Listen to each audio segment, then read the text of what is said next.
You unlock this door with the key of imagination. Beyond it is another dimension, a dimension of sound, a dimension of sight, a dimension of mind. You're moving into a land of both shadow and substance, of things and ideas. You've just crossed over into the Twilight Zone.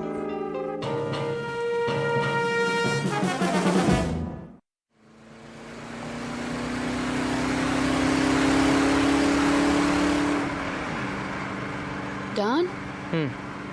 How fast are we going? Oh, 60, 65. Steady as she goes. Are you sure the speedometer's working? I think so. Why? It's just that those hills over there, they haven't moved all morning. Hills don't move, you know that, honey. But we've been driving for hours.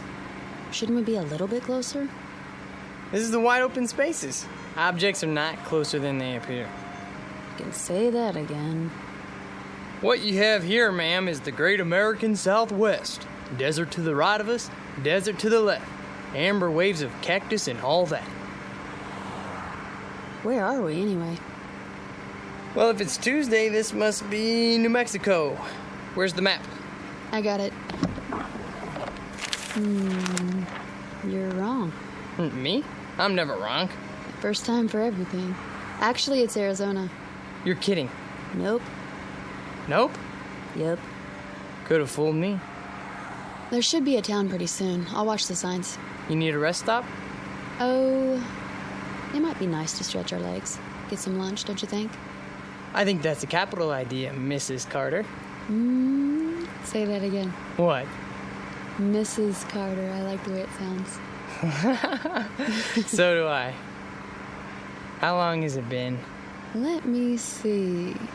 238 hours and 17 minutes. Wow, you're good. You're right, I am. Don't forget it.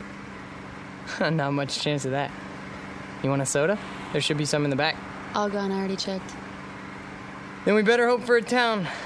We could use some gas, too. Dawn, look out. What does he want? Gosh, I don't know. Go around us? Well, let him. Don't worry. I'm not gonna duel with him. Look at that. His license plate. 3 7s. Dawn, listen. What's wrong with the car? I don't know. We still got a quarter tank.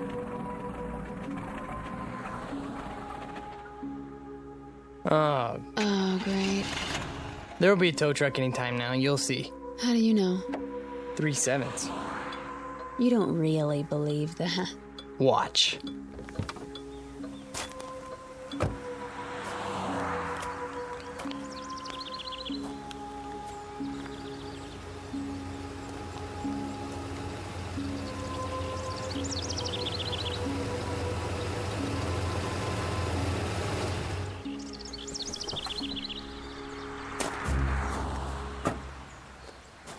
Hi there, folks. Need a tow? As a matter of fact, we do. Well, come on then. Hop in the front seat. Gas station's about 20 miles. They got a mechanic? Oh, sure do. Fix it right up. What did I tell you? Huh? Let's go, honey. You are so lucky, Dawn. Luck had nothing to do with it. Don and Pat Carter, honeymooning couple on their way back to New York. They've had the time of their lives, and they'll be home in a few days. Or that was the plan. But their new life together is full of surprises. Very shortly, Mr. and Mrs. Carter will be subjected to a gift of sorts, one that most humans never receive in a lifetime. They will be given a glimpse into the future. The price of that glimpse? A mere penny, 1/100th of a dollar. The time is now. The place of their revelation is a little diner in Ridgeville, Arizona. But what our honeymooners don't realize yet is that this unassuming town just happens to lie on the outskirts of the Twilight Zone. And now, The Twilight Zone and our story, Nick of Time, starring Marshall Allman and Jamie Brown, with Stacy Keach as your narrator.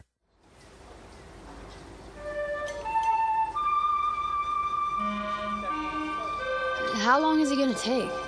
Relax, honey. He just put it up on the rack. How can I relax in this heat? You could fry an egg on the sidewalk.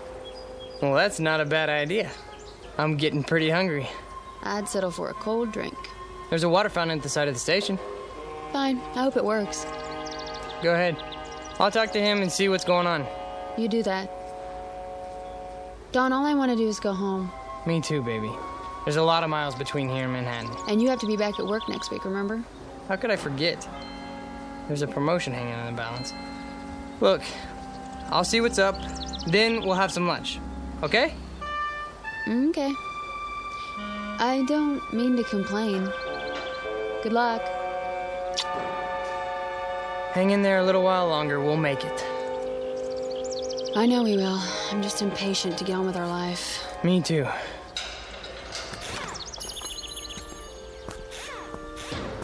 Oh, hi, Mr. Carter. Hi there. How's it coming? Oh, she's coming. You got yourself a bad fuel pump is all. That right. Well, can you fix it? Sure, I can fix it. Be a while, though.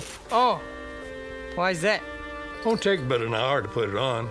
But I got to order one from Klingman. How long's that gonna take? Well, if I send the truck over now, hour and a quarter each way. Oh. You know, my wife would like to get going as soon as possible. I'll bet she would. Can't keep every part in stock, though. Don't see cars like this all the time. Can you get right on it? I'd appreciate it. We can't wait around all day. Oh, I'll get it done before long. Don't worry. Why don't you and the missus take it easy? Have some chow. Where would you suggest? Diner's right down the street. Best in town. Ask the truckers, they'll tell you. Thanks, I'll do that. We'll be at the diner then. Let us know when you're finished. Sure thing.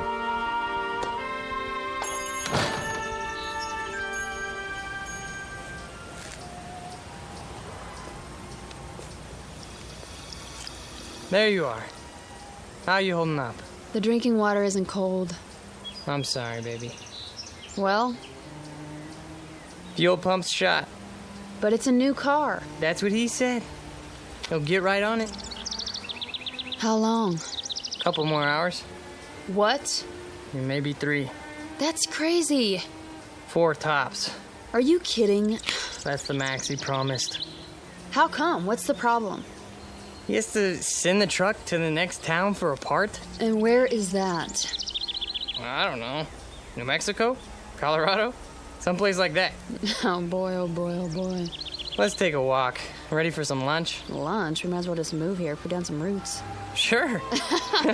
We'll rent a room at a motel. Get the weekly rate. Yeah, well, is it air conditioned?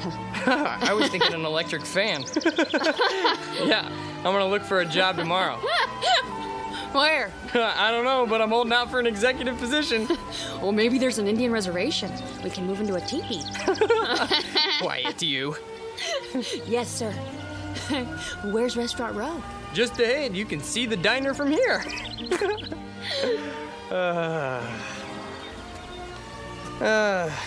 Speaking of jobs, you think I should phone the office again? Easy, lover. You're going to lose that promotion if you keep pestering them. I'm probably gonna lose it anyways.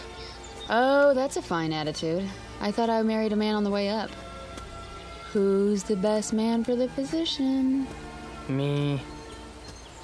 There you are, then. Thompson has seniority. Doesn't mean a thing. Take it from me. Little Mary Sunshine, huh? That's my name. Whoops. What's wrong? Don't step on the cracks in the sidewalk. Why? Or I'll break my mother's back. I'm only trying to save her life. Thank you, dear. Here we are, the best coffee shop in town. The only coffee shop in town.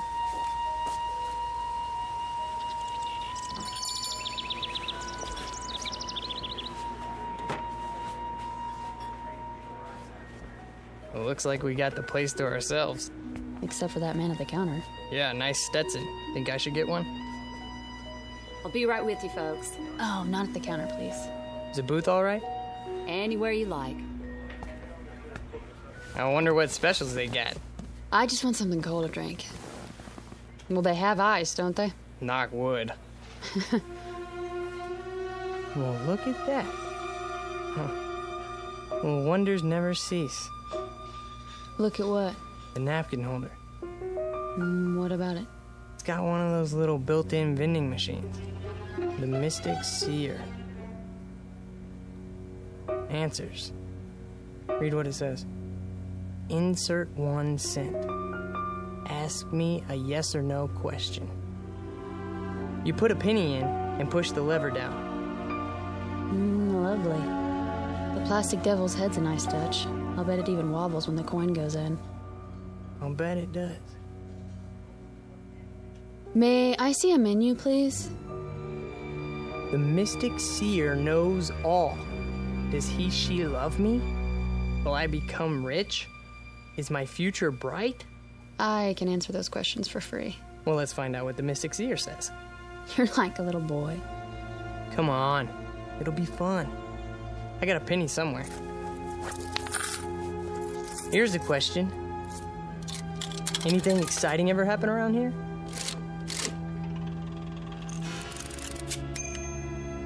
How exciting. Like those little pieces of paper you get in fortune cookies. Things are not as they seem. Now that's interesting. Is it? Menu, darling. Oh, right. Here you go. Oops. What's the matter? I knocked over the salt shaker. Well, I better throw some over my shoulder. Dawn, really? There, that's better. Just to be on the safe side. Soup of the day, fresh garden salad. I wonder how fresh. Honey. You think I should phone the office in New York? Do you? I guess not. Breaded chicken fried steak with country gravy. Doesn't that sound yummy? Very low-cal. Howdy. Howdy. Some water for you folks, or you made up your minds yet? I'll have a lettuce and tomato sandwich on whole wheat, iced tea with lots of ice. You, sir? I'll have the same. Coming right up. How's the water? Ugh, yuck. He must have siphoned it out of a mud hole. Not that good, huh? Hold on. What are you doing? Getting some more pennies. Look at you. A rabbit's foot, a plastic 4-leaf clover. You really are superstitious, aren't you? Isn't everybody? Well, to a degree. What are you going to ask now? What else? Am I gonna be promoted for Pete's sake?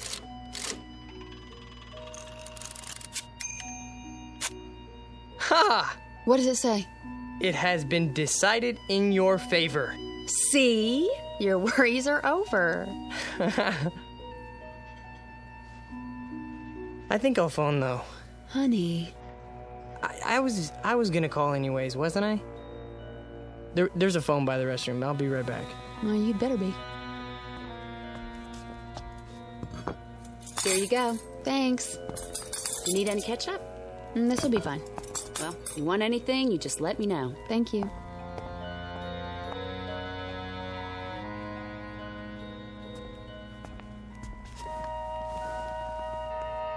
I started already. I hope you don't mind. Not in the least. What are you so happy about? You are now looking at the youngest office manager in the history of the company. Honey, I'm so proud of you. I told you, didn't I? So did he. Who? The Mystic Seer. Well, I told you first. You sure did. How's this sandwich? Passable. Office manager. Oh, that's amazing. We should ask him something else. He really came through on that one. And while you're at it, ask him why he didn't warn us. About what? That the whole wheat bread is stale. Let's see. Does he, she love me? Don't you know? Will I become rich? Wait, I know that too. I'm gonna be the first millionaire accountant in the company. Office manager, dear. All right, Mystic Seer. Is it really gonna be 4 hours before we get out of here? That's my question.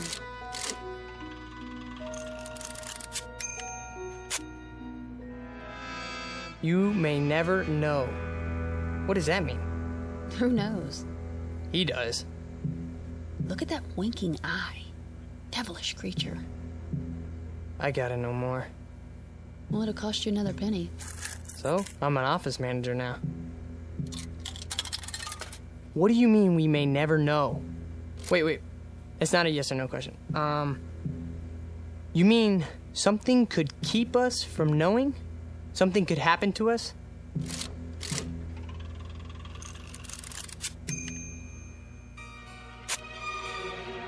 If you move soon. Now what's he getting at? He's a mystic. What do you expect? Give me another penny. I'm all out. Well, I can see I'm going to have to be the frugal one in the family. It's just one. All right. Thanks. You mean we're not supposed to move? We're supposed to stay here? Only one question per penny, please. That makes a good deal of sense. Well, I'm not staying unless I get some dessert. One more. Give me another penny. You're gonna break me.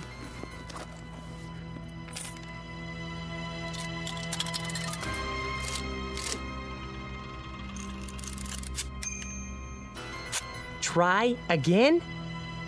Here. That's all I have. Okay, machine. Should we stay here till 3 o'clock then?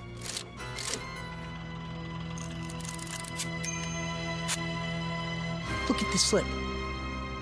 There is no question about it.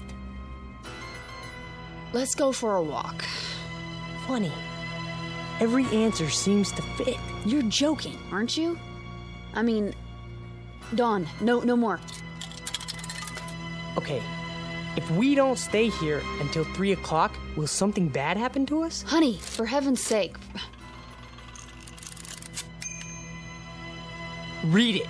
All right, let me see that. Go ahead. This is silly. What does it say? Do you dare risk finding out?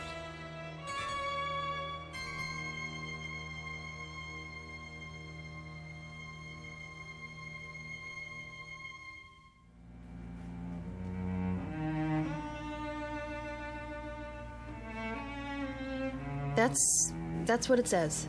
Do you realize what it means? Do you dare risk finding out? It doesn't mean anything. Can we go now? No, it's not 3 o'clock yet. I asked if we don't wait until 3, will something bad happen? And it said... That's exactly right. It. You're talking about a machine, Dawn. We're not talking about... Okay, let's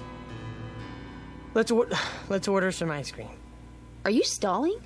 No, of course not. But you said you wanted dessert, didn't you? Look, I think you're taking this a little too seriously. Taking what seriously? It's something to pass the time. Besides, it's hot out there, isn't it? I suppose some ice cream would taste good. Over here. Ready for your check? Not yet. 2 dishes of your best ice cream, please. 1 vanilla, 1 chocolate. Yes, sir. Now, we'll sit here and enjoy a cool dessert. Then we'll both feel better. Do you agree? If that's what you really want.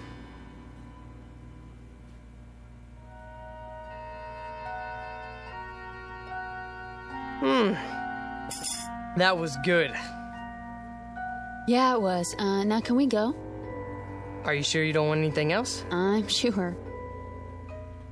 Some more iced tea? Dawn, please, let's go. Okay. Yes. I suppose we should. It's 2:45 already. Do you have enough cash? Of course. I'll go pay. Just leave it. If you don't mind, I'd like to get out of here. We've done enough sitting lately. No problem. Well, I guess that's it then. That's it.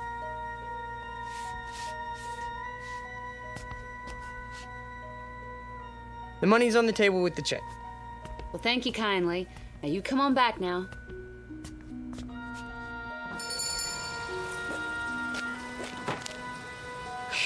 Still hot. Yeah. Hotter than ever. Maybe it won't take them 4 hours to fix the car, you think? Maybe.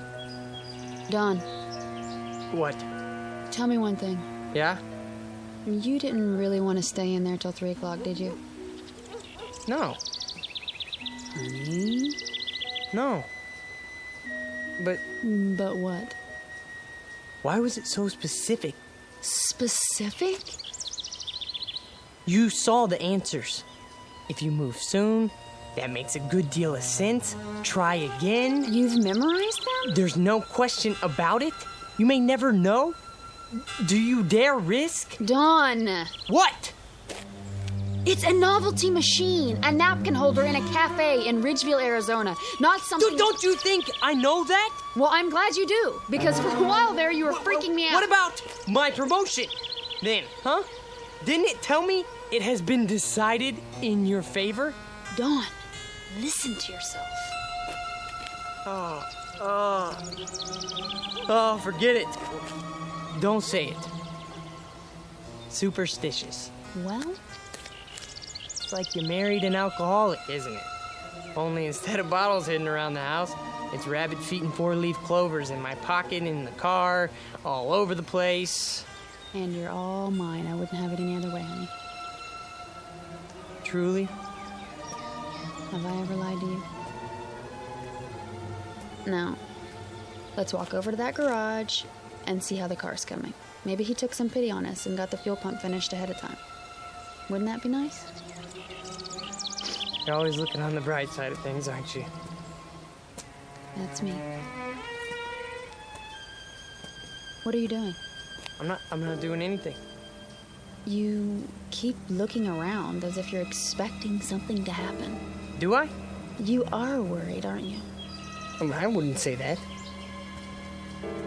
Oh, honey. You make me wonder when you act like this. Like how? The little things I can take, you know, the Lucky Charms, not walking under ladders. There's a good reason for that one. Okay? Something might drop on your head, a can of paint, or... But this, it's too much. I'm sorry. I'm sorry too, Dawn. We're having such a wonderful trip, so don't spoil it with I said I was sorry, okay? I'm not trying to upset you. Well, I know you're not. Let's just forget it. Green light. What?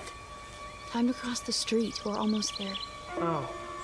I wonder what people do here. I don't see one movie theater. You know, maybe they go to the next town. What's it called?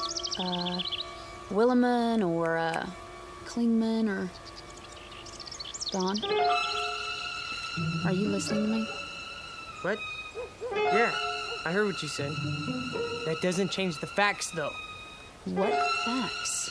6 straight answers telling us to not leave. Hey, don't. Please, let it go, okay? Will you stop treating me like a child? I didn't make those answers. Dawn! That car! Get out of the way! Dawn, look out! Oh my God, he didn't even pay any attention to the light. Just kept coming like we weren't even there. I don't even know. You're all right now. It's over. It's over. Oh, Dawn, hold me. What time is it? What? The time. Look at the time. It's exactly 3 o'clock. Really, Dawn, I'm all right. No, you're not. That was quite a moment. Amen. If you hadn't pulled me out of the way, you'd have one squashed honeymooner on your hands. You should sit down. Honestly, I'm fine. We both should. Where are we going? In here. Not the diner. Just for a moment. Dawn. Well, why not? Well, there must be someplace else to sit down. Well, I don't see one. Do you? I know what you're thinking. All right? I admit it was a strange coincidence, but... So? If it was a coincidence, then why are you worried about going back inside? I'm not. I just want to get... You have to admit, it was a pretty far-fetched coincidence. Maybe. Then we'll sit for a minute. Have some more iced tea.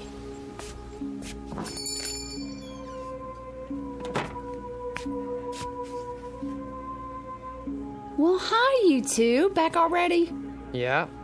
It's pretty hot out there. Yeah, sure is. I'll be right with you. Thanks. Oh, no. They're sitting in our booth, in front of our mystic seer. Yes, they are. Well, we'll just have to try another one. How about that booth? Or the next one. They have machines, too. I'm sure they, Honey. What? Look at me. Do you honestly believe that gizmo over there can foretell the future? It foretold ours. How? Sit anywhere you like, folks. Thank you. Sit down, honey. Yes. All right, what'll it be? Just some iced tea. Honey, I don't care. make that 2. Be right back. I asked you a question. It's a reasonable one. How? You want to know how? I don't know. But when that car almost hit us, it was 3 o'clock. That's exactly when the fortune... Dawn, you said 3 o'clock, not that machine. You decided to sit here until 2:45. You are the one... What did I do? What did I do? Oh, this is ridiculous. Ridiculous. What are you so upset about? You can't even consider the possibility that... Here you go. Great. Anything else for now? No. Wait, yes. Can you bring me some more change? What kind? A quarter's worth of pennies. Make it 2 quarters if you can spare it. Well, I can give you a roll. That would be great. Sure, just a minute. Dawn, what are you doing? What any logical mind would do. Before we do anything else, I'm gonna get the answers we need, and I'm gonna get them now.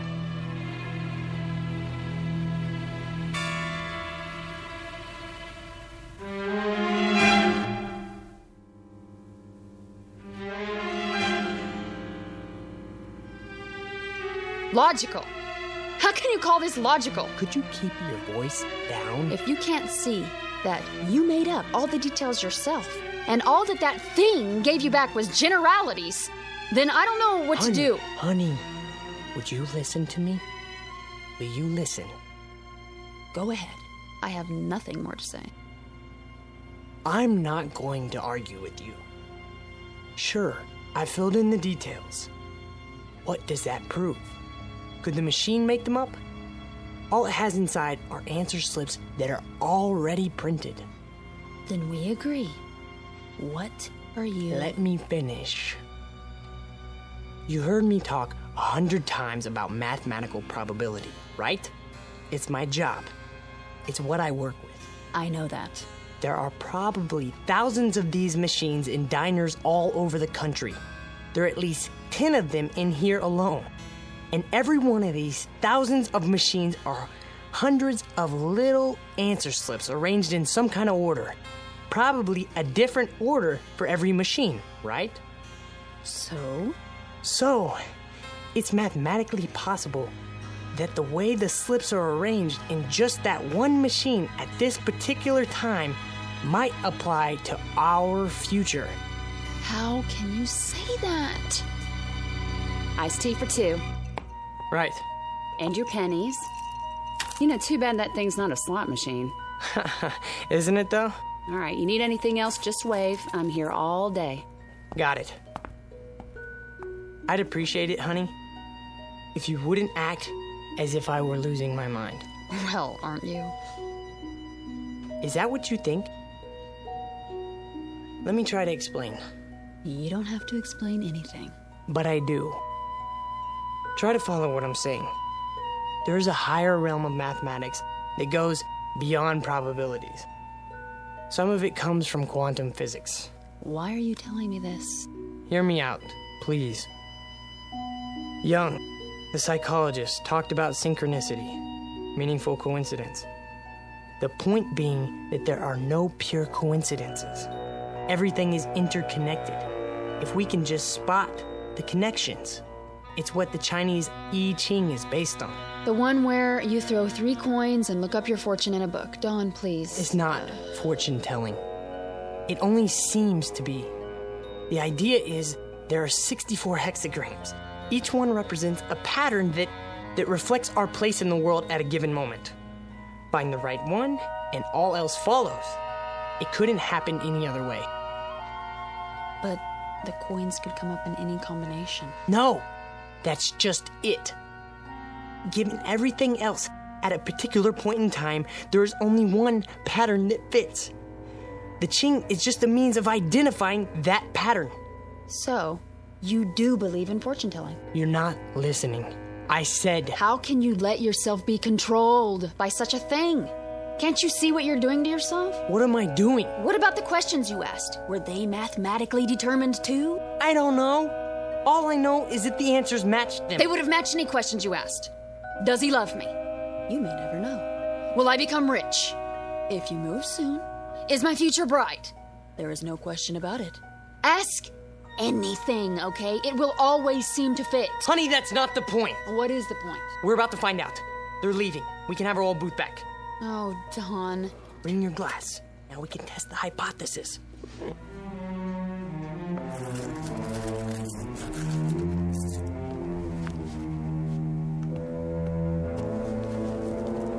Here we go. First question. Did you know about that car almost hitting us?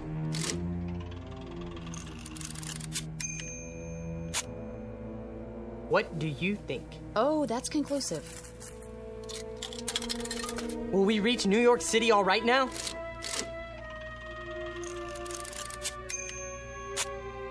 The chances are good. You see that? Very precise. What do you expect? Okay? A slip of paper should come out that says, "Hiya, Dauncey and Patsy. So how's by you?" I never said these slips were made for us personally.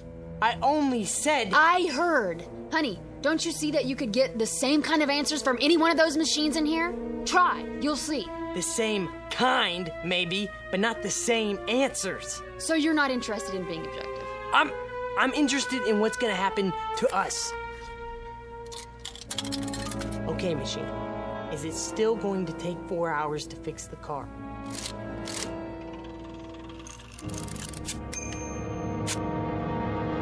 It has already been taken care of. Swell, that's it then, let's go.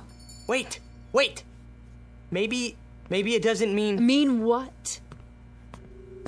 Mr. Carter? Yes. Oh, hi. From the garage. I thought you'd like to know your car's ready. Is it? Had a lucky break. Found a fuel pump right here in town. Last one they had, too. That's good news. We'll be right over. Okie dokie. Shall we? You think that was a coincidence? Yes. Why don't you ask it some questions then? Or are you afraid to? All right, if that's what it takes. Okay, go ahead. Here's a penny. Will we reach El Paso by tomorrow? We're not going through... Quiet. You're trying to trick it. If that's what you really want. See? It can't be tricked. Will I ever get married? Read it. The answer to that is obvious.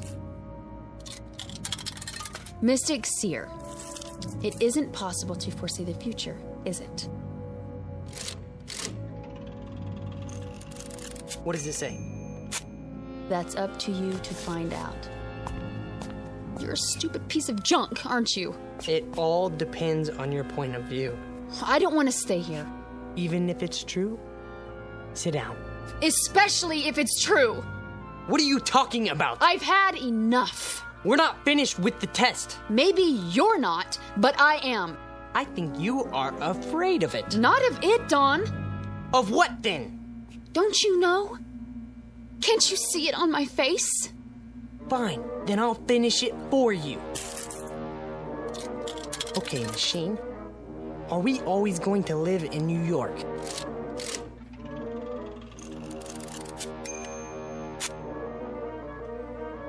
Are we always going to live in Los Angeles then?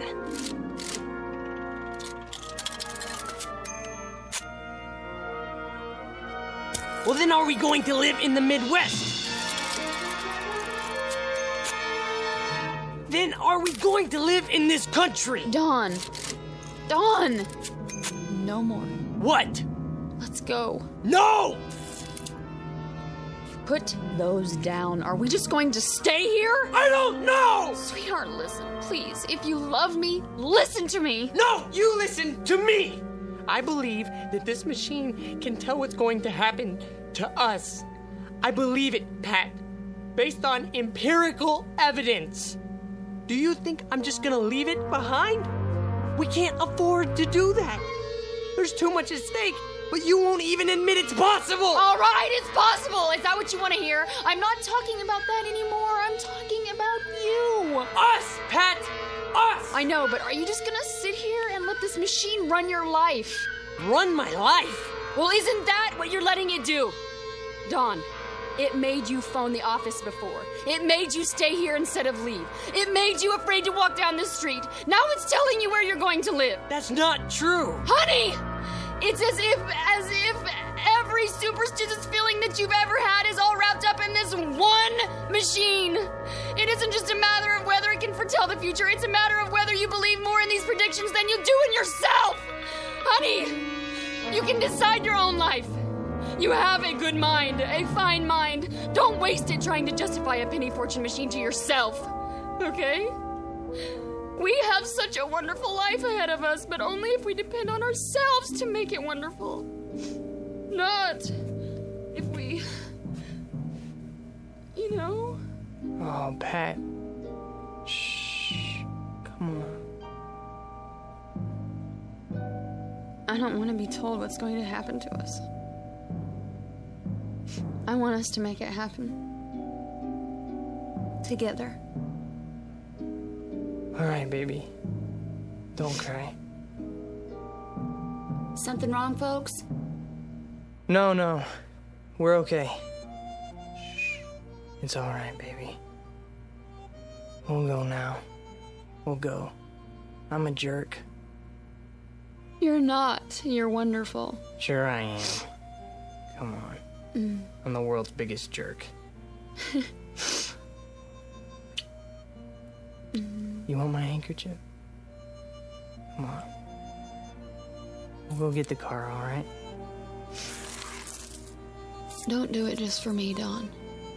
Honey, that's the best reason I have right now. Just give me time, huh? I'll shape up. I love you so much. I love you too.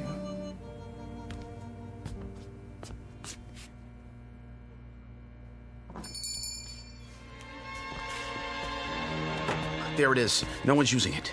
Thank God. Sit anywhere you like, folks. Wow, it's you two. Can we sit here, please? Soon as I clean up. We don't care. Has to be this one.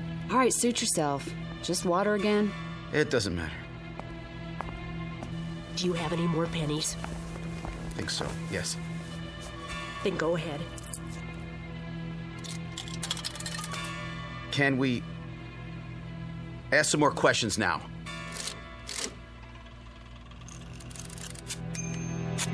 What does it say?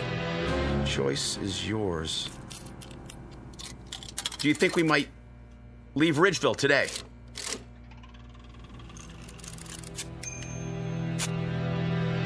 Let me see. Oh. Well, where are we going to get some money to live on?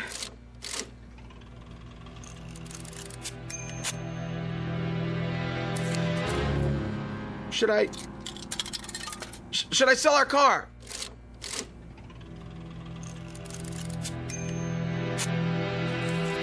What? Then?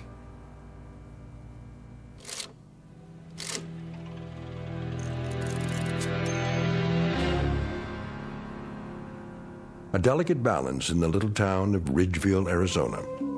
Two people who have escaped from the tyranny of fear and superstition. Two others permanently enslaved by it. One couple able to face the future with confidence. Another couple facing it with hopeless dread. Victims of life imprisonment in the darker regions of the Twilight Zone.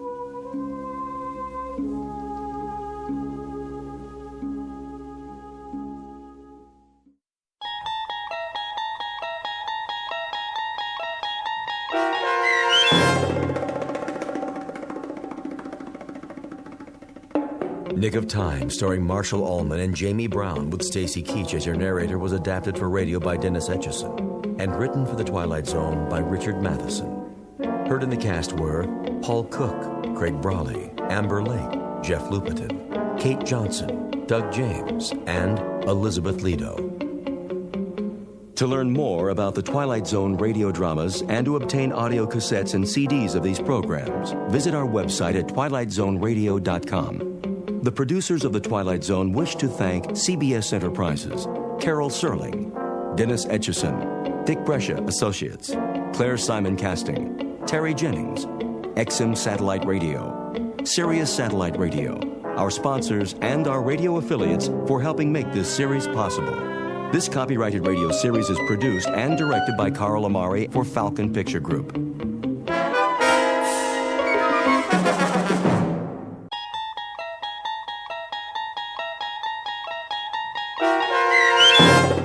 People Are Alike All Over, starring Blair Underwood, with Stacy Keach as your narrator, was adapted for radio by Dennis Etchison and written for The Twilight Zone by Rod Serling, based on a story by Paul W. Fairman.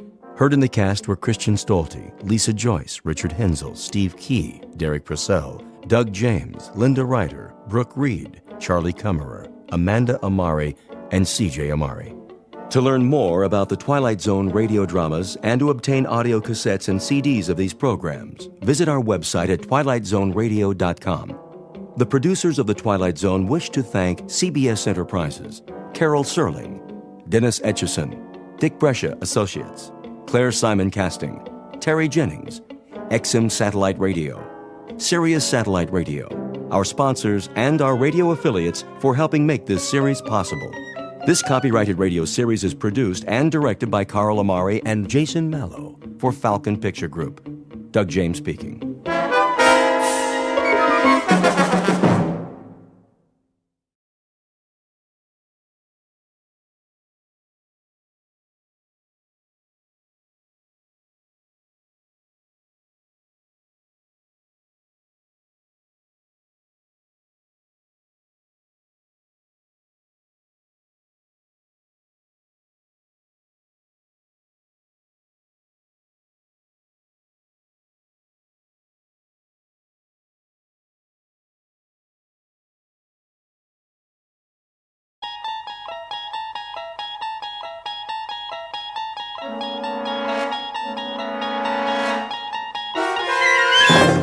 There is a fifth dimension beyond that which is known to man. It is a dimension as vast as space and as timeless as infinity. It is the middle ground between light and shadow, and it lies between the pit of man's fears and the summit of his knowledge. This is the dimension of imagination. It is an area which we call the Twilight Zone.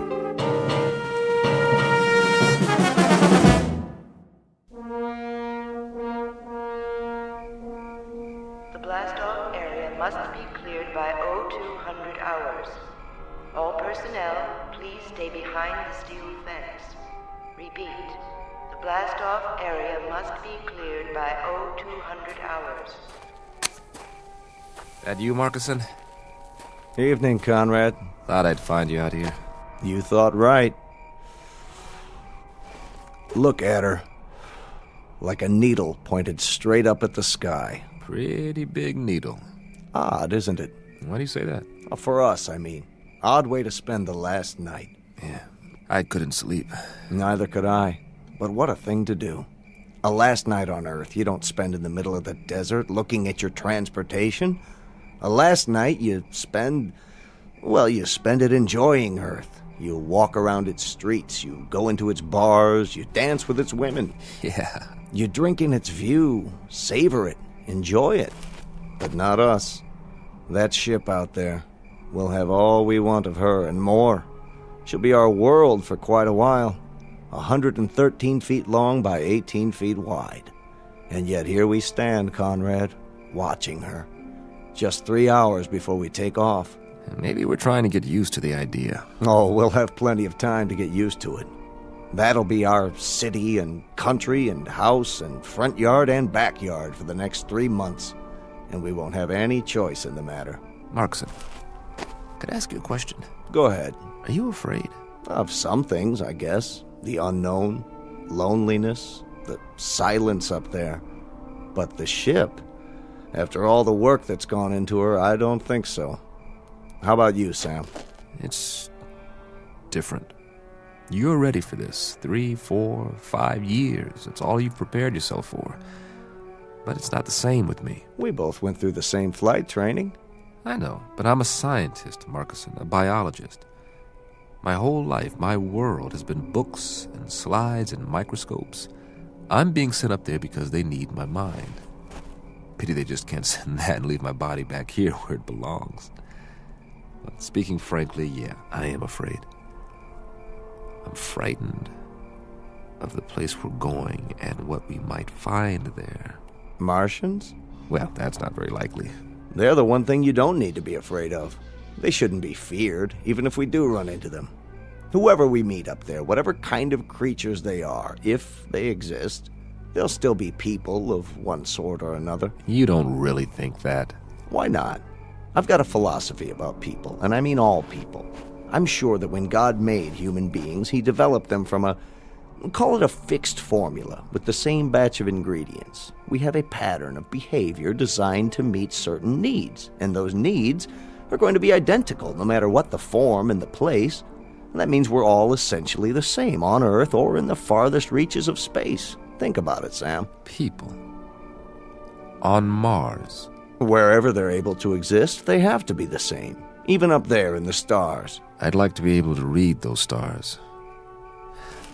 I wish there were an equation that applies. A plus Y equals what? A rocket ship plus 2 men equals... Equals a wondrous adventure. Let's get ready, Sam. We've only got a couple of hours.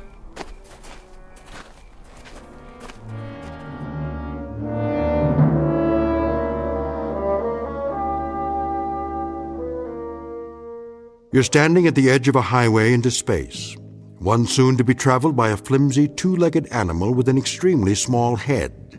His name is Man, and he is about to send his tiny, groping fingers up into the unknown, bound for a once mythical place known as Mars.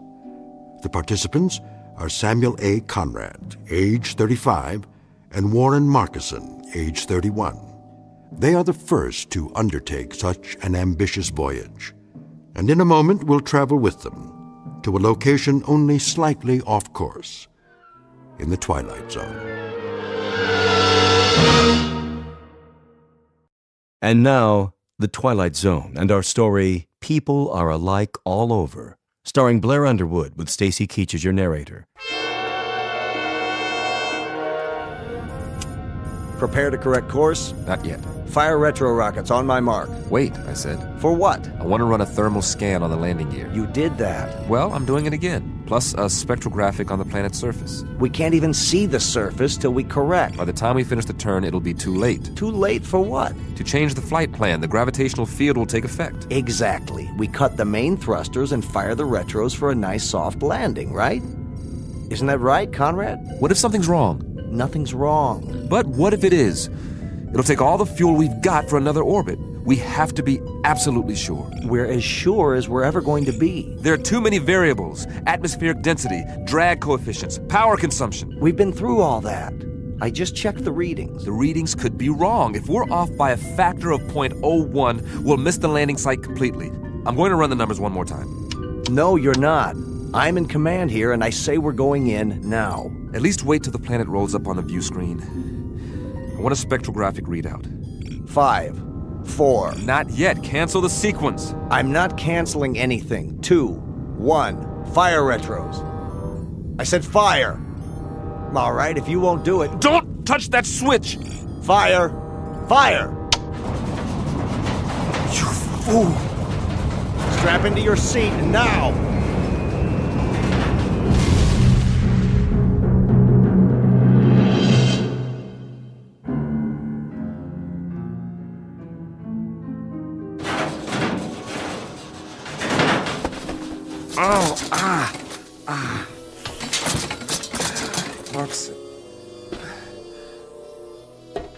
Marcuson? You all right? Marcuson, where are you? Warren? Warren, can you hear me? Over here. Oh, thank God. After a landing like that?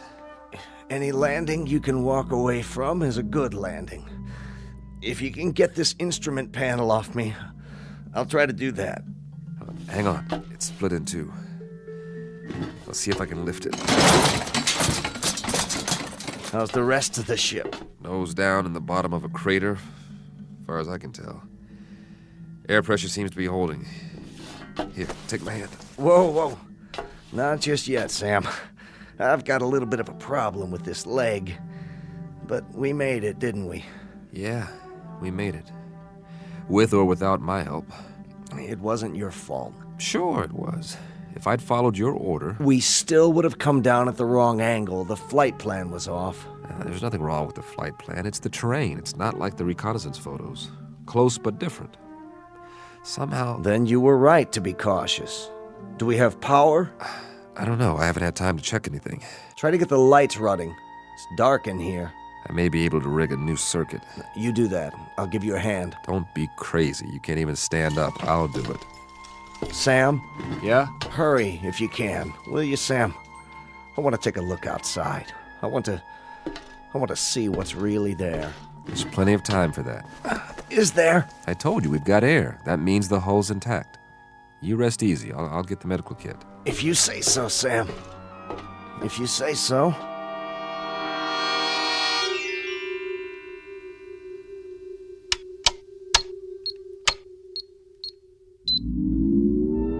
Yes! Sam? I've got the circuits up. We are in business. What are you doing? Running a diagnostic on the equipment. Stay down. How long did I sleep? A couple of hours. Don't worry, you needed it. You run an atmosphere check? Yeah. So, is it safe out there? That's the question. What's the matter? Something wrong with the sample? No, I got a good one. More than enough. That's the problem. You couldn't get a reading? Oh, I got a reading all right. A complete analysis. Down to the last trace element. So, what did it say? It says the air is fine. Almost identical to the mix on Earth. Well, what are we sitting here for? Let's go plant the flag. Hold on. You're not going anywhere with that leg. You go then. Just get the hatch open so I can see what's out there. I'm not going anywhere. Of course you are. Sam, we're the first men on Mars. What's the matter with you? Not yet. What are you waiting for, a printed invitation? It's the reading. But you said it was fine.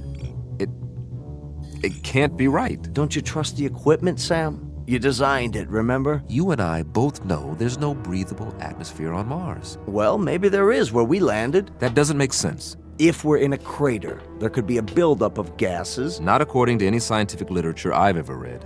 Then it's obvious the literature is wrong. You trust your equipment? I've run the data 50 times. And everything checks out. We made it, Sam. We made it.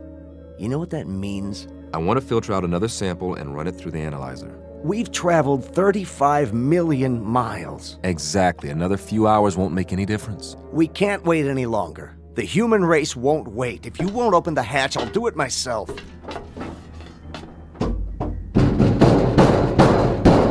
You won't be able to get it open. The hydraulics out.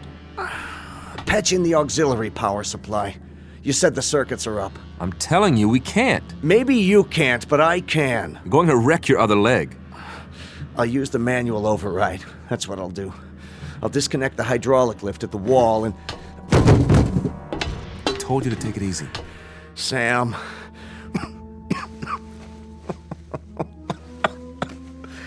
Just my luck, eh? 35 million miles through black space just to find a place to die. You are not going to die.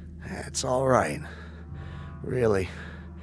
It's just that I'd hate for this ship to be my tomb. Do me one favor. Anything. When it does happen, and I think it'll be soon. Don't talk like that.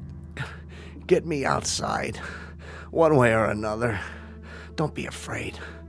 I've got a strange hunch that if anybody's out there, they'll help you with the funeral. That's how people are. And they are people, Sam. As long as they've got minds and hearts, that means they've got souls. And that makes them people. No. For God's sake, don't die now. Don't leave me alone here. Warren! Warren! What's that? Listen. Do you hear that, Warren? Do you hear that? Something's out there. And it's coming. It's coming right up to the ship. You said that whatever's out there is like us. Well, I don't know that. There's no way to find out, and I'm not ready to find out. Go away! Whoever or whatever you are, go away!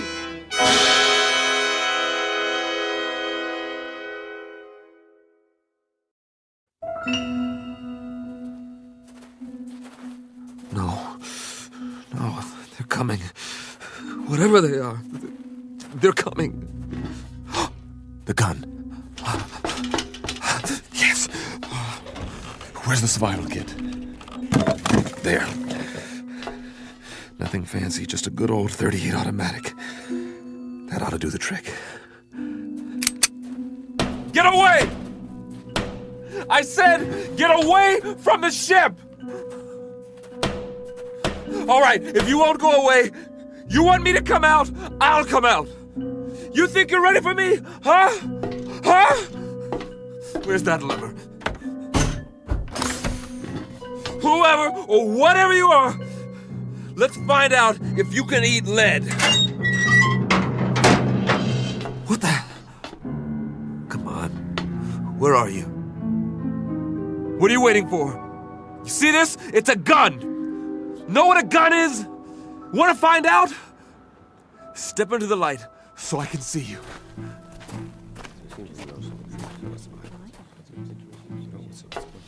But you're people. I swear you are. You're just like me. Face, body, everything. Please, don't be afraid. There's no reason to, you know. What do you have in your hand? Oh, this it's a pistol. It's I was only going to use it if... May I see it? What? I suppose so. Just don't touch the trigger. It contains explosive missiles. They're called bullets. We didn't know if you were ever going to come out. We've waited most of the night. Very glad to see that you've finally done so, however. This is amazing. I'm Conrad. Samuel Conrad. That's my name. Do you understand? Name? We understand, Mr. Conrad. We landed here, my friend and I, in this ship. Crashed, I should say. We come from Earth. Earth? Where I'm from. This planet is known as Mars. We took off in our ship almost 3 months ago. Check on the other one. He may be injured. Yes, of course. Here, I'll show you in the sand. See? This is the sun. Sun, the big star. And this is the Earth. The third planet from the sun, and this is you. Here. The other one is dead. His name is Marcuson. Don't be alarmed, Mr. Conrad. We don't intend to hurt you. We've only been wondering when you intended to come out. Of course, we were curious.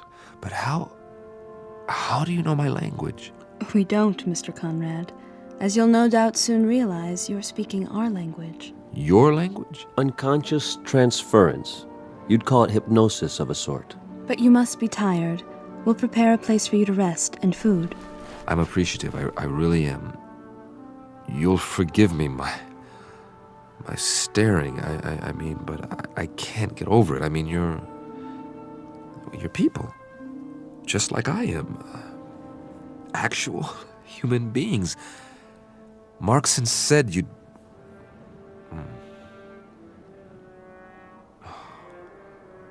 Marcus. We'll bear your friend for you. Later on, you can tell us the sort of marker you'd like. That is your tradition, isn't it? Yes, it is. We can also repair your ship for you. You can? If that would please you. Oh, yes, very much. Good. Consider it done. There are so many questions I want to ask. Really? So many things I want to find out about your civilization, your science, the way you live, the social structure. 100 questions, 1,000. We will be glad to answer all your questions. But first, you must rest. Yes. Come with us, Mr. Conrad. You must have food and drink and sleep. After you. Where are we going? Not far. A structure we've built. I don't see anything. Oh, I know it's dark out there, but it's only a short walk. You'll understand more when we arrive. The true end of your journey, if you will. A place that's more comfortable. Would you give me a moment? What? It won't take long. I'd like to say goodbye to my friend. Oh, certainly.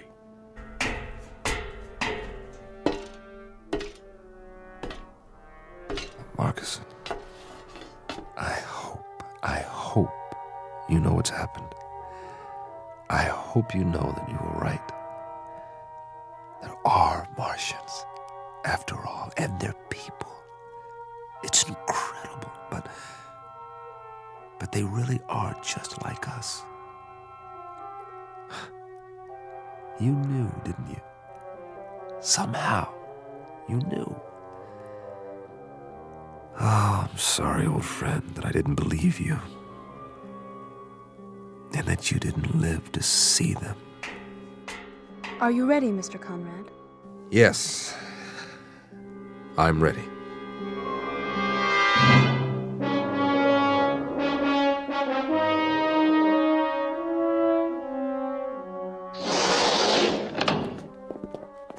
I hope this will do. I'm impressed. On Earth, this would be considered very modern. The angles, the lines. Are the walls stainless steel? Well, not exactly. Something like it. Would this be considered a typical house here? In a sense, it would be the equivalent of an apartment, I believe you call it. Except that there's no furniture. I don't believe it. Everything is built into the walls. What's the power source? Not electricity, surely it's... A simple principle, really. You'll hear all about it. About everything. But we promised you food. Your table and chair. From the ceiling. That's brilliant. And on the table, your meal.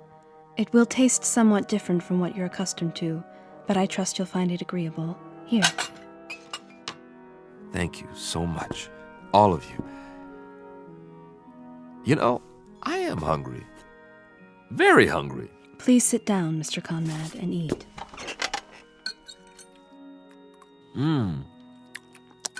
It's different, but I like the taste. Like melon or cantaloupe, maybe. And yet, there's almost a meat flavor. You don't mind it? Mind? Are you kidding? After that freeze-dried stuff we ate on the ship? No. This is delicious. We'll leave you to eat then. Oh, I wonder, could you do us a small favor, Mr. Conrad? Anything. As a favor, would you mind sketching for us what a home looks like on Earth, so we'll better understand your culture? No, not at all. This is what we call a ranch house. It has only one story. Here, look, I'll show you. This is roughly the shape. The front door here, and this is what's known as a picture window. Looking out from the living room. I see. The bedroom area. And the kitchen, where we cook the food.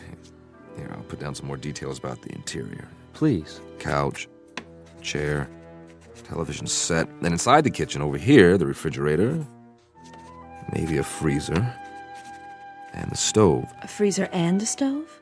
Well, one to keep the food from spoiling and one to heat it up. Remarkable. In the bedroom, the bed, the bureau, the mirror. Do you understand mirror? Reflection? To look at yourself. Of course, I've forgotten. Will you look at that? Here's your mirror, along with the sink, towels, running water, and this will be your bed. All the comforts of home. Eat in pleasure, Mr. Conrad, and then rest. We'll come back later. Thank you. Thank you so much. Oh, miss? Yes? I didn't ask any of your names. That's all right. You have a name, don't you? I'm called Tina. Tina, I wish you'd, will you tell the others for me how much I appreciate all this? The trouble you've gone to, this is a pretty wonderful thing that's happened to me, so thank you. Do you understand? Thank you. I mean, to come millions of miles and meet people of your own kind, I was so frightened before. I was so miserably frightened, and then... Please don't be. I know what I was afraid of now. I was afraid of loneliness, of silence, of the unknown. But now my friend was right. There's no need for fear now. No need at all. No one will hurt you, I promise. You must believe that. I do now. I'll see you later, Mr. Conrad. I hope so, Tina. And please call me by my given name. It's Sam. Goodbye, Sam.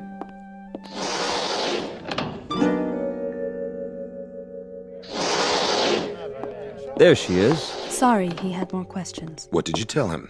That we'd be back later. He understands. How did he take the language transference? Oh, quite easily. His quotient is low enough. You should see the wave chart. He has the mind almost of an infant. And you must have a look at his ship. I have done so. So primitive as to be almost unbelievable. You wonder how he made it here. Tina, how does he react to things? What? He asked you a question. I'm sorry, how does... His reactions. Most trusting, emotionally very complex. He feels loneliness, curiosity, excitement. He seems to crave companionship. And what is your recommendation? For what we should do with him? I think we should let him go. Let him go? How can we let him go? He means us no harm, and he's... He's what? Tell us what he is. Go ahead, Tina. Feel free to speak. He's so much like us, that's all. Did you hear that, everyone? He's so much like us. Excuse me. Tina, where are you going? I have something to do. At this hour, surely not. Perhaps to observe our new arrival. After all, he is almost one of us now. One of us indeed.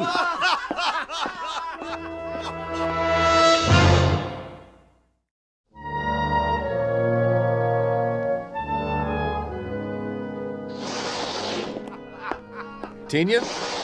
Is that you? Yes, Mr. Conrad. I was just... What's the joke? Oh, something one of my friends said. Oh, what was it? Something humorous, that's all. At least he thought so. Won't you come in? I wouldn't want to disturb you. Not much chance of that. I'm too wound up. This is all a bit much to grasp at one time. You must have a great many questions. Perhaps you can answer a few of them. If you don't mind, that is. Won't you sit down? Well, maybe for just a minute. Have a seat. The couch is quite comfortable, thanks to you.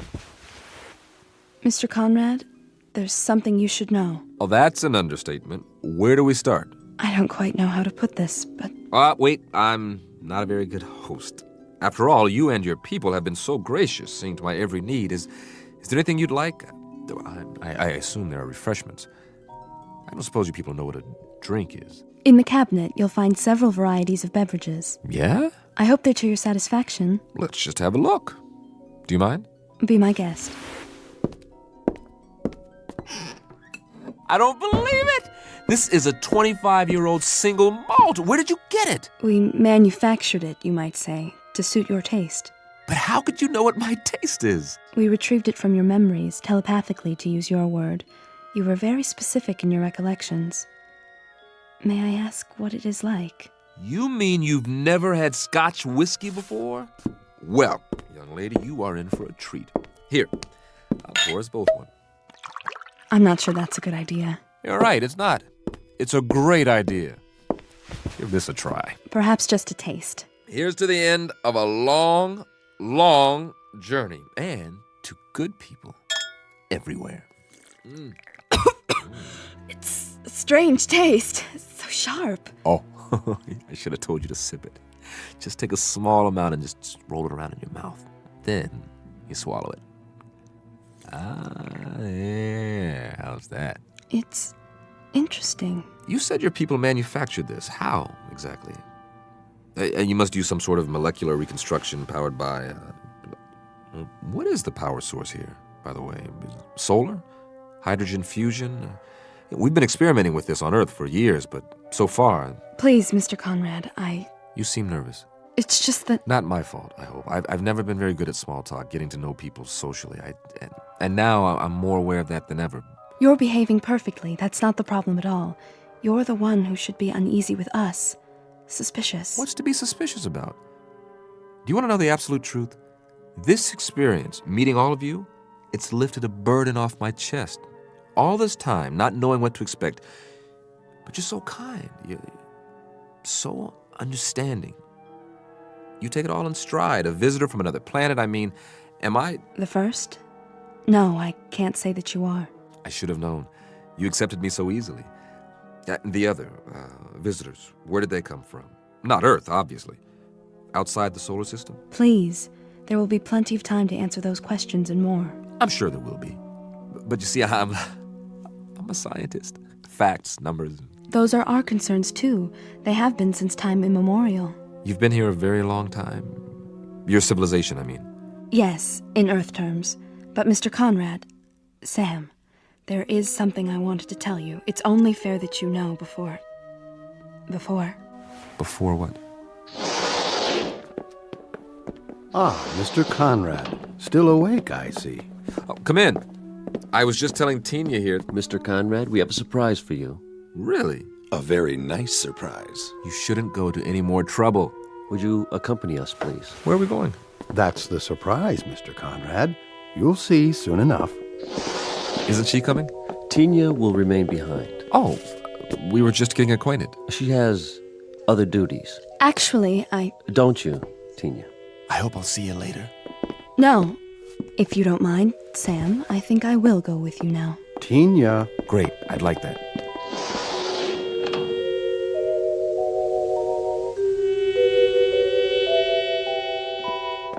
Quite a complex you have here. There must be miles of corridors, like interconnecting tubes. It provides both shelter and a gathering place for our people. The walls, are they glass? A form of what you call plastic. Very strong, for protection against the elements. Then you have seasons. We've seen evidence of dust storms on the surface and, of course, the polar ice caps. We've had to recreate an atmosphere in recent centuries. That has wrought havoc with the forces of nature. Far more than you might have observed from space. I can hardly wait to take a closer look. Really, Mr. Conrad, you don't want to tire yourself. You should get a good night's rest while you can. No reason to. I feel fine.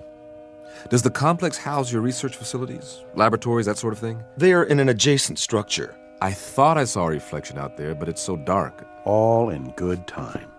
It will be a few more hours until sunrise. Then, all will be clear. Ah, here we are. After you, Mr. Conrad. What? Allow me to illuminate it for you. But this is... This is what, sir? Why, it's just like the entrance to my house back home. Is it? Yes, this is the foyer, and the living room would be down here. You like it? Do I? It's a perfect replica of my place in California. This is perfect. We did our best. I mean, in every detail. Furniture, the works, even the drapes. If I open them, I bet I'll see my old picture window. No point in opening them now. It's dark. Wait till morning. How did you build it so quickly? We sincerely hope this is the way you're used to living. You didn't miss a thing. The general outline came from your diagram, the rest from your mind. You think very clearly, Mr. Conrad. Very clearly indeed. Strong, clean impressions. Would you care to see the rest of the house? Would I ever? Ah! My kitchen! And my refrigerator. It's filled with your favorite foods, the ones you remember most vividly. Cheese, fried chicken, and pizza. Oh, I'd love to have some warmed over pizza right about now. This is really fabulous. I don't know how to repay you. Your presence is quite enough. I really, truly appreciate it. We wanted you to feel at home, Mr. Conrad. Do you? Well, I never saw it this clean. Splendid. In that case, we were wondering if you'd mind remaining here for a little while. Oh, sure. And about my spaceship. Take your time. Your spaceship? You said you'd be able to fix it. Oh, yes. We'll restore it to its original state and then transport it here, outside your residence. It will be in perfect working order. That's great. You expressed interest in seeing more of our people. We'll arrange that, first thing in the morning. I'm sure they will be most interested. I'd be delighted. For a little while longer, then. Enjoy yourself, Mr. Conrad. Enjoy your house. You bet I will. I can hardly wait to sleep on a real mattress again. Oh, let me show you out. That's not necessary. Sure it is. This is my house, isn't it? It is, sir. It most certainly is. What's this in the vase? You call them roses, don't you? Well, yes, but how? We had a little trouble with the petals. So delicate. If you examine them closely, you may find them somewhat imperfect. I doubt that very much. Here, I want you to have one. It's my way of saying thanks. Thank you. I'll keep it to remember you by. But we'll see each other again, won't we? What? Are you crying? Come along, Tina. I'm very happy to have known you, Sam. Time to go. Sleep well, and wake refreshed.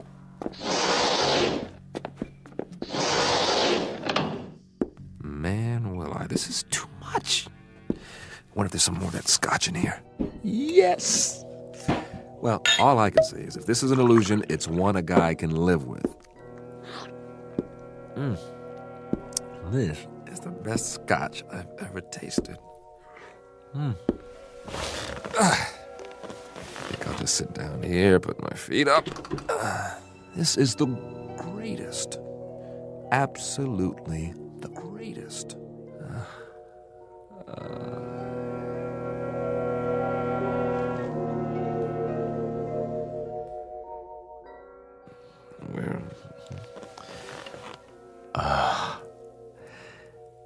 It wasn't a dream. I really am here, after all. Never even made it to bed. That's okay. Slept like a baby. Must be morning by now. Well, let's take a look out of my famous picture window and see what morning's like on Mars. Oh, you look at that. Red sand. Red hills. Ooh, oh, wow. They made the window so it retracts automatically.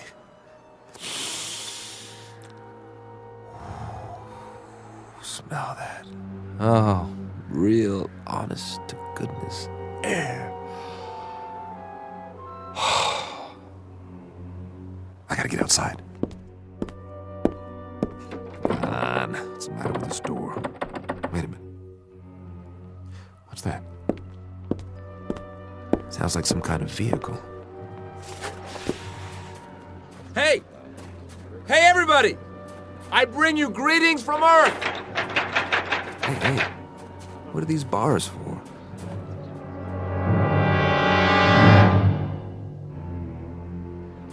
Everyone, please exit through the rear of the tram. Over here! I'd like to shake your hands, but I'm locked in. Go to the main window, please. He's still in quarantine. What's he talking about? Why are you all looking at me like that? Please don't touch the bars. Hey, what's going on? Hey! This is our latest acquisition. No, it can't be. My ship. They said they'd move it here. Wait, why would they? It can't blast off this close. It would set the whole house on fire. Unless they don't intend. Isn't he unusual? Careful, children. Can it talk? Yes, on an elementary level, a very limited vocabulary, of course. Its primitive spacecraft will soon be on permanent display. For now, you're free to observe the creature in its natural surroundings. I don't belong Note in the here. simple primal emotions. No!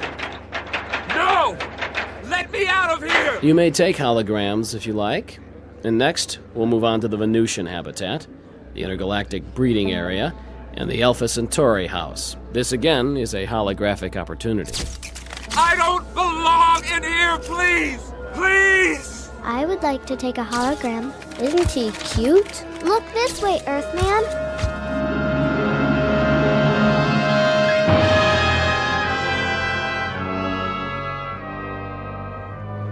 You were right, Marcus. You were right. People, they are the same. No matter where you go, they are always the same. It's a zoo. A zoo. A zoo! It's a zoo. Species of animal on public display. Physical characteristics similar to a human being. Head, trunk, arms, legs, hands, feet. Very tiny, undeveloped brain. Comes from a primitive planet known as Earth. Calls himself Samuel Conrad. And he will remain here in his specially constructed cage with running water and electricity and central heating for the rest of his natural life. Because Samuel Conrad finally discovered a flight plan that led him off course and into the Twilight Zone. More from the Twilight Zone after this. Hello, I'm Stacy Keach. I hope you're enjoying this edition of the Twilight Zone radio dramas. To learn more about this series, be sure to log on to our official website at twilightzoneradio.com. You'll find special discounts on our Twilight Zone audio collections, listings of our radio stations, links to other websites, and a photo gallery of our recording studio and some of our stars in action. Plus ways to contact us with questions or comments about the show. And for a limited time, when you log on to twilightzoneradio.com, you can send in for a free CD of the show. So be sure to visit us at twilightzoneradio.com.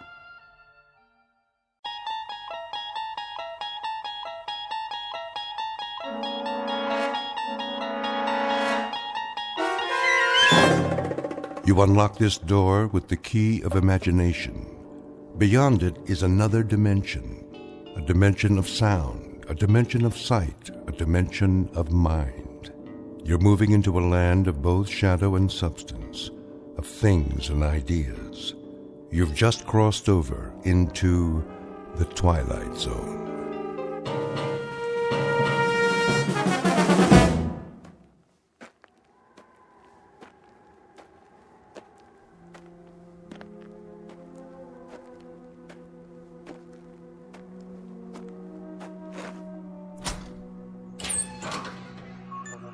Hank? Hank! Oh, morning, Captain. Anything on the radar? Not yet. No signal at all. Try 4.0, true. It'll probably come from that direction. I had her on that all morning, sir. Still nothing. You're past your time, aren't you? Who's your relief? Al Baines, Captain. Baines? I'll see what happened to him. Yes, sir.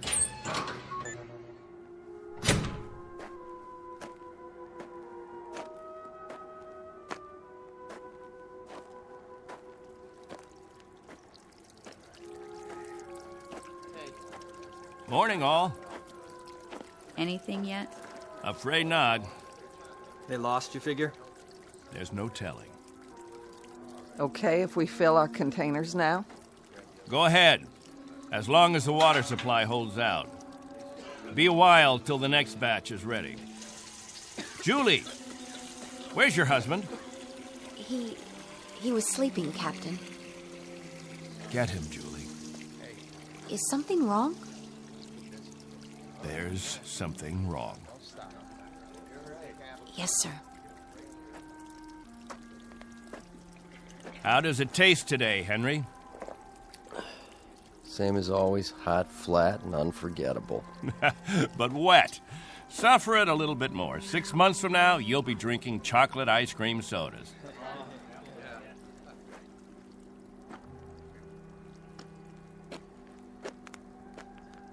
You want to see me, Captain? There's a man in the radar tower who'd like to see you, Al. He would have liked to see you 2 hours ago when you were supposed to relieve him. I overslept. Tell that to Hank Parker up there in the tower. Tell him you overslept, and then be good enough to tell him, Al, that you'll stand his watch all day tomorrow. That's not fair, Captain. It doesn't happen often. Once is too often, Al. More than once is intolerable. And many more than once is a case history of Albert Baines who likes his sleep. I prefer it to a stupid game in the hot sun, both of them. A game, Al? What are we listening for? 30 years of 2 shifts a day.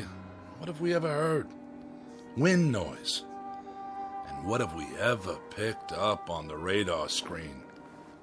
Dust particles? But anything to make you happy, Captain. You listen to me. There's a ship on its way, and when it reaches this atmosphere, it may want to be vectored in. They may want landing instructions, wind direction, ground temperature. And if Al Baines is in the sack, we may spend the rest of our lives here. Is that what makes you happy, Al? How do we know there's a ship out there, Captain?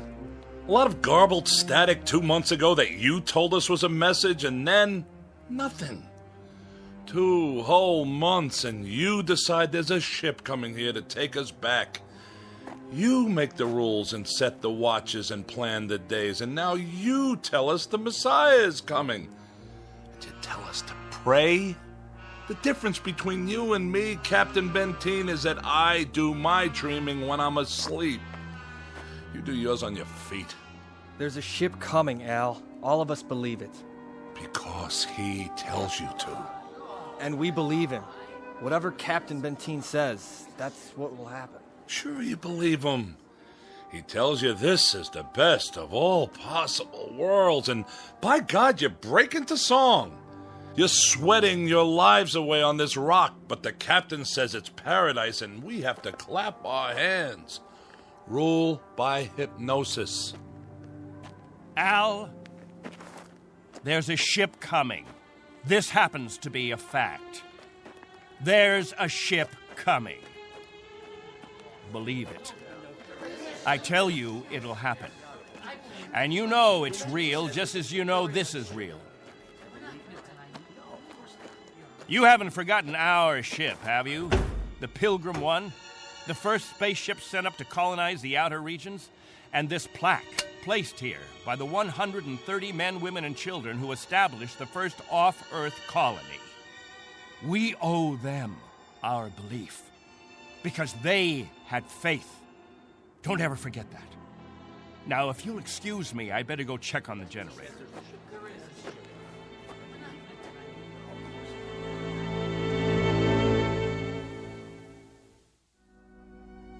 This is William Benteen, who officiates on a small outpost in space.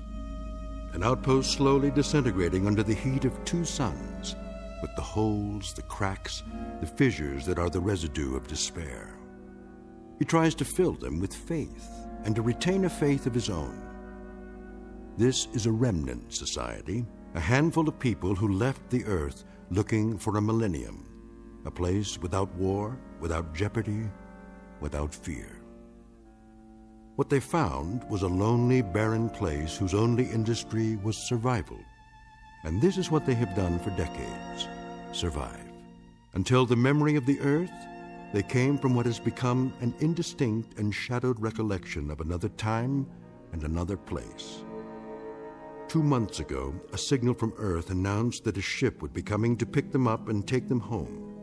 In just a moment, we'll hear more of that ship, more of that home, and what it takes out of mind and body to reach it. Because this outpost is located in the far reaches of the Twilight Zone.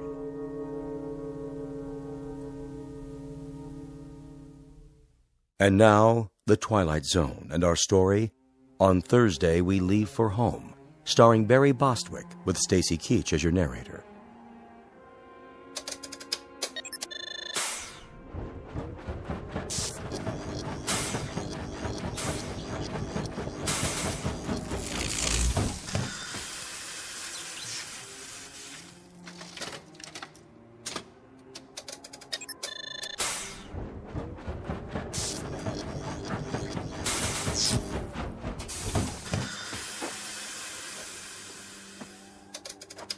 Can't keep the generator running, sir. No wonder. Look at these wires. They're rotten. That's all we got, Captain. No backup? This is it. Any insulation? That's all gone, too. We used it on the converter belts. Well, we have to get the current running somehow. If that refrigeration unit stays off, the temperature in the underground rooms will go up 50 degrees. Well, we could stop the saltwater converter for a day or so, switch the parts. Then we'll have to do that. Tell the people to fill up all the jugs they have. We'll be shutting off the water in 6 hours. Yes, sir. Captain, what about the ship? It's on the way. We know that much. Then everything will be different.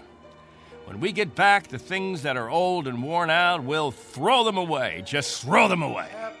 Captain Benteen. What? The main square. Come quick.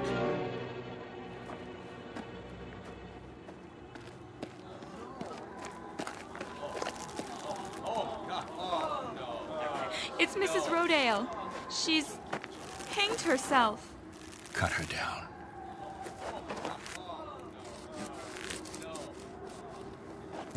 Oh! Mommy, what happened?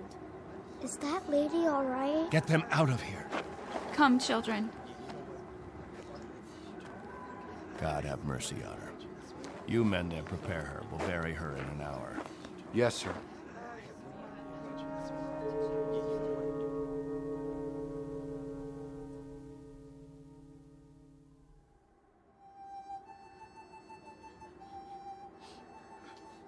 We now consign to this planet the remains of Mary Rodale. We ask God in His infinite mercy to give her the serenity and joy that she sought while she was with us. And we ask His forgiveness for her sin. Amen.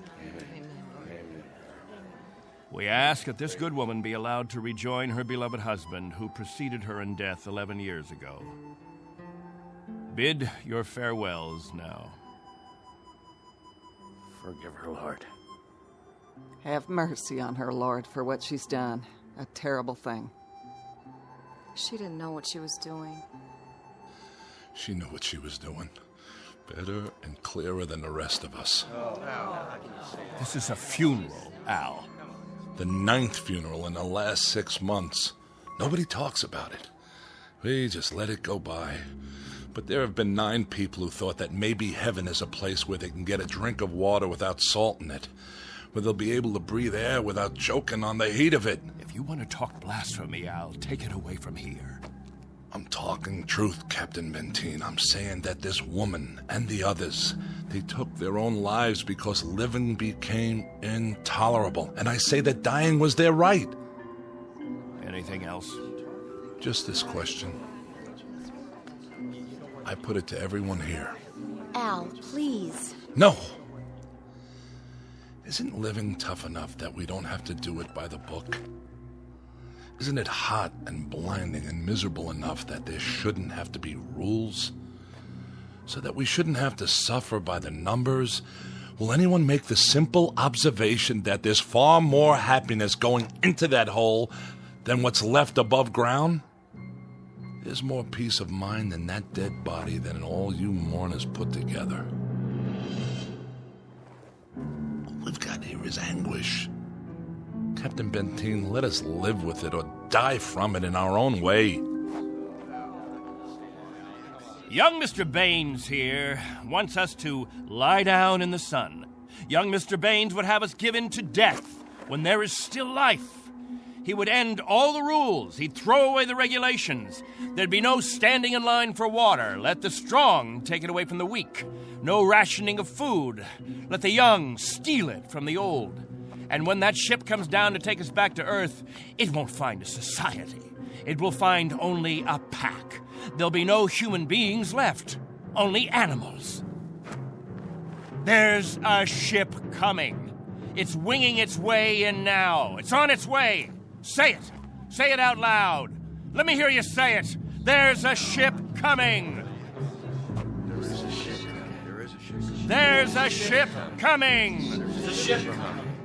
There's a ship coming! There's a ship coming. There's a ship coming. That's right! There's a ship! A ship! Yes! A ship that's coming to take us! Hear that?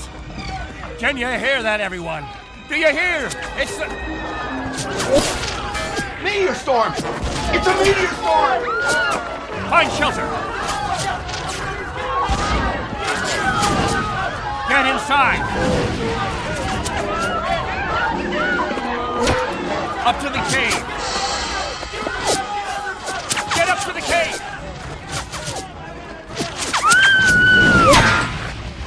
Julie!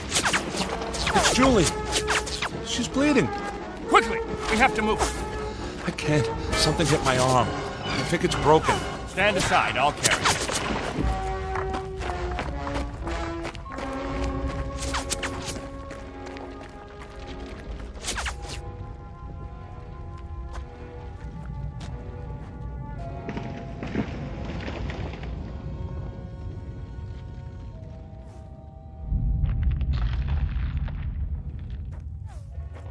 How is she?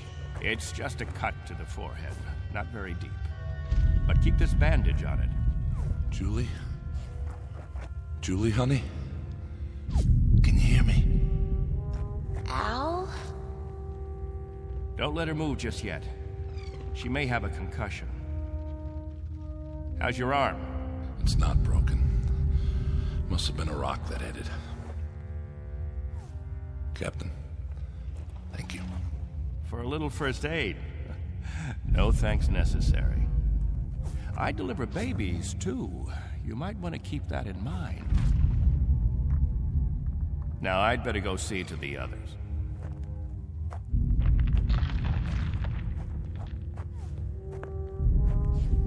Will it go on much longer, Captain? I wish I knew. It sounds like it's spending itself. I've seen meteor storms before, Captain, but nothing this size. What about the damage, Henry? 2 underground cells destroyed. At least, that's what it looked like from out front. Everybody accounted for? I think we're all here, Captain. I've checked. Nobody's missing. Thank God. Everyone try to stay calm. The worst of it is over.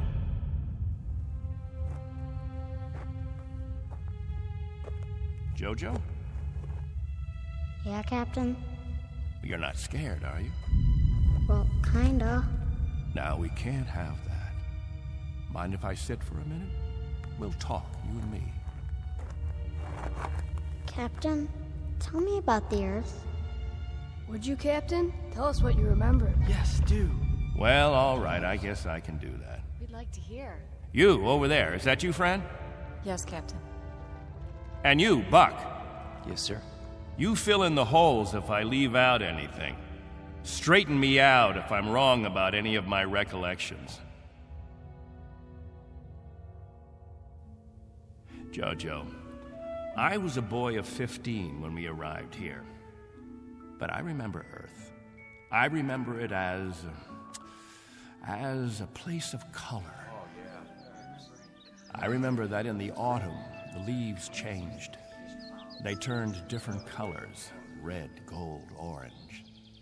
And I remember streams of water that flowed down hillsides, and the water was sparkling and clear. And I remember clouds in the sky, white, billowy things that floated like great, majestic ships. They looked like sails. What are sails? Don't you know what sails were? In ancient times, that's how ships moved across the water. There was so much water. The men unfurled large sheets of canvas against the wind, and it was the wind that moved them. And I can remember night skies. Night. Endless black velvet with stars. And sometimes a moon that seemed to hang there as big as the face of an old man, looking down on us all. Captain, what's night? Why, That was the quiet time, Jojo. Night was when the earth went to sleep. It was the cover it pulled over itself. Not like here, with two suns always shining, always burning. It was a darkness that felt like a cool hand brushing over tired eyes. And there was snow on winter nights, gossamer things that drifted down and turned the earth all white. And we could build snowmen the next morning and see our breath in the air. And it was good then. It was right. So, why did you leave there? Oh, we thought we could find another Earth, Jojo.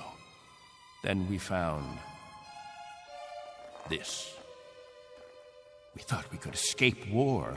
We thought we could build an even better place. And it took us 20 years to find out that we had left our home 1 billion miles away, only to be stranded, like visitors, transients, that no roots could take hold in this ground. But it was too late. So we spend the next 30 years watching a clock and a calendar and waiting. But we can't wait any longer. Not a day, not an hour. We have to get back home. There's no more time. I'll go outside and survey the damage.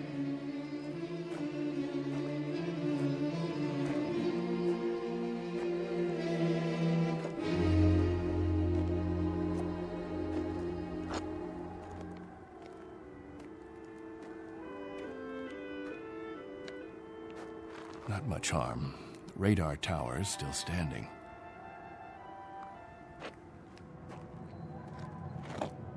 What? Why, it's... Al! Al Baines, do you hear that noise? All of you, come out here. Do you hear it? What is that?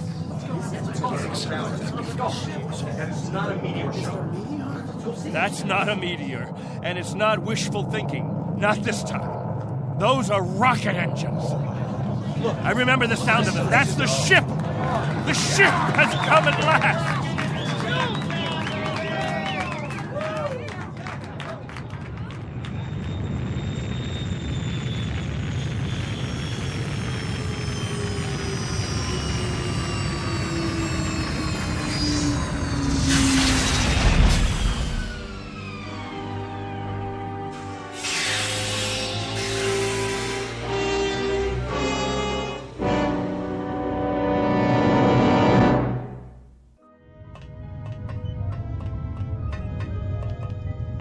Wow, what a ship. How fast can it go? Oh, pretty fast. Watch your step. Looks like you got plenty of room for everybody. Do you have any water? Clean water? We have enough. Oh, doesn't that sound wonderful? Delicious. Careful. I better talk to your leader. You have one, don't you? Sure do. Captain Benteen. I don't see... Standing over there. Hey, Captain, come see the ship. Mr. Benteen? I'm Benteen. Colonel Sloan. I command the Galaxy 6. Our orders are to transport you all back to Earth. Colonel, what took you so long? 6.5 months, Mr. Benteen. 100 times that. We've been waiting for 30 years. Does it all look like this? Salt flats and scrubby mountains. 2 suns, hot and perpetual. 30 years of it. 30 years. The children have never seen Earth, and some of the older ones don't even remember it. They'll see it now. Our orders are to get you aboard as soon as possible. We figure that we should be able to lift off on Thursday. Are you still using Earth time? Of course. Good. That'll give you 3 days to prepare. Unfortunately, your people will only be able to take what they can carry. Over 200, aren't there? 187 men, women, and children. It may be a little crowded, but we'll fit you all in. You've been used to a lot of space, Mr. Benteen, haven't you? Space? Room to move around. That's all there is here. That and the heat. I can feel it. They'll make the trip standing on their heads if necessary. I'm sure they will, but I don't think that'll be necessary. Do you know, can you understand what a godsend this is for all of us? It's hard to imagine. I can only say your country's very, very proud of you. What of the Earth? Has it changed? Not too much. Still green? Still green. And the cities? The cities still stand. And war? As always, I'm afraid. One dies down, another one springs up. But through some miracle and the grace of God, we never had the big one. Now, Mr. Benteen, all things considered, I think you'll find it very much as you left it. Captain Benteen. Captain? That's what the people call me. This place, their very lives, it's all been my responsibility. You've done quite a job, Captain Benteen. But you can rest easy. I'll take over the responsibilities now. No need. I'm used to the job, Colonel. The living quarters, they're underground? I was saying, Colonel, I'm used to the responsibility. I wouldn't quite know how to function without it. Is it cooler there, Mr. Benteen? I'm sorry, I didn't... Your underground rooms, are they much cooler? Yes, they're refrigerated. It's... Captain. Morning, Captain. George. The best morning ever. We just wanted to say thank you, Captain. Why? For what? For keeping us alive all these years. That's right. Without the Captain, none of us would be here. That's not necessary. You better believe it, Colonel. I do. I do believe it. Captain Benteen. Go ahead, Colonel Sloan. That's all right. I'll see to the others.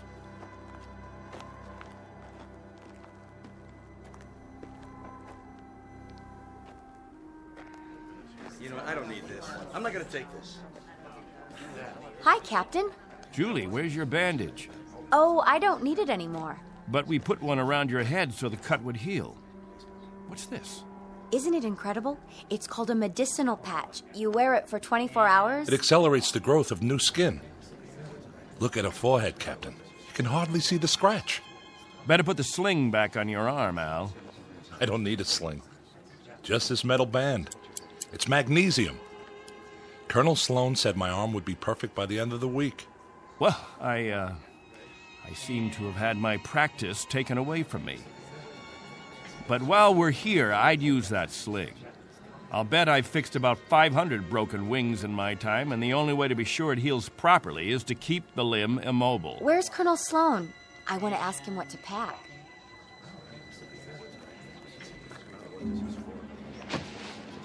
Eleanor, let me help you with that bundle of clothing. Thank you kindly, Captain. I'll carry it for you. No, thank you, crewman. I've got it. Here you go, ma'am. I don't know how to thank you. Are all the crew as strong as you? That's our job, ma'am. Nothing to it.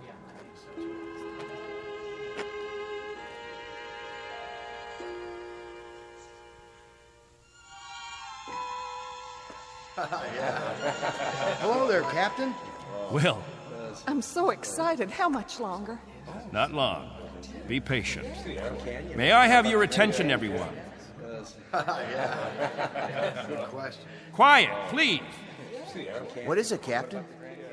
As all of you know, we have less than 36 hours before we depart. And as I told you earlier, there is a maximum allowance of 14 pounds per person. Soon we'll begin weighing your belongings, and if we're over the limit, I'll make up a list of necessary items. I hope I'm not intruding, Captain. I was just telling them about the weight requirements. We'll handle all that tomorrow. I heard you'd called a meeting here in the cave, so I brought Lieutenants Engel and Rafferty with me. Everyone has so many questions about Earth, I thought perhaps this would be a good time. Actually, Colonel, the purpose of this meeting is simply to make some last-minute arrangements. Colonel, I used to live in San Diego. Is California still the same? Sunny and warm most of the time, but not this warm. Los Angeles has become the biggest city in the world. These kinds of questions, we could just as well handle them when... Colonel Sloan? Are there still major leagues? My dad used to tell me about baseball and the World Series. The leagues are just as before, American and national. What about the Dodgers? They came in 10th last season. I'm told they need pitchers pretty desperately. I'll tell you what. When we're finished here, we'll improvise a ball and bat and have ourselves a game. How's that sound? Yeah, that'd be great. Let's do it. I think it's a little hot for that kind of activity. What we could do is have some group singing. We haven't done that for a while. I got an old sack. That'll be the ball. Who's got a stick? What are we waiting for? Let's go. Yeah. Please, wait. We haven't finished yet.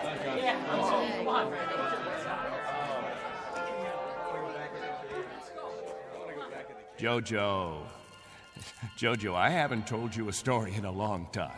How would you like to hear a story about... What have you got there? This is what they call candy. One of the spacemen gave it to me. It tastes... Sweet, Jojo. It tastes sweet.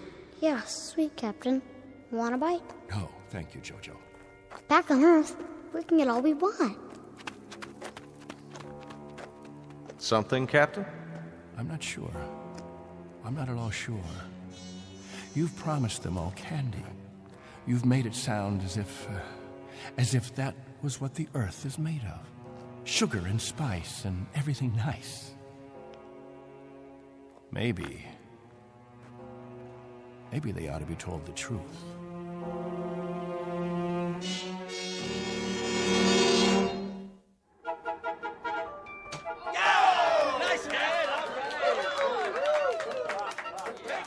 The universal language.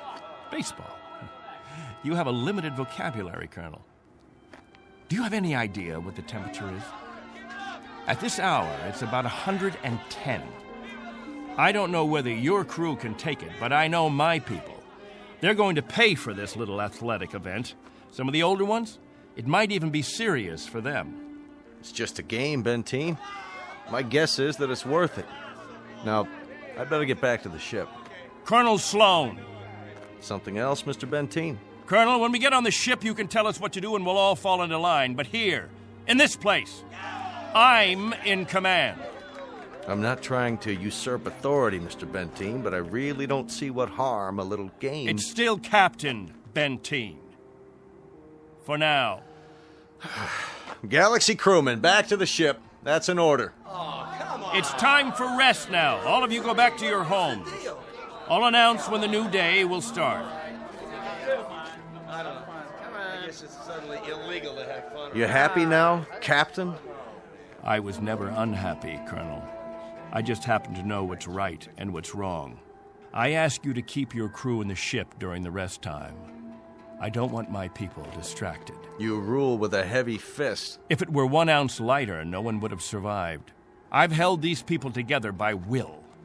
They'd have died, Colonel, without someone they could hold on to. They'd have withered away. Not anymore, Captain. Relax. That's a luxury I've never been able to afford, Colonel. I've never been able to marry, to think only of myself, because of them. I've been a father figure, a governor, a confessor. I've been all those things. And if I hadn't been, there'd be no life here. These are my people. Understand? My people.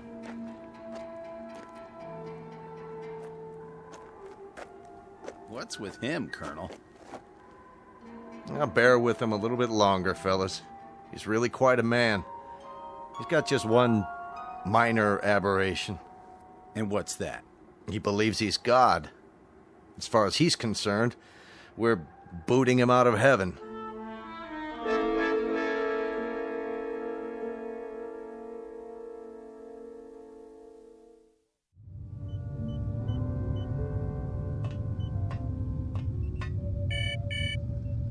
Yes? Mr. Captain Benteen is here, sir. Show him in. Very well, sir. Come in, Captain. Sorry my quarters are a bit cramped. Please, sit down. Colonel Sloan, this is a list of all passengers with their approximate weight and the weight of their belongings after each name. The scale we have is pretty beat up. My guess is that it underweighs by about 4 or 5 pounds. Fine. All I wanted was an approximation. We'll weigh them in on our own equipment before blast off. This is Wednesday, 12 midnight? I keep getting confused with the constant light. When do the people get up? About 2 Earth time. The hours from 7 until 1:45 are the hottest. That's when we try to stay indoors. Then we have our meetings at the cave about 2 hours afterwards. We've had to improvise our own schedule. You've improvised very well, Captain. I looked at the saltwater converter, your electro plant, the sun shields you put up over the crops. Very inventive. Necessity hasn't been the mother of invention here. It's been the father and the whole family. Well, you'll be able to give way to progress now. Though I wonder if all of it'll be to your liking. The way you'll be lionized when you get back to Earth. You're referred to in the press as the Lost Pioneers. They're gonna make quite a thing of you when we land. Oh? Wherever any of your people settle, there'll be keys to the cities, brass bands. I expect they'll scatter all over the U.S. The government's had inquiries by, well, it must be thousands of relatives. My guess is that they'll just about have time to look into a television camera and then get whisked off. Well, they won't be scattered, Colonel. They'll go as a group. We'll find a place where we can settle, and that's where we'll stay.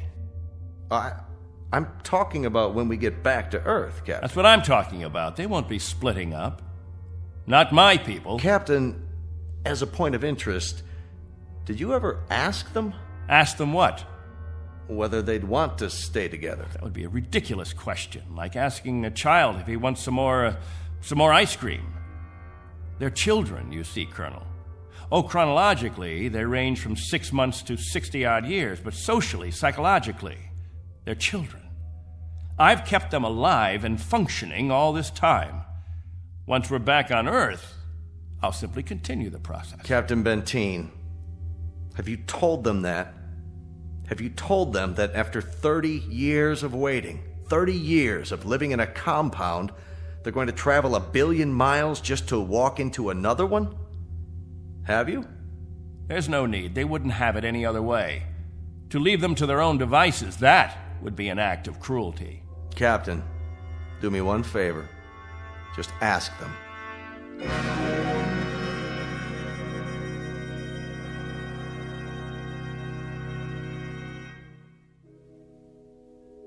Naturally, we won't have to concern ourselves with the colder climates, the northeastern states, the upper regions of the Great Plains. We'll find an area much farther to the south, perhaps Florida or Texas.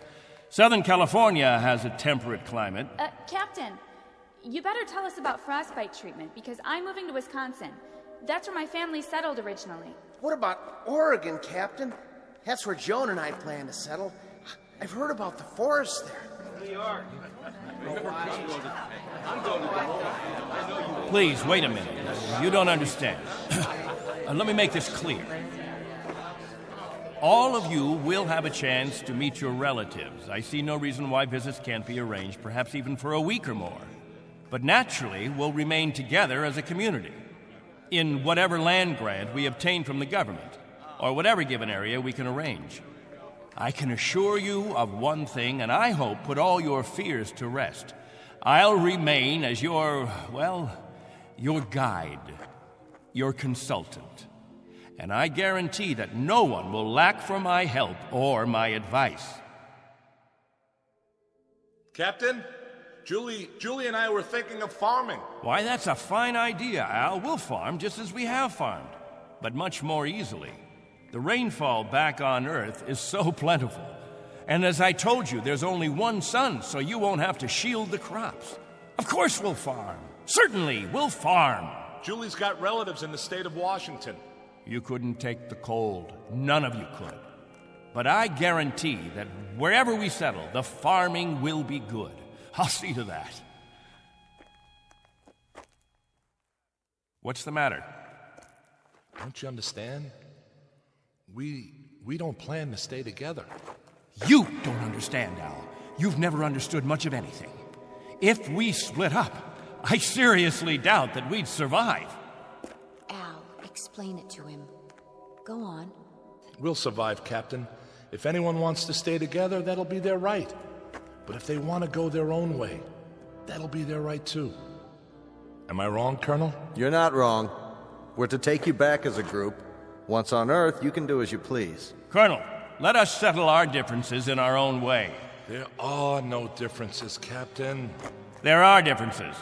There are. Changes that have taken place on Earth. Things we aren't prepared for. Oh, the Colonel has made it sound like a big holiday. The good life just plucked off a tree. Well, friends, I don't want any of you disillusioned. Wherever men live, they grub, they scrabble. They have to dig to stay alive. It's a fact. But together, that's the word, together. We've got to stay together. Think of that word now. Let's say it out loud. Everybody, now. Together. Together. Together. Together. Together. Looks like the congregation isn't with you anymore, Captain. What's the matter with all of you people? Wait.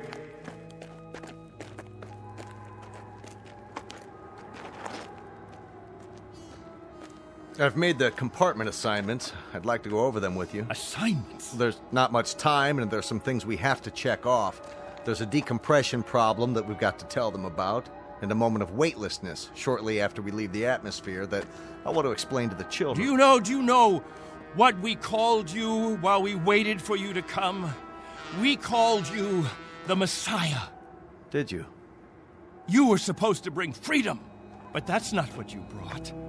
You brought selfishness, dissatisfaction, divisiveness. With all the misery we've had here, those germs never infected us. I brought nothing but a ship and a crew and a means of escape. You've had no diseases, no viruses. Did it ever occur to you why? You've lived in a test tube, Captain. Antiseptic and germ-free and sterile. Sure, you're a group, a cell, but that's all over with. Now it's time for you to be what God meant you to be, individuals. Time to break the test tube. Time to rejoin the human race. What I'd like to know is why in the name of God you're so reluctant about it. Because I remember the human race. This is incredible. Oh, it's really incredible. I was wrong, Colonel. I've been telling them about an Earth that doesn't exist. An imaginary garden. No. We can't go back. It's too late. Captain, really?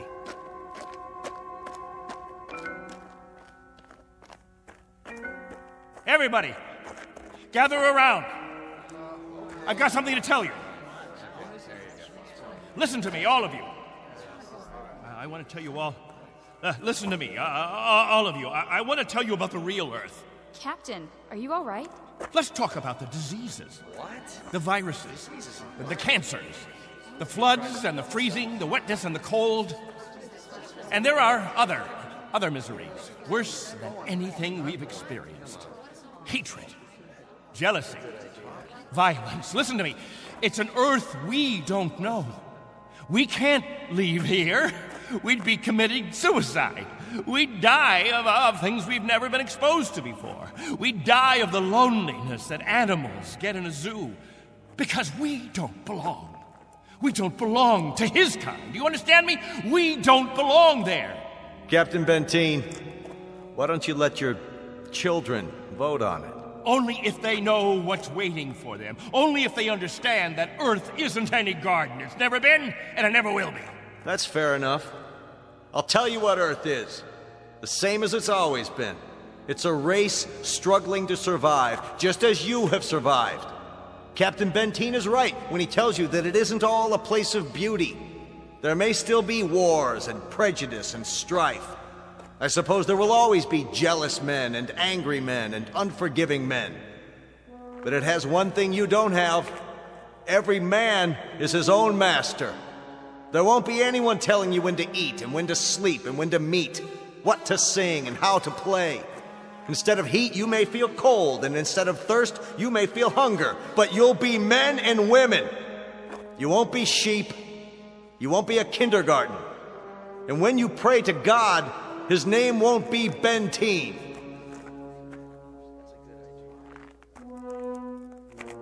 A vote now, Captain, and the majority wins. Those of you who want to be on the ship 10 hours from now, heading back to Earth, step forward. All right, I'm going. Let's go. Let's go. Let's go. Go. That's it. Let's go. I suppose that makes it unanimous, Benteen. Even you, Jojo? Well, I want to go with the Colonel. Give me something, anything. Give that sledgehammer. Here! No, let it go. Angle! Rafferty! There, sir. Stop him! He's running from the ship! No. Captain, no, please!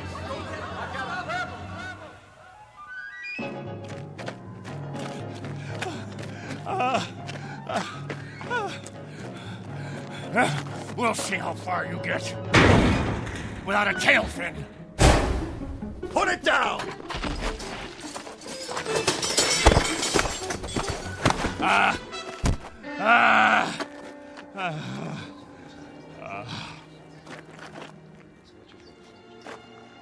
You all right, Colonel?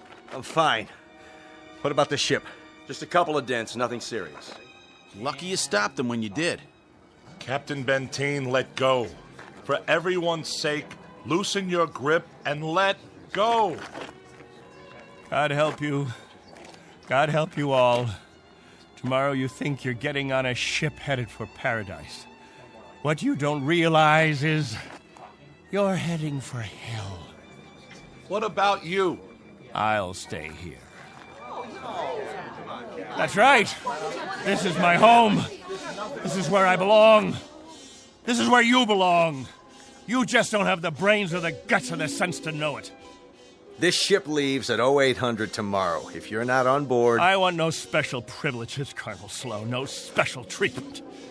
If you're to blast off at 8, you blast off at 8. As for the rest of you, you can go on the ship or you can remain here with me. I'll be at the cave. Any who want to remain can meet me there.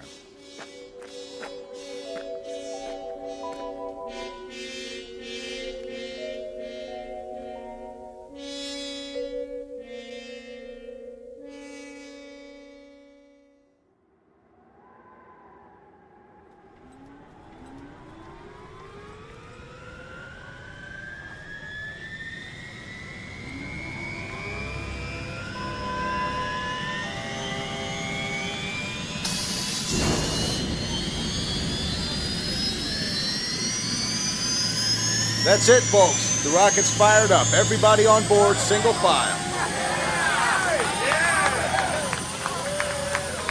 What about the captain? I'll give it one last try. Lieutenant Engel, see to the passengers. I'll be right back. Yes, sir. Where are you going, sir? To the cave.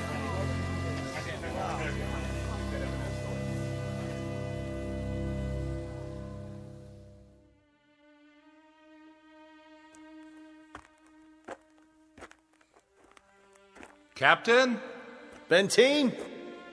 Benteen, we know you're in here. Please, let us talk to you. He's not going to show himself, Colonel. We're leaving now. We have to blast off in 5 minutes. If we don't, we'll have lost our orbital position. Benteen, it has to be now. Captain, please, come out. Remember this. If we leave without you, there'll be no other ships. This is where you'll live the rest of your life. And this is where you'll die. All right, Benteen. As you prefer. Let's go, Baines.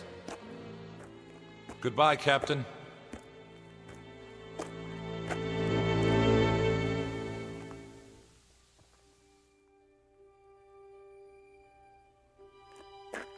Hello, friends, all together at the meeting place. Any new business today? No? Jojo, I'll bet you want to hear about Earth. About the rivers and the seas, the blue skies, or the night, the stars and the moon. Which do you want to hear about this time? There's color on Earth, the change of seasons.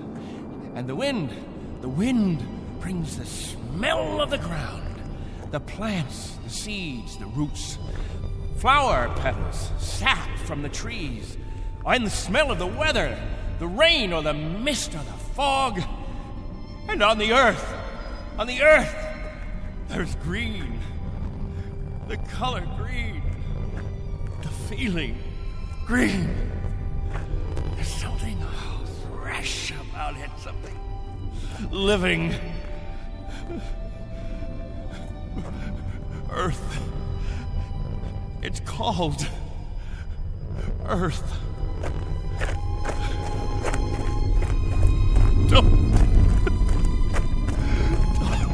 Don't leave me. Please. Oh, don't leave me.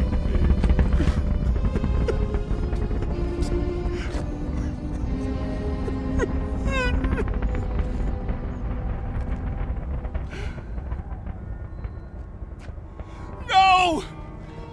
Don't leave me behind! Don't leave me.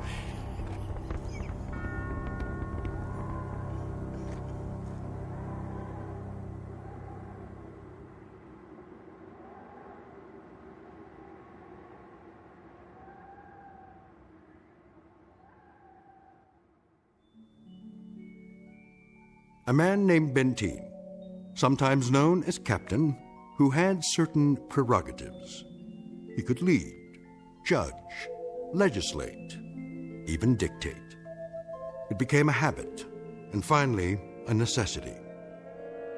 William Benteen, once a god, now a population of one, on a distant outpost in the Twilight Zone.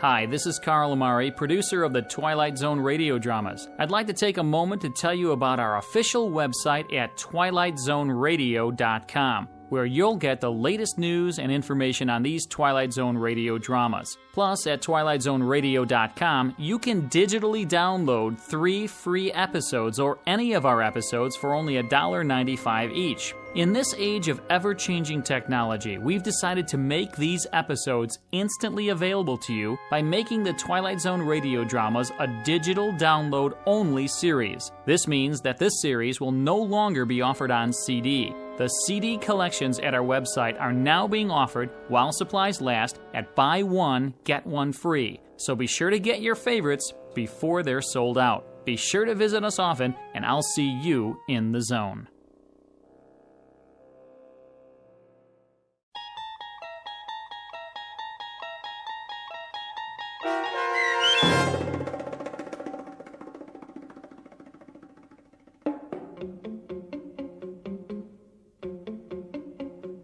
On Thursday, We Leave for Home, starring Barry Bostwick with Stacy Keach as your narrator, was adapted for radio by Dennis Etchison and written for The Twilight Zone by Rod Serling. Heard in the cast were Mike Starr, Christian Stolte, Elizabeth Lido, C.J. Amari, Richard Hensel, Justin Kaufman, Kurt Nabig, Joby Cerny, Jennifer Joy, Meg Thalken, Tracy Hernandez, Jake Salins, Doug James, Jeff Lupetin, and Amanda Amari. The producers of The Twilight Zone wish to thank CBS Enterprises and the Rod Serling Estate for making this series possible. This copyrighted radio series is produced and directed by Carl Amari for Falcon Picture Group. Sound design and custom Foley effects for The Twilight Zone by Cerny American Creatives Bob Benson, Craig Lee, Michael Slaybach, and Matt Sorrow. To learn more about the Twilight Zone radio dramas and to contact us, visit our official website at twilightzoneradio.com. Doug James speaking.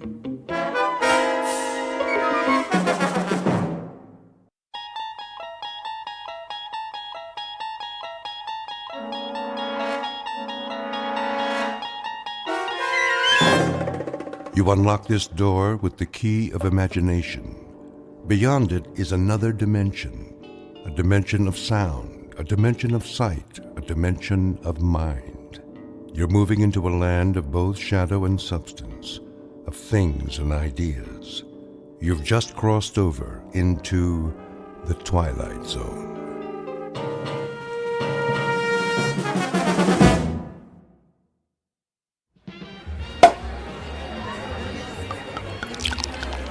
Here's to Michael Franklin, in honor of the most stunning, ruthless stewardship of a corporate takeover I've ever seen. Thank you. Thank you, Alan. Thank you, everyone. And may I just say, I absolutely deserve it. I know you've had your eye on that corner office for some time. Well, it's yours. Actually, Alan, I have my eye on the corporate suite. What? That's my office. Exactly. Careful, Michael. Your ambition is showing. Well, my ambition is what made this deal happen. My ambition is what allows our billable hours to skyrocket every quarter. And my ambition is what will eventually lead me to not only your office, Alan, but to your company-paid condo, your company-paid Mercedes, and your company-paid weekly $200 haircuts and manicures. Just kidding. I have to admit you had me going there, Michael. I have no doubt that someday you will occupy my seat in the company. We'll have to wait and see what the future holds. Tut, tut, no harm in celebrating. Speaking of the future, check out that wild-looking old woman sitting behind the table. Wearing that colorful headscarf with all the jewelry? She looks like a contestant for Best Halloween Costume. No, I think she's telling fortunes. See how she's looking at that guy's hand? Let's go see what she has to say. Alan, you don't believe in this stuff, do you? Of course not. It's just for fun. On the other hand, maybe she can give us a hot tip for our next takeover target.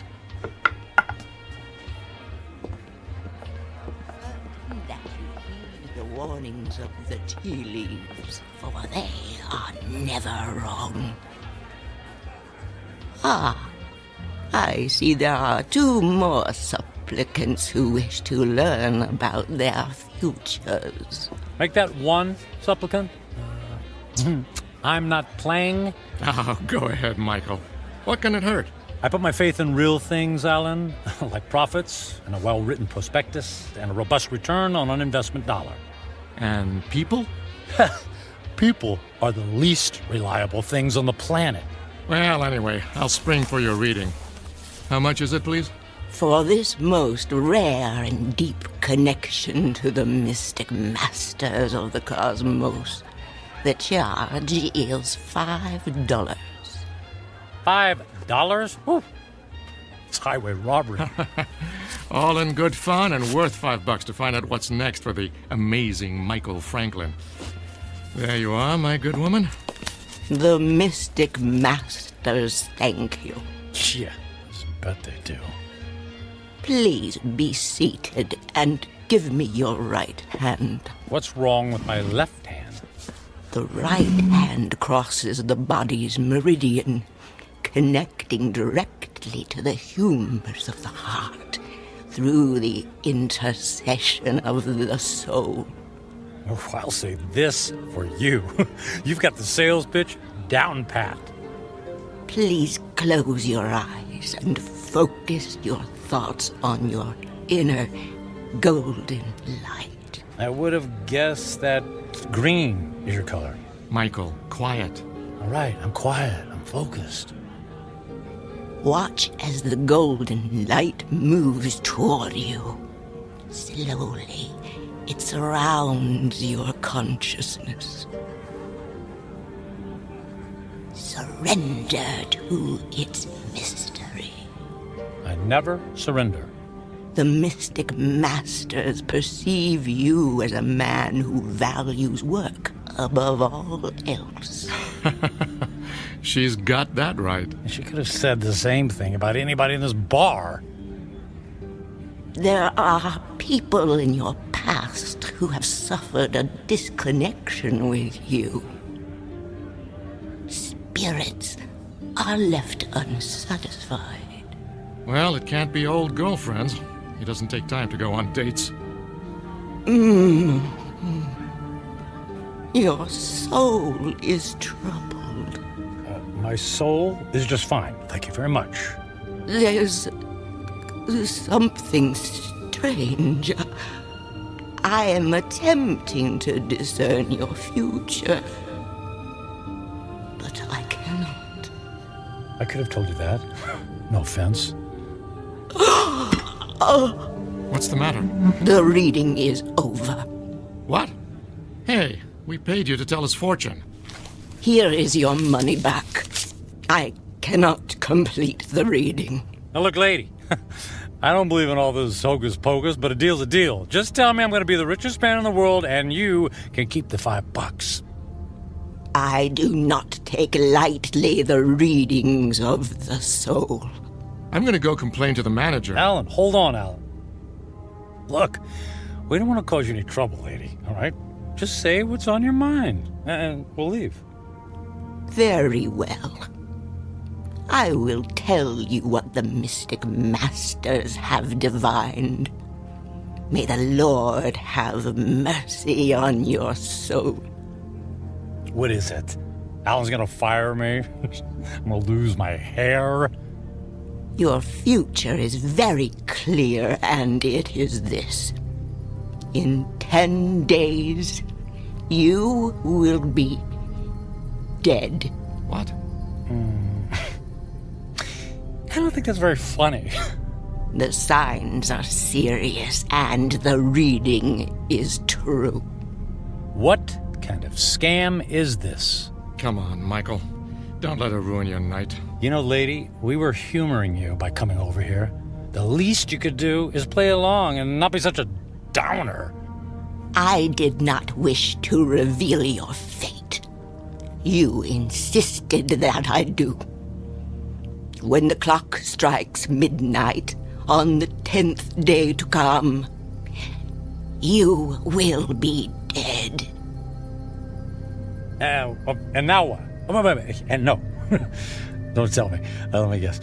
I pay you another $5, and you tell me how I can avoid this terrible fate. That is impossible. Your fate is sealed. Let's go get a beer. Come on, Michael. Fine. See, it's been a real pleasure spending time with you, ma'am. Alan, I'm heading home. I got some paperwork to finish anyway. Are you sure? Oh, yeah. Yep. Suddenly, I don't know, I just lost my desire for celebration. Okay, buddy. See you tomorrow. Yeah, see you tomorrow.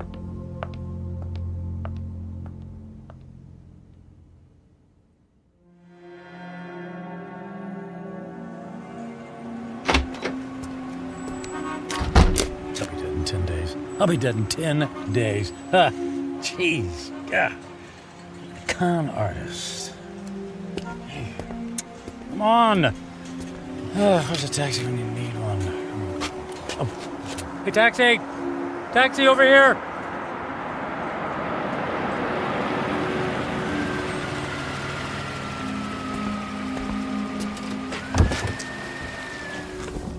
Hey, where to, buddy? Take me to... Hey, pal, you okay? Feel dizzy. You don't look so good. I need... Hey, buddy. Oh my gosh, he passed out. Gotta get him to the hospital.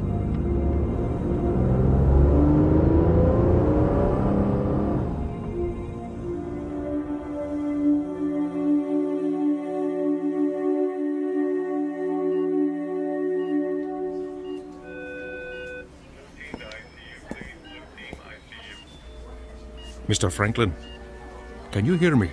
Where am I? You're in the emergency room at Samaritan Hospital. What? What happened? What's going on? Easy, please. Don't try to sit up right away. You're still recovering from the anesthesia. Anesthesia? Yes. For what? You were brought here because you passed out in a taxicab. Do you remember that? Vaguely. We performed some tests on you. Blood pressure, heart. Everything was normal. Well, then, I don't get it. Then why am I... In an abundance of caution, we gave you an MRI. I'm afraid we found something unusual. Oh. Well, what does that mean? There's a dark spot on the X-ray of your brain. We don't know what it is until we perform more tests, of course, but I must impress on you. This is a very serious situation. Well, what happens next? Well, I'd like to check you into the hospital for further procedures. We can consider options for chemotherapy and radiation right away. But I feel fine. I'm in great shape. Cancer has no respect for those issues, I'm afraid. How long do I have? A few years? Given the size of your anomaly, I suspect that your prognosis is dire. And how long? 6 months? It could be a matter of days. I'm very sorry, Mr. Franklin. I will send a nurse in to take your information, all right? Days, wait. The old woman in the bar, she was right. I'll be dead in 10 days.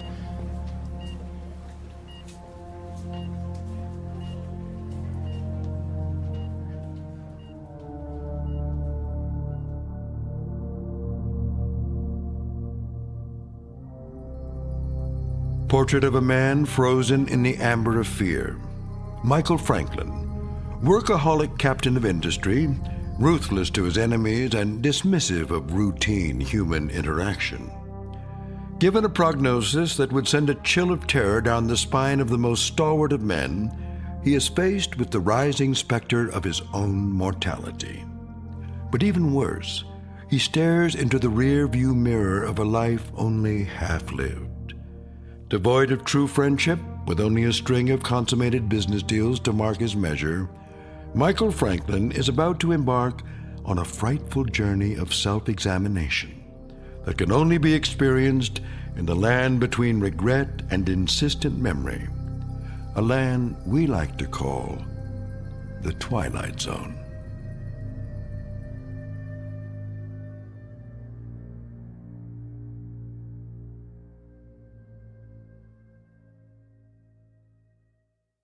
And now, The Twilight Zone and our story, 10 Days, starring Ned Bellamy with Stacy Keach as your narrator.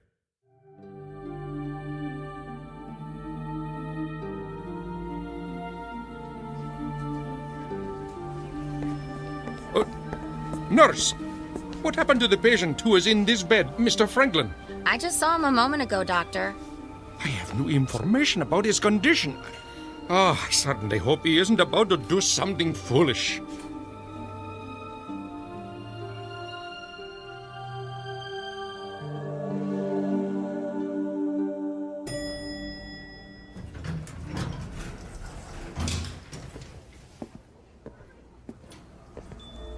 Is Alan in yet? Oh, yes, Mr. Franklin. Are you all right, Mr. Franklin? I'm fine. I don't believe I've ever seen you in the office without shaving or changing your clothes from yesterday. I was in a hurry this morning. Is he in a meeting? He just finished a call. Fine. I'll only need a minute. Oh, but he's got another appointment at... I'll only be a minute.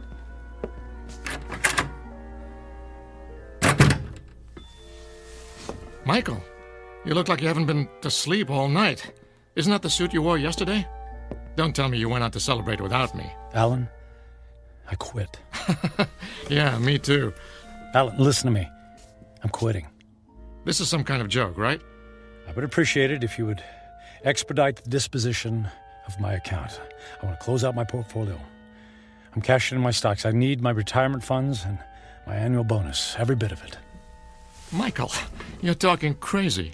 What are you doing? What's this all about? What part didn't you understand? I mean, you can't just quit. But I just did. What on earth for? Personal reasons. Personal reasons? After all these years of working together, you offer me that? Correct. Michael, if this has something to do with that crazy old woman who told your fortune last night... It's not that. I just decided to take my career in a different direction. I've just been thinking about making this move for a long time. I don't believe you. Alan, no offense, but I don't care if you believe me or not. I've made my decision, and I'd like you to honor it. You realize that if you disassemble your corporate portfolio early, there will be substantial penalties. Not to mention the perks you'll be losing. The company car, the country club membership, the center court basketball tickets. Can you have the accounting department wrap everything up right away? Oh, and I'd appreciate all of the various income streams to be folded into one check. That check will be worth several $1 million. Yes. Well, I can't say I approve of what you're doing, and I can only hope you have a good reason, even if you won't tell me. Could you make the call, please? I'm in a bit of a hurry.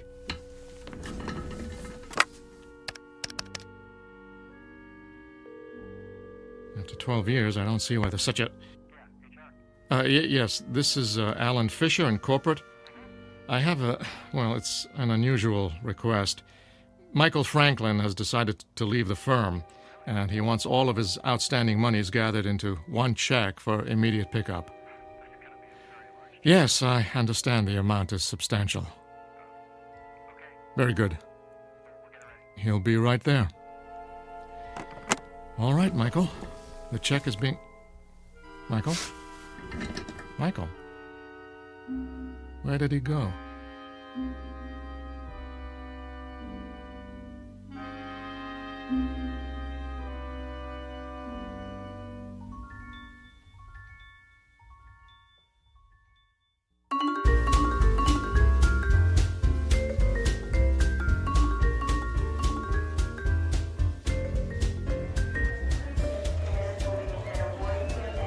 May I help you, sir? I'd like to buy a ticket to Rome, please. Leaving today. Very good, sir. And on what date would you like to return? Just a one-way ticket, please. I just love Rome. The sights, the food, the museums. It's a banquet of... Yeah, I'm in a hurry. Please. If you'll just sign here. Will you prefer a window or an aisle seat? Surprise me.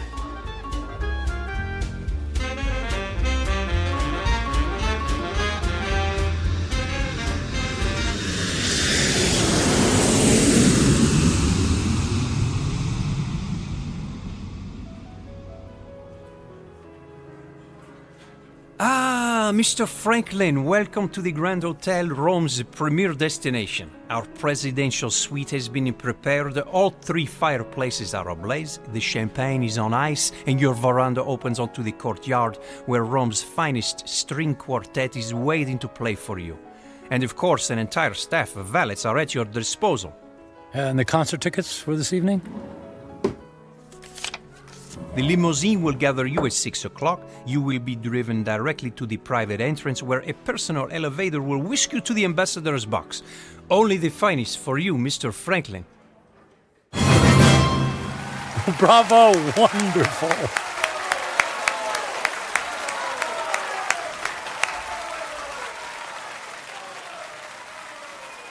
Excuse me, Mr. Franklin. The young lady in the next box has sent this fine wine to you. Well, please ask the lady if she would care to join me. Right away, Mr. Franklin.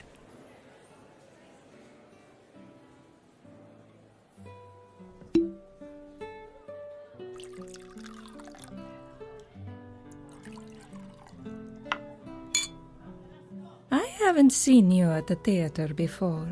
Do you come to Roma very often? You might say this is a once-in-a-lifetime vacation. I want to see him do everything, all the finest foods, all the finest wines. I want to hear the best music and experience all the riches the world has to offer. All at once? Why settle for the ordinary when we can fill our lives with the amazing? Oh, you are a man of action. Speaking of action, would you care to dance? I would love to dance, but not here. There's a fabulous nightclub in the center of the city, very exclusive. The limousine awaits.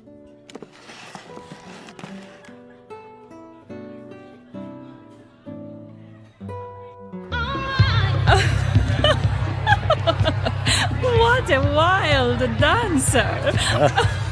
It's not me. It's the champagne. You're so funny.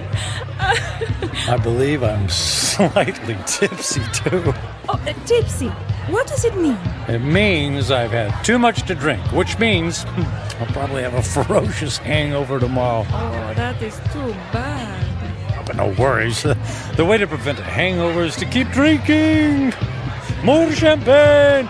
More champagne! More champagne! And more dancing! And more dancing!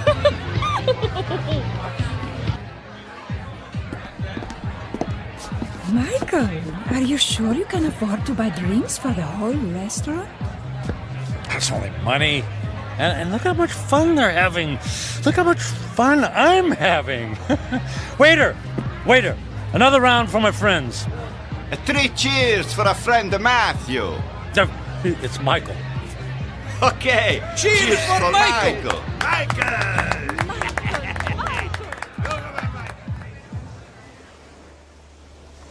Michael, are you able to walk? It's not me. It's the streets that keep moving. You danced the night away. And we'll do it again tonight. The sun rises over the ocean. If I see 1,000,000 mornings, I never grow tired to seeing that sight. Imagine if you only had a few more to see. I'm sorry, what did you say? I said, would you care for some breakfast?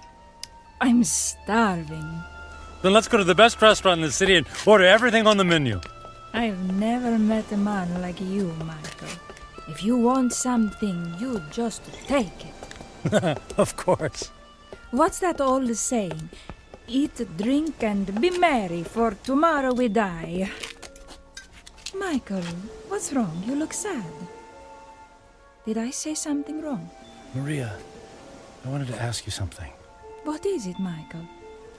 Would you care to join me on a small trip? Where to? Oh, I know a charming village near here. We could have a picnic. Actually, what I had in mind was Paris. Paris, France. And then London. And then Monte Carlo, or Moscow, or Hong Kong. I mean, we could go anywhere in the world. But what will we do when we get there? Whatever we want. I'll buy you diamonds, or a new car. Would you like a new car? Michael, you're making my head swim. I don't need a new car or diamonds. What then? A yacht? My life is here, in Rome. I can't just pick up and leave to go hopping from one country to the next. Why not? You just said you admired me for that very thing. I admire your freedom, but I have responsibilities. My parents are here, my friends. Well, they'll be one phone call away. I can't just leave. You can do anything you want to, just like me. Don't you have anyone you feel responsible to? We were discussing breakfast. Breakfast, that's what we need. Michael, I asked you a question. Come, we'll order the most expensive breakfast in town in the most expensive restaurant. We'll have them serve us eggs on plates made of gold. I'm not really hungry. Where are you going? Where are you going? I have things to do. But what about Paris, London? You're willing to give all that up? If I left with you, then I would be giving up something. Like what? My life here. It's who I am. The people I love, the friends I have. So window dressing. None of that is important. And what do you think is important? I am. And what I want. I see. Goodbye, Michael. Fine! I'm going to Paris by myself. There's lots of beautiful women there, too!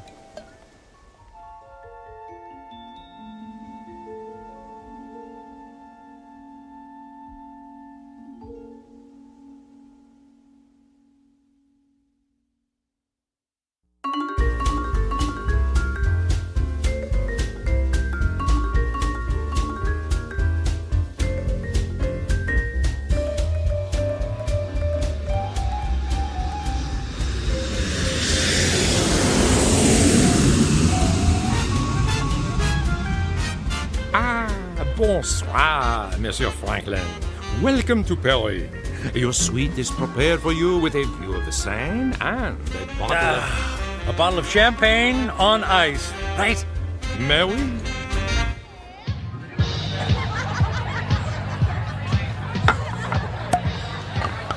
What did you say your name was? My name is Angelique. I'll call you Angel. My beautiful French angel. What about you, my dear? I am called Giselle. Ah, Giselle. Giselle, I knew her well. Oh, you are so silly.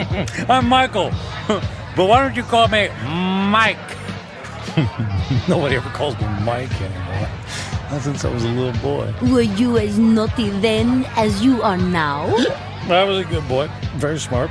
In fact, I was smarter than everybody. Did you know that? I was better than all of them. Oh, you are a good person, Mike. Nobody ever bought me a pearl necklace on the same day I met them. I'll buy you another one tomorrow. Hey, we need more caviar here. Garçon! More caviar, s'il vous plaît. But Mike, we have 2 bowls full on the table already. They're 10 minutes old. We need fresh caviar. Freaking caviar. Let's dance. Mike.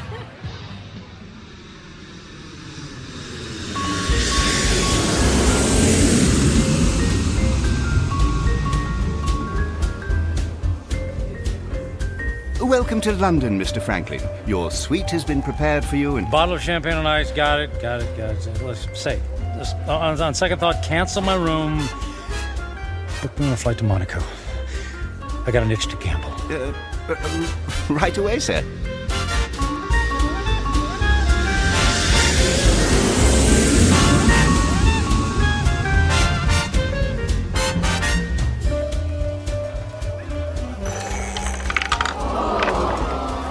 And the number is 29, red. Don't worry about it. It's only money, and there's plenty where that came from. Another 10,000 in chips, please. Is the gentleman sure he has already lost several $100,000? If the gentleman wanted to hire a babysitter, the gentleman would have done so. You understand? As the gentleman wishes.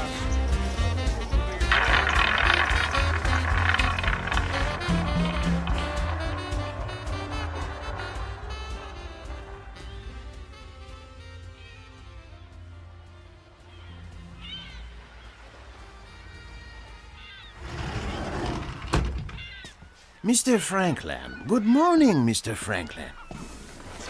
Mr. Franklin? Hello? Mr. Franklin, your branch is here, sir. Shall I place the champagne bottle next to the bed? Shall you... Who are you? Where am I? I am Captain Philippe Duchette. This is the Fandango Dancer, the luxury yacht you rented last evening. I rented? Was I alone? The gentleman was escorted by several very attractive ladies, and there was a request for the boat to take you to Australia. But, as you may know, that trip is beyond the range of this vessel. Wanted you to take me to Australia. After we received the Alaskan crab, Russian caviar, and of course, the champagne. I hope I never see another glass of champagne. What shall I do with the cases that are on the deck? How many cases did I order? 10. They're yours. Merry Christmas. Do you wish to proceed with the cruise? No, I don't think so. Very good, sir. All right. For a week, I've eaten the finest foods, drunk the most expensive champagne. I've slept in the most exquisitely comfortable beds with the most luxurious silk sheets. I've held beautiful women in my arms. I should be the happiest man on earth. I should have a permanent grin tattooed on my face. Why am I so miserable? I'll have a few days left to live. A few days. I need to be somewhere where someone knows me, where I don't have to pay for the company of people. I need to go home. I need to go home.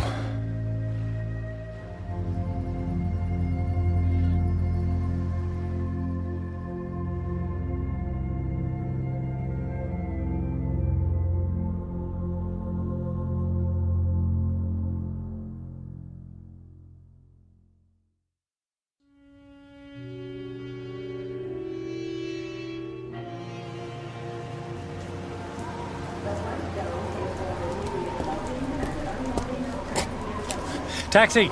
Taxi, over here!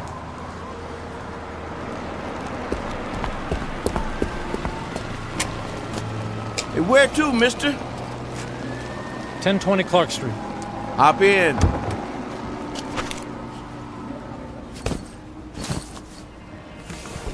Looked like that wind was gonna take you away, mister. We flew in through the storm. It was quite a bumpy landing. Well, it'll probably blow over soon. Say, I don't think I've seen you around here before. Well, I haven't lived here for quite some time. That must be it then.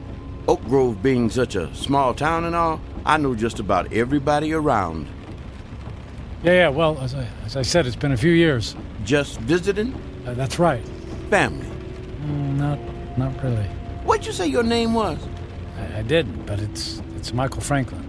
Your dad was the high school teacher. That's right. Oh, I don't think I remember seeing you at the funeral. What was it, 4 years ago? I wasn't here for the funeral. You didn't come to your own father's funeral? Not that it's any business of yours, but I had meetings in Japan and couldn't fly all the way back here. Is that all right with you? Is it okay with you? Look, if you don't mind... You'd prefer if I stopped flapping my gums, right? Well, I wasn't going to put it like that. Not to worry. The wife says I'm 99% hot air. It's just that I've been flying for the better part of 24 hours. Jet lag and all that, you know. Well, say no more. My lips are sealed. Anyway, here we are. 1020 Clark. Let me help you with your bag. It's all right. I can manage. Here you go. Keep the change. Mister, do you know you just paid me with a $50 bill? Huh? Oh, yeah. Yeah, that's fine. Well, you have yourself a really fine day, because I sure will. And you be careful in that wind, you hear? Well, something tells me it's not the wind I'll have to worry about.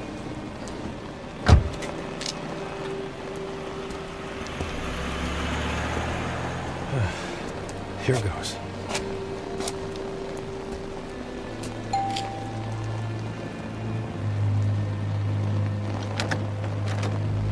Hi, Carrie. Surprise. Michael? What are you doing here? It's a long story. May I come in? Well, It's pretty windy out here. I suppose so. Thank you.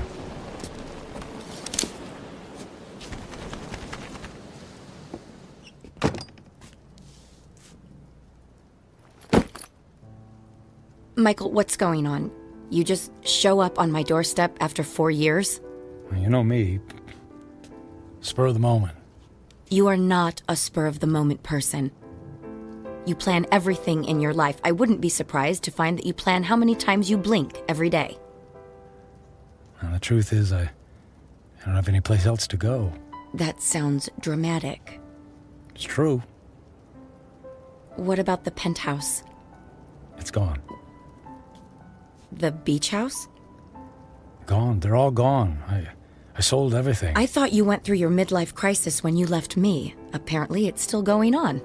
Please, Carrie, I don't want to fight. Then what do you want? I just wanted to see you again. You just wanted to see me. Okay, you see me. Now what? Do you mind if we sit down? Michael, I have to be at work in an hour, and I'm in the middle of a term paper. You went back to school. I'm getting my master's. That's wonderful. Congratulations. Thank you. I mean, you planned it for years. It's great that you finally decided to do it. Yeah, well, if there's nothing else on your mind... So, how have you been? Busy. I don't have a lot of downtime, but that's how I like it. You redecorated things here. You redecorated the house. I needed a fresh start after you left. Oh, Carrie, about that, I'm so... If you're about to apologize, please don't. I've already more than paid you back by thinking the most horrible thoughts any person could think about another person. I guess I deserve that. Oh, you have no idea. How could you just walk away from a marriage, Michael? What was so terrible that you couldn't stand up like a man and fight for me? For us? It wasn't about you, Carrie. Oh, that's good to know. Because when I was picking up the pieces, when you left, it sure felt like it was about me. What I mean is that I wasn't a good husband. True. You were always working. And I knew that I wouldn't be a good father. True. You never even walked the dog. So, I didn't give up on you. Or us. I gave up on myself. Well, that makes everything all better. You can go now. Carrie, please. Oh, I could just clobber you for coming back here. It isn't fair for me to have to dredge up these old feelings again. Well, maybe a civilized conversation without any bickering would do both of us some good. I don't think so. Please, Carrie, it's more important than you know. For what purpose, Michael? So you can go back to your high-powered, big-shot job in the city and feel good about yourself? I just don't want to leave loose ends. Please, for better or for worse, can we just talk? I'm not looking for forgiveness, just closure. Well... One cup of coffee? I'll even make it. All right. 1 cup, and I'll make the coffee. Yours always tasted like motor oil. Thank you. Thank you so much. Thank you.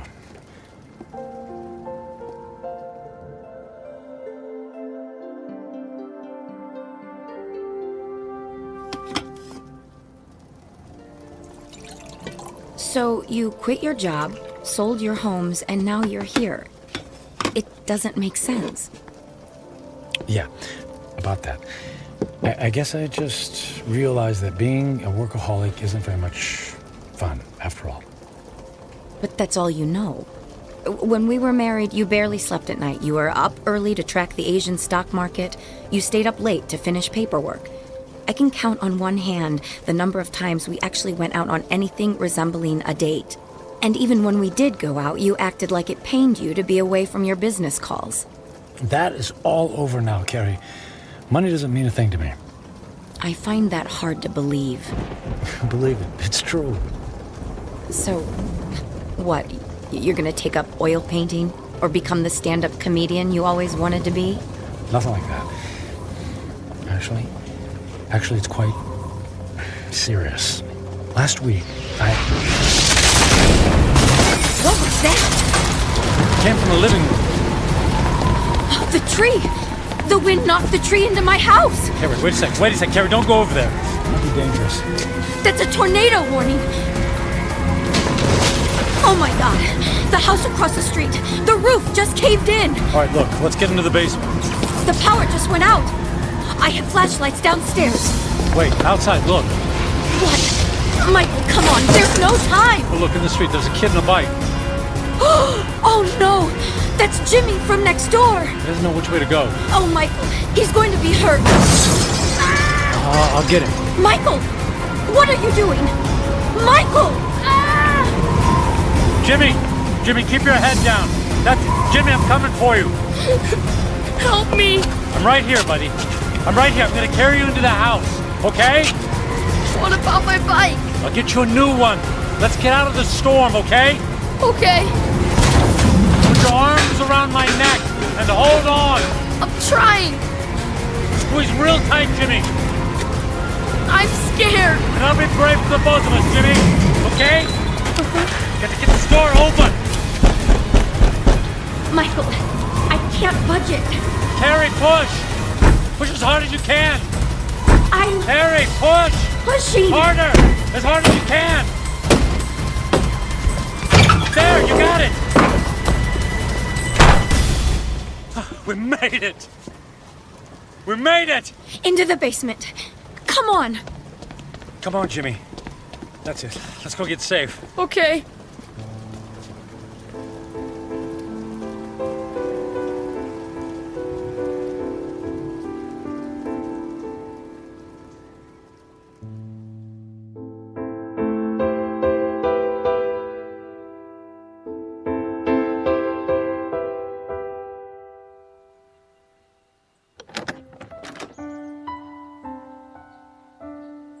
Storm's cleared. It's over. Is the wind gonna get me? No, honey. You're safe. Look. That car. It's been overturned. At least there's no more damage to the house. Mom! Jimmy! Jimmy! Oh, Jimmy, we didn't know where you were. We had him in the basement with us. I was so scared. And then the wind came, and then this man came and saved me. You saved my Jimmy? Well, not really. Yes, you did, Michael. You ran right into the path of the tornado and brought him inside. Oh, come here and let me give you a hug. You don't have to. Okay. How can I ever thank you? You don't have to. It was my pleasure. Is our house okay, Mom? Yes, sweetie. We were very lucky. Jimmy, you're a very lucky little boy. Yes, and thank you again for my son's life. Yeah, thanks. You're welcome. Michael, you saved Jimmy's life. You're a hero. I didn't even have time to think. I just saw him and ran. It was still amazing. When the chips were down, you really came through. I'm proud of you.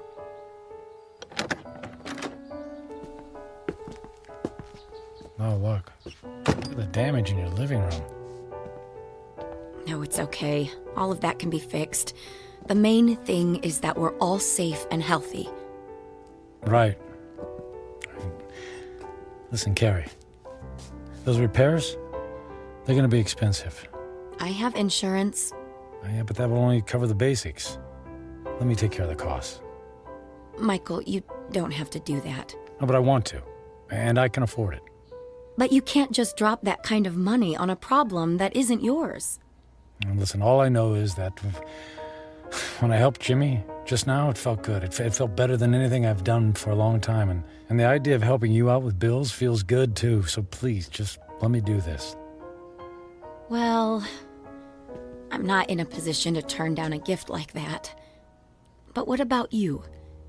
Before the storm hit, you were about to tell me something. You said it was serious. It doesn't matter now. Are you sure? Yes, I'm sure. Here, let me write you a check before I leave. Are you going so soon? You just got here. Yes, I think I got what I was looking for. Here you go. Now listen, don't you look at it until I leave, okay? I promise. Where are you going? I have some business to finish. Goodbye, Carrie. Goodbye, Michael.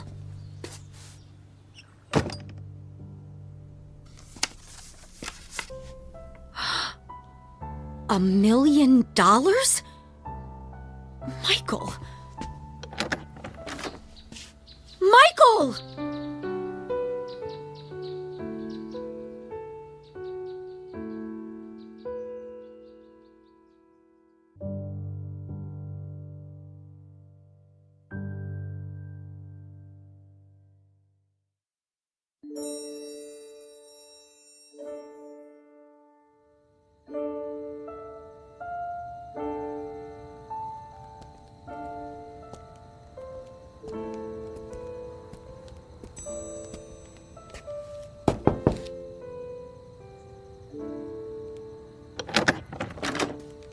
Yes?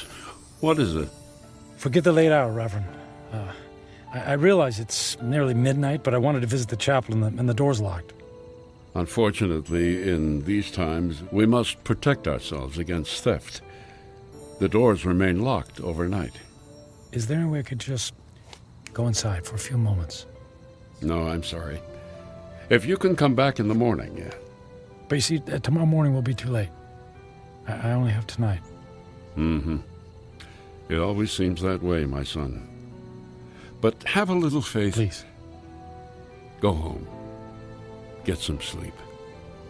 I don't have a home anymore. I've just come in from the airport. I came straight here. Please, it's more important than you know. All right.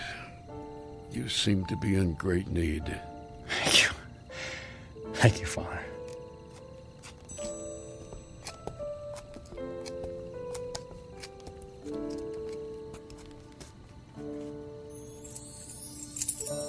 Yeah, it's one of these. Here we go. I'll come back in 10 minutes. I won't need more than 5.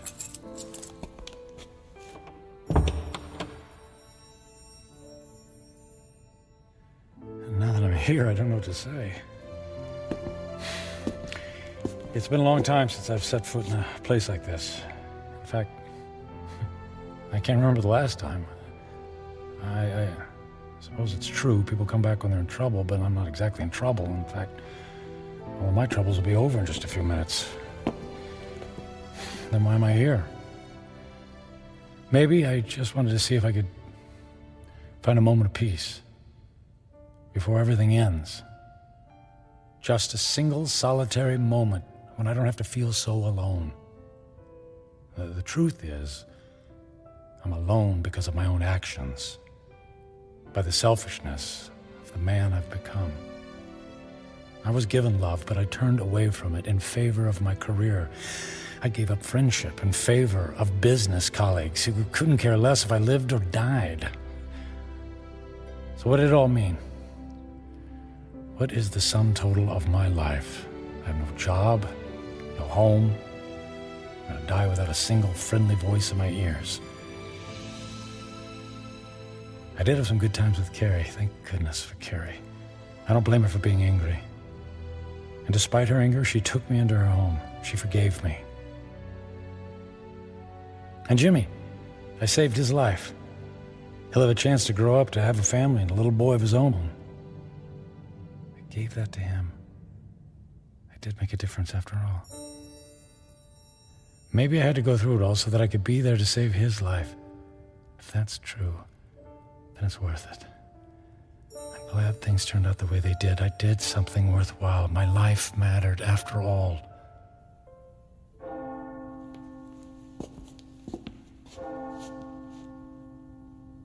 Nearly midnight on the 10th day, just like the old lady said. When the clock strikes midnight on the 10th day to come, you will be dead. I'm not afraid. I thought this moment would be terrifying, but I actually feel ready. No regrets. I'm prepared to say goodbye to everything.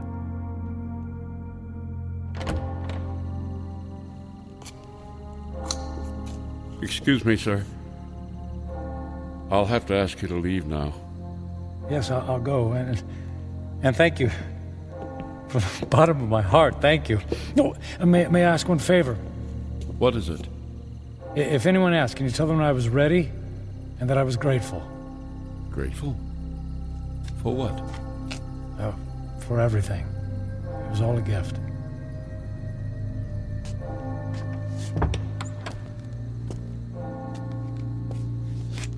Okay, it's time. I don't know what to do. I mean, if I should... How do I... Church bells. They stopped. Okay. It's midnight on the 10th day. And I'm still alive. Nothing happened. Okay. Nothing's happening. The old woman said I had 10 days to live, that I would die at the stroke of midnight. She lied. She lied.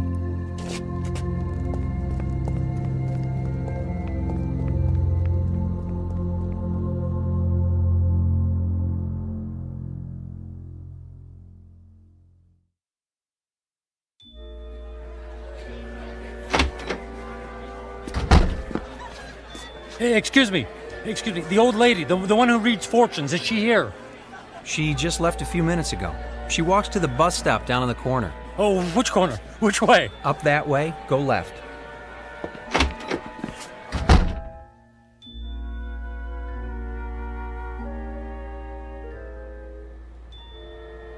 Where is she? I don't want to be. Don't let her be. Ah, there! There she's up. Hey!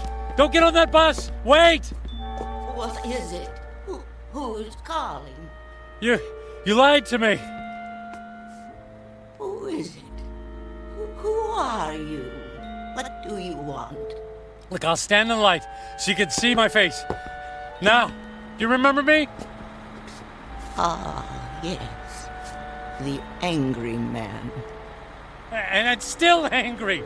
You told me in 10 days, at the stroke of midnight, I'd be dead. 10 days are now over. I sold my home. I shut my life down because I believed in you. Yes. I told you that in 10 days you would be dead. So? And I was correct. The man I spoke to 10 days ago is dead. What do you mean? That man was selfish and cruel. That man was friendless and meaningless. Can you say the same things about yourself today? I guess not. He's gone. Bury him. Give yourself the rarest of all gifts in life. A second chance. A second chance? Huh. Sounds too good to be true. And yet, here it is, yours for the taking. You're right, things are different now. I don't know how to thank you. Live for someone other than yourself. That's the best thing any of us can do. Actually, there might be someone willing to let me try. And her name is Carrie. Thank you. Thanks for the second chance. Thank you.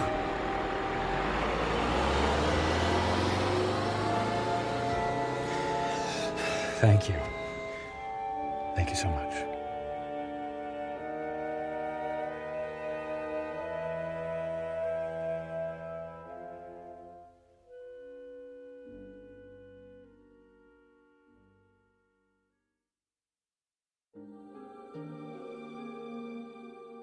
Michael Franklin, a man on a mission to burn every bridge even before he made his way across.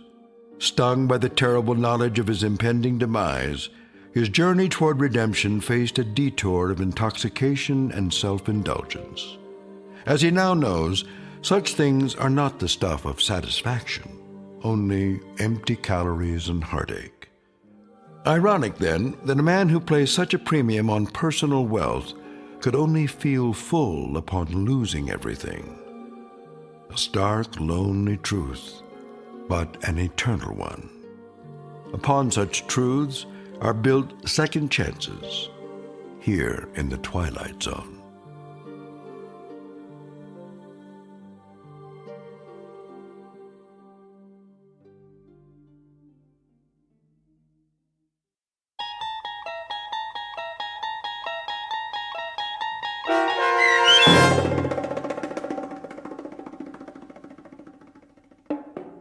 "10 Days," starring Ned Bellamy with Stacy Keach as your narrator, was written for The Twilight Zone by Mark Valente. Heard in the cast were Linda Ryder, David Darlow, Ernest Berry Jr., Roger Mueller, Tony Makis, Saskia Balori, Joby Cerny, Elizabeth Lido, Martin A. Strope, C.J. Amari, Molly Glynn, and David Pasquesi. The producers of The Twilight Zone wish to thank CBS Enterprises and the Rod Serling estate for making this series possible. This copyrighted radio series is produced by Carl Amari and directed by Joby Cerny for Falcon Picture Group. Sound design, custom Foley effects, recording, and editing are produced in the Cerny American Sound to Picture Theater by sound designers Craig Lee and Todd Beyer.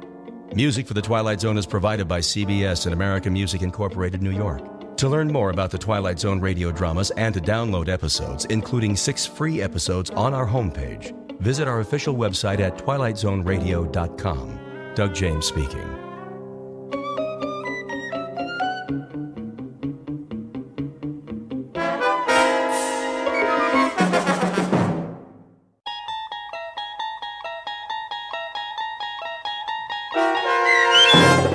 The Jeopardy Room with Stacy Keach as your narrator was adapted for radio by Dennis Etchison and written for The Twilight Zone by Rod Serling. Heard in the cast were Yasin Piyankov, Jamie Vann, Terry Berner, Katrina Lenk, Ned Noyes, Anna Sverutza, and Lisa Dotson. To learn more about the Twilight Zone radio dramas and to obtain audio cassettes and CDs of these programs, visit our website at twilightzoneradio.com. The producers of The Twilight Zone wish to thank CBS Enterprises, Carol Serling, Dennis Etchison, Dick Brescia Associates, Claire Simon Casting, Terry Jennings, XM Satellite Radio, Sirius Satellite Radio, our sponsors, and our radio affiliates for helping make this series possible. This copyrighted radio series is produced and directed by Carl Amari and Roger Wolski for Falcon Picture Group. Doug James speaking.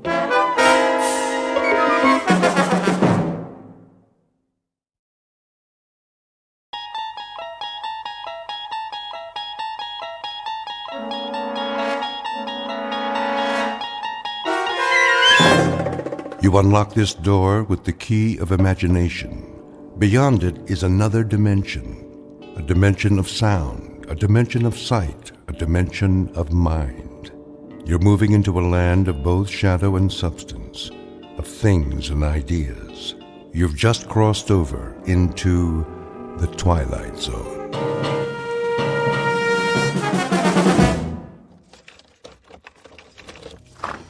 Here is your room, gentlemen. Thank you. I'll turn on the lamp. Leave it off for now. As you wish. I am sorry it's so small, sir. It suits our purposes. Where is the bath? Down the hall. The hall? I can give you one with a private bath if you prefer. No. I said this will do. I'm afraid the dining room is closed at this hour, but you may take a meal at the cafe down the street. We're not hungry, my friend and I. Then I bid you good evening. Good night. Check the window, Boris. You chose the right room. Of course. There is Kuchenko, in his room, across the alley. Binoculars? Right here, Commissar. Yes. See? The Major lies on his bed, but he does not sleep. He will sleep very soon. Give me one shot with this rifle. Not yet, Boris. That would be too easy. Easy? A clean kill. I have something more challenging in mind. Something along the lines of a game, perhaps. I don't like games. Not even a game of cat and mouse? What for? To make him squirm a bit before the hammer falls? We waste time, Commissar. Patience, my friend. Hand me the phone. Who are you calling? Hickory Dickory Dock. Front desk. Yes. Excuse me, but do you have a Mr. Kuchenko in your hotel? One moment. Sorry, no one by that name. But I happen to know that my friend is staying there. Perhaps he's registered under another name? Andreev? I'll check. Yes, Mr. Andreev, room 963. Very good. Will you connect me, please? Yes, sir. Look, he hears it. Of course he does. He rises from the bed to answer.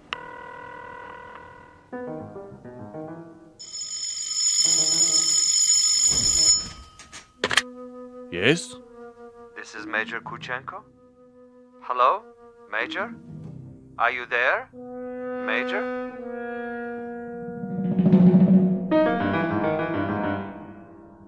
The cast of characters in our drama: a cat's assistant, and a mouse. This is the latter, the intended victim, who does not know but may have already guessed that he is to die. His name is Major Ivan Kuchenko, and he was lately an officer in the former Soviet Union. At this point, he has, if events go according to certain predetermined plans, perhaps 3 or 4 more hours of living. But an ignorance shared by both Major Kuchenko and his executioner is the fact that both have taken rooms at adjacent hotels in a section of the city located beyond the checkpoints of the Twilight Zone.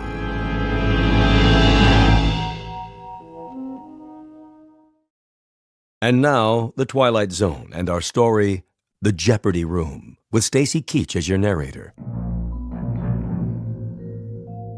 This is Major Kuchenko?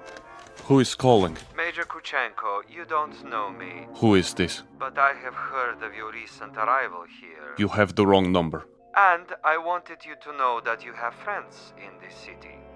Friends, you say? And they would be... Good friends, Major. Staunch friends. I know no one in this city. May I impose upon you to remain in your room for a little bit? Your friends will make themselves known. And who is this speaking? Is this a friend also? A good friend, Major. Not known to you yet, perhaps, but soon to become acquainted. And why must I stay in my room? We'll be making contact with you very shortly. For what purpose? Your welfare. Your well-being is our deepest concern, Major. Now, Commissar. Not yet, Boris. May I count on you to show some sense, Major? For your own safety, I urge you to remain in your room. You'll be seeing your friends before long. The mouse is in the trap. He stands at the window. Now, Commissar? Patience. But I have him in the crosshairs. I could make his head leave his shoulders at this range. That would give you pleasure, wouldn't it? A great deal of pleasure, Commissar. Just say the word. Even when he lies down, I can still see his head. I believe it, Boris. I know of your prowess, but put the gun away. Put it away? Lay it aside. For a bit. We're not going to kill him? Ah, the eagerness of the young. They do not sip wine. They gulp it down like a soft drink. They do not fondle women. They devour them. They do not sniff at the essence of a perfume. They try to jam it into their nostrils. But now, consider the window across the way. The gentleman will die without question. But I want him to die, Boris, with finesse, with subtlety, with a degree of thought and care. A killing is a killing. And if a man is to die, what does it matter how he dies? Ever been to a bullfight, Boris? A bullfight? No, Commissar. I've never had that pleasure. A bullfight might serve to make the distinction. In such a contest, if the matador kills with grace, that is considered a good death. So, there are good deaths and bad deaths, are there? Precisely. There is death with art, and there is the death of the butcher. You, Boris, are a butcher. Now, that is an honorable profession of great usefulness, but I'm an artist. Oh, you will have a death tonight, within a few hours. But when it is over, we will have killed with artistry, Boris. Not with a meat cleaver or an explosive bullet or any other of the butcher's tools. This death will be like a ballet.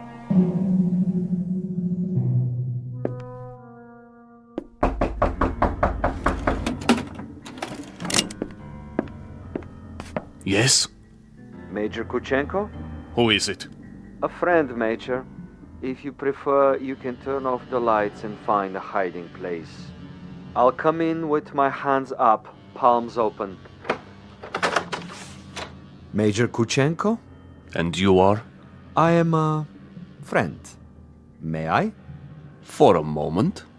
I would prefer that you put the gun away. Not a chance. Were you the one on the telephone? We had a brief chat earlier. Quite a place you have here. Who occupied it before you? A rat?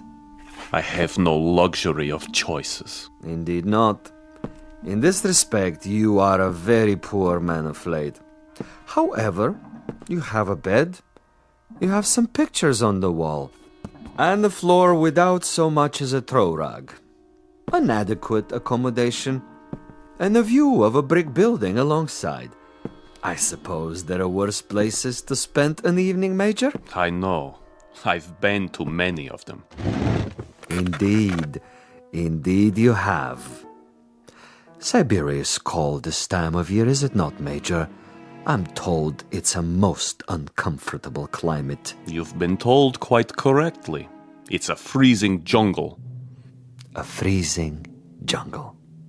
Marvelous. Lovely imagery. Siberia is a freezing jungle. It was. When it was part of the Union. You make reference, of course, to the people who inhabited it. I make reference to some people. Those who were in charge of that private resort. It must have been unpleasant for you? At least sufficiently unpleasant to motivate you to renounce your native land and try to seek asylum elsewhere? For a time. Asylum is no longer necessary under the new regime. But of course the old ways die hard.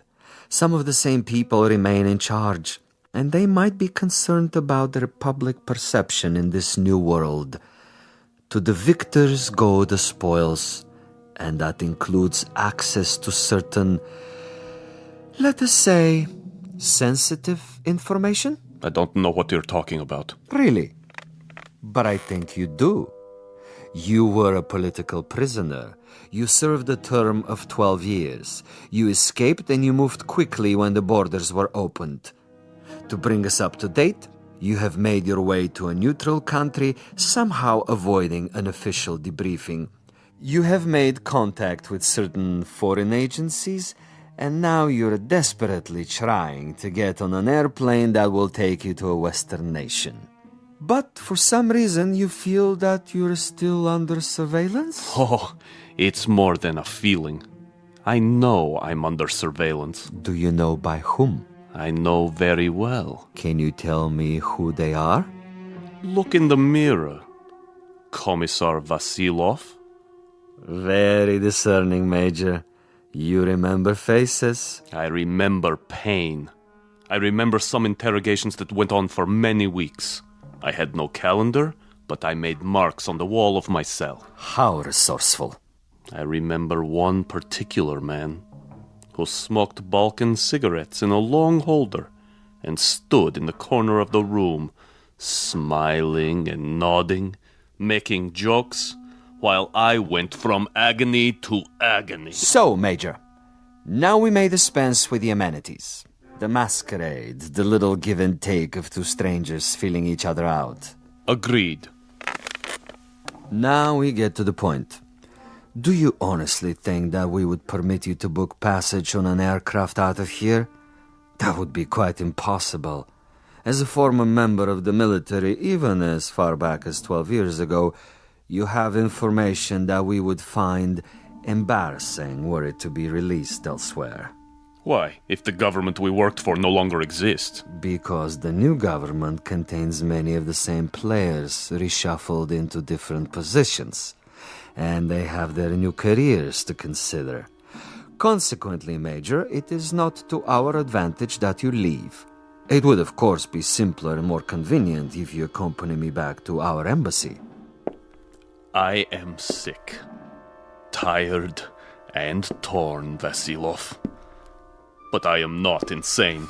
I would sooner cut my wrists over a sink and bleed to death. That would be my choice in the matter.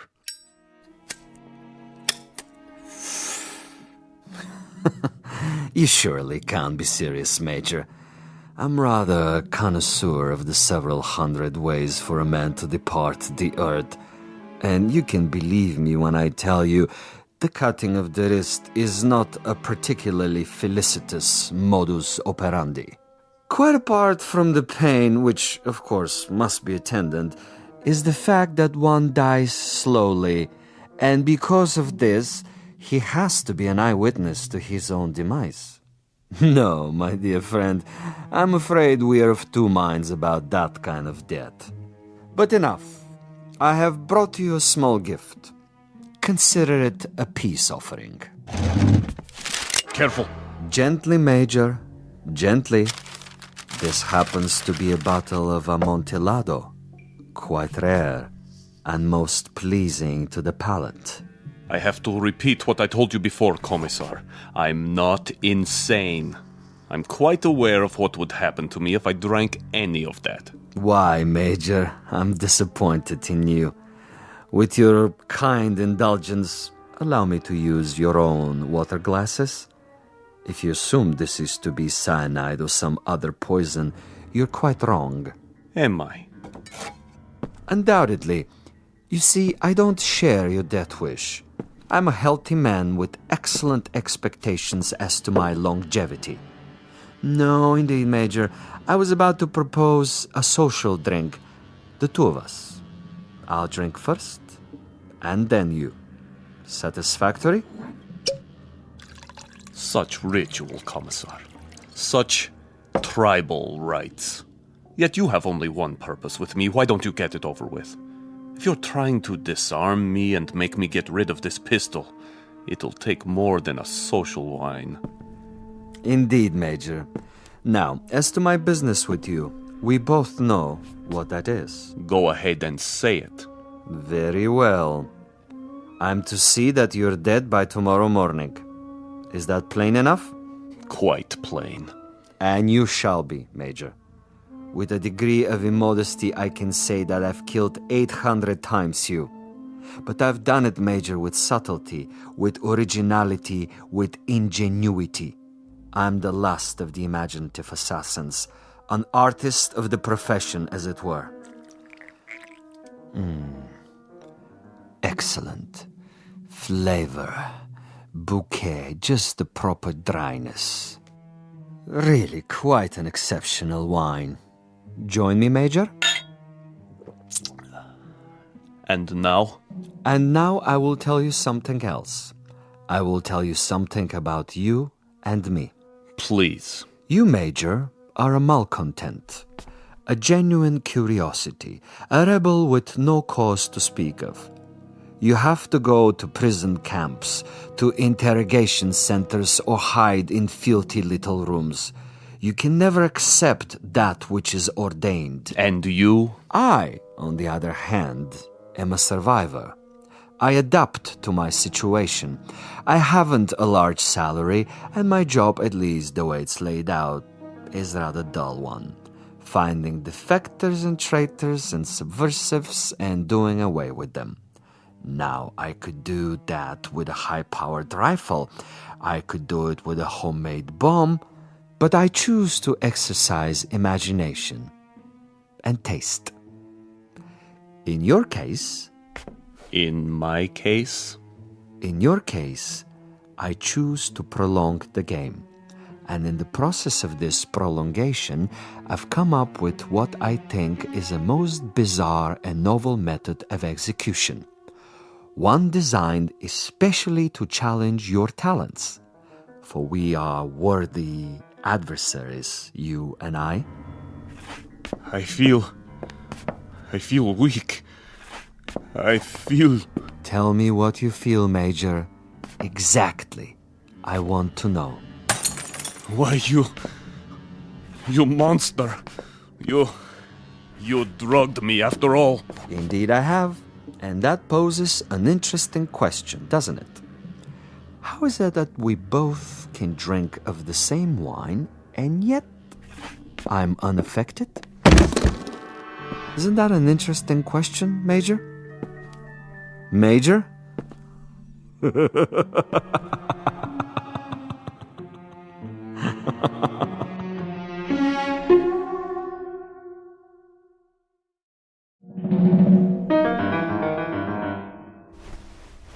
My head. He's gone. But I'm still alive. So he wants to play a game. And he has left something behind. What is this? Greetings, Major Kuchenko. I'm an exceptionally good judge of men. Are you? And in my judgment of you, I made an assumption that you are sufficiently observant to see the tape recorder on top of your dresser and curious enough to play it. How could you resist?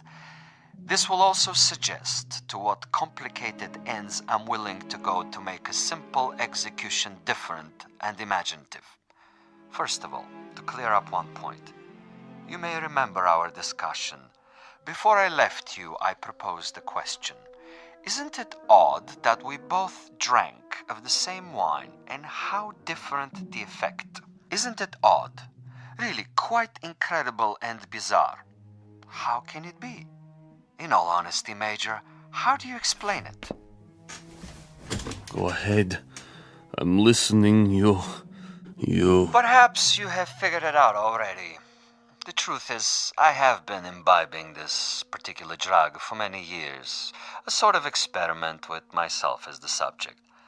I have now reached the point where my physical tolerance has risen so that I can drink it by the gallon and remain quite unaffected. This in itself is a rather common and uninspired trick, a phenomenon well known to the scientific community. But you will also note, and I hope with a degree of pleasure, that you have not been poisoned. You're very much alive. Where are you? As you've probably perceived, I'm rather a gamesman when it comes to killing. I adhere to my own rules and ethics. Hence, Major Kuchenko, I have taken the liberty of removing your pistol so that you won't hurt yourself. Now listen to the following quite carefully. This is the game, and these are the rules. You have been asleep for roughly 3 hours. During that time, in addition to dictating this on the recorder, I have done the following. I have placed a booby trap in your room. It is not visible, but it is attached to a very common object that is in the room. If you trigger this object, it will detonate and you will immediately be blown up. Why not get it over with now, sadist? Now, for a proposition. If during the next 3 hours you are able to find this booby trap and cut the wire, you will be permitted to leave the room alive and unharmed. This is a guarantee. You have my word on it. Your word? But the following conditions are of the essence, Major. You must actively search for this booby trap and you must find it and render it inactive. It goes without saying that, as of this moment, you are being observed. How? Attempt to turn out the lights and you will be shot. The moment you stop an active search, should you refuse to play the game, you will also be shot. If you are unable to find the trap within 3 hours or attempt to leave the room at any point during that time, I am afraid the same conditions apply. You will receive a bullet in the head. So there you have it, Major. Find the booby trap, cut its wires, and you're free. Fail to find it, or fail to look for it, you're dead. Look for it, find it, but fail to recognize it, you're also dead. Needless to say, Major Kuchenko, it is this latter occurrence that I rather expect and look forward to. As a fellow expert in tricks and deception, I think you will admit this situation has its own special imaginative quality.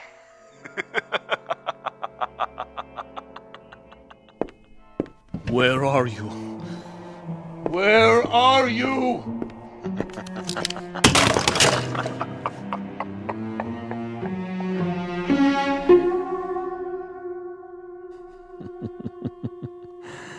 Over here, Major. Just across the way. So near and yet so far. Can't you see me? Doesn't the light reflect in my binoculars? Look, Major. Please look. Try, I implore you. Where have you been, Boris? I brought food from the cafe. Food is of no consequence. Quickly, he's awake. Don't worry, Commissar. I have a clear shot anywhere in the room. Hold your fire until I tell you. But why? Such an easy target. Too easy. That is the difference between us, Boris. You are a marksman, but I am a gamesman. And the game is afoot. The picture frame? No. Too obvious. The ceiling. The light fixture. Possibility. Nothing. Oh, you think you are so clever, Commissar. So clever. The bed, then. Under the mattress. The bed springs? It might be. Not the chair, though. Still possible. Where? Ah, that would be telling. Go ahead and eat, Boris, before it gets cold. He's busy with the hunt for now.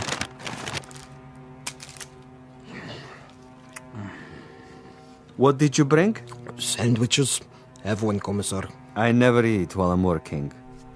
I'm like an athlete, Boris. Food is a distraction. Food is good. It makes one sluggish, affects the concentration.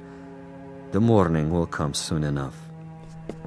Over here, Kuchenko, just across the alley. Don't you see? He sees nothing. But surely a fragment of light, a stray reflection. Perhaps he has seen us. Yes, he must know, but he refuses to acknowledge. He is too proud. He knows he must do this on his own and will not give me the satisfaction. The bookshelf. Or the books themselves. Which one? An atlas? A novel? The Bible, of course. It's already been moved an inch, 2 inches. But the wire? Where? One way to find out. The bookcase itself, then. Behind the books. In the wood, the nails. Or under the floorboards. Wait, think. Where would I put it? You want a real battle of wits, Vasilov? You've got it. Think. 4 walls. Ceiling. Light fixture. Floor. A picture. Bed with frame. Box springs. Mattress. Headboard. A night table. Bookshelf. Dresser. Window. Desk. First the drawers. The top one. Slowly.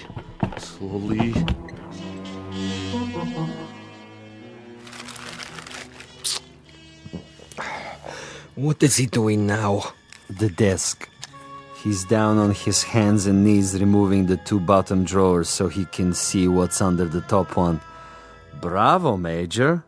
Good thinking. Is that where you put it? The possibility exists. Look at him, glistening like a mackerel. He stops to wipe the sweat from his eyes. And now he looks under the top drawer, crawling on his back. Yes! I think he's got it. Let me kill him. Don't be a fool. There are rules. Now he sees a length of wire. He grasps it between his fingertips very, very carefully, and he has removed it. Something is wrong with the bomb? I doubt it. Then it was not in the drawer? Oh, there is a piece of coat hanger I placed there. A decoy. A drawer would be common, uninspired. And I'm not, you'll forgive the immodesty, a common executioner. Where is it, Commissar? In a most ingenious place. Really, quite an ingenious place. Not in the books, the desk, the mattress. Think of another common object in that room, Boris. I have it. Yes? The doorknob. Interesting idea. Then where? I'd rather not tell you at the moment, Boris. I think you'll enjoy the next few minutes more if you share the Major's ignorance. You seem very sure. Sure? That he'll find the trap. You take a risk. Not at all. That's not what I'm sure of. That is to say, I'm reasonably sure he'll find it, given his mental capacity. But he'll find it too late. He's looking toward us. But he can't see us. It's quite dark in here. And it wouldn't matter if he did see us.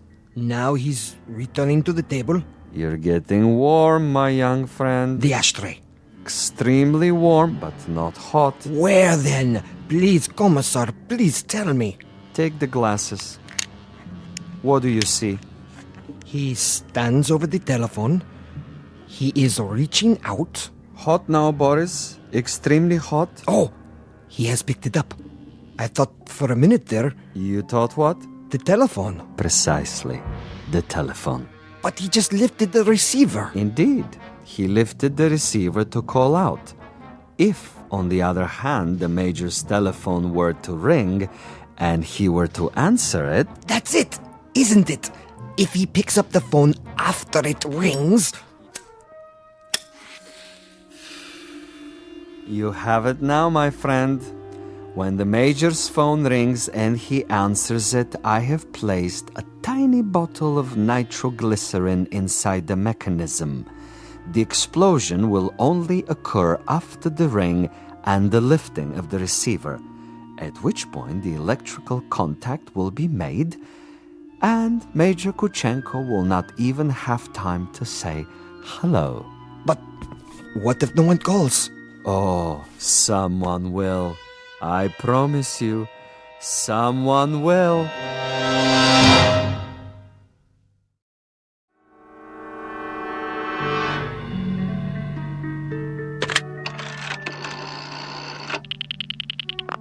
Front desk. This is the party in 963. I was wondering... Yes, sir? I was wondering if you might have the number of another hotel. Another hotel? The one next door, across the alley. That would be the Grand. You can find it in the directory, in the table by your bed. Dial 9 first, then the number. I see. Thank you. Vasilov? I know you're there, Vasilov. The game is not over yet. Do you have the time, Boris? What? The time. 10 minutes to 5. Almost done, Commissar. He's tried almost everything. He has 10 more minutes. Hadn't I best go over there now and finish it? No, my young friend. That would be impetuous. It would also be a bit embarrassing if someone were to see you. At this hour, the streets are empty. Quite apart from the fact that I wanted this to be imaginative, I also wanted subtlety. I should like our quarry to die in his room without our being there. Opportunity is running out. Then I do believe that it's time to, shall we say, accelerate the process?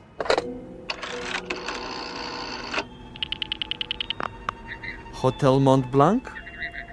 Would you dial room 963, please? Thank you. I'll wait. There it goes. He's walking toward it. What's the fool doing? Why doesn't he answer it? I can't tell. He has his back to the window. Turn around so I can see. Now, Commissar? No. Would you dial 963 one more time, please? Yes, I know it didn't answer. Ring it again. What's he doing, Boris? His back is still to me. It can't be busy. I don't know. What's he doing? Use the glasses. He's turning around, lighting a cigarette. He's mocking me. Now, he suddenly dropped from sight. Kill him. I can only see the top of his head. He's moving across the room. Do it! You missed, you fool. He's at the door. Again. He's gone out of the room. And you missed him. You missed, you idiot! Flight 17 to Rome, Paris, and New York, now pre-boarding. Ticket, sir. Ticket? Oh, yes. Mr. Andreev. Passport? Right here? I see. Is anything wrong? No, sir. Everything seems to be in order. How many bags? No luggage. Not even a carry-on? I'm traveling light. Then here's your seat assignment. Please go to gate 17. How much time do I have? Boarding for coach class begins in 5 minutes. Good. Sir? Thank you. I'll be there.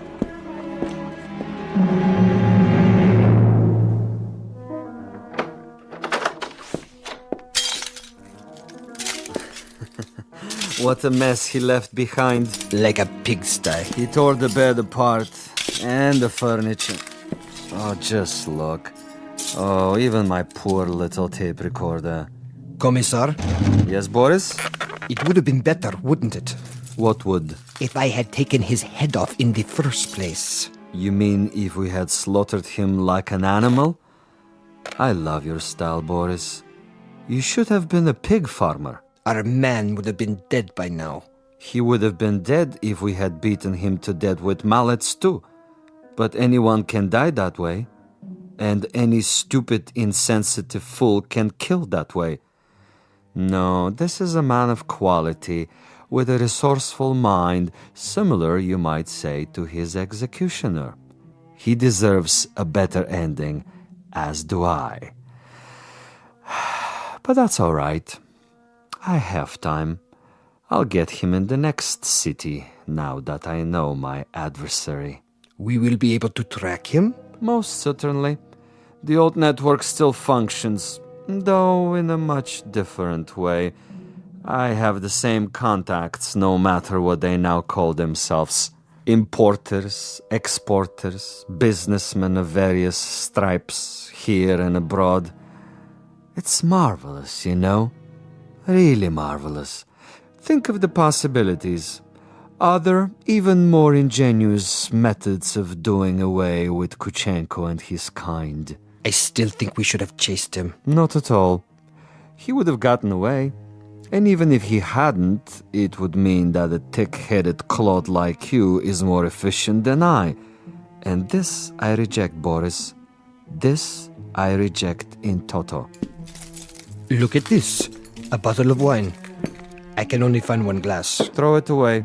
One drink, Commissar. I said no. But there is more than half left. This is not for you. But why? Do you know much about Amontillado? I know about vodka. Of course, you and all the other potato growers. Give me the glass. Here. Believe me, it wouldn't agree with you. It's an acquired taste. Yes, Commissar. If you say so. I say so. There are some secrets that you're not ready to learn. But in time, Boris. In time. For now, I need you awake and alert. That's right. I do what you say, as always. But so far, your methods are not very effective. The men who pay us, they will not be impressed. And you will make a report?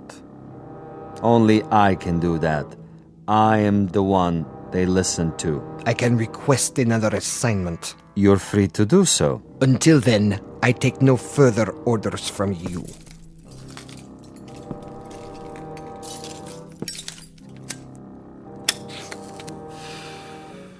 As you wish. You might want to reconsider, though. The resort in Siberia may be closed, but there are others. We have allies. All it would take is a single phone call. Comrade Boris, uncooperative, recalcitrant, unwilling to follow instructions. In this new order, there are not many positions for the uneducated, the blockheads with families. Yes? Well, You want to say something? I withdraw my complaint. What's that? I didn't hear you. I am tired, Commissar. I say many things when I am tired. You wish to apologize? Yes. Very well. I will take it under advisement. In the meanwhile, see if Major Kuchenko left anything behind. Check the closet, the drawers. Yes, Commissar. And life goes on. The sun comes up and we arise to meet another day, to prevail by our wits and our wits alone. I'll get it, Commissar. No, Boris! I don't want... You fool, no! I'm sorry, sir. Your party doesn't answer. No? It doesn't ring at all now. You're sure? Mont Blanc Hotel, room 963. Strange. The line is suddenly dead. Thank you, operator. That means my message got through. Flight 17 Transocean Airways now departing for New York City via Belgrade, Paris, Rome, London, final call.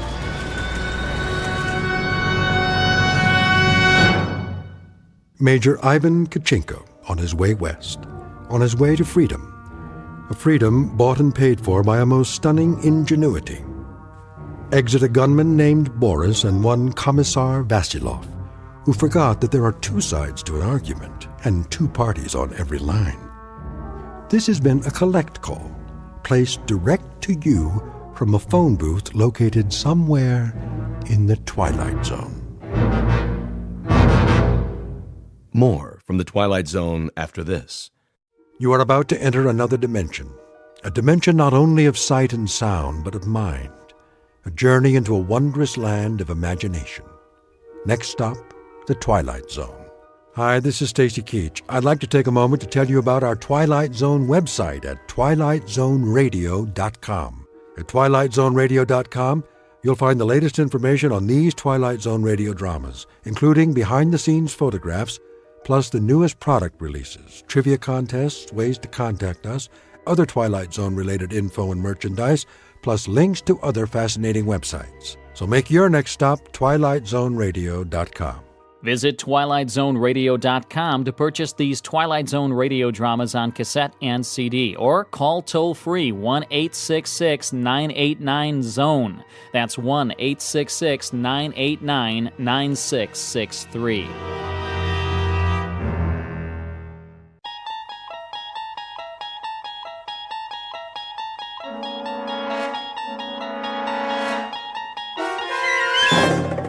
You unlock this door with the key of imagination. Beyond it is another dimension, a dimension of sound, a dimension of sight, a dimension of mind. You're moving into a land of both shadow and substance, of things and ideas. You've just crossed over into the Twilight Zone.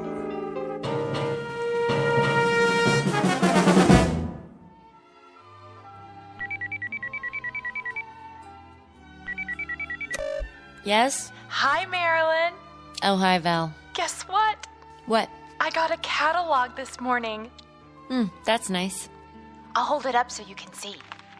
Didn't you hear me? I said I got What's so special about a catalog? You get a lot of them, don't you? Yes, but this one is from the Bureau. Oh. Well, isn't that simply the greatest? I suppose so. You suppose? Wait till you see it. It's beautiful. I know. You think you do, but you can't. Not until you've seen it for yourself. I got one, too. You did? Why didn't you call me? I was going to. Honest. Isn't it wonderful? Oh, I can hardly wait. How long does it take, do you think? I don't know. A few days. But the transformation prom's next week. They have to give us time to decide. I don't need time.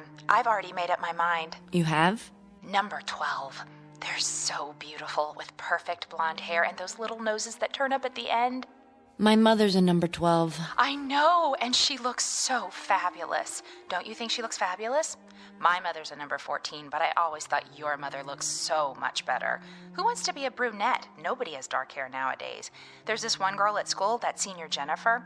Well, she picked number 14. What a mistake. Nobody liked it. She tried to dye her hair last week and it came out all red and springy looking. Now she wears extra makeup. She thinks we won't notice, but her hair doesn't go with anything else. I have red hair. Oh, I know. Do you think there's something wrong with red hair? No, honest. It's great, really. But when you think about what you'll look like after the transformation, isn't it dreamy? Maybe I'll pick number 15. They have such nice long legs. Of course, number 11 does too, just like a dancer. Not as slim as number 12, but... I gotta go. To look at your catalog, I bet. Hold it up to the phone so I can see. It's not here. Well, where is it? You didn't lose it, did you? Better check, because if you did... My mother's got it. Oh, good. I mean, I want to ask her a question. Do you think she's happy being a number 12? If she could give me her opinion before... Yeah, I'll tell her. Bye, Val.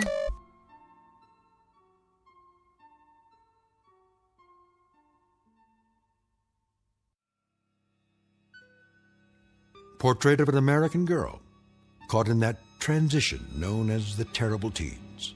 The place? A world very much like our own, with all the modern conveniences that make life healthy, happy, and safe. The time? Only a few years from now, when the passage into adulthood has been rendered as pleasant and painless as possible. The answer is technology, and the guarantee that beauty is available not only to the lucky few, but to all, equally and without prejudice. Call it the American dream. For what young girl would not want to be beautiful?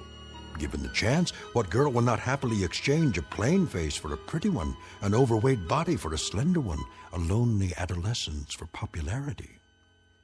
It's a dream that might happen tomorrow. But as we're about to see, it's already happening in the Twilight Zone. And now, The Twilight Zone and our story, Number 12 Looks Just Like You, starring Bonnie Somerville and Charles Shaughnessy, with Stacy Keach as your narrator. What are you doing, honey? I'm looking at the scrapbook. My old scrapbook? Oh, dear. How embarrassing. I think it's nice. You should be looking at your new catalog. Here, I brought it back. That's all right. They all look so pretty, don't they? I can't decide. The 17 reminds me of your father. His features, I mean. But I think the 12 might suit you better. Mm-hmm. What do you think? I don't know. I thought we should look at it together, all right? If you say so. Of course, you can't see the details clearly. The holograms are so small. Just the basic faces and figures and how they look wearing different outfits. But you get the idea. What's the matter? Nothing. Are you listening to me? I'm sorry, Mothers. Some of the pictures in this old album... Sometimes I don't understand you, darling. What do you mean? Most girls your age are thrilled to death when it's time to choose a pattern. Have you even looked at the catalog? Yes. I remember how excited I was before I made my choice. I couldn't sleep for 3 nights. The patterns were all so lovely, I couldn't make up my mind. My mother had to help me decide. I finally chose number 12. I guess that's everyone's favorite. Is it? Aren't you excited? Mm-hmm. What is it in that old album that's so fascinating? The way you were. Before. Oh, you can't be serious. This page, for instance. Not that one. It is you, isn't it? See? It says Lana Donnelly. Oh, I can't believe how plain I was. No wonder I didn't have any friends as a child. The sandy hair, all those freckles. Like mine? Well, that's what you inherited. But when I see that thick waist in the picture, those ugly, shapeless legs, I absolutely want to cringe. I wish your father hadn't given you this book. Hard to believe, I know, but I'm afraid the awful truth is it's me, before my transformation. I knew it. I was such a sight. I wouldn't say that. I think you were beautiful. I really do. Well, I certainly don't. I was unbearably homely. It was always hard on me at school until, well, thank goodness for the transformation. It's the most marvelous thing that could happen to a person, and it didn't come a moment too soon. Am I very homely now? Of course you aren't. Not to me. But afterwards, oh, think of it. You'll be beautiful. Mother. Yes, dear. May I ask you a question? Anything at all. Suppose I didn't want it. What? I wouldn't have to, would I? Darling, what are you talking about? At least I could wait a little while, couldn't I? Would that be all right? Oh, I don't think so. It has to be done at just the right time, a certain stage in your growth. Later, it's much harder. That's why the Bureau notified you. The time is now. But what if I'm not ready? You're just nervous, darling. There's nothing to worry about. Nothing at all. Say, I know what you need. You do? A glass of instant smile. I'll ring for Grace. I don't need anything. I think you do, if you could see yourself. But all of that will change. Just think. Turn it over in your mind and savor it. Very soon now, very, very soon, you can look like this. Or this.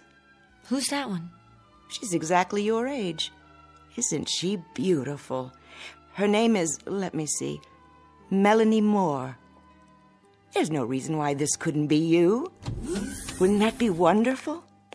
You rang, Mrs. Q-Barrel? Lana. Pardon me, Lana. A cup of instant smile for my daughter, Grace. Yes, ma'am. On second thought, make it 2. I could use a little pick-me-up myself. Right away. Teaching the help to use first names can be a problem these days. But we're all equal, aren't we? Yes, Mother. Remember that. After all, Grace is a number 12, too. Even if she is our maid. Oh, Mother. Why so glum, darling? I'm tired. I think I'll go to my room and lie down. That's a good idea. You're not yourself today. Oh? Who am I? You act as though there's something wrong with the transformation. I don't understand what possible objection anyone could have to being beautiful. After all, isn't everybody?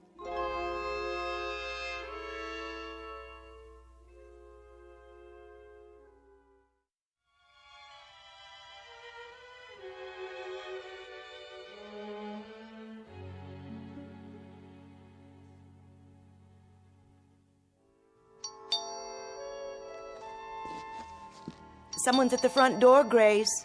Yes, Lana. Be right there. Never mind, I'll get it.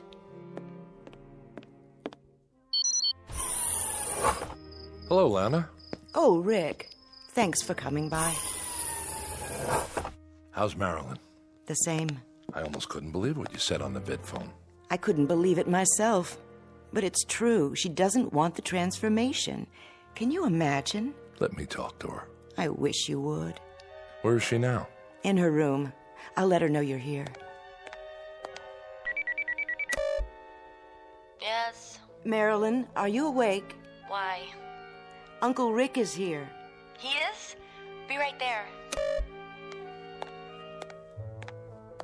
That girl. You were her father's brother, Rick. What did he tell her? How do you mean?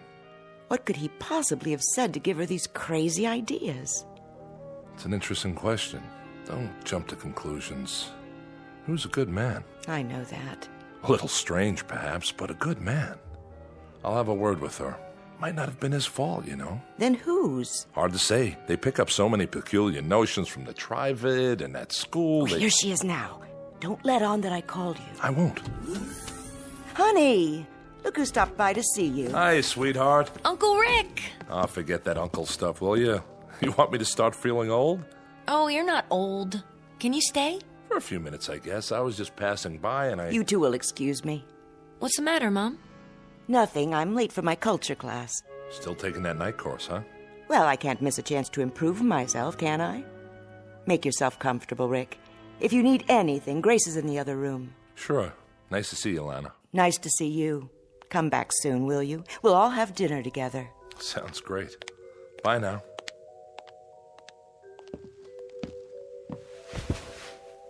Now then, what's all this about? What's what about? Well, I gather your mother is worried. Oh. Don't say it like that. She cares very much about you.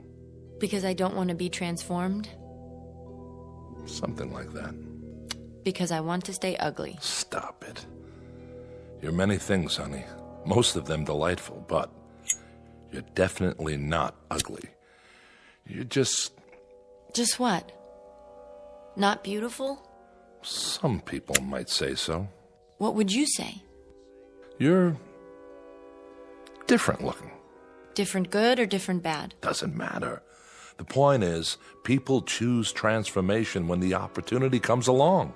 I guess I'm not like other people. Your father chose it. I know. He was a number 17 just like you. Well, yes. 17 is the favorite for men these days. Has been for the past 20 years. My brother was a perfectionist. Wouldn't settle for anything less. Uncle Rick. Yes? Haven't you ever wanted to look like you? I do look like me. But you also look like a lot of other people. And all considered rather handsome, or so I'm told. Is that bad? Is it good to be like everybody? Isn't that the same as being nobody? I think it's time you tell me. Tell you what? Where you've been getting these radical ideas. My father used to say... Your father was a handsome man, wasn't he? Yes, but he read books. He thought about things. Sometimes we talk, just the two of us. Everybody talks. I mean about real things, not just electronic baseball or the super soccer team or where to buy a dress or fix your hair. Is there something wrong with sports, Marilyn, or buying new dresses? Think of all the businesses that would close down if nobody thought about them. But if you make that all there is in life, Sorry, sweetie, I have to be going. For now, I'd say you're out of sorts. It's not unusual at your age. You better have a glass of instant smile. Ask Grace to bring one in. I've had a glass of instant smile. I've had glass after glass after glass. And you know something? It doesn't do any good. Take it easy. I don't feel like smiling. I feel like frowning. In fact, I want to cry. I'm unhappy, and I don't know why. Do you understand? I'm just not happy. I'll tell you what you are. I don't know how it happened, but I'd say you're a very sick young lady. Why? Because I don't want to be like everyone else? I'll tell your mother to make an appointment with the doctor tomorrow. Till then, take care of yourself, sweetie, and try not to worry. We'll all be better very soon. You'll see. What's wrong with me?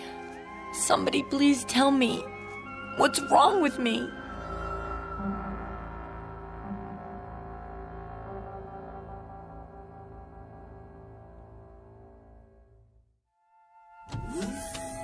So glad you could come. Thanks, Mrs. Cubero. Lana, please. Oh, sure. Lana. We haven't seen much of you lately. I know. Marilyn, look who dropped by. Who? Hi, Marilyn. Val? Yes, it's me. Oh, I didn't recognize you. Doesn't she look fabulous? I feel fabulous. Number 12 has always been my favorite, ever since I was a little girl. Well, it was worth the wait, wasn't it? You bet. Are you two going out tonight? I don't think so, but if Marilyn wants to. I can't. I have to do my online homework. Just a visit, then. I'll leave you alone. I know you have a lot to talk about. Remember, Val, you're always welcome here. Thanks, Lana. If you need anything... We're fine, Mother. Don't be such a stranger, Val. I promise. See you soon. She told you, didn't she? Well, yes. And that's why you're here. Really, Marilyn, don't you think you're being silly about the whole thing? I think it's my own business. Well, of course it is. But I don't understand. Nobody does. I just don't see why I have to make up my mind right now. There's no law, is there? But everyone has it done. Fine. They're not me. It doesn't hurt or anything, if that's what you're worried about. When they did mine, I didn't feel a thing. I'm sure it didn't. Well, what then? You like the way I look, don't you? Sure. You look just like my mother now. Oh, excuse me. Like Lana. What's wrong with that? Nothing, Val. But I like you. Of course you do. We're friends. We'd be friends even if you didn't have the transformation. Don't you know that? That's not the important thing. What is important, Val? It's like getting a new dress or a new hairstyle. You just look better. You want to look as nice as you can, don't you? If I do it, I'll look like one of those holograms in the catalog. That's right, you will. And they're all beautiful, aren't they? What's wrong with that? I don't know. But somehow I have this feeling that it's wrong. Why? How will you know me afterwards? How will anyone know me? That doesn't make sense. You know what I think, Marilyn? I think you're just plain weird. If everybody says it's all right, if the whole world thinks it is, then how can you say something different? I don't get it. You're the one who doesn't get it. I don't want to look like someone else. Val, I want to look like me. I won't let them change me into something else. I won't let them. Help me, please, Val. I don't have anyone else who'll listen. Please help me.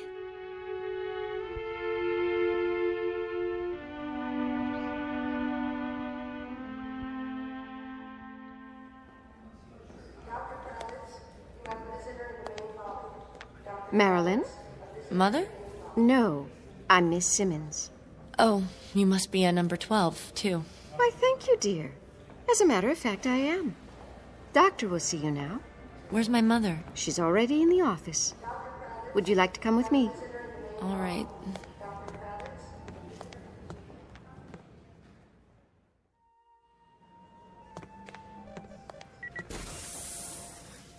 Dr. Hortel? Yes, nurse? Miss Cuberl is here. Thank you, Eva. Hello, Marilyn, darling. The doctor and I were just having a talk. Please, call me Rex. All right, Rex. Would you care for a beverage, Marilyn? No, thank you. That'll be all for now. Very well. Call me if you need anything. Yes, I will. Have a seat by me. The couch is very comfortable. What's this for? Oh, just a simple interview. Your mother, Lana, wanted us to get acquainted. Why? Rex will answer any questions you have. I'll do my level best. And I appreciate it. We both do. I'm sorry to have bothered you. It's such a small thing, really. No, not at all. That's my job. Marilyn, please, sit. Now then, you're 18? Yes. Well, it must be about time to... Ah, yes, I see that you've already received your notice. Went out last week. That's why we're here. No, you mustn't worry. I try not to. Marilyn's like so many young people nowadays. She is? Mm-hmm. And it's our fault. How so? Well, because we haven't made things clear to her. It's a matter of communication. But when you deal with a bureaucracy, well, there's bound to be an information lag. I read everything from the Bureau. But it didn't give you any definite explanation of why you've had to wait this long. I'm sure it's been difficult. Marilyn looks at you, Lana, at the women all around her in pictures on the Trivid, and then she looks into a mirror. It has a negative effect on her self-image, not to mention her spirit. There's nothing wrong with my spirit. Marilyn, please. Well, from pure perfection of body, face, limbs, pigmentation, carriage, stance, she sees herself and is horrified. Isn't that so? Well, Well, of course it is. The child asks herself, why must I be so hideous, off balance, oversized, awkward, when everyone around me is so perfect? In short, she's tired of being a monster. She's come close to giving up. Dr. Rex, that's all well and good, but you don't understand. He doesn't. I beg your pardon? She isn't just depressed or anxious, she's... Well, go on, say it. You're my patient now. Everything is in strictest confidence. Well, she's... I don't know quite how to put this. I made up my mind. You have? I don't want to have the transformation. You what? I don't understand it either. She never said anything before, and now, suddenly... Is this true? Yes. Oh, perhaps you'd like to talk about it. Not particularly. She won't give any reasons. She just... Suppose you tell me, Marilyn. In your own words. There's nothing to tell. I just don't want to change. You do understand that transformation is a normal part of growing up. It has been for years now. In a way, it's a milestone. A sign of maturity. It means you're ready to take your place in the adult world. How? By being like everybody else? Well, I wouldn't say that. No, there are a great many styles in the catalogue. You're absolutely free to choose any one you like. There's no pressure on you at all. No coercion. Isn't there? No, that would be against regulations. But I have to choose one, even if I don't want to. That's the way it's set up. If I don't, well, I don't even know what would happen to me. You make it sound like you're being forced. No, that would be contrary to free will. And if there's one thing this country guarantees... But what would happen if I don't? If I stay the way I want to be? Why do people care so much? I thought this was supposed to be a democracy where we respect everybody. Marilyn. Even if they want to be different. Even if they want to live their lives the way You they... mustn't talk like that. Why not? You've been given every advantage, every privilege. We're talking about a chance to develop your full potential. Would you mind if I conduct a test? What kind of test? A personality profile. For my records. I don't see why not. Do you, Marilyn? Come over here, please. What's that machine? Oh, it simply scans your mental activity, then prints it out on a strip of paper.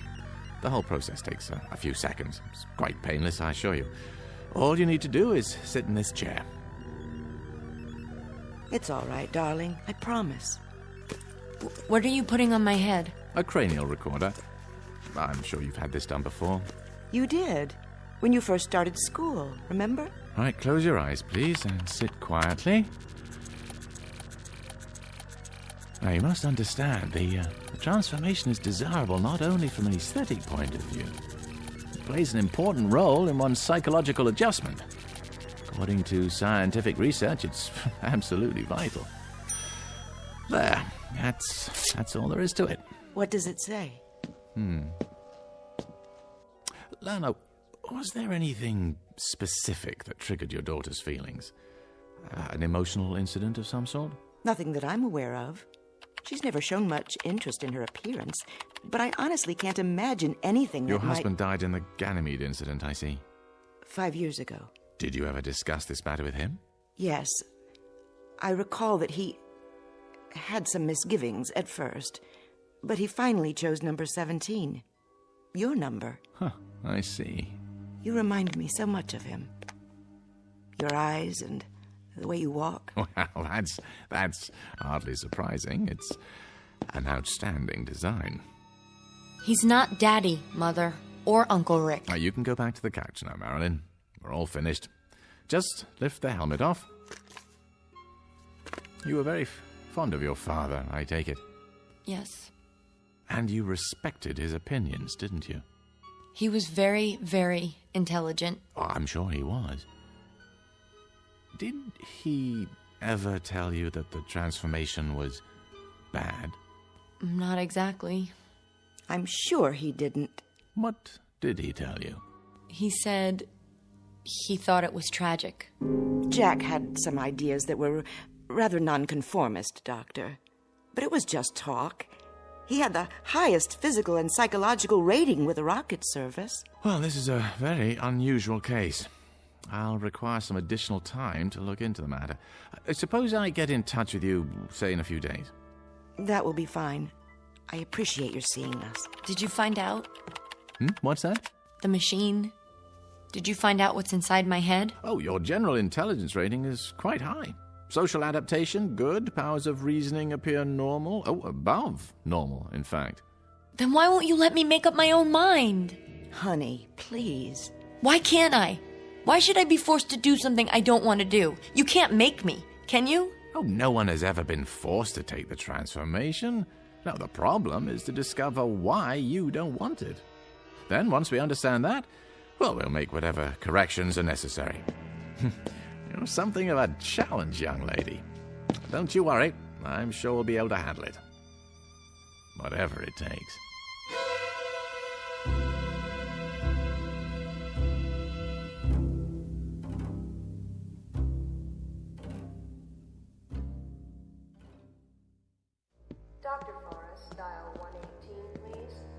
Where are we going? This way, please. It's just at the end of the hall. What part of the hospital is this? They have the private offices down here. I thought Dr. Hortel was going to meet me. You mean Dr. Rex? He'll be along later. Miss Marilyn Cubero. Come in, Marilyn. Sit down. It's too dark. I can't see anything. Walk toward the desk. Wait. See the chair? Yes, but I can't see you. Sorry, the lamp must be right in your eyes. Let me adjust it. Who are you? I am Professor Friend. Sigmund Friend. You must call me Sig. Dr. Rex has told me about you. I'm here to help. Sit, please. Help me? Help rid you of your fears of this necessary and important... No, that isn't true. It's not necessary. This very necessary, very important step in your life. But why? Why does everyone want to force me to do something I don't want to do? Why else but for your own good? That doesn't make sense. Why else would the state go to so much trouble and expense? Many, many years ago, wiser men than I decided to eliminate injustice and inequality from this world. They saw in physical unattractiveness one of the factors that make men hate. And so they charged the finest scientific minds with the task of eliminating, or at least minimizing, ugliness everywhere. But I'm not ugly. I'm not pretty, but I'm not ugly either. To others, you may be. Not to those who love me. There's more to it than that. As we learn to reshape the features, remold the body, we also learn to eliminate most causes of illness, and thereby prolong life. Before the transformation, you might have expected to live 70, 80, perhaps 90 years. Now you may live twice that long, even 3 times. These are good things, don't you agree? Genuine advances for humankind. Yes? Your mother. She's lovely, is she not? At one time, her face and body would already have begun to show the marks of age, of decay. You would not deny her youth and beauty, would you? But you could do that part without changing me, couldn't you? I wouldn't mind just that. Someday you might. And then it would be too late for the transformation. No, I'll never change my mind. I've thought about it, and I'm positive. Why? Did you ever read Shakespeare? Or Shelley? Or Keats? Those books were banned many years ago. Where did you find them? My father gave them to me. And dozens more. Aristotle, Socrates, Dostoevsky. Did you know Dostoevsky was an epileptic? Ugly, deformed, but he wrote about beauty. Real beauty. Marilyn, I warn you. This sort of subversive talk... Those men wrote about life, about the dignity of the human spirit, about love. I've heard enough. Interjecting smut into this interview is not going to help your case, not at all. Then may I go now? I've arranged a room for you. You'll be quite comfortable. But I don't want to stay here. I want to go home. It's only temporary. Your mother will be informed, and you'll be allowed visitors. Mother, did you hear what he said? They want I'm not your mother, dear. But I am a number 12. This way.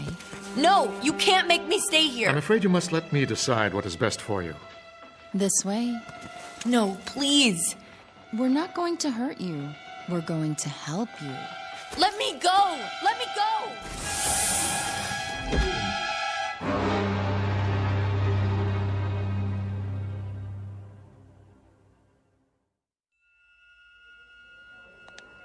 We're almost there. Just ahead. Third room on the left. And you're sure she's all right? Oh, absolutely. I'm so glad. Did you know, Doctor, we've been best friends since preschool? Well, she's lucky to have a friend like you. And a mother who cares so much. Like you, Lana. I hope she's awake. Marilyn. Dr. Rex? You have company. Oh, Mother. She was quite upset last night. I gave her something to help her sleep. Hello, darling. You haven't done anything to her yet. Oh, a mild sedative, nothing more. If you'll excuse me, I have to look in on another patient. Of course, Doctor. Thank you. Hi, Marilyn. Hello, Val. Are you okay? I think so. We'd have been here sooner, only the doctor said you were sleeping. How do you feel? I don't know. What happened? Nothing. They just wouldn't let me go. Oh, Mother, they're gonna do it anyway. They're gonna make me do it. That's not true, Marilyn. Dr. Rex promised, remember? He was lying. Lying? Why should he? I don't know, but I know he has to say that to keep people from finding out. Finding out what? That they do the transformation whether you want it or not. Don't try to sit up. Didn't you hear what I said? I can't see why you're so unhappy, when all they want to do is make you pretty. But they don't. What? Last night before I went to sleep, I remembered something. I remembered what Father told me. He said, when everyone is beautiful, then no one will be. Because without ugliness, there is no beauty. Oh, Mother, don't you see? They don't care whether you're beautiful. They want everyone to be the same. That's all. They? Who are you talking about? I'm afraid it's time to go now. Already? If it's all right, I'd like to stay and talk to Marilyn some more. Well, just for a few minutes. Don't worry, dear. Everything's going to be fine. You'll see. What do you want to talk about? Well, I was thinking about what you said, what your father said. I don't see why he's so important to you. Val! I mean, he's dead, isn't he? Besides, you must have had other fathers. My mother's been married 11 times. Personally, I always like the stepfathers better anyway. Please, Val. You've had 9 fathers since the first one. Well, haven't you? Everybody marries everybody these days. Val, stop. After all, how can anybody live with the same husband for 100 years? Besides, from what I hear, your first father wasn't much fun. Stop talking about my father. You didn't know him. I loved him. He was good, kind, and he cared about me. Not the way I looked, but what I thought, what I felt. And he cared about himself, his dignity as a human being. My father wasn't killed in the Ganymede incident, Val. He killed himself. Why? Because when they took away his identity, who he was, there was no reason left to live. I don't understand. And I don't understand you, Val. Look at me. Do you ever feel anything? Sure. I feel good. I always feel good. Like that poem we learned in school. Life is pretty, life is fun. I am all and all is one. You don't get it. Get what? What are you talking about? You really don't. You can't. You can't understand anything. I gotta go, Marilyn. Goodbye.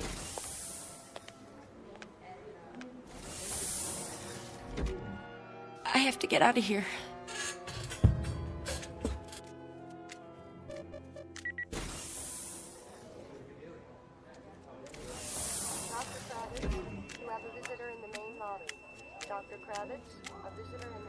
You're number 14, aren't you?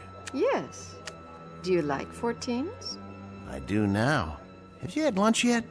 I was just on my way to the 22nd floor. That's amazing. So was I.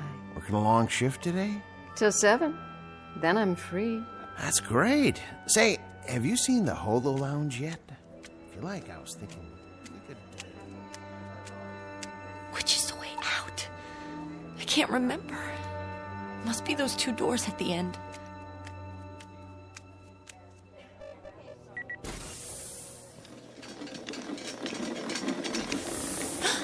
Mother?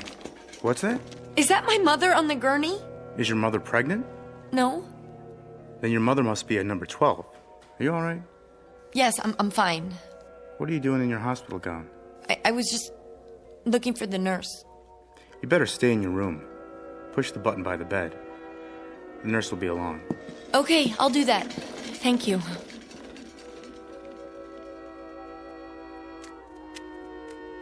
The double doors. This has to be the way.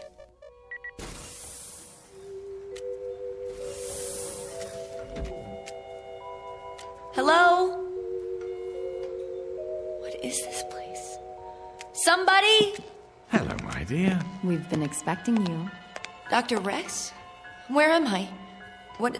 This is an operating room. No! No need to run. Sooner or later, everyone decides to be beautiful.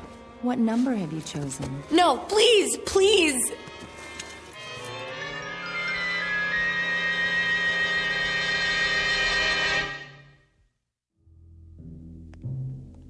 Ah, Mrs. Cubero. Val, just in time. Is it all over, Doctor? All over. Is she okay? She's fine. You'll see for yourself. I've been so worried the last few days. She seemed in such a state. It's as I told you. Occasionally, a young person has difficulty adjusting to the idea. It always works out fine in the end. It never fails. A complete self-contained procedure. Mother! Val! You see? What did I tell you?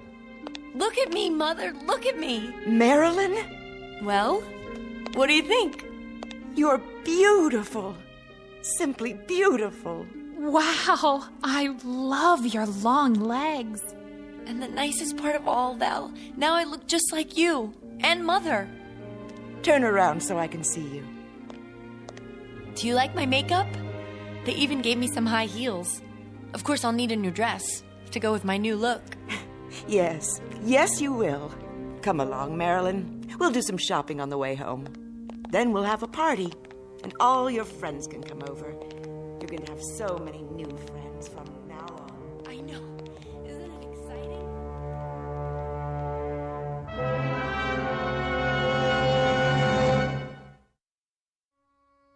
Portrait of a young lady in love for the first time with herself.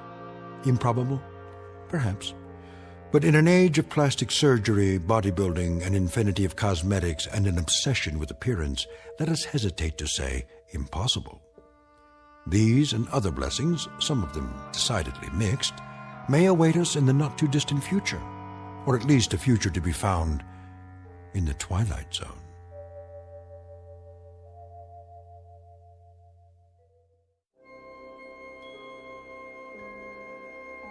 Hi, this is Carl Amari, producer of the Twilight Zone radio dramas. I'd like to take a moment to tell you about our official website at twilightzoneradio.com. where you'll get the latest news and information on these Twilight Zone radio dramas. Plus, at twilightzoneradio.com, you can digitally download 3 free episodes or any of our episodes for only $1.95 each. In this age of ever-changing technology, we've decided to make these episodes instantly available to you by making the Twilight Zone radio dramas a digital download-only series. This means that this series will no longer be offered on CD. The CD collections at our website are now being offered while supplies last at buy one, get one free. So be sure to get your favorites before they're sold out. Be sure to visit us often, and I'll see you in the zone.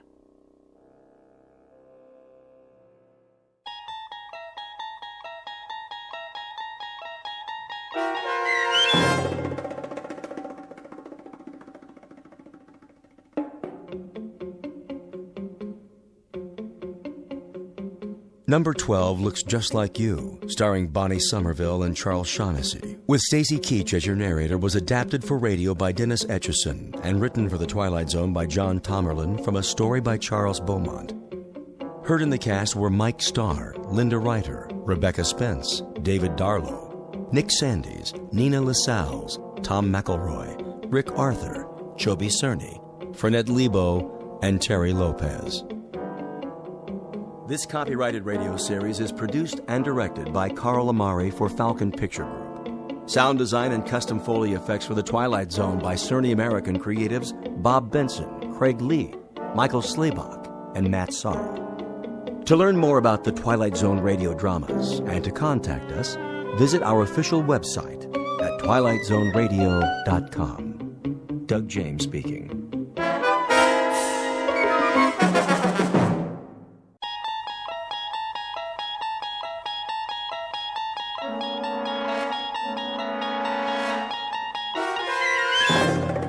You unlock this door with the key of imagination. Beyond it is another dimension, a dimension of sound, a dimension of sight, a dimension of mind. You're moving into a land of both shadow and substance, of things and ideas. You've just crossed over into the Twilight Zone.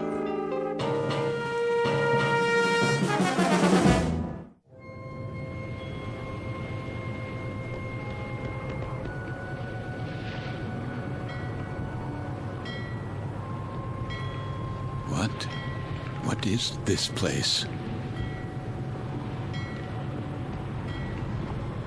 The time. It must be late. Very late. Light in the salon. Let's black out down there. Who?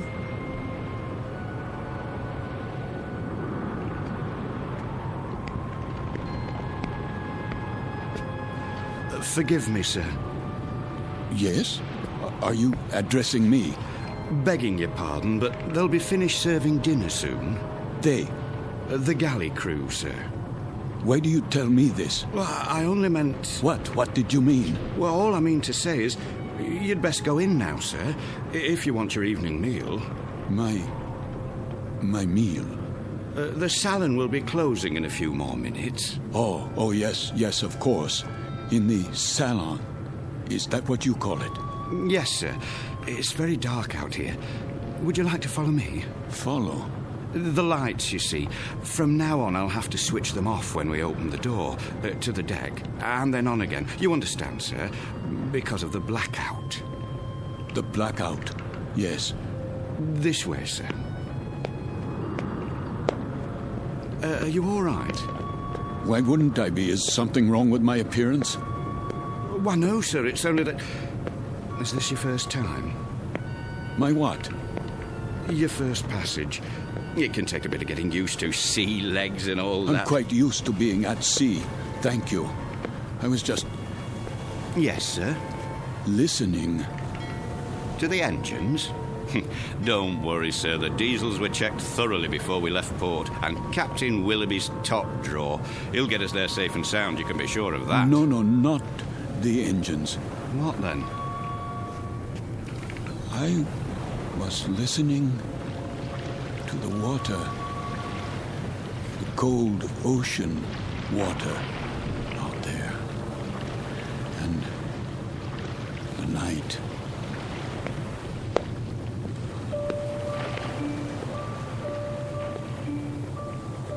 This is the deck of a small freighter, the SS Queen of Glasgow, located somewhere in the North Atlantic. Her registry, British. Gross tonnage, 5,000. Age, indeterminate. At this moment, she is 1 day out of Liverpool. Her destination, New York. Duly recorded in this ship's log is the sailing time, course to destination, weather conditions, temperature, longitude, and latitude. But what is never recorded in such a log is the fear that washes over a deck like fog and ocean spray. Fear like the throbbing strokes of pistons from the engine's diesels, each one a heartbeat, parceling out every hour into breathless minutes of watching, waiting, and dreading. For the year is 1942, and this particular ship has lost her convoy. Now she must travel alone like an aged, blind thing groping through the unfriendly dark, stalked by the unseen periscopes of steel killers, enemy U-boats that also watch and wait. The Queen of Glasgow is therefore a frightened ship, and she carries with her a premonition of death. In a moment, her crew and passengers will find out just how real that premonition may be, when a course is set that leads them all into an area known as the Twilight Zone.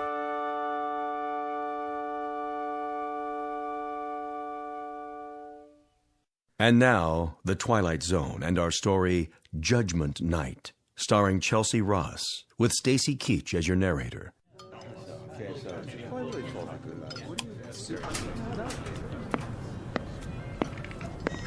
Why does he keep playing with the lights? Thought I'd gone blind for a second. My apologies for the momentary darkness. Wartime regulations, you know. Think nothing of it. Perfectly understandable.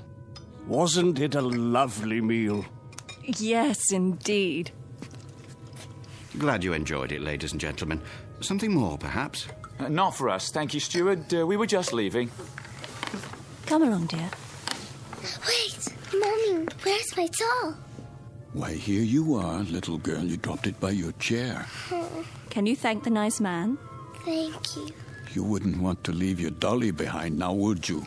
Come along, Joanna. It's well past your bedtime. Yes, Daddy.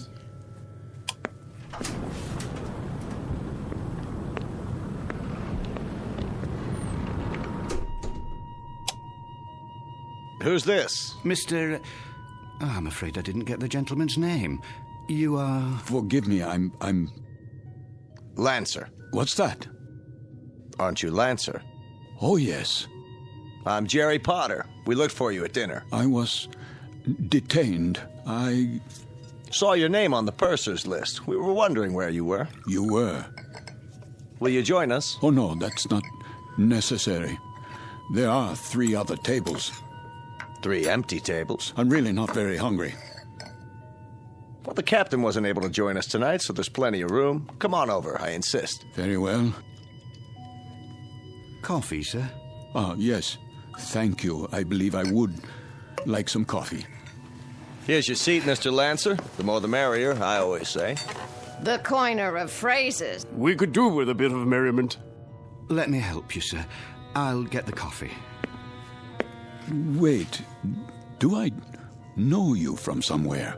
I don't think so, sir. But your face, I'm sure. It might well be. I've travelled this line for a number of years. Perhaps it was on another ship before the war. Before the war? Seems like a long time ago, doesn't it, sir? Are you quite certain about the food? What? The cook can still prepare something. No, I don't have much of an appetite. Not even with all this salt air? Makes me hungry enough to eat a horse. Jerry! Would that be a seahorse, Mr. Potter?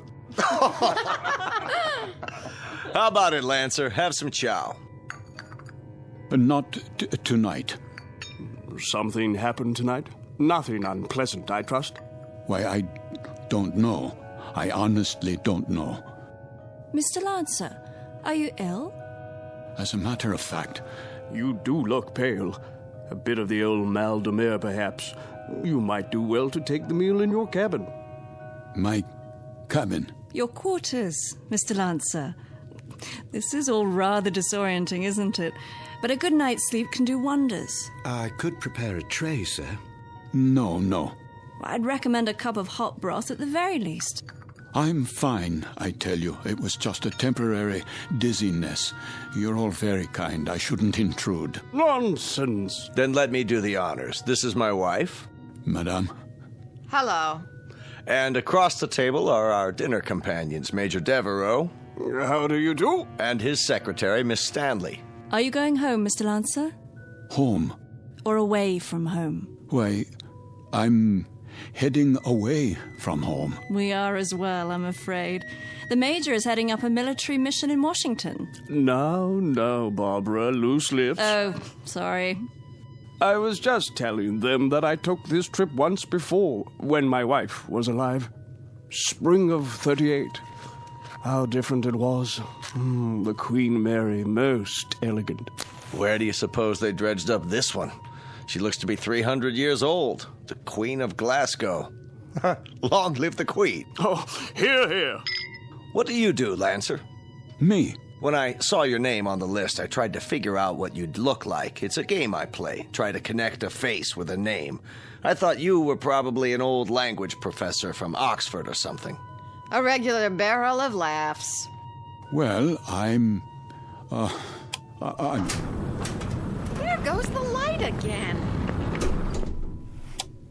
Well, good evening, Captain Willoughby. No, please. Remain seated. I don't have much time.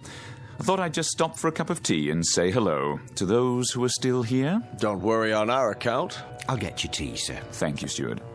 We did miss you, though, Captain. I must apologize. We have a miserable fog out there. No kidding. And I thought I'd best take my meal on the bridge. And the rest of the convoy, Captain, are they in sight? They'd have to be 3 feet off the bow to be in sight, Major. That fog is quite thick. Oh, dear. However, we do hope to have some sort of contact by tomorrow. But I wouldn't worry. She's a good stout ship, and this isn't her maiden voyage. She's made this passage often. I suppose misery loves company, though, doesn't it? I'd feel a lot safer if we were in a convoy. I can almost see those wolf packs converging on us. There would be no wolf pack converging on a single ship, Major Devereaux. Sorry? The principle of the submarine pack is based on the convoy attack. The gentleman is quite correct. Our primary danger would lie in a single submarine. Well, that's reassuring. I guess we stand a better chance against one than against 20, don't we? Just ask Admiral Potter here. He fought with Dewey at Manila. He knows everything. Still, it only takes one torpedo. They can do such dreadful damage. And I must tell you, I've had a miserably uncomfortable feeling ever since we've left. What kind of feeling? Of being followed. Isn't that something? I've had the same feeling. I'll tell you, I'd rather they go after us with a pocket battleship. That you can see, not a skulking, crummy tin fish a couple of miles underwater. If we're being followed, you will see the sub, Mr. Potter. It will surface. They won't waste all their torpedoes on us. Not when they can sit back 1,000 yards and shell us with impunity and sink us at will. You forgive me. This is Mr. Lancer, Captain. Mr. Lancer? But you sound like a U-boat commander. My apologies. That was clumsy of me. Oh, please, sit down. Let me clean it up, sir. I hope I didn't spill any coffee on you, Miss Stanley. No, but you did quite a job on yourself. That's quite all right. I'll get you a towel. I said it was all right. Yes, of course. Sit down, Mr. Lancer, please. Another cup of coffee, sir? No. Thank you. That won't be necessary. I think we might start by getting better acquainted.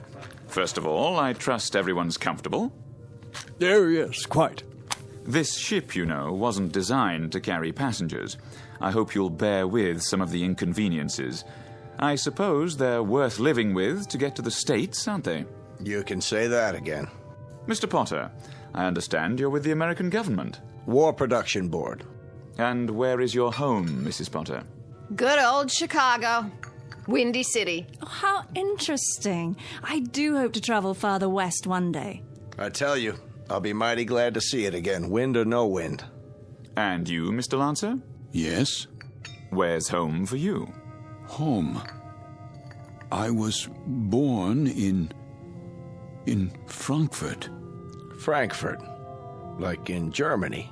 Yes, Germany. Well, how long had you been in England, Mr. Lancer? How long? Not very long, not long at all. Please accept my apologies. I think I'll go to my quarters now. Too bad. I was hoping we'd get a poker game going. Whoop-de-doo. Perhaps another time. Good night. There goes an odd one, huh? I had him pegged as a German the minute he came in. And what do you suppose he's traveling on this ship for? You don't think he's a spy, do you? I rather doubt it, Mr. Potter. All the passengers are well screened. I am a bit concerned about him, however. He doesn't look at all well. Actually, I'm feeling a bit tired myself. I think I'll be off to bed. Good night, everyone. Sleep well. Watch your step, Barbara. I will. It's very dark out there. Would you like a torch? Oh, don't worry about me. I can have the steward escort you. I wouldn't think of it. See you all at breakfast. I'll get the light switch. Thank you, Captain. Good night.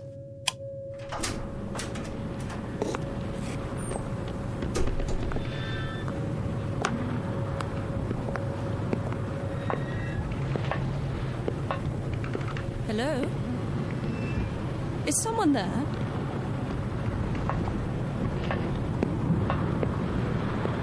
I say, is anyone...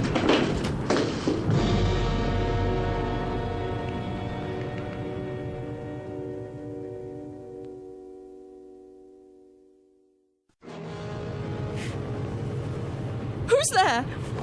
Watch your step, Miss Stanley. Oh, Mr. Lancer. The stairs are quite slippery from the fog. So I see. I was afraid you'd lose your footing. Thank you for your help. The fog can be treacherous at sea. And it carries quite a chill, doesn't it? Yes. Yes, it does. It's best to stay off the deck at night.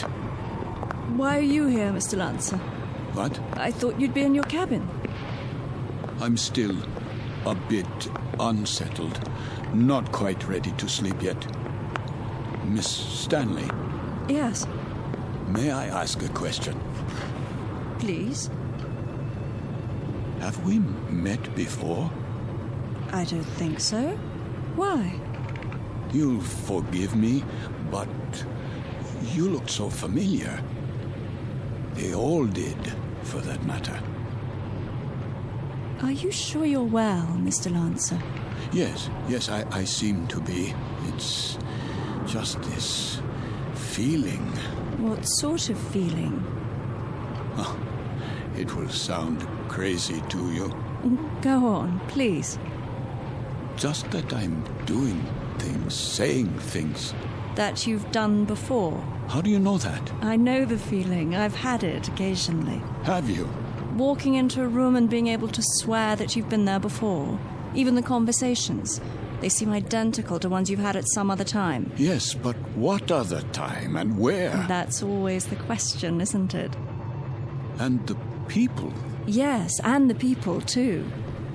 Yes. That's extraordinary. What is? I don't recall. I don't seem to recall boarding this ship. Don't you? Or anything else, for that matter. How I got here, or why I'm here. There was a film about that. Pardon? In the cinema, a few years ago. With Leslie Howard. Or was it that American? What's his name? Garfield. John Garfield. I believe the title was Outward Bound, something like that. I don't have time to see many films. I don't either. But in this one, the people all found themselves on an ocean liner. Of course, it was a cruise ship, not a freighter. but none of them could remember anything. There was a man and a woman, and they met and began talking, much as we are right now, I suppose. And it turned out they were... Go on.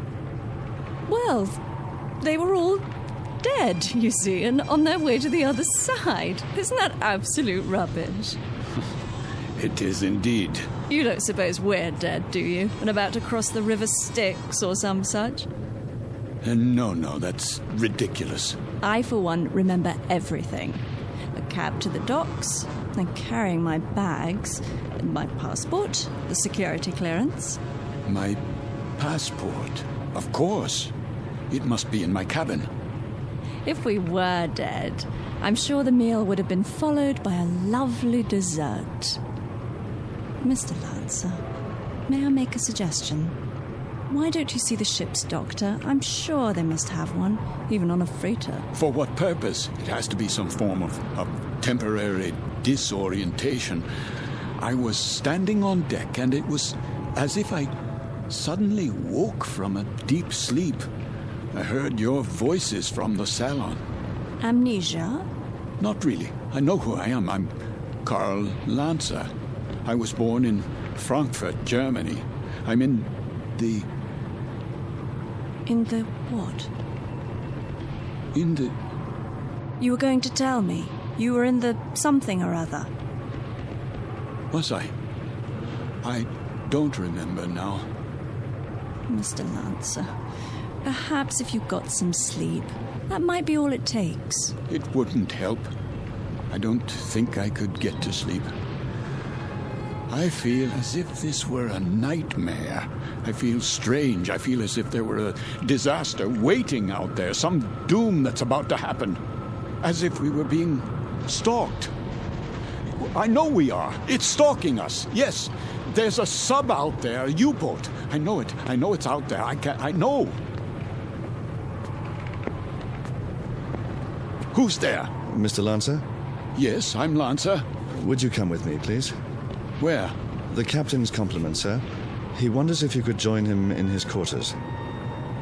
For what purpose? He'd like a few words with you. Go on, Mr. Lancer. I'll see myself to my cabin. Sir, this way.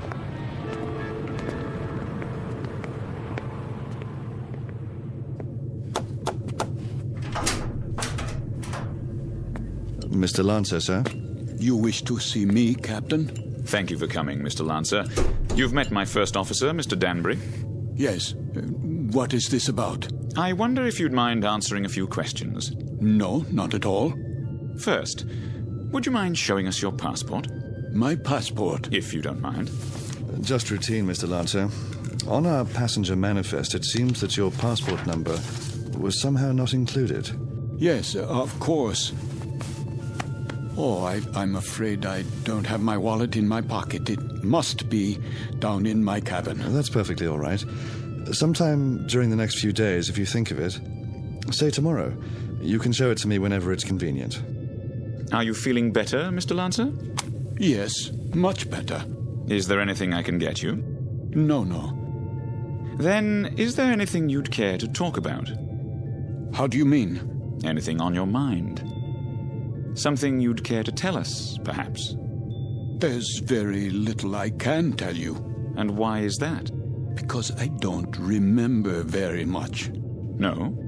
Actually, to tell the truth, I don't know how I got here. I don't recall anything about it. Is that right? I seem to remember only a few odd, disjointed things. I know, for example, that my name is Karl Lancer. I know I was born in Frankfurt. So you said. Please continue. Continue where? That's it. At this moment, that's all I know. Mr. Lancer. Yes? At the table, you exhibited a rather unusual working knowledge of German submarines.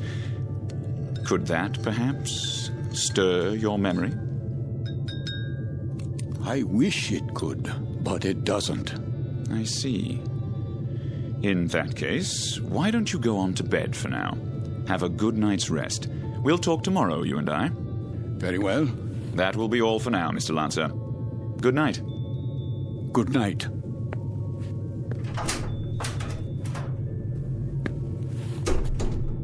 Most peculiar. I'd agree, sir. I'd say he bears watching. Then watching is what he'll get. I told you what he said at the table. What do you make of it? That's hard to say. But as I was going to get him on deck, he was talking to one of the passengers, Miss Stanley. And? He was speaking quite excitedly, in a very loud voice. I couldn't help but overhear. He was saying something about how he knew there was a U-boat out there. It's stalking us. That's what he said. You heard him say that? Those were his exact words. Thank you, Danbury. I thought you'd want to know, sir. Danbury. Sir? Let's keep this between ourselves for the time being, shall we? Yes, sir. And see that a steward is sent down to his room. I want to have a look at that passport as soon as possible. Right away, sir.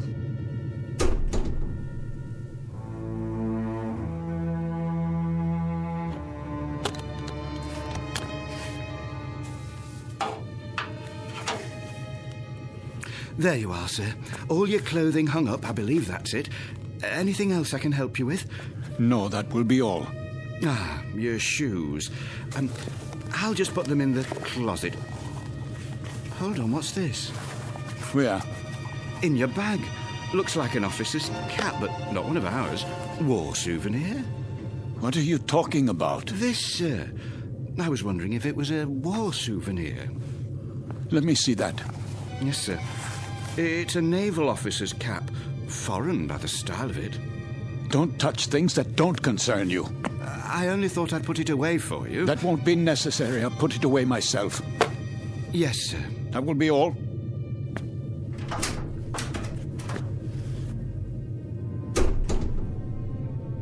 It is a German officer's hat. A submarine commander's. What does it say inside? It must have an identifying label. Yes, here. But this can't be. It says, Karl Lanzer, Kapitan, Kriegsmarine.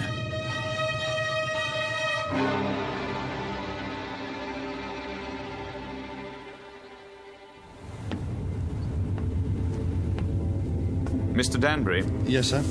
We've slowed down again. See if you can impress upon that very temperamental engineer the rather dire necessity for speed. Engine room. Engine room. McLeod, can we get any more revs? We're losing speed badly. Begging your pardon, sir, but I've got these blooming engines trained to the limit now. Kindly tell the captain that if I keep them going at this rate, they'll be a breakdown before morning. In that case, we'll be going a precious lot slower in a drift than under power. McLeod, we simply have no more revs. If you can give me maximum speed for another 12 hours... Captain! These engines needed to be overhauled a month ago, and instead of an overhaul, they're getting worked to death. Well, do what you can, man. Aye, aye, sir.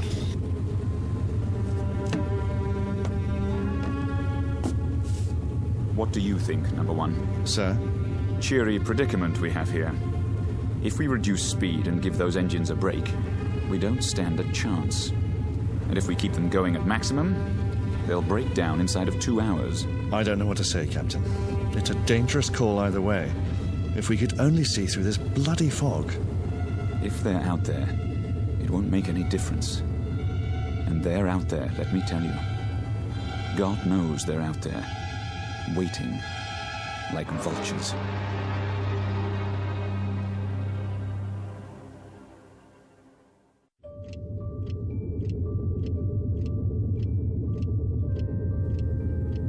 Another drink, please. Begging your pardon, sir, but it's very late. Don't beg my pardon. Just put the bottle on the bar. Go to bed if you're tired, but leave the bottle.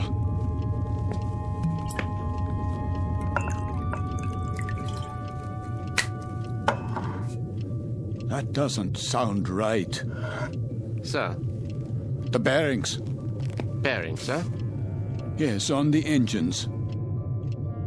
They always sound like that, sir. You get used to it. You should hear McLeod on the subject. He's the engineer. Says the engines on this tab were originally designed for Lord Nelson. Is that clock accurate? Why, yes, sir. She's a real antique, that one. Captain Willoughby had her on the old Harcourt Bay.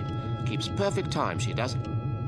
It says 5 minutes past 12 at 1:15. Not for a while yet. No, but at 1:15, something will happen at 1:15. Something, sir? What might that be? I don't know. I really don't know, except the hour and the minute, 1:15. It sticks in my mind. The tray for the bridge, please. Just being made up, sir. The cook will be done in a minute. Have a seat at the end of the bar. Been here long, has he? Sitting like that for 3 hours. One drink after another. Just sitting there, drinking. Wiping the sweat off his face and asking for more. And not getting drunk, mind you. That's 3/4 of a bottle gone. I'd swear it was lemonade. I've never seen the like.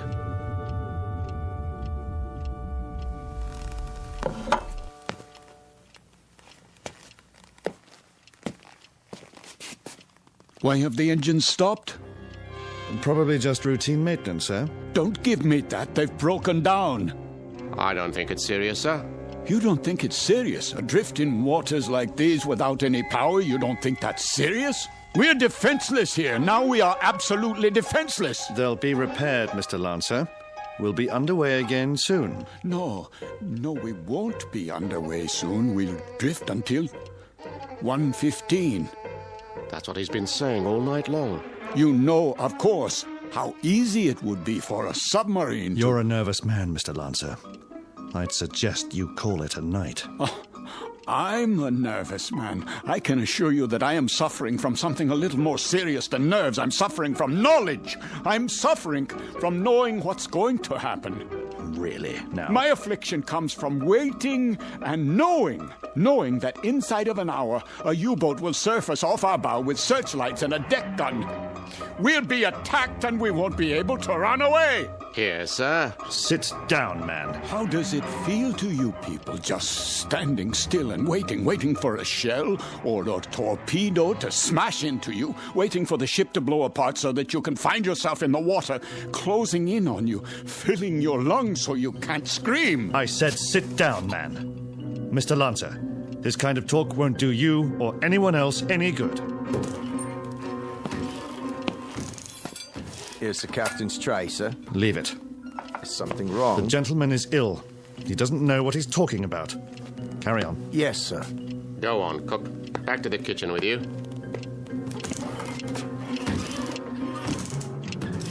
The U-boat's coming. We must get the engine started or abandon ship. That's what we must do. Yes, we must abandon ship. Do you hear me?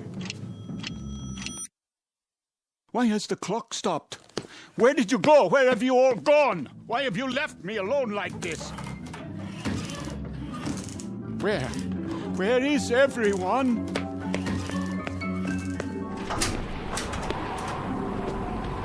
What is that? The searchlight. It's here. That's the U-boat. The U-boat is here.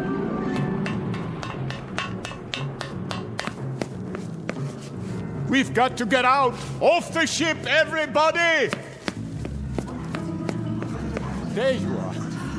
All you passengers, out of your rooms. Listen to me. There's a U-boat. I just saw it. She's going to sink us. Can't you hear me? Why don't you move? Are you all out of your minds? What do I have to do? Do I have to grab you and carry you up on deck? Do I have to throw you bodily into the lifeboats? Do I have to knock you unconscious? They're gone. But where? Is the entire ship empty? Or have I gone mad? A life preserver, yes. SS Queen of Glasgow. Wait. I remember that name. Queen of Glasgow. Queen of Glasgow. Potter? Major Devereaux! Miss Stanley, where are you?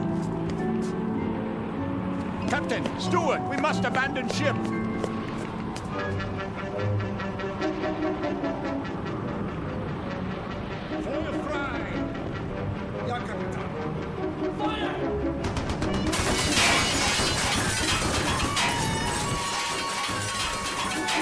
They are shelling us. We're hit, I tell you. Miss Stanley, you must get out. The lifeboat. I can, Mr. Lancer. The roof's collapsed. The door won't open. Climb through the porthole quickly. I'll try. Where are the lifeboats? Over here, Mr. Devereaux. I'll have to climb down. Help us, please, my wife. I'm coming, Mr. Potter.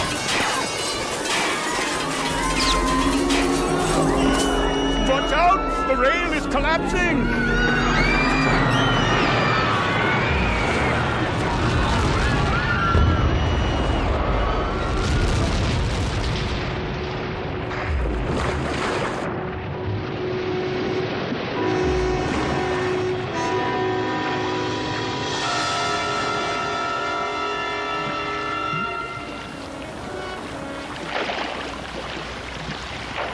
Family, the little girl.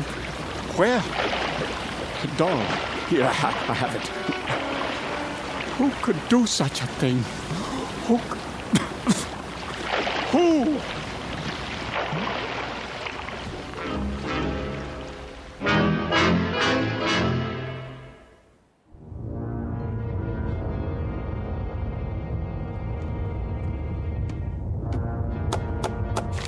Ja? Not much to show, Captain Lancer. That's all. Very little wreckage floated to the surface. Only this life preserver. There were no survivors. Then I'd say that's a good catch tonight, wouldn't you? Very good catch. It says SS Queen of Glasgow. Ah, a 5,000-tonner. Isn't that what the registry reads? Yes, sir. Cheer up, Lieutenant. Hand me the coffee. Well, pour it. If you wish, sir. You have nerves, Mueller. Not really, sir. A little shaky, perhaps. Oh, why? Nothing, sir. I asked you a question. Why? There were women and children on that ship. So? We gave them no warning. You'd have us give them warning, eh? So their radio man can send out their position, which quite incidentally is our position. You have sentiment, but no brains. You're an old woman, Mueller. You know that? I just find it difficult. To do what? To reconcile killing those people. Without warning. It makes me wonder if we're not damned now. In the eyes of the British Admiralty, we most certainly are. I mean in the eyes of God. You're not just a fool, Lieutenant. You're also a religious fool. Perhaps a mystic, too. And if we are damned, what will happen? I've had dreams about it. Maybe people like us have a special kind of hell waiting. Maybe to be damned is to have a fate like the people on that ship. To have to suffer as they suffered and die as they died. You are a mystic, Lieutenant. We'd ride the ghost of that ship every night for eternity. Every night, Herr Capitan. For eternity. What are you talking about? They could die only once. Just once. But we can die 100 million times. Every night. Ride the ghost of that ship. Every night. Every night.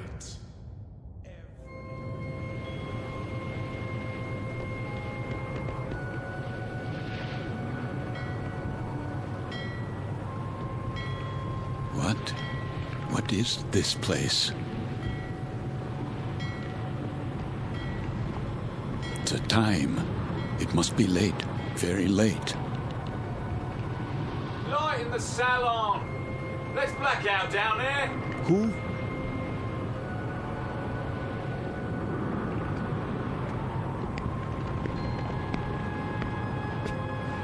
Forgive me, sir. Yes? Are you addressing me? Begging your pardon, but they'll be finished serving dinner soon. They? The galley crew, sir. Why do you tell me this? I only meant... What? What did you mean? All I mean to say is, you'd best go in now, sir, if you want your evening meal. My meal? The salon will be closing in a few more minutes. Oh, yes, of course. In the salon. Is that what you call it? Yes, sir. It's very dark out here. Would you like to follow me? Follow? The lights, you see. From now on, I'll have to switch them off when we open the door, to the deck, and then on again. You understand, sir? Because of the blackout. The blackout, yes. This way, sir. Are you all right? Why wouldn't I be? Is something wrong with my appearance? Why, no, sir. It's only that... Is this your first time? My what? Your first passage. It can take a bit of getting used to. Sea legs and all that. I'm quite used to being at sea. Thank you. I was just...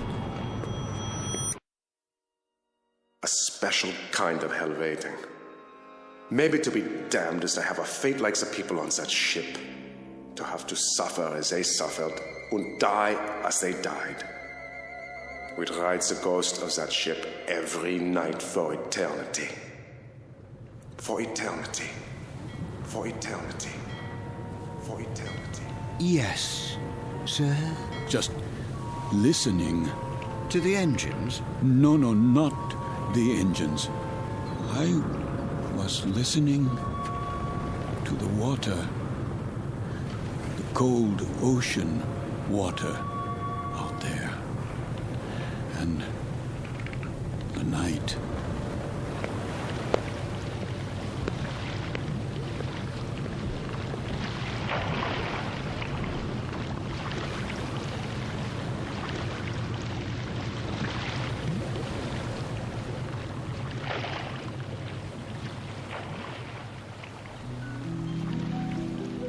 You've heard talk about paying the fiddler, the comeuppance awaiting every man when the ledger of his life is opened and examined. The credits and debits added up, a tally made, and then the reward or the penalty paid. In the case of Karl Lancer, former Capitan and U-boat commander, Navy of the Third Reich, this is the penalty. This is the justice meted out. This is Judgment Night in the Twilight Zone. More from the Twilight Zone after this. You are about to enter another dimension. A dimension not only of sight and sound, but of mind. A journey into a wondrous land of imagination. Next stop, the Twilight Zone. Hi, this is Stacy Keach. I'd like to take a moment to tell you about our Twilight Zone website at twilightzoneradio.com. At twilightzoneradio.com, you'll find the latest information on these Twilight Zone radio dramas, including behind-the-scenes photographs, plus the newest product releases, trivia contests, ways to contact us, other Twilight Zone-related info and merchandise, plus links to other fascinating websites. So make your next stop twilightzoneradio.com. Visit twilightzoneradio.com to purchase these Twilight Zone radio dramas on cassette and CD, or call toll-free 1-866-989-ZONE. That's 1-866-989-9663.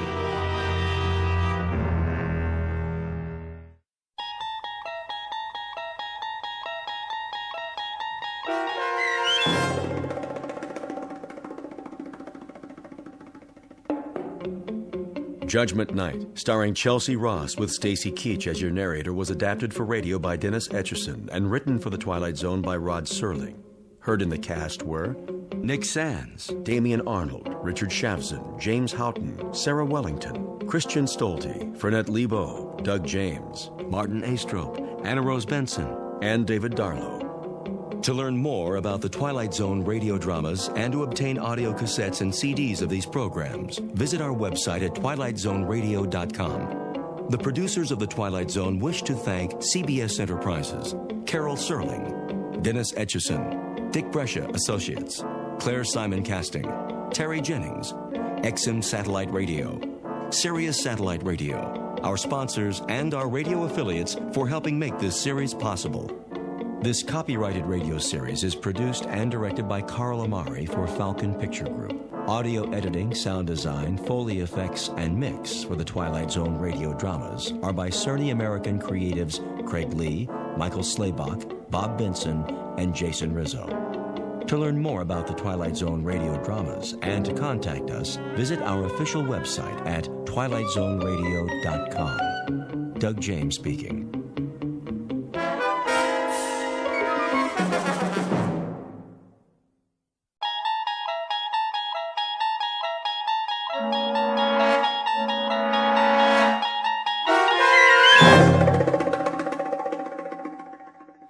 The Mighty Casey, starring Paul Dooley, with Stacy Keach as your narrator, was adapted for radio by Dennis Etchison and written for The Twilight Zone by Rod Serling. Heard in the cast were Christian Stolte, Joby Cerny, Jeff Lupetin, Alex Sopener, Kurt Nabig, Derek Purcell, Roger Mueller, Elizabeth Lido, Carl Amari, Jason Mallow, Doug James, and Vince Amari. This copyrighted radio series is produced and directed by Carl Amari for Falcon Picture Group. Doug James speaking.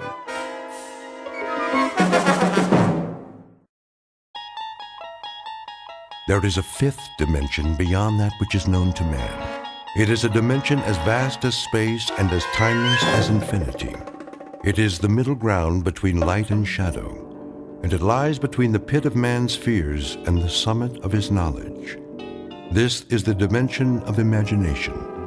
It is an area which we call the Twilight Zone.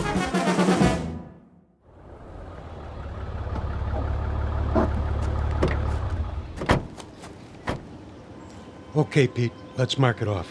Starting where? The dugout. Run a chalk line in front of the fence all the way to the gate so they can bulldoze it flat. Wait, what's the dugout? Where the team would wait. They'd sit on the bench, shoot the bull. Sometimes McGarry'd chew 'em out but good. Oh, I know what a dugout is. But why'd you call it that? I don't see any bench. Not now, you don't. Used to be right over there, under the bleachers. Near home plate. Okay, I get it. This place used to be a ballpark. Of course, that was before my time. Yeah, I'll bet it was. I always thought this was a track for motocross and monster trucks. My old man used to take me before it was a swap meet of me. That right. There was just one truck, the Grave Digger. Oh, man, you should have seen it. Big old tires, roll right over anything. How old are you, kid? Me, 22. 22? I was out of high school before you were born. You know what? You really missed a lot.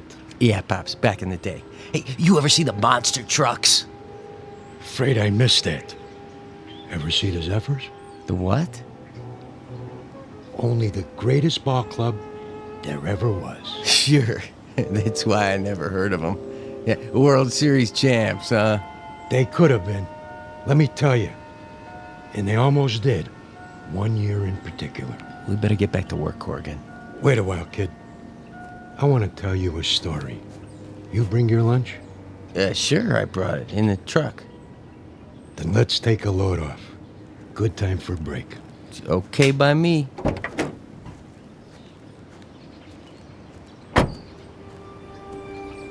We can sit over there in the pitcher's mound. Of course, you can't see it anymore, but it was there. Fletch was the regular pitcher. He was a nice guy, but he had an arm like an old lady. Then one day out of the blue. Oh, you're not going to believe this. Oh, one day what? Well, it was, must have been July. Yeah, that's it. Middle of the season, everybody was talking about the Giants, how good they look, what a lineup, blah, blah, blah. The Zephyrs were stuck in a toilet. Then one day, McGarry, that was the manager, he called for open tryouts. Why not? Couldn't be any worse than what we had. That was when he came along. Didn't look like much. But when he wound up, man, what an arm. Who? I'm getting to it. Better start at the beginning. It was a hot one that year. No rain, the sun beating down.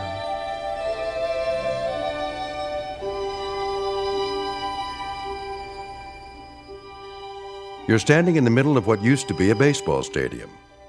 Now the grandstand is falling apart, the field is covered with weeds, and the men who played here are nothing but ghosts. But believe it or not, this was once home to a major league team known as the Hoboken Zephyrs. Never heard of them? That's not surprising, unless you're one of the old-timers. Today it holds only memories and no sound except the wind that stirs in the high grass of the outfield. A wind that on occasion still carries a faint, eerie echo of the crowd that once sat in those bleachers.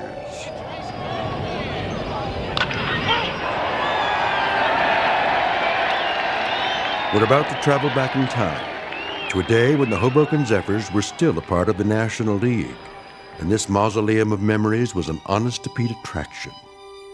But since it's strictly a story of make-believe, we must begin this way. Once upon a time, in New Jersey, a most unusual event happened on the way to the ballpark.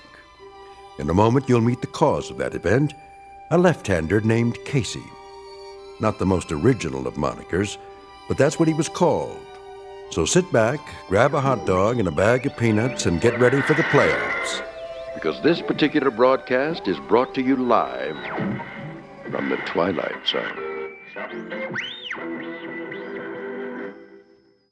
And now, The Twilight Zone and our story, The Mighty Casey, starring Paul Dooley, with Stacy Keach as your narrator. All right, new guys, let me see what you got. Give me 50 jumping jacks. Make it 100. Make it 100. Then take a lap around the field. 2 laps. You got it, McGarry. Of course, if we burn them out too fast... They better learn to hustle or they're out of here. Okay, Mouth, you say so. Let me hear you count. 9, 10, 11, 12, 13, 14, 15. Morning, McGarry. Beasley. 4 great-looking boys, huh?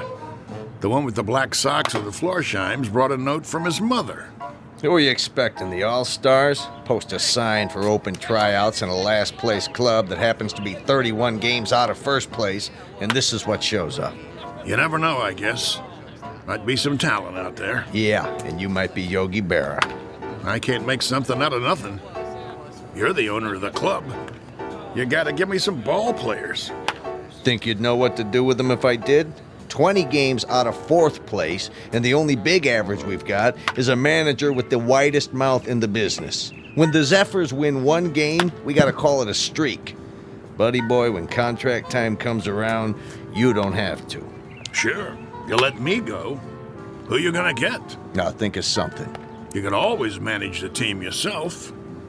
One more time, Fletch. Ugh, trying to get it over the plate. You okay, Monk? I must have slept funny on my arm last night. How's the team doing? Are you kidding? Last week, Fletch pitched 4 innings and only gave up 6 runs. That makes him our most valuable player of the month. Hey! Okay, let's see some sweat out there. New guys, take a lap. We gotta do it. Jeez, it just goes on forever and ever. I get it. Dugout. What? Who? Just a minute, I'll ask him. McGarry! Yeah? You want to look at a pitcher? You mean someone besides Fletcher? Now, why would I want to do that? Send him down. New boy? Gotta warn you, he's a lefty. Lefty, schmefty. If he's got one arm that works, he's for us. Hey, Monk. Yeah? Fletch can take it easy now.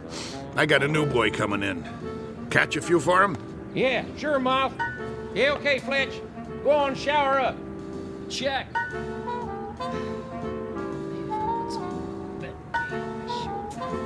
One more lap, let's go.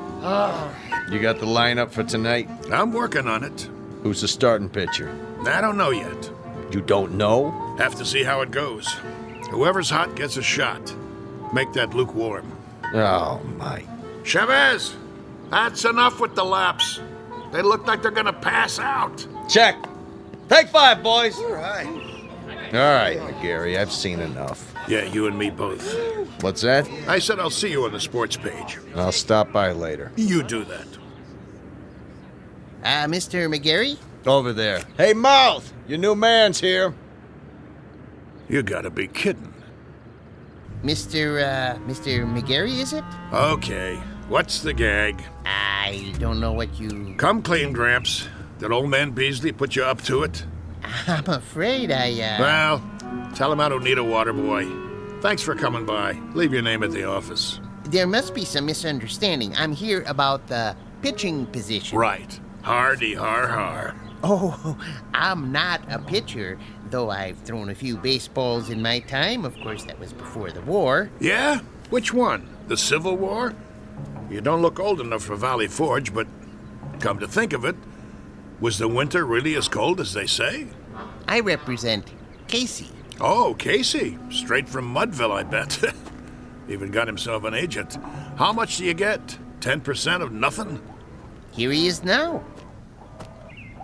Him? What is he? 115 pounds soaking wet?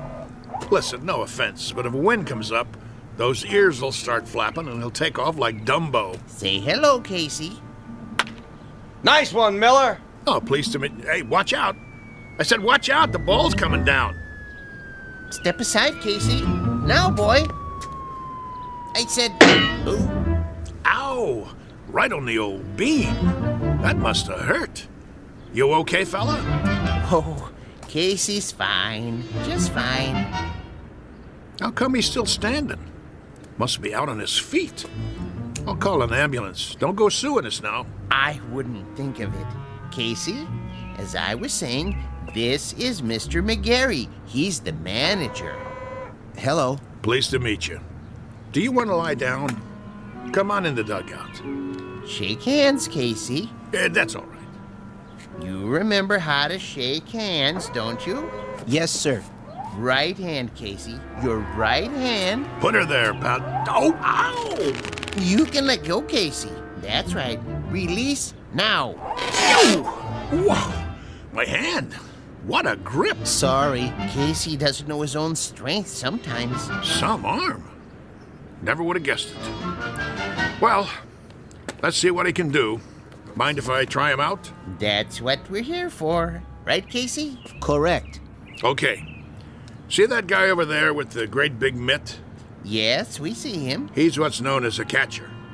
His name is Monk. Ah. Go out there and throw him a few. Thank you, Mr. McGarry. This I gotta see. Quite. You his father? Casey? Oh, no, he has no father. An orphan, huh? Not exactly. I guess you'd call me his creator. That a fact. It is, actually. Come from around here, does he? You might say so. Uh-huh. How old is he? Well, that's a little difficult to say. What's difficult about it? It's hard to discuss Casey's age in chronological terms. He's only been in existence for a brief time. What I mean is, he has the mind and physique of roughly a 22-year-old, but in terms of how long he's been here, the answer would be 3 weeks. Huh? Approximately. Would you mind going over that again? You see, I'm an inventor. I made Casey. You made? In my workshop. Well, that's swell, pal. There ain't too many homemade left-handers in the league. You don't understand. I'm serious. Sure you are. Anytime you're ready. Yes, sir.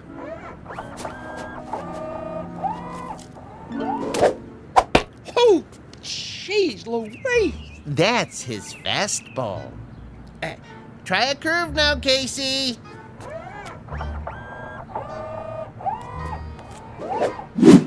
His curveball. Hey, do that again. If you like.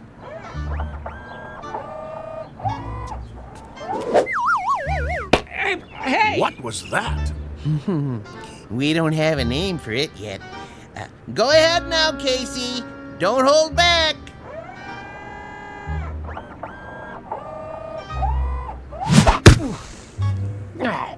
Oh, enough already. Something wrong? Wrong? You see him? That kid, he picks up where Feller left off. He's got a fastball almost went through my glove. and a curve, and a hook, and a knuckler, or I don't know, whatever you want to call it. He got control like he uses radar. Oh, it's the best picture I ever caught in my life. Thanks, Monk. That's enough for today.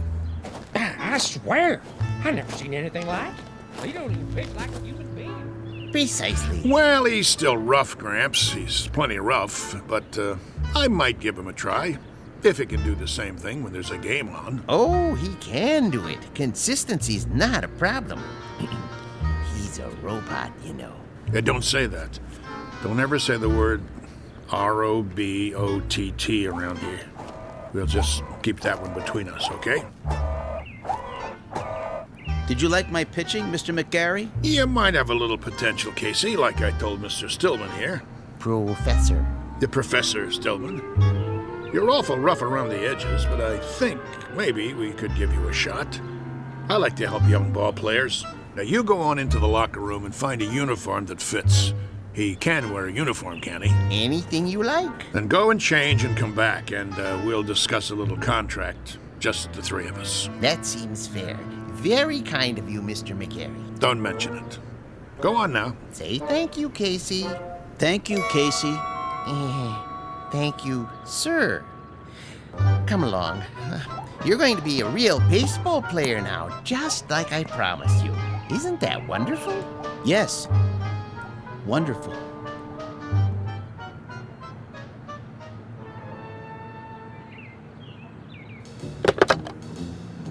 General Manager's office? This is McGarry. Now listen. Draw up a contract. New pitcher, name of Casey. No, I don't know his last name. Leave that part blank. Just do it. The only thing that's between us and a pennant now is if this guy's battery goes dead or he rusts in the rain. Never mind what I mean. Draw up the contract before he gets away.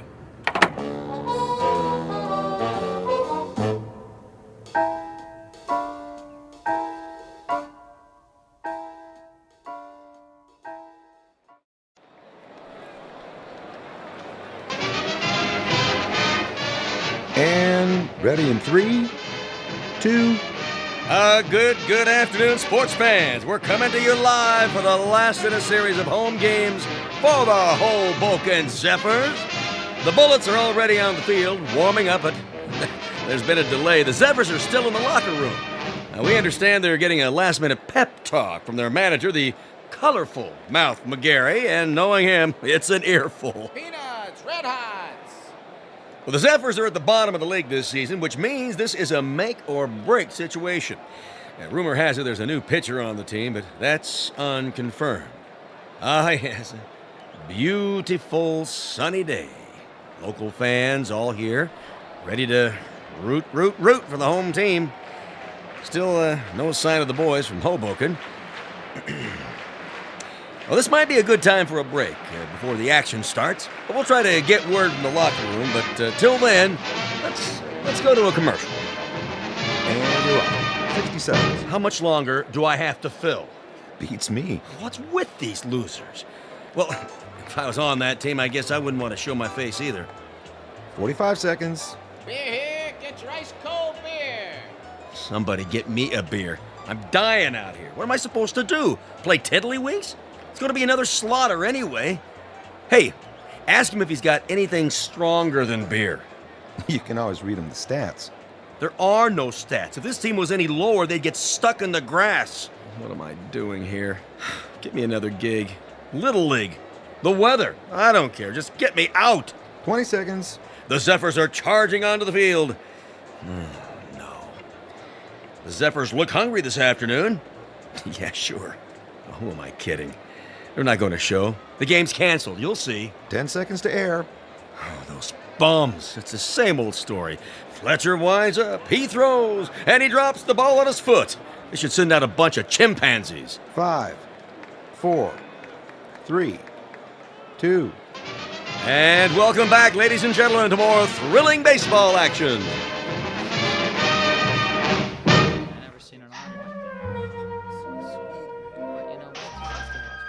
All right, you got the signals down now, kid? Okay, when you're ready to throw, you watch my fingers. See, I'll give you the hand signals, just like we practice. Remember the one for the fastball? This one? Yes. And a curve? Show him the one for a curveball. Yeah, it's right here. Well, what are we waiting for, Mom? This ain't a training session. This is for real. You're telling me? All right, kid. You got the signals down. Look, the main thing is walk out there like you own the place. But be cool. Nice and steady. Cool? He means don't be nervous. Nervous. Yeah, that's right. Whatever you're feeling, don't let it show. Pull your cap down over your eyes like this. You got nerves of steel. You know what I mean? Not steel, exactly. You know what nerves are, Casey. Oh, yes. Neurons, axons, and dendrites. This case, nerves means ill at ease. As if one of your electrodes were corroded and, Nervous, Casey. Like as if it's 2 out in the 9th and you're 1 up and you're pitching against Joe DiMaggio. He comes up to the plate, looking intent, eyes straight ahead. That wouldn't make me nervous. No? Why not? I don't know anyone named DiMaggio. What? He never heard of... I know what he said. He's a great kidder, ain't he? I love this guy. All right, fellas, this is it. Let's get going. It's time, Casey. Yes, sir. Mr. McGarry? Yeah? Are you coming? Yeah, I'm coming. Something the matter? I was just, thinking about the Giants. We're not playing the Giants today, are we? No, but I can't wait to knock them off. For that matter, I'd love to knock off the Phillies and the Cards, too. Or the Braves in Cincinnati. Or even the Hanksville Bullets. Them especially. Those bums beat us 11-0 in spring training. I think that will happen. Casey will come through for you, Mr. McGarry. Most definitely. You never told me. What have you got riding on this? What's your angle? With Casey? My interest is purely scientific. I know he's a Superman of sorts, but I need to have that proven under test conditions. You mean you can't guarantee he'll work? Oh, I have no doubts. Once I built a home economist to run my house. Marvelous cook. I gained 46 pounds before I had to, dismantle her. Now, with a model such as Casey, with his strength and accuracy, I knew he was destined to play baseball. And in order to prove my point, I had to have him pitch in competition. As an acid test, I settled on the absolute worst team I could find. Nothing personal. Nah, of course not. Very nice of you to think of us, Mr. Stillman. Professor Stillman. Professor. I really appreciate it. No kidding.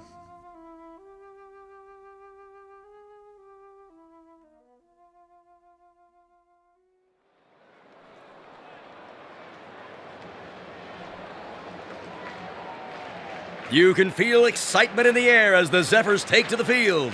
Hey, you bums, do something.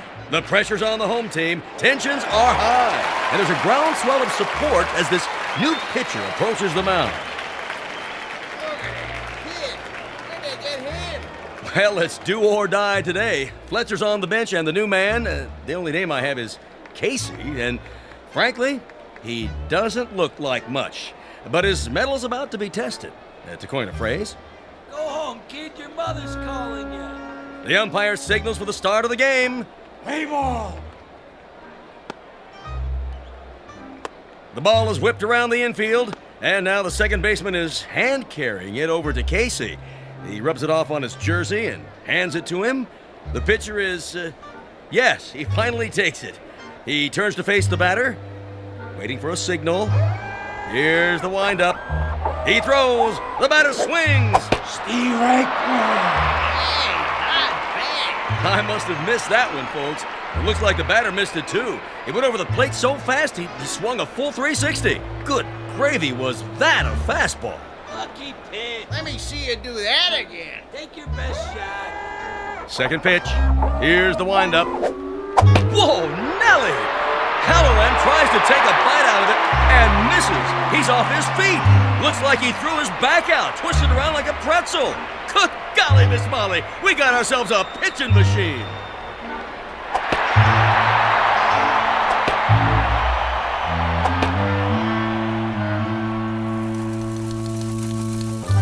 In baseball news, here's a cutie for you. Seems there's a rookie in Hoboken who's pitched 3 straight shutouts. They said it couldn't be done, but with a blistering performance to sew up 9 in a row. In a stunning comeback, the Zephyrs zoom to 4th place in the National League as Casey gets ready for number 14. And that makes 3 more no-hitters for the mighty Casey. The Zephyrs are locked into 1st place. Questions in the news this morning about the mysterious Casey. Where does he get his superhuman ability? Playoffs temporarily suspended as the Baseball Commission orders an investigation. Today's headline, the mighty Casey. Is he on steroids? Good day.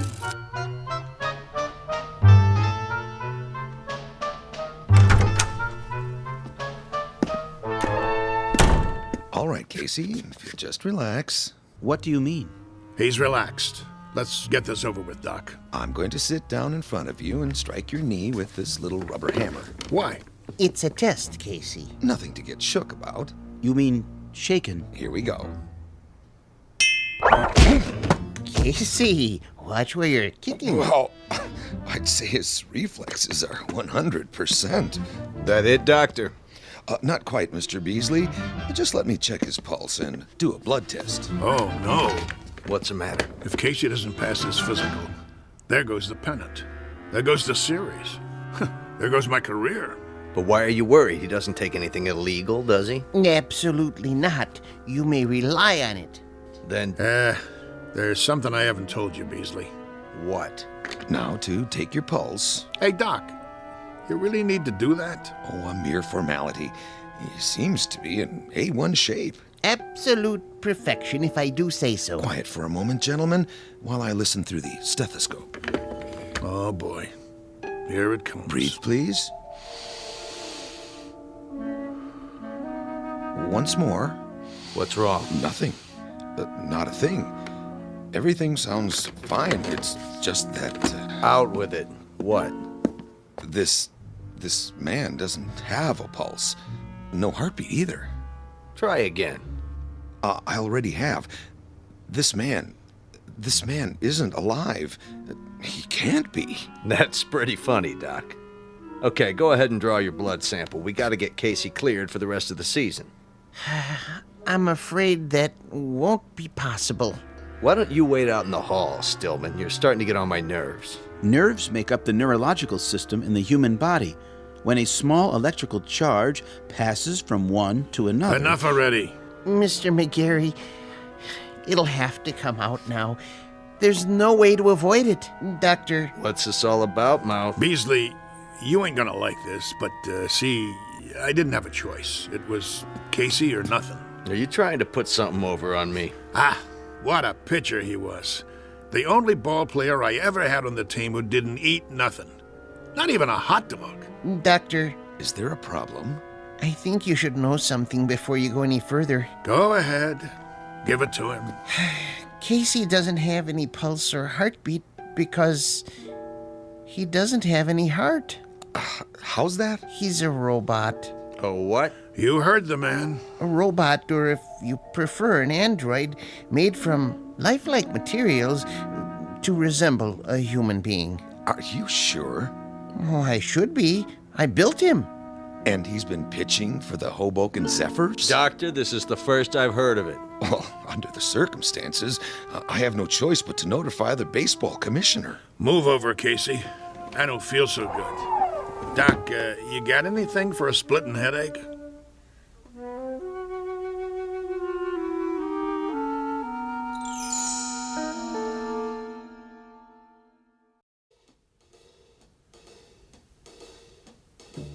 McGarry, you gave me your word. Yeah, that the team would win.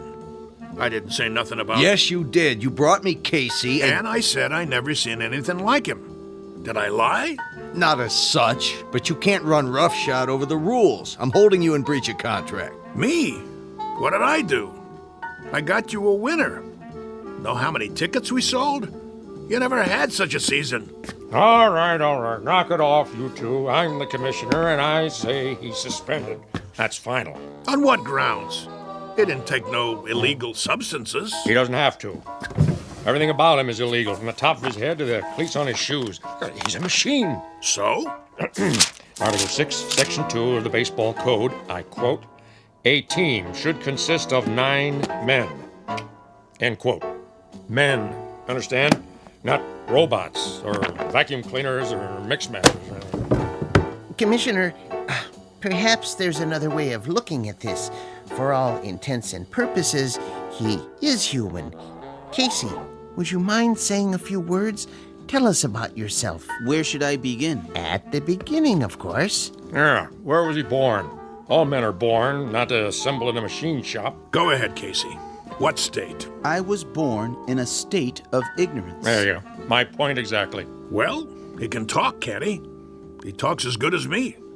That means he's got to be alive. I wouldn't count on it. But he is not human. Easy for you to say. How human do you want him? He's got arms, legs, a face. And ears. But no heart. He doesn't even own one. How can he be human without a heart? Beasley don't have a heart either. He owns 40% of the ball club. That's it, gentlemen. He doesn't have a heart. Ergo, he isn't human. And that's a violation of the baseball code. Therefore, he doesn't play. Mr. Commissioner, suppose this, just for the sake of argument. Supposing I gave him a heart. You gave him? Where will you get one? At the local parts store? Hear me out. If that essential is the only thing that renders him different from the norm, I could try an operation. I think I could do it. In fact, I'm sure I could. Supply him with a self-contained mechanical heart, that is. Now you're talking, Prof. How about that, huh? What do you say? Well, it would be very irregular. If he were to be given a heart, would medical science classify him as... what I mean is, could he then be called a... He had the doc fooled even without one. All right. With a heart, I'll give him a temporary okay until the league meeting in October. Then we'll have to take it up in session. The other teams will scream bloody murder. I can see DeRocher now. Then it's all settled. Casey gets a heart and accreditation as human, and the Zephyrs... Take it, Mouthy. With pleasure. Hoboken wins the pennant for the first time in 23 years.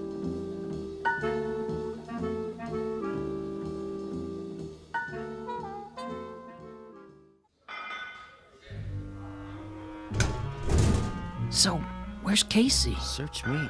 He's supposed to be here. Yeah, well, thank you very much, operator. Well, how's Casey? Is he coming? I don't know. What do you mean you don't know? The operator can't get an answer at Stillman's house. Well, maybe he's in the middle of the operation. So he's in the middle of the operation. What's the matter? He can't use one hand to pick up the phone? We can't wait no longer. I gotta turn in the starting lineup. Corrigan? Yeah, Mouth?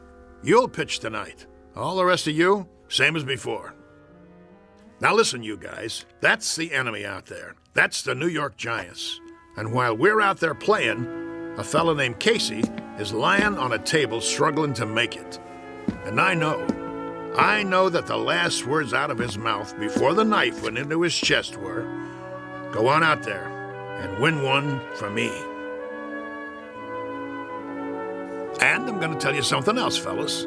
From now on, there's going to be a ghost in that dugout.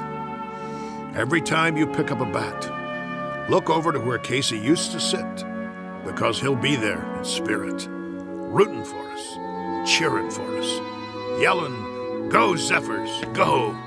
Hello. Oh, hi there, Professor. And I'm going to tell you something else about him. He has heart. Not a real heart, maybe, but that guy who's lying there with a great big hole in his chest, he... Hello, Mr. McGarry. Hello. Now, as I was saying... Casey? Hey, how you doing? Hey, welcome back. All right. Knock it off. Quiet in here.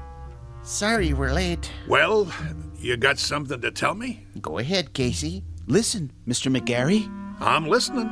He means his chest. Put your ear against it. Go ahead. Okay. Hear it, sir? I hear it. Casey, you got heart. And look at that smile on his face. That's the one thing I could never get him to do. Smile. How do you feel, boy? I feel... Well, frankly, I feel wonderful. Just wonderful. I feel togetherness with everybody. Then, let's go team! Yeah, Casey starts tonight. The new Casey. Now let's get out there and show him what we're made of.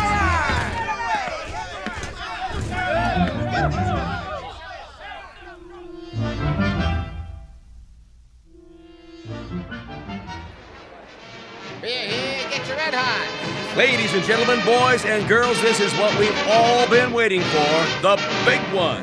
Oh, there's joy in Hoboken tonight, let me tell you. I wouldn't miss this one for the world. One of the greatest comeback streaks in history. Casey takes the pitcher's mound. The umpire signals the start of the game. Casey winds up. He throws.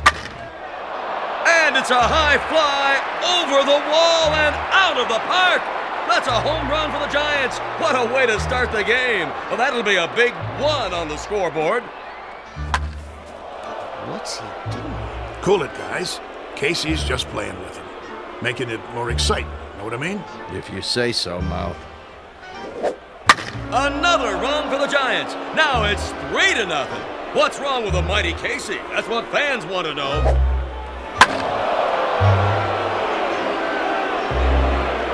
And it's all over. A shutout for the Giants. Looks like Casey's streak is history.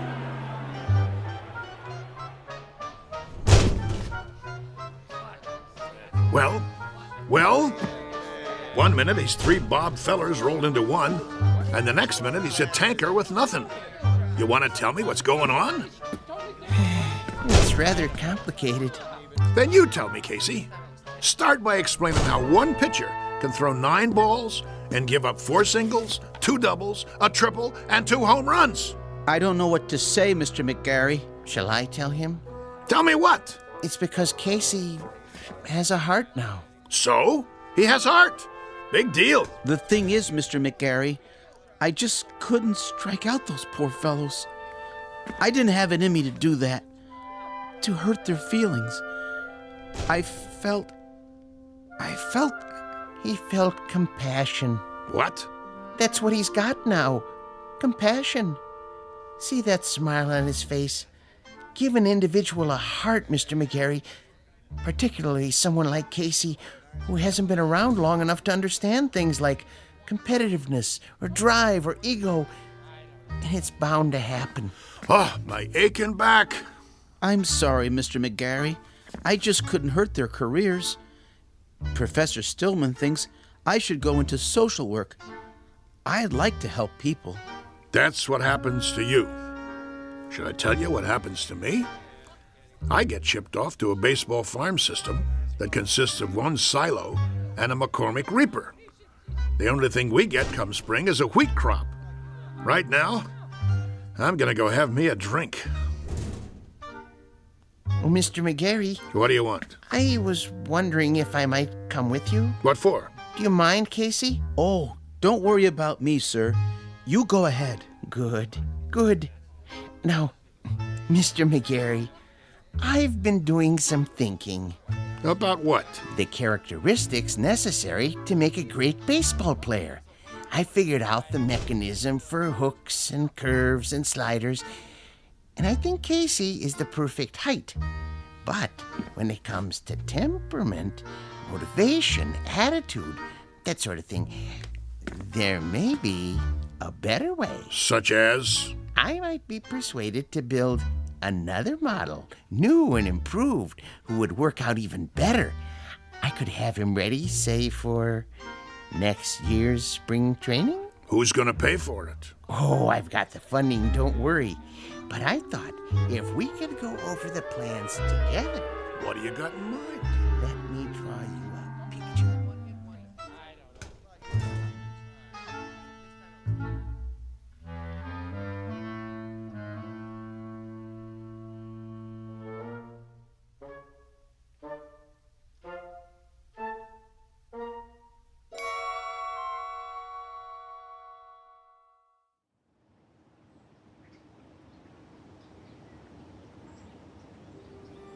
Geez, that's a heck of a story. Yep. Of course, it didn't work out. The professor didn't have the money, and he wanted certain, well, perks that old man Beasley wouldn't agree to. So it fell apart after that. But for a few weeks there, A bright, shining time it was. We didn't just have heart. We had hope. How do you know so much, Mr. Corrigan? Because I used to play with them when there still was a team called the Zephyrs. No kidding. Come on. We better get back to work. You finish your lunch? Yeah. Then let's go. They're gonna flatten this place to the ground tomorrow. We gotta get it marked off. I guess so.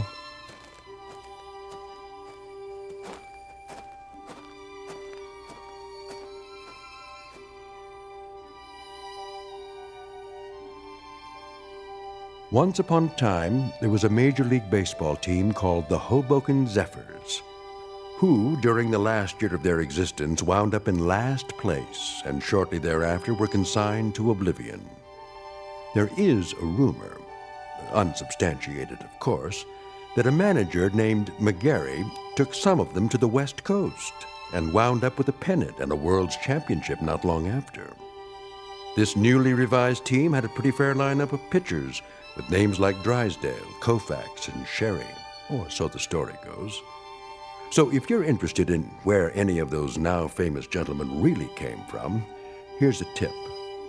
Just check under B for baseball in the Twilight Zone.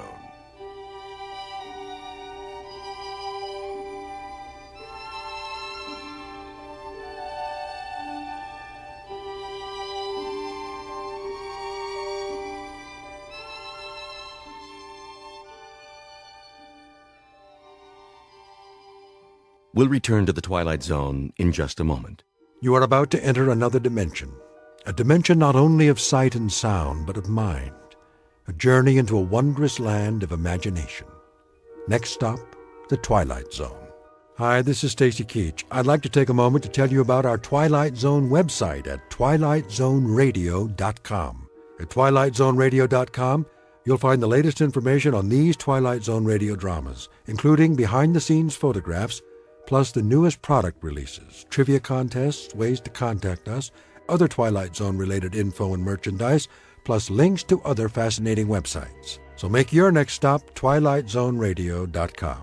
Visit twilightzoneradio.com to purchase these Twilight Zone radio dramas on cassette and CD, or call toll-free 1-866-989-ZONE. That's 1-866-989-9663.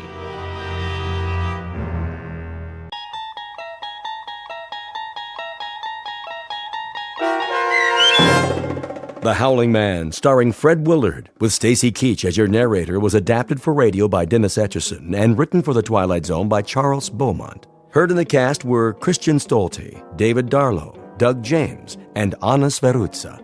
To learn more about the Twilight Zone radio dramas and to obtain audio cassettes and CDs of these programs, visit our website at twilightzoneradio.com. The producers of The Twilight Zone wish to thank CBS Enterprises, Rod Serling, Dennis Etchison, Dick Brescia Associates, Claire Simon Casting, Terry Jennings, XM Satellite Radio, Sirius Satellite Radio, our sponsors, and our radio affiliates for helping make this series possible. This copyrighted radio series is produced and directed by Carl Amari and Roger Wolski for Falcon Picture Group. Doug James speaking.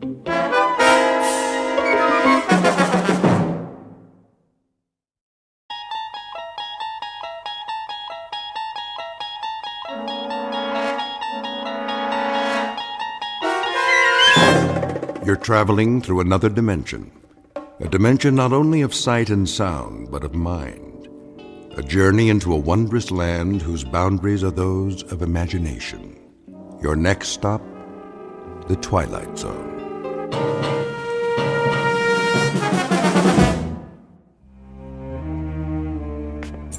Thank you, Mrs. Dunphy. I'll be back shortly. You're going out? I'm afraid so. But you've only just returned. Unfortunately, that is the nature of my work. Another business trip. The most important of all. But first, there are arrangements to be made. I've prepared your afternoon meal. I'm sure it will keep. Can you not make these arrangements by telephone? No. Some things can't be left to chance. In the meanwhile, follow my instructions precisely, to the letter. Mrs. Dunphy. Do I make myself clear? I believe so. You believe so? Then let me make it absolutely clear. Sit down for a moment. But if you're on your way... It's necessary that you understand. And the only way to be sure is to tell you how it began. Please. If you wish, sir. I must warn you, it's an incredible story. I, of all people, know that. So incredible that you won't believe me at first. But I'm going to tell you everything. Then you will believe. Because you must. You must believe. Do you know Central Europe? Europe? Only as a child, sir. It started there many years ago, after the First World War.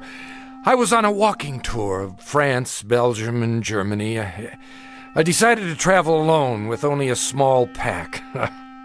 The confidence of youth. Germany was magical then, a place of valleys and mountains and swift, dark rivers. There was nowhere else like it, a fertile land where everything grew tall and straight out of the earth. I was struck by the richness of the soil, the verdancy of the hills. Stepping across the border from Belgium, where the mustachioed guards saluted like tin soldiers, I entered a different world. Everywhere I looked, a swelling green ocean. On the farthest hills, tall, ancient buildings of stone. Estates, monasteries, castles, or what have you. Some of them in ruins. I stood a moment at the border and watched the hawks circling above, wondering how such a miracle could be.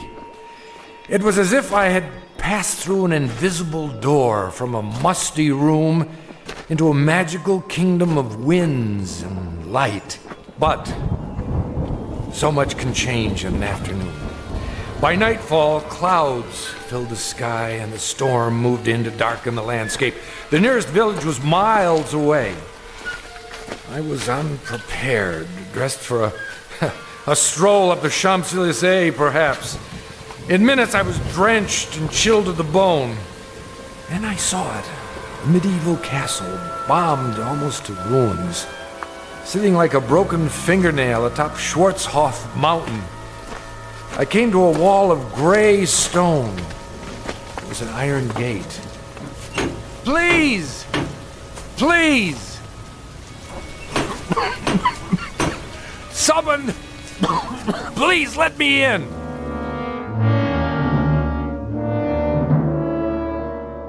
A story told years ago by a man who recalled it from his youth. Fortunately, or perhaps unfortunately, he was never able to put it out of his mind. It begins with a wayfaring traveler. His name is David Ellington, scholar, seeker of truth, and to his dismay, a finder of truth. A man approaching exhaustion, who will confront a problem that has haunted the world since the beginning of time. A man who knocks on a gate seeking sanctuary, and instead finds that he has just crossed an unmarked border into the far edges of the Twilight Zone.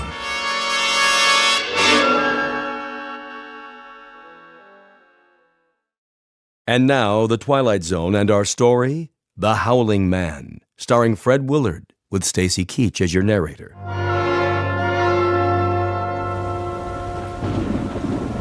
I found a rope by the gate and pulled it. Please! Someone! Yes? What is it? Let me in! I'm sorry. You don't understand. I'm traveling on foot. We don't allow visitors. I'm not a visitor! What is this place? It's called the Hermitage. And I'm a stranger caught in the storm. Your robe, the cross around your neck. You're a man of God. I'm lost. Don't you understand? Lost. Very well. Follow me. Thank you, brother. You're ill. I'll be all right. Once I dry out. This way. What are these rooms? A barred window in each door. They look like, well, cells. All are empty now. I see, but what were they? Wait here. What for? I'll speak to Brother Jerome. Who?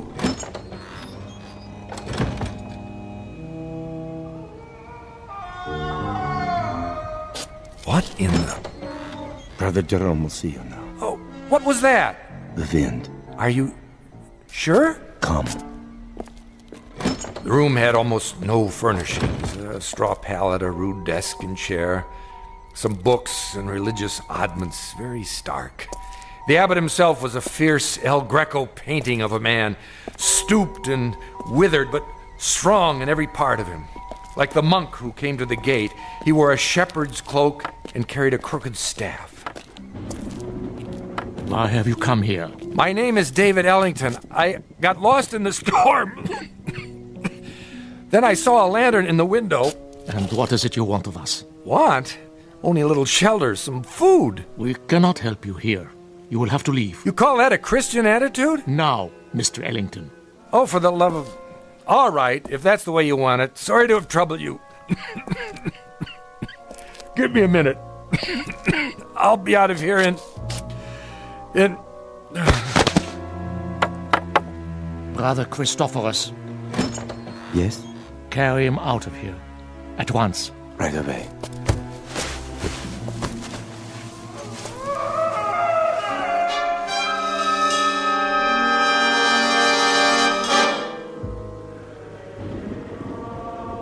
I don't know how long I remained unconscious. When I came to, I was in a primitive cubicle, one of the cells. Walls and ceiling of gray stone, a single small window in the shape of an arch, the floor hard-packed dirt. The monk sat nearby in a chair. I lay under a blanket. Beneath me was a bed of straw. Water! He lives. God's infinite mercy. How long have I been here? 9 days, my son. 9 days? You were very ill. The fever was on you. Brother Jerome said you would die, and he sent me to watch over you. I have never seen a man die. He holds that it is an important teaching, but now I suppose it was not your time. Sorry to disappoint you. No, my boy, don't try to rise. You must rest. What in the name of heaven is that? In the name of heaven? Nothing. I mean the scream. Scream? That. What? Are you deaf? That cry, I heard it before. You said it was the wind. Ah, the wind cleanses the land after a storm. But it isn't the wind, is it? I don't understand your meaning. It's a man. Careful. You must regain your strength. There! Don't tell me you didn't hear it. Perhaps you would like some soup. It's cold, but nourishing. What I would like, brother, is to leave this place. I'm afraid that's impossible. What do you mean? Only that you're not well enough to travel. And of course, you won't be well enough to travel as long as you think you hear such sounds. Now, the soup. I don't want it. Open, please. There. That's better.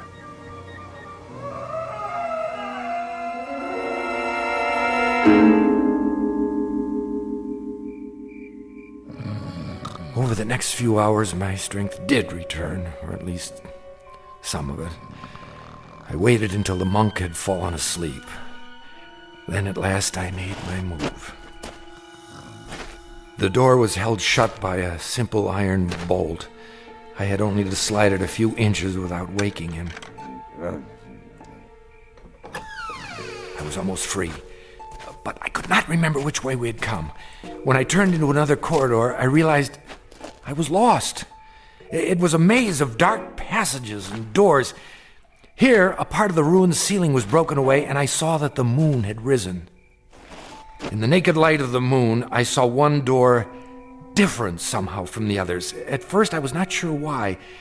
Then I realized that in place of a bolt, it was held shut by a piece of wood, a mere stick, crooked and curved, like the peculiar staffs carried by the monk and the abbot, only in miniature, no greater in length than my forearm. On this door, in this door alone, a small wooden staff replaced the iron bolt. How odd! I looked through the opening in the door. Inside, a filthy, shadowed hovel. No table or chair, no straw for a bed. It appeared to be empty. What? There was a man, huddled in the corner, holding his knees and rocking, head back like an animal. In the soiled moonlight, I saw his dirty beard, his rotted clothes. Who are you? Help me. Stay back. No, please. In the name of humanity, help me. But who? You're not one of them. No, my name is Ellington. I'm an American. Shh. What are you afraid of? Them. Listen. Do you hear them coming? No, but why? They will look for you. We only have a moment. You speak as if I'm a prisoner. Aren't you? I'm not sure. Come closer, and I'll explain. Explain what? Don't you know what they are? These men of God. They are mad, Mr. Ellington. All of them, raving mad. Why do you say so? I was in the village, in Schwarzhof, doing nothing out of the ordinary, walking the street with my woman.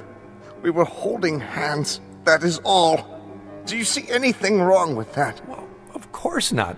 But what? We paused to rest by a tree in the shade. And then we kissed. Yes, I admit it. Is it wrong to kiss? Tell me. Why, no, I don't think so. You don't think so. I don't think so. But Jerome, that lecherous old fool. The gaunt man, the one in charge. So, you have seen him. As I kissed her, a shadow fell over us. We looked up and saw him standing there. I opened my mouth to speak, but before I could utter a word, he raised the wooden staff he carries, so heavy. You've seen it. Yes. And he hit me again and again. He smote me like an angry god, or a man who thinks he's God. I woke up here. No. I swear. They flogged me with knotted ropes. I asked for food. They would not give it to me. I begged for water. They gave me none. Then they threw me in this filthy room and locked the door. Well, why? For revenge. Jerome wanted my woman. Are you sure? Yes. That disgusting old man, that fanatic. He wanted her. And when she refused his advances, he took his fury out on me. Your story, I find it difficult to believe. Of course you do. That's the strength of the man. He makes his madness seem a harmless thing, the beliefs of a religious zealot. But this is not a religious order, Mr. Ellington. These brothers of truth. Is that what they're called? That's what they call themselves. The real truth is they're outcasts, misfits, cut off from the world because the world will not have them. Have you heard of their sect before, of this hermitage? No, I haven't. Mr. Ellington, you must believe me. I don't say they're all evil, only mad. And here, within these walls, they answer to no law but their own. Wait for me. Where are you going? I'll speak to Jerome. No, you mustn't. If I remind him that false imprisonment is a crime... I tell you, he's the greatest maniac of them all. Quick! He's coming. Hide yourself. Mr. Ellington. No.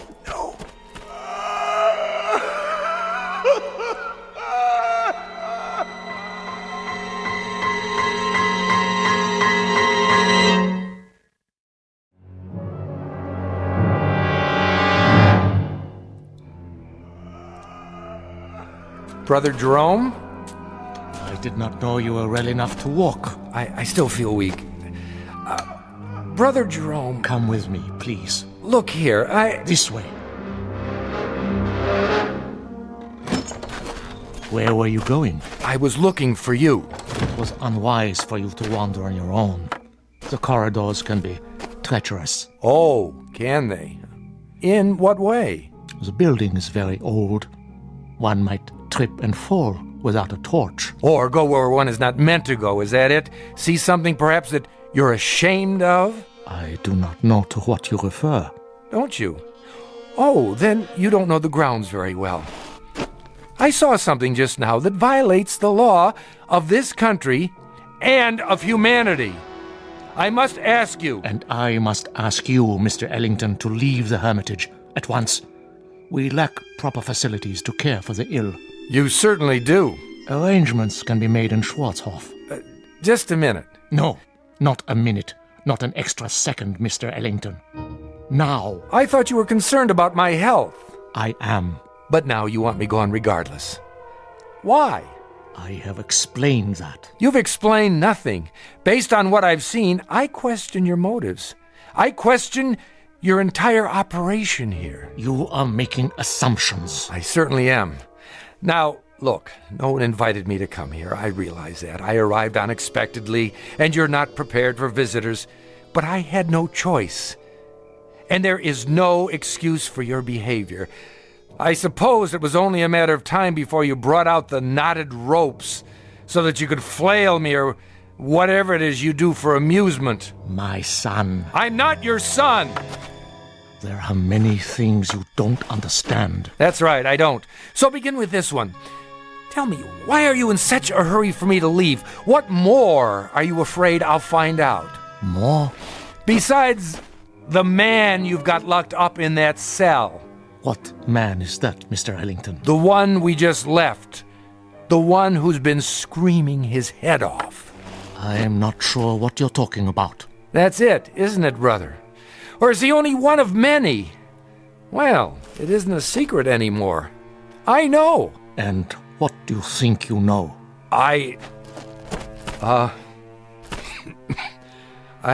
The chair. Sit. You are still weak.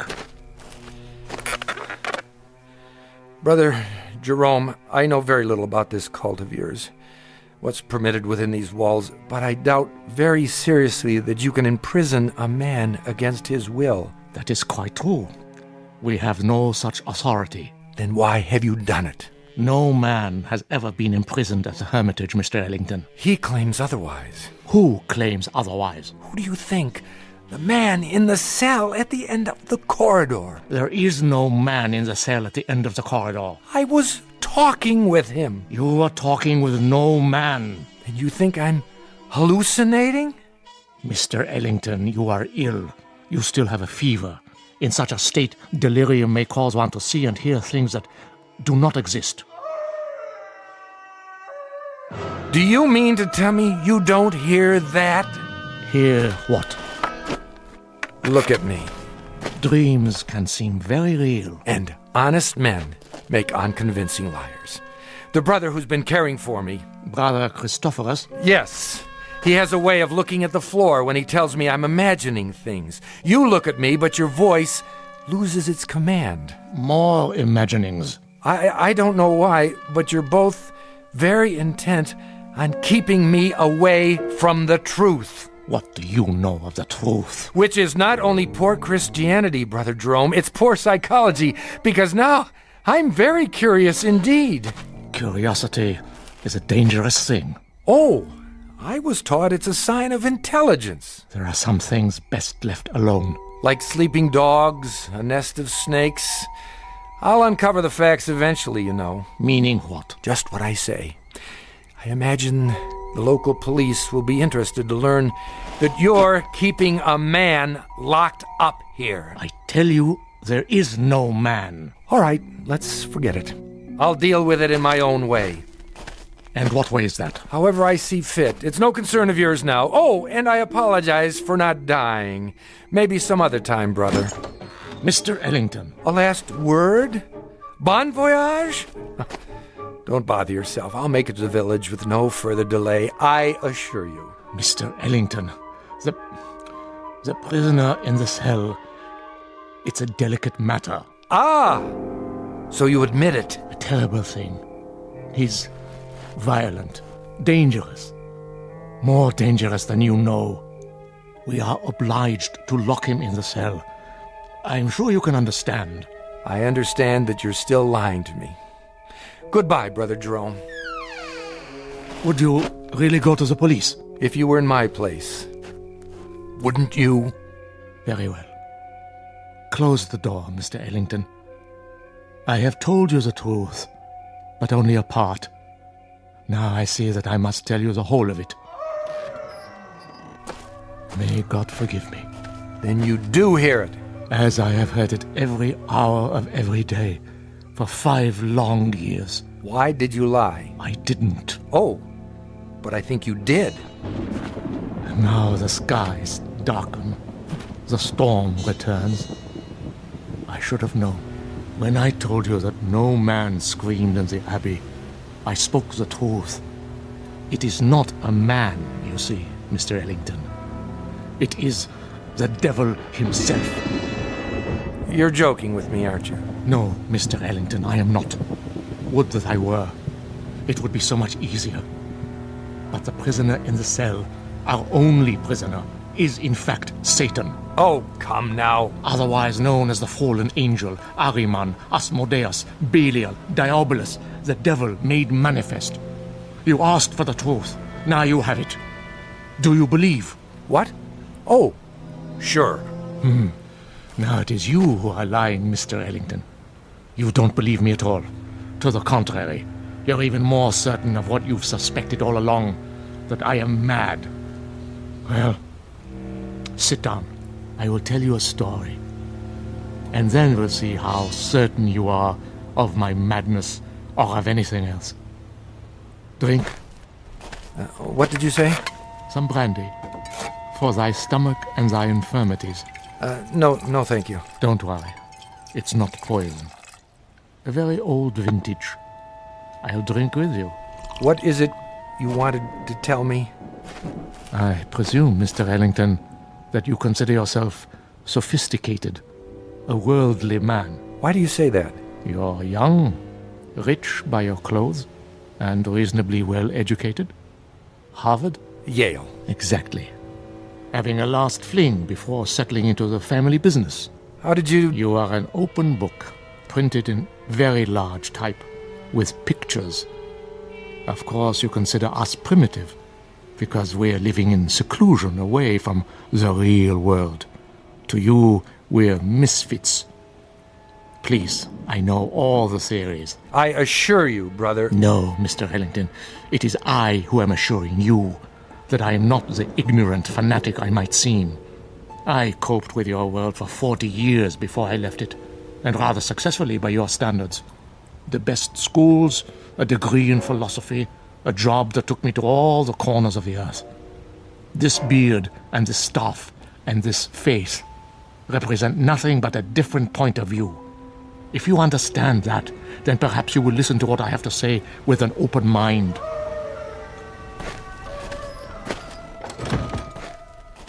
Go on. 5 years ago, there were no screams at the Hermitage. This was simply the bombed-out ruins of a castle belonging to the family Wulfren. How did you come by it? Baron Wulfren turned it over to the Brothers of Truth as a gesture of charity. Our task was to tend the great vineyards and save what souls we could by constant prayer. But this isn't a formal religious order, is it, brother? We believe that we are recognized by God. Truth is our only dogma. We are committed to it as man's greatest weapon against the devil, who is the father of all lies. Please, continue. You were tending the vineyards. At that time, not very long after the Great War, the world was in chaos. Everywhere there was unhappiness, except in the village below. Really? For some reason, the people of Schwarzhof refused to yield to despair. They lost none of their faith. They continued, as they had for years, to be honest and God-fearing and happy. The village was a plum to Satan, one he could not resist.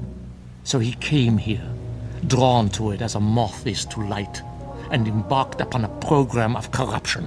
But you stopped him. Yes. You see, Mr. Ellington, he made the same mistake you are making now. He underestimated me. He thought he would have no difficulty tempting an old fool. I had him in the cell before he knew what happened. But if he's the devil, how do you keep him from escaping?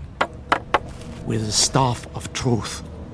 The one barrier he cannot pass. Mm-hmm. And when he first came, just how did you recognize him? I had seen him before, in every part of the world.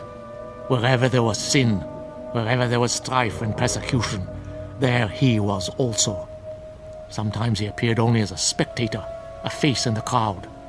But he was always there, in all times and places. So you understand now, I trust, why you must say nothing of the things you have seen and heard. Brother, not that I doubt you, but is it possible that you've made a mistake? No. Think, Mr. Ellington, of the peace in the world these 5 years. Think of this country now. Is there another like it? But you haven't put an end to suffering. There's still murders and robberies. Even now, while we talk, people are starving. The suffering man was meant to endure, my son. We cause much of our own grief and need no help from him. It is the unnatural catastrophes, the great wars, the overwhelming pestilences, the wholesale sinning that we have ended. The world is rebuilding. A great dawn will come. Enough. You've made your case. I believe you, brother. Do you? Truly? I admit I was doubtful at first, but you've convinced me. Absolutely. I promise to keep your secret. Good. Tomorrow, if you feel well enough, you may leave. For now, let the storm pass over. Brother Christophorus will look after you. If you would, go directly to your room. I will. Good night, brother, and thank you. I was glad our conversation was over. It was clear that he was quite mad. I thought of his wild beard, his eyes in the flickering candlelight, and I was relieved to be away from him. The devil, indeed. But the storm had returned, and I was not yet fully recovered. I would pass one more night in this place. What, I wondered, should I do before morning comes?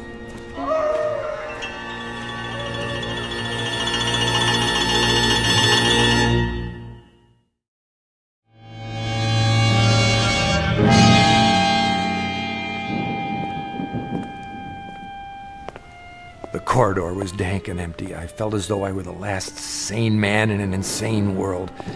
What Brother Jerome had told me was utter nonsense, the product of a deranged mind. But his belief, his faith, as he called it, was heavy in the air, infecting the very stones.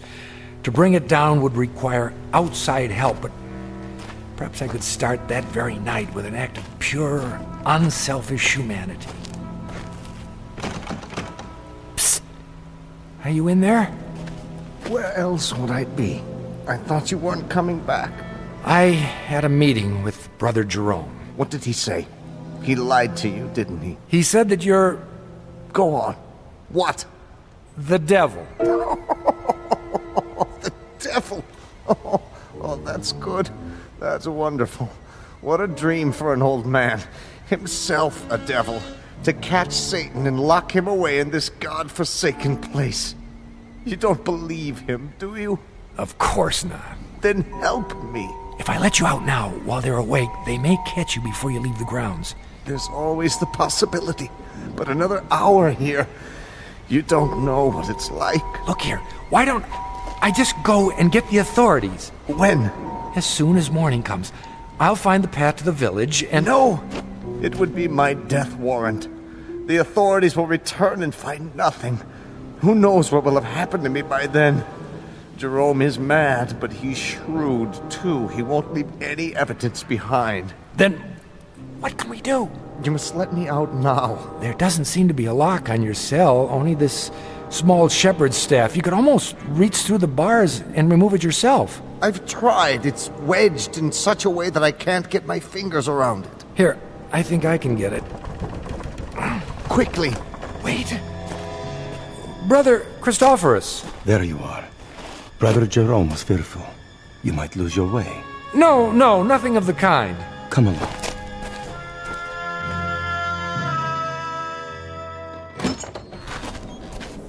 I'll light the candle. There is bread and water on the table, and more soup to give you strength. Thank you. Rest now, Mr. Ellington. Remember, you're still a very sick man. I'm feeling much better. Nonetheless, Brother Jerome has asked me to watch over you. Really, that isn't necessary. It is my duty. The chair is sturdy, and the candle is fresh. Wait a minute. Why are you locking the door? To protect you. But you're locking us both in. Never fear. I have the key. It is not long till morning. But... Sleep, Mr. Ellington. You are a weary traveler. Soon you'll be back with your own kind. With a comfort, eh? You will forget all you have seen here. I watched the monk as he sat heavily in the chair. I was a prisoner, no doubt about it. How much longer, I wondered, for both prisoners? What if the morning came and Brother Jerome chose not to release me as he promised? I might remain here for... How long had the Howling Man been in prison? 5 years? Lord, I imagined my beard growing, my hair wild, until I too was starved, crying to be let out. No one would come. Who knew I was here? I'd drop off the face of the earth, forgotten, presumed dead. Brother Christophorus had the keys around his neck, but until he fell asleep, I was at his mercy. It was almost dawn when I dared to move. I had to be careful not to wake him.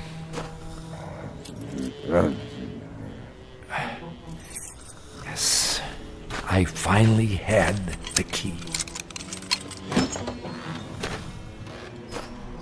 I locked Brother Christophorus in the cell. There was no time to spare. I knew I must release the Howling Man before I left the hermitage. You've come. Good. What do you want me to do? Lift off the wooden bolt. Are you sure this is all that holds you in? A small carved stick? Yes, lift it off, I tell you. But surely you could have forced the door and broken it. Please! There is no time for talk. In the name of mercy, if you fail now, they'll kill both of us. All right. Hurry. I'm trying. I just need to slide it out of the latch. Mr. Ellington, where have you gone? Hurry! Hurry! A moment. Stop him! Stop him! No! Brother Jerome, come quickly. I am free. Stop! I command you. The other way. Now. Here is the gate. It's locked. I must get over the wall. I'll put my hands together. A hoist. Step up. Let not Satan escape us, O Lord. Let him not sow the seeds of evil throughout the world. I call upon you. Up, now! He stepped in my hands and climbed the gate. Now, reach down and give me your hand. Help me. Help you? Help you, mere mortal? Are you mad? And I saw not the foot of a man before me, but a cloven hoof. In a flash of lightning, with those horns grown suddenly from his forehead, then he turned and vanished in the moonlight. I am sorry for you, my son. What was he? As long as you live, you will remember this night. He is gone. Who? Tell me! Even now, you're not sure. But you will be. And then you'll know, Mr. Ellington. You'll know who it was you loosed upon the world.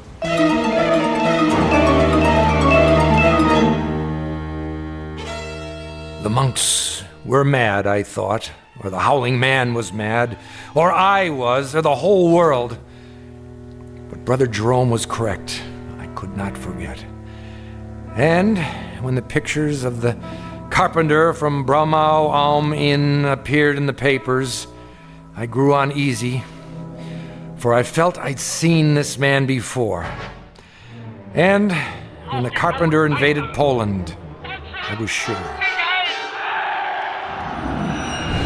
And when the world was plunged into war and cities had their entrails blown asunder, and that pleasant land I had visited became a place of hate and death, I decided to spend the rest of my life tracking down the one I had released. Each night I dreamed of it, Mrs. Dunphy. And I kept dreaming through all the wars since. Until this week. It took years. Decades. But eventually I found him. And so the nightmare is finally over. Again. I see. And now, Mrs. Dunphy, I'm going to see about a chartered plane to have him transported back to Germany. Brother Christophorus is in charge now. I have already written him. He will be very relieved. And what you found, it is here? Have no fear. As long as the staff of truth is in place, he cannot leave the next room. The staff is very small, but very powerful. So you see why you must not, under any circumstances, go near that door.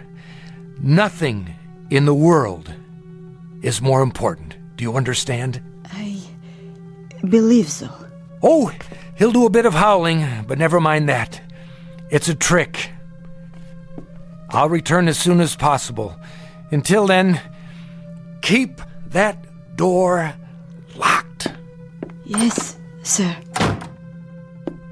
Oh, my. Such stories. Come here. Please. You must listen. He is insane. Let me out, I beg you. Let me out. Who's there? Behind that door. Are you all right? Sir, can you hear me? The little piece of wood, the staff. Remove it, please. I don't know if I should. Please, take it off the door. I implore you, please. Please.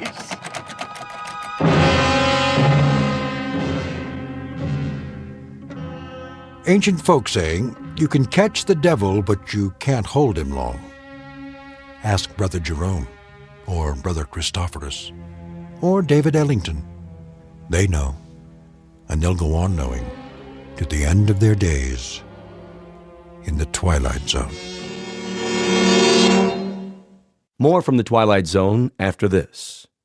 You are about to enter another dimension, a dimension not only of sight and sound, but of mind, a journey into a wondrous land of imagination. Next stop, the Twilight Zone. Hi, this is Stacy Keach. I'd like to take a moment to tell you about our Twilight Zone website at twilightzoneradio.com. At twilightzoneradio.com, you'll find the latest information on these Twilight Zone radio dramas, including behind-the-scenes photographs, plus the newest product releases, trivia contests, ways to contact us, other Twilight Zone-related info and merchandise, plus links to other fascinating websites. So make your next stop twilightzoneradio.com. Visit twilightzoneradio.com to purchase these Twilight Zone radio dramas on cassette and CD, or call toll-free 1-866-989-ZONE. That's 1-866-989-9663.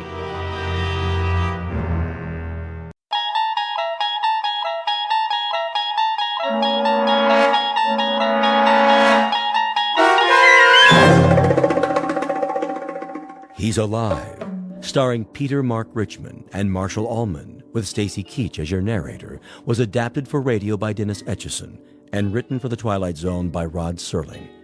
Heard in the cast were Roger Mueller, Jason Bradley, Christian Stolte, Doug James, Jeff Lupetin, Amanda Amari, Elizabeth Lido, Vince Amari, Alex Sopner, Frenette Lebo, Carl Amari, Kurt Nabig, Peggy Roeder, and Jason Mallow. This copyrighted radio series is produced and directed by Carl Amari and Jason Mallow for Falcon Picture Group. Doug James speaking.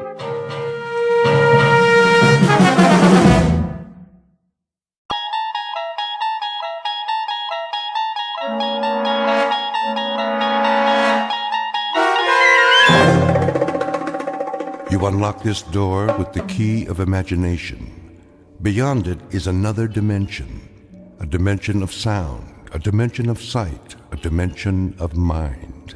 You're moving into a land of both shadow and substance, of things and ideas. You've just crossed over into the Twilight Zone.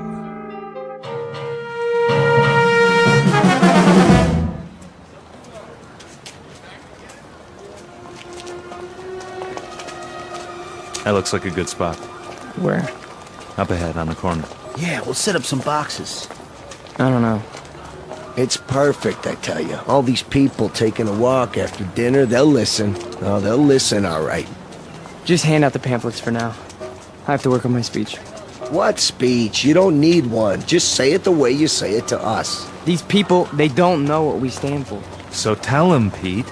We'll make sure they listen. Put the flag up against the building. Which one? Both of them. Ours and Old Glory. The big two. There's some boxes. You can stand on them. I'll go set them up. Man, oh man, this is gonna be the night, huh, Pete? Well, I guess it's now or never. Got that right. How's my uniform look? Here, straighten your tie. The cap, the boots, perfect. You look like a leader. Big time. Go, Pete. Give him a dose of the truth. Hey, mister. Excuse me, little girl. Are you in the army? No army you ever heard of, sweetheart, but you will. My daddy's a lieutenant. Are you a lieutenant? Better than that, kid. A lot better. Now stand back. You're in the way.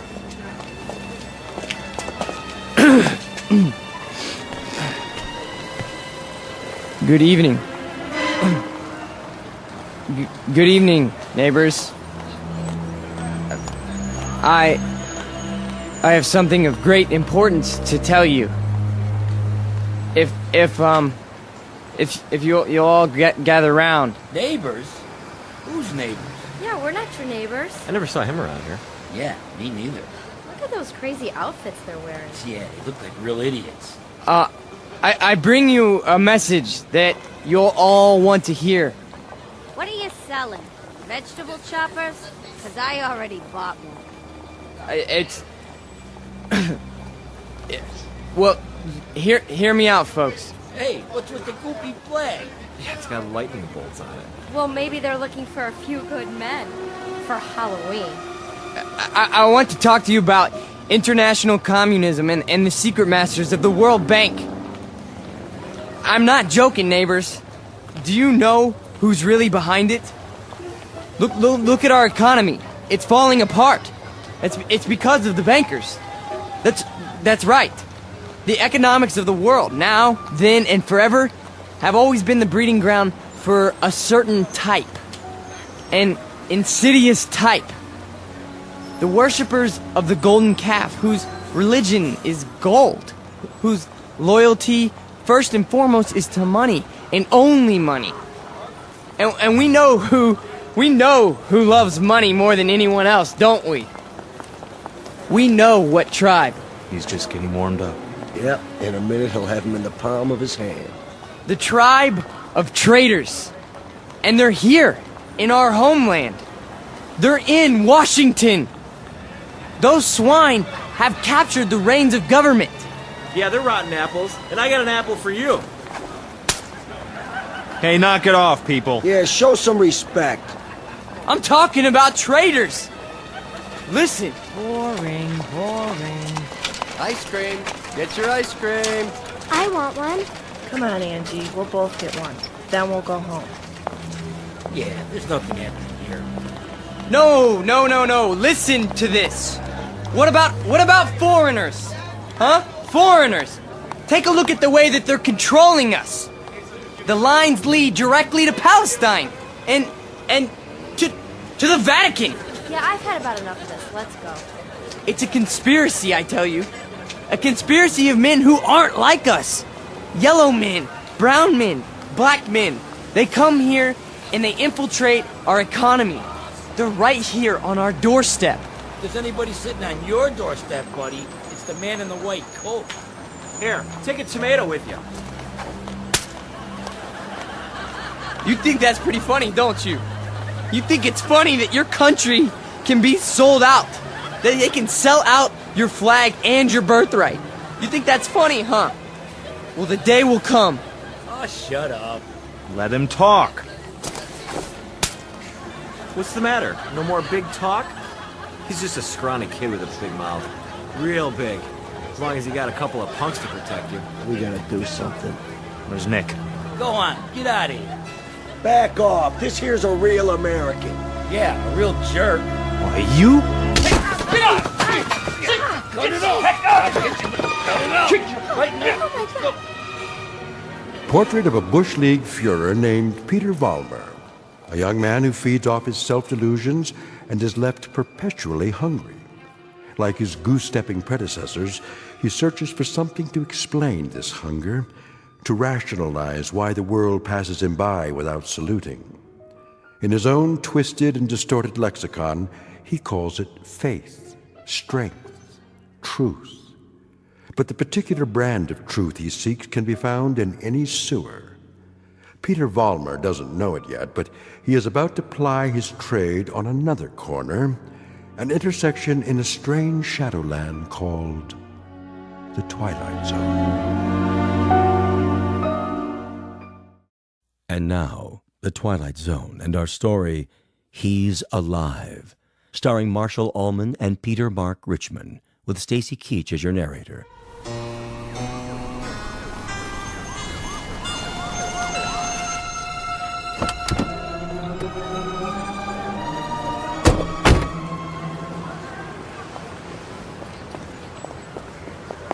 All right, folks, break it up. Party's over. Yeah, what's happening here? Looks like the boys in the brown shirts took a licking. No, we got him. We got him good. Then what are you lying on the ground for? Problem, fellas? It was the communists. The communists did this. What? Which ones are those, Jack? All of them. They ran away like cowards. We want to press charges. What about names? We need names if we're going to charge anybody. Look, forget about it. We can take care of ourselves. Sure you can. Need some medical attention? No, we don't need your help. Come on, Peter, I'll help you out. Let's get out of here. Hey, Jack, you forgot your flag. Yeah, your mama made it for you. Give it to me. Sure. There'll come a day when guys like you will crawl on your belly to salute this. There'll come a day. Yeah, well, let me know the date, Jack, so I can stay home sick.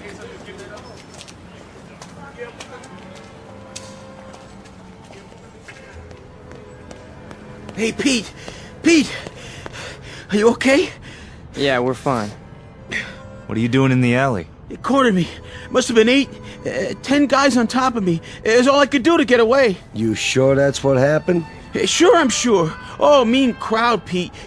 You get a hot night, and you always get a mean crowd. Remember when I was telling you that? Remember when I was telling you that every time you get a hot night... All right. Okay, Pete. Okay. Why? I tried. I tried hard out there tonight, but I couldn't get through. I couldn't get them to listen. Words never come out right. You did good. Real good. Someday they'll listen. They'll have to. They'll listen and they'll cheer. Someday they will, Pete. You'll see. Someday.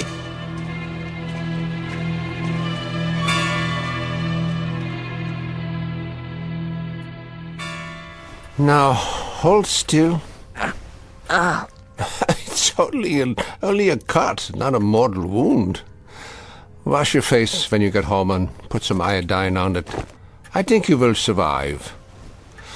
Now, do you want a cup of coffee? I'd rather have a drink. A drink, is it? May I have a drink, Ernst? I have some wine. Will that do? Yes, please. Very well. You are a man now.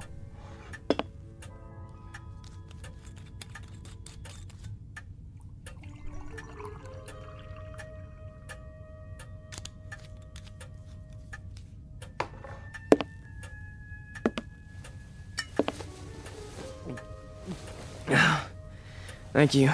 Peter, one sips wine. That's not beer from a beer garden. Sorry. I'll remember that next time. The next time. Just how many next times do you suppose a human being has in the scheme of things? Oh, come on, don't lecture me, Ernst. I'm sick, I'm tired, and I took a beating out there. Did you? Yeah, can I stay the night? Yeah, the couch remains in the corner, as usual. You're a good friend, Ernst. You understand. Sad to say, I do. A man does what he believes in. A man usually does. I believe in certain things. Is that right? You know I do. I mean, we're friends. You've known me since I was a kid. When you were a little kid, Peter, and I used to find you crying at my door late at night, I could pity you then. And now? What do you think? Now you peddle hate on street corners as if it were popcorn. It's not hate. It's a point of view. A philosophy. Oh, I know the philosophy. I know it quite well. 9 years in a place called Dachau. And you know who put me there? Peter Vollmer. What? A lot of Peter Vollmers. Frustrated men, sick men, hungry men. But the result, the effect, never mind the cause, was 12 million bodies in shallow graves. And it all started with young men in uniforms, talking on street corners. Hey, you let me come here. You never sent me away. No, I never did. I never do. That's the weakness that you scream about on your street corner, the sentimentality, the softness, the weakness that makes a man his brother's keeper. So I must be one of the worst of your criminals, Peter. Sentimental, soft, and very preoccupied with my brothers. I should close the door on you, but perhaps this is my sickness. I only see the boy, not the man. Go ahead. Sleep on my couch. Look, why don't you understand? You're the only person in the world I ever had. What else have I had? What? A drunk father who used to throw me against the wall? An old lady who drank till she had no marbles in her head? She didn't even recognize me half the time. That's why I used to come over here to your apartment, because, I mean, you were gentle with me, you know? You'd talk to me. You'd feed me. You'd take care of me. Ernst, you're my real father. Ah, this is the boy speaking again. The little boy with so much fear in him. Yeah, you rest now, Peter. You rest well.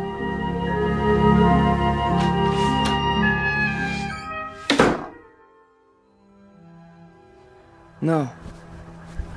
No. No. No. No. No. Wait. Eugene.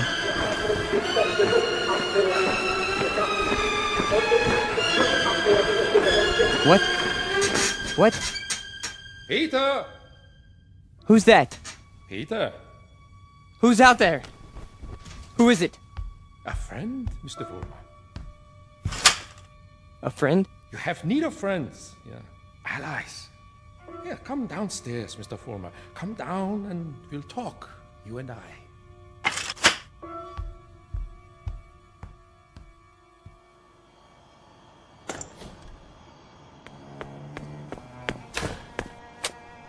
Hello, Mr. Vollmer. I heard people out here. Oh, did you? And your voice. Well, a dream, perhaps, of better days to come. Who are you? Take a good look. Do you not recognize me? Surely you have seen my picture. Wait. That hair. With the mustache. No. It can't be. You died a long time ago. Did I? Or perhaps I only wanted people to think so. But you're a great man. I am aware of your opinion. How did you know where to find me? I simply followed your tears, Mr. Vollmer. You said you have something to talk about? I do. I do indeed. I have you to talk about, on the things you believe in, which are the things I believe in as well. See, your success, Mr. Vollmer, will be my success. Are you interested? I am. Please go on. Good, then let us start by discussing a most important point. What are the dynamics of a crowd? How do you move them, Mr. Vollmer? How do you excite them? How do you make them feel as one with you? I don't know. I don't know, sir. How? Join them first, Mr. Vollmer. Yeah? When you address them, speak as if you were a part of the mob. Speak to them in their language, on their level. Make them hate the things you hate. How do I do that? If they are poor, talk to them about poverty. If they are afraid, talk to them about their fears. And if they are angry, Mr. Vollmer, if they are angry, give them objects for their anger. But most of all, what is most of the essence is that you make the mob an extension of yourself. Say to them things like, things like this. They call us hate mongers. They say we're prejudiced. They say we're biased. They say we hate the minorities. The minorities. Understand the term, neighbors. Minorities. Shall I tell you who the minorities are? Shall I? We are. We are the minorities. That way, Mr. Vollmer. See, you started that way. I think I understand. That's right.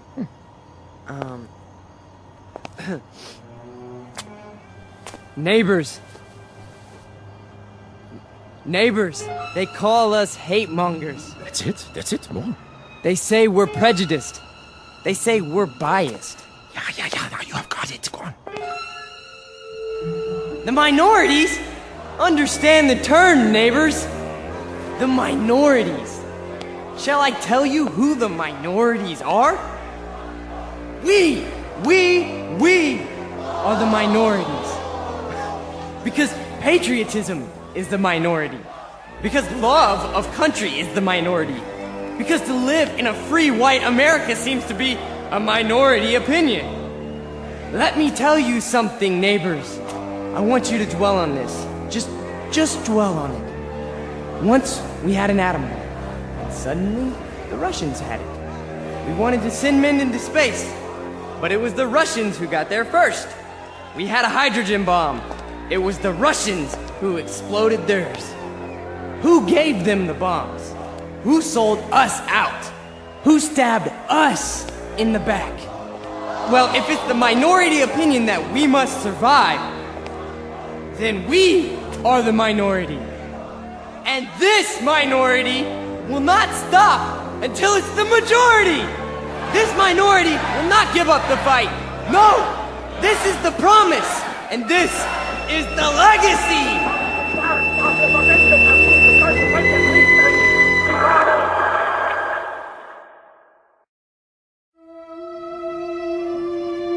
Look, I'm not gonna wait much longer, you understand? Gibbons, cool it. Pretty good crowd tonight, huh? Great crowd, and you were great, Pete. I mean it. Thanks, Stanley. They're finally responding. Responding? You had them right where you want them. Yeah. This here is my hall. You've been renting it all this time, but I ain't got the money yet. Hey, can't you see we're busy? Okay, boys. I'll put it to you this way. If I don't get paid right now, you don't have the hall tomorrow night. You got that? I'll go count the donations. What's the problem? Oh, this is a hungry man here, Pete. He's got to have his shekels. You know the type. I told you guys you're 3 weeks behind on the rent. You said you'd give it to me a week ago, and all I got was a cigarette butts on the floor. After tonight, that's it. Excuse me. Am I to understand that you're going to lock us out of this meeting hall because of a couple weeks' lousy rent? Oh, you understand right. $600 due. $600 that ain't been received. We happen to be a young movement. We're still struggling. We need time to grow. I don't rent time. I just rent the hall. It's the money. Or you put up a soapbox in the street. A soapbox in the street? What do we do, Pete? We gotta do something. I don't see why we have to tiptoe around this guy. Why don't I just educate him? Look, Frank, I don't know. Why don't you just hold on a second? I can do it, guaranteed. Well, I know you can, Frank. Somebody left this for you, Pete. Who? Nobody saw him. Just left this envelope at the back door. Your name's on it.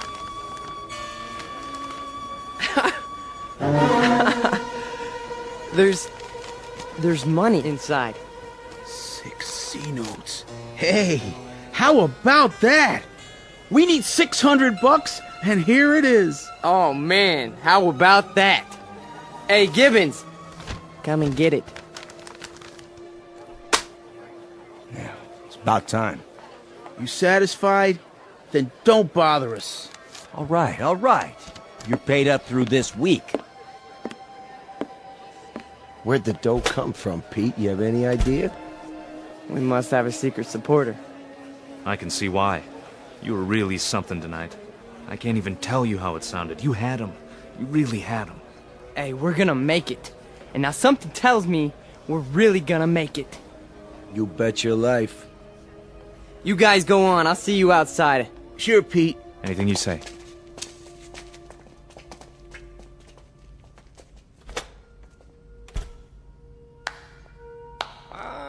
Excellent performance, Mr. Vollmer. Yes, very effective. Very effective. You learned quickly. Well, thank you. I didn't know you were here. I am always here. Pleased to be of help. You learned the style very well. You delivered it precisely as I told you. Well, I'm very obliged. And the money? Oh, it was the least I could do. We couldn't have you thrown out into the streets, yeah? I happen to feel that your work is very important. You're with us? With you? Oh, Mr. Vollmer, you might say I am you. Now, I have some suggestions. I'll continue to give you speeches, but there's a matter of importance that must be taken care of. What is it? An expedient, Mr. Vollmer. Oh, you might call it a cause célèbre. Huh? Something to cement the organization together. I don't understand. The organization needs a martyr. A martyr? How do we find a martyr? You don't find one, Mr. Vollmer. You choose one. You pick out the one of least value, and you make him a symbol. You wrap him in a flag, and you make his death work for you. Find a man, Mr. Vollmer, who has no worth while he's alive, but who can serve you when he's dead. Like who? Oh, surely there is such a one. Pete, they're waiting. Be right there, Nick. Okay. Thought I heard voices. You talking to somebody? No. I'm just practicing my next speech.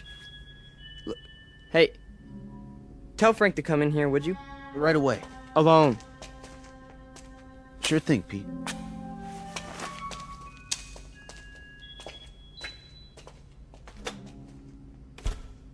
An excellent choice, Mr. Vollmer. The little fat one. Yeah. Now, all you have to do is arrange it. The only thing is, I've known Nick for a long time. Isn't there some other way? Other way? No, there is no other way, Mr. Vollmer. And if you weaken now, there's no point in going on. When Frank comes back, tell him you've discovered an informer. Tell him the informer has done you irreparable damage. The informer must be put out of the way, but cleverly, subtly, so that there is some question as to who is responsible. But Nick's been with us from the beginning. The beginning? Oh, no, Mr. Vollmer. None of you were at the beginning. None of you. Nick's my friend. And this is an act of friendship. We are allowing him to serve the cause. How glorious for him. Nick says you wanted to see me? We got a stoolie in the group, Frank. A stoolie? Yeah. Nick's been talking. And I think he's working for the police. No. I know it to be a fact. Everything we've done, everything we've said, Nick snitched on us. Are you sure? Beyond a shadow of a doubt. Well, what do you want to do, Pete? Get rid of him. Get rid of him so that it looks like somebody else did it. Make it look like someone who hates us. I understand. I understand, Pete. You call it, you got it.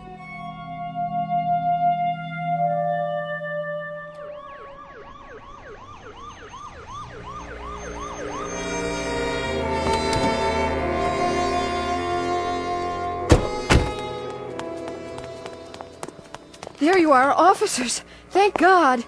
Stay calm, ma'am. Now just tell us, where's this body? Over here, in the alley. Shine your flashlight on it. Look at all that blood. Somebody did quite a number on him, huh? I've seen him before. It's one of those young hooligans. You can tell by the uniform.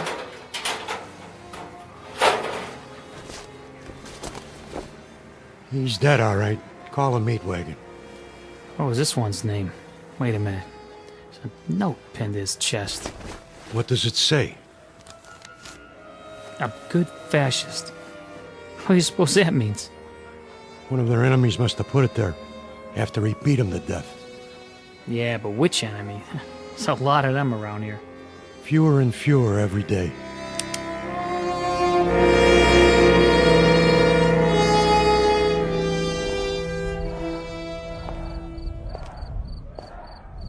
Hurry up, Frank. We've been waiting for you. Is it done? Cross off the little creep. Anything else? Then, we finally have our martyr. Pete, you better go on. They're going nuts in there. It's a good crowd tonight? Right to the ceiling. What's the matter, Stanley? Oh, nothing. Then why the look? It's just that... Nick was a nice guy, Pete. I miss him. Stan, you listen to me. You forget about Nick right now. He was a fat pig with no guts. He was a greasy big mouth who copped out every time he took a breath. A nickel and dime Judas who got exactly what he deserved. So don't mourn for Nick. He doesn't rate mourning. Not that pig. You got that, Stanley? Look at me, Stanley. You got that? Yeah. You have his poster ready? Blown up bigger than life. Just like you said. Good. When I give the signal, unveil it behind the podium.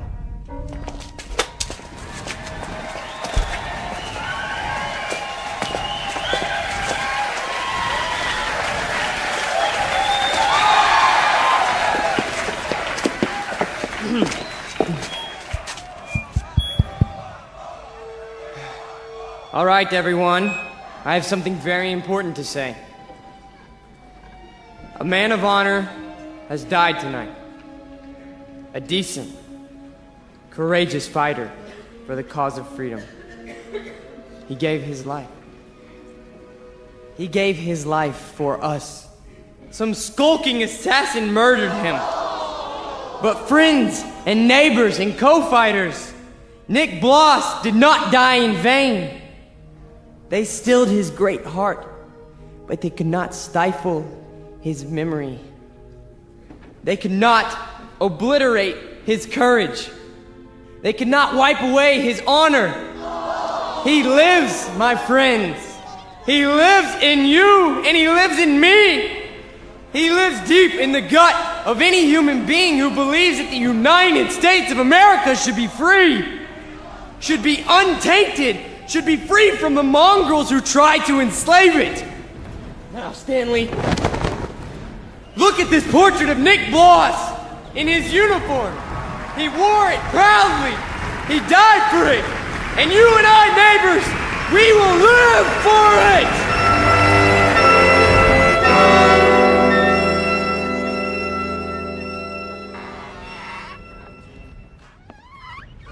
Oh, hiya, Mr. Gans. How do you do? How are you tonight? I'm very sober, unfortunately. Beer? Yeah, if you please. Boy, listen to him across the street. Guy's got a voice on him. And I knew it when it was only a whimper. That's a wild kid, that one. Used to be people would laugh at him, but lately he gets the crowd. Not many people laugh now. Say, you know him, don't you? Yeah, since he was a child. A silent little boy with very little to say. But now, I've been here before. Oh yes, I've seen and heard it all before. That was another time, Mr. Gans. Another place. Another kind of people. That stuff doesn't go here.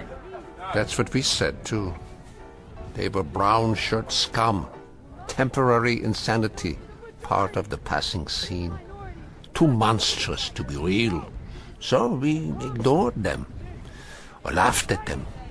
Because we couldn't believe that there were enough insane people to march for their cause. And then, one morning, the country woke up from an uneasy sleep, and there was no more laughter. The Peter Volmers had taken over. The wild animals had changed places with the zookeepers. Another one, Mr. Gans? No, thank you. I have had my fill. You take it easy now. You're not going to do anything foolish, are you? Me? Not this time. It mustn't happen again.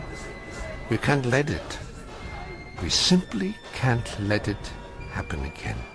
All the anguish, all the horror, all the nightmare. No. Not this time. Mr. Gans? Mr. Gans!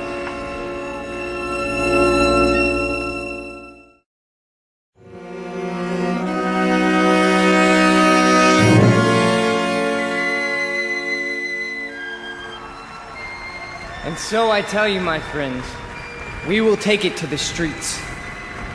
There's going to be a big meeting tomorrow night with searchlights and banners and drums and armbands. For every one of you who wants to join us, we have armbands. And soon, very soon, we will have uniforms for all of you. When we march!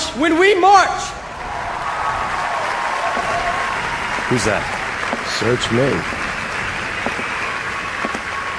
Go on, Mr. Volmar.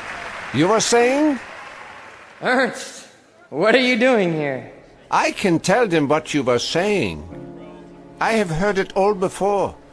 I have heard it 1,000 times before. In Munich, in Berlin, on 100 different street corners. It was drivel then, and it is drivel now. Ernst, you've got to stop. And what is this one here? The latest model? A new Führer right off the assembly line? Well, this one isn't so new. He is just a cheap copy. Oh, let me tell you about this one. About the breed, the species. They are all alike. Problem children with delusions. Sick, sad neurotics who need applause like a needle. That's enough, Ernst. Please. Please. Listen to me, Peter, and let them listen, or I will tell them about a quaking, whimpering boy who cried on my couch, who still cries on my couch. Ernst, don't! They need parades and torchlights and slogans like therapy. They need uniforms and armbands, because without them they are naked and pitiful. This one grew too old to bite his nails, so he made believe he could lead others. Pete, don't let him have the mic. Put him down, or I'll put him down. Yeah, put me down, Peter. Shut me up. Stifle me, huh? Why don't you? Why can't you? Because this is your courage right here. The symbol on your sleeve. A torch and a lightning bolt. A crude drawing for children. I'm warning you, Ernst. This patch is your strength. This and the crowds and the sick isles. And if I tell you to your face, Peter, that your courage is made out of cloth, that your ideas are filthy garbage, and that you are something less than a man. What do you say to that? How do you answer me? Like this! Oh, the rebuttal. The only answer your kind knows how to give. Is that the best you can do? A bloody nose? This is your Führer? He is yours. I give him to you. A gift from the sewers. You see, folks, the way it is. Hey, Pete, don't worry about it. He's just an old man. One crummy old man. The way it is, I knew him. I knew the old man once. Is that a fact, Mr. Former? Yes, that is a fact. I used to know him. And... Who's he talking to? Mr. Former, I have no interest in who he is. My concern is in what he is. He cheapened you in front of these people. You barely had the strength to strike him a slap, like a woman. Your voice is like a lion, but your instincts are rabbits. And you? Instincts like a rabbit. Slap like a woman. You stand in the darkness and plan the battles. But you're never there when they're fought. No. Why don't you come up here alongside me, huh? Why don't you let them see who you really are? Why don't you make a speech? Mr. Fulmer, I was making speeches before you knew how to read them. I was fighting battles when you were struggling to get out of a womb. I was taking over the world when your universe was a crib. And as for my standing in the darkness, Mr. Fulmer, I invented darkness. Then you take the stage. Go on. It's all yours. Pete, who were you talking to? Where are you going? You can't run out.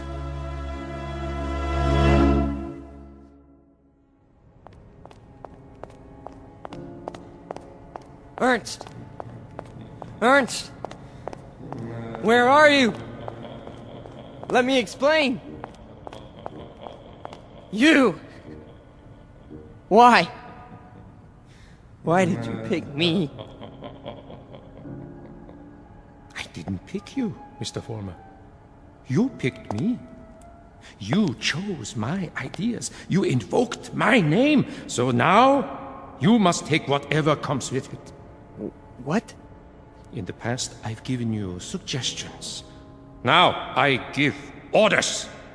Orders? What do you want me to do? From now on, you must be built of steel. No soft gaps of sentiment. Steel, Mr. Fulmer. The way we handled Nick, and the mobs and the speeches. And gradually, bit by bit, we shall forge something strong, something powerful. Just as I did before, with my own hands. With my own hands! The old man, the Jew, he'll be back again tomorrow night, the next night. I know him. I know the type. We sent them into the ovens. But always, there was a handful left to point a finger. His kind, Mr. Fulmer, his kind are dangerous. See, they talk, they think, they plant seeds, they hold us back. Here, take this. What is it? What do you think? A Luger 9mm pistol. My personal sidearm. Kill him. Kill the old man. Kill Ernst? Tonight, he will be in his room. If you are man enough. If you are steel. All right. I'll do it. I'll do it now. Then, Mr. Fulmer, when you come back, there's much we have to talk about. Plans, campaigns, ideas, the next steps. This is only the beginning. the dawn. It will be a long, long day.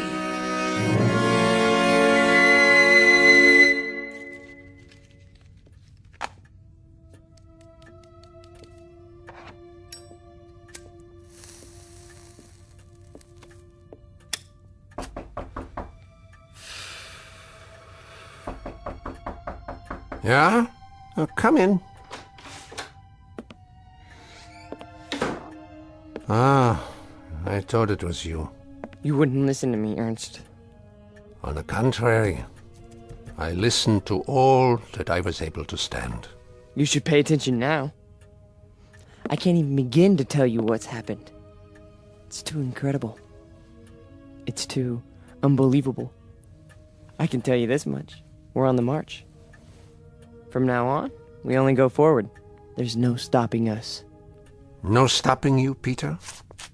An old man stopped you tonight with a few words. He stopped you with the truth. You're wrong, Ernst. It's not just me anymore. There's someone else. Someone behind us. Someone even you tremble at. He'd have to be a very imposing figure, Peter. Much more imposing than you. Oh, he is. He gave me this. See? More imposing even than a gun. That's only because you don't think I'll use it. Which only goes to show that you don't know me. I know you, Peter, I know you. From a ravaged little boy wanting love to a torn man looking for respect, identity. I don't fear you. So you may do what you have in mind at any time you wish. With this one last reminder. You can never kill an idea with a bullet. Never. No. I'm all steel now. Ernst, I'm made out of steel. No more sentiment. No more softness.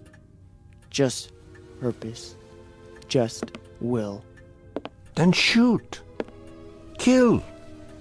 Destroy me, if you can. Am I close enough to you? You're frightened. Admit it. Not at all. Impatient and a little bored. With living? With having to live in a time that produces people like you. Once, years ago, you made death inviting. You still do. So do me the goodness, Peter. Get it over with as quickly as possible. I'm waiting, Peter. Kill him, Volmer. Kill the old man. Kill the Jew. Use strength. Use will. Be made of steel, Volmer. Kill him! Kill him now! You see, Ernst? I told you! I told you! I'm made of steel. All steel. All strength. But at the expense of things that most other men have. Some fragments of decency that tell them right from wrong. That make them love. Yes, Peter, you have steel, but now you have no heart.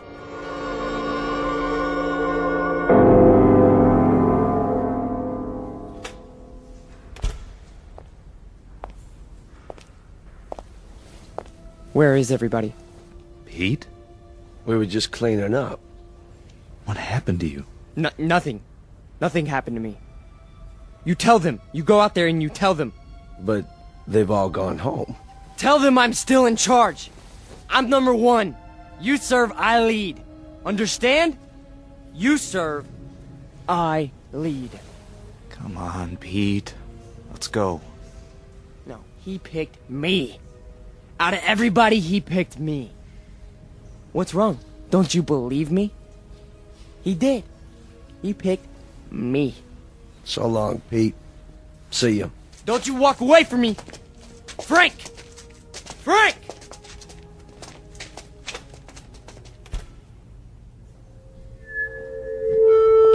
Who's there? Who is that? Fulmer? You. I did what you said. Sentimentality, Mr. Fulmer? None! Steal? Steal! And no regrets? None! What did you destroy tonight? Only a disease. A growth on our flesh that had to be removed. Not a man, then? No. Hardly a man. How did it feel? It felt like I was immortal. Mr. Fulmer, we are immortal. Yes. Yes.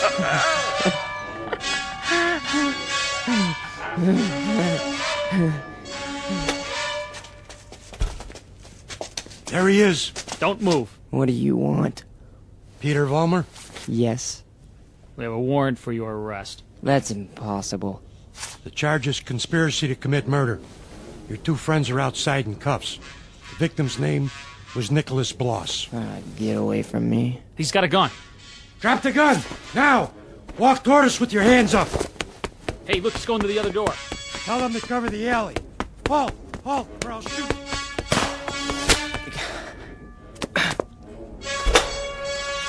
Hold it right there.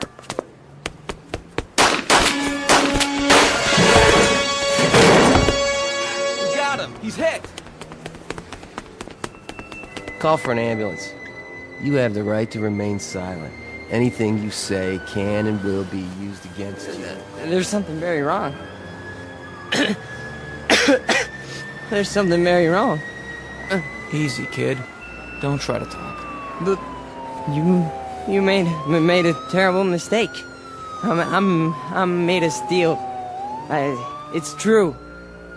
Don't you understand? I'm made of steel. I'm made of steel. I'm made of steel.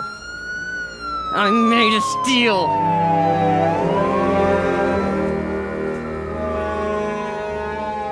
Where will he appear next? This phantom from another time, this resurrected ghost of an old nightmare. Chicago, Los Angeles, Miami, Florida, perhaps. Vincennes, Indiana, Syracuse, New York. Any place, every place where there's hate, where there's prejudice, where there's bigotry. Because he's alive. He's alive so long as these evils exist. Remember that when he comes to your town. Remember it when you hear his voice speaking through the mouths of others, no matter who they may be. Remember it when you hear a name called a minority slandered. Any blind, unreasoning attack on a people or any human being. He's alive. Because through these things, we keep him alive.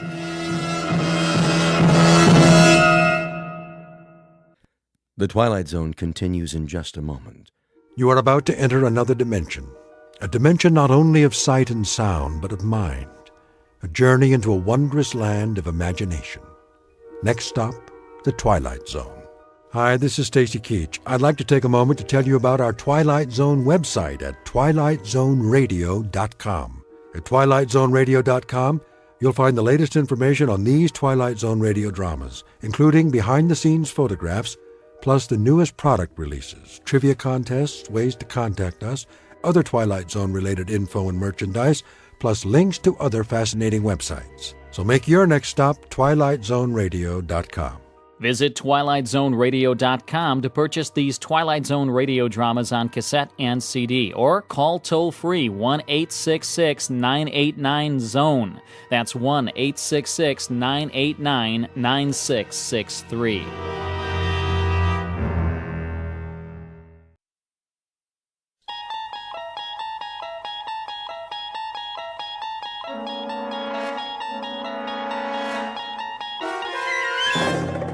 You unlock this door with the key of imagination.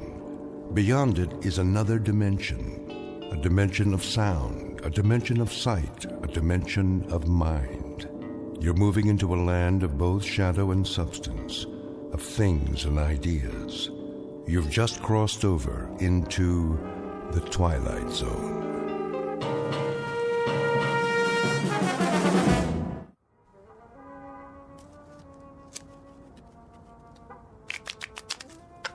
Time to feed the kitty. I've been feeding it all night. Yeah, that baby's hungry. Let's go, boys. You heard the man. Put in 2 chips. 2 times how many hands? The auntie's eating me alive. You got some cards coming. I can feel it. Yeah? That a money-back guarantee? You pay your money, and you take your chances. Dealer antes.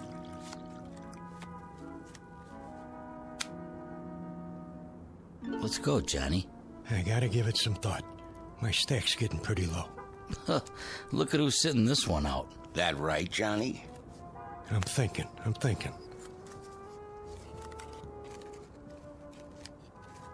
I know one thing. Takes money to win money. Yeah.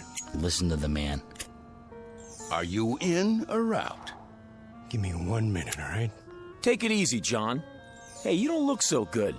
Maybe you should kick back, watch some TV. Hey, hold on. I came here to play cards. Hand me that remote. Say, what are you... Just give it to me. Old fire hall is... There. You gonna let one lousy player hang up the game? Don't worry about it.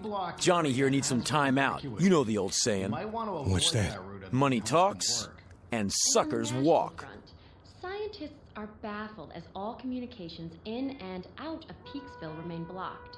For live coverage, our Eyeball News team takes you inside the city limits following this broadcast on the 11 o'clock report. And that's a wrap of today's news. I say deal 'em. All right, boys, here we go. Down the derby. Okay already. I'm all in. You ain't even looked at your cards. What's the difference? 1 more hand and I'm out. Sure, Johnny, maybe you'll double up. I got a good feeling this time. Me too. I'll see that and I'll raise you. Raise? Everything I got's in the pot. Separate side bet. I fold. Dealer raises again. Call. Cards, John? 3. Keeping a kicker, huh? All right, 4. Come on in! Who's that? A friend of mine. Said he'd stop by. Heck of a time for it. It's open! Jody Hallam? Who wants to know? Mr. Hallam, will you come with us? You got a warrant? No, sir, but... Then get out of my room. My associates and I are having a friendly game of cards. This is a federal matter. We have a car waiting downstairs. Oh, good for you. You see any money on this table? Because I sure don't. There's no time to lose, sir. If you'll just come with us. Hey, why the cuffs? Someone wants to see you in Washington. Be seeing you, Jody. I'll just hold on to my chips for now. Let me call my lawyer. No need for that. What's this all about? A matter of national security, sir. You might say a matter of life and death. Excuse me, gentlemen, if you don't mind. We'll just fast forward out of here. Hey, will somebody tell me what this is all about? Winning lottery numbers coming up, but first the news. In world news, the asteroid known as Wanderer continues on a path toward our solar system, but there's no cause for alarm. Scientists say it will miss Earth by several million miles. Repeat, despite rumors, there is no danger. Wanderer poses no threat to our world. And now, here's a handy household hint from our home economist. Portrait of a man who has just been granted a reprieve. Not from a card game, because it's a sure bet he would have won, given his considerable skill as a dealer. No, the 2 men in gray suits have saved him from almost certain deaths. His name? Jody Hallam, a gambler and con man who lives by his wits, and wants above all else to go on living. At the moment, the odds still look good for Mr. Hallam, but he is about to discover that the laws of chance don't always apply in the Twilight Zone.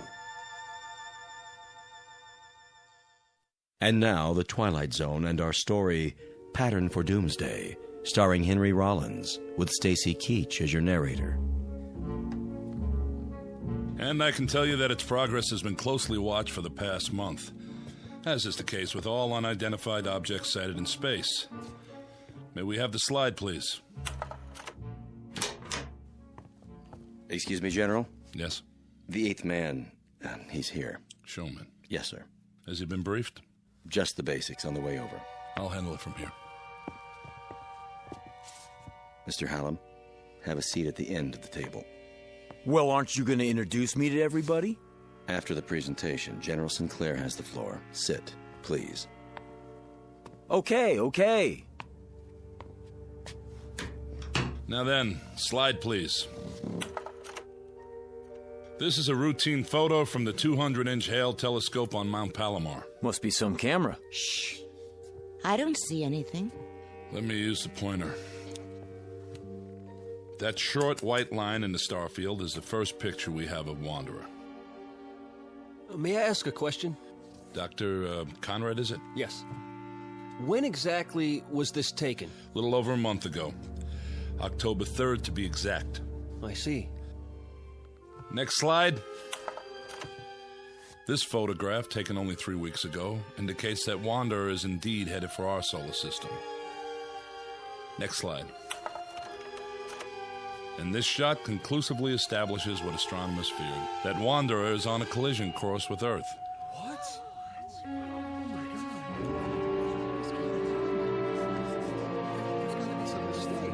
Next. This picture from 2 days ago allows astronomers to accurately measure Wanderer. It is about 2,000 miles in diameter, a little less than our moon. May we have the lights, please? Hey, General, is this on the level? I wish I could report otherwise. The fact is, the time of collision is now 53 hours and 40 minutes.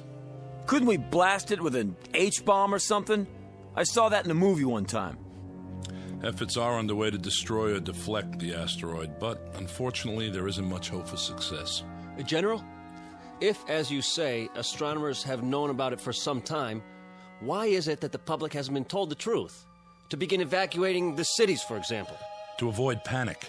Virtually all heads of state are in agreement. And the damage is projected to be so widespread that there's no longer any point. But what about us? Why were we dragged here if this thing's gonna hit in a couple of days? And I thought I was washed up. Now I find out the whole world's done for. What do you expect us to do, General? Most of us are ordinary citizens. Mr. President. Please remain seated. Have you finished your briefing? I have, sir. I wanted to meet you all personally. It's a great service you're about to perform for your country and for the world. I don't like the sound of that. He's not as tall as he looks on TV. Please, hold your questions. That's all right, General. They're about as confused as the rest of us. I'll get to the point. Out of the entire population, you 8 people are among a very few to be made aware of the situation. Let me tell you why. I can handle that part if you like, Mr. President. No, they deserve to hear it from me. I'm the one who signed the order. It's taken 10 years for the United States to build its first nuclear-powered spaceship, the Varuna 1. It was intended for the exploration of space. That ship now stands on a launching pad in New Mexico, ready for its first and last mission, that of transporting human life to a new planet, to grow and multiply. To put it simply, you have been selected to represent the future of the human race. Then we're really in trouble. You can say that again. Is he serious? That's crazy. Why us? Know that in you rests the heritage of all humanity. Our prayers go with you. Good luck and Godspeed. We're really grateful. Thank you, sir. Are you the psychologist? Dr. Russell Conrad, Denver, Colorado. I'd like to shake all of your hands. Francie Blaze, Los Angeles. I, entertain. Pleased to meet you. Jody Howland, Mr. President. I'm from Chicago. I guess you could say I'm a Speculator. I see. Regina Walsh, Kansas City, Missouri. I'm a singer. Or I was. Is that right? Dee Clark, Spokane, Washington, bacteriologist. How do you do? Philip Jewell, New York City. Mr. President, I'm not sure I approve of all this. I don't understand. You're Dr. Jewell? Yes. I've read several of your books on philosophy. Thank you. But about what's happening here... General Sinclair will fill you in on the details, Doctor.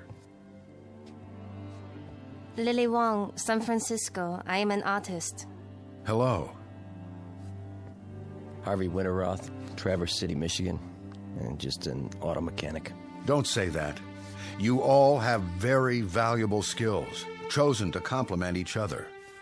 Believe me, the hopes and aspirations of the world go with each and every one of you.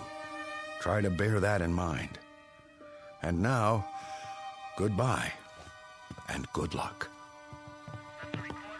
Thank you for taking the time, sir.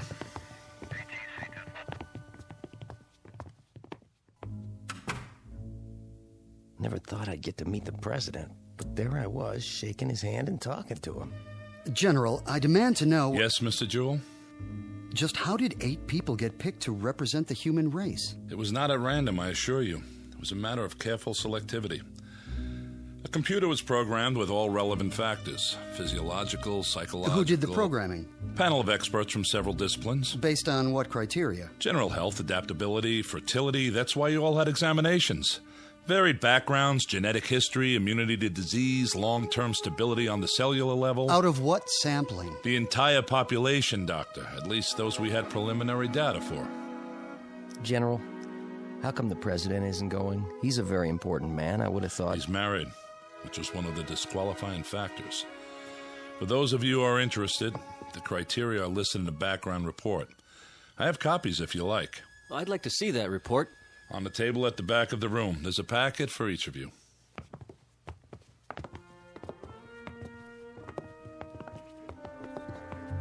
Look at me. What a mess. I better fix my face. You look fine. Don't kid me. We're not here because of our looks, that's for sure. Must be because we're in such good shape. Yeah, you're a regular bodybuilder. I'm serious. Other kids got the measles, but not me. I was always lucky that way. Goody for you. Oh, maybe not 100%. But when I lost, it was because someone else was dealing. Man, I sure wised up in a hurry. A dealer, huh? I can spot one a mile away. Fingers always twitching. Just keep 'em to yourself. Hey now, baby, I never done anything crooked with these fingers. I know.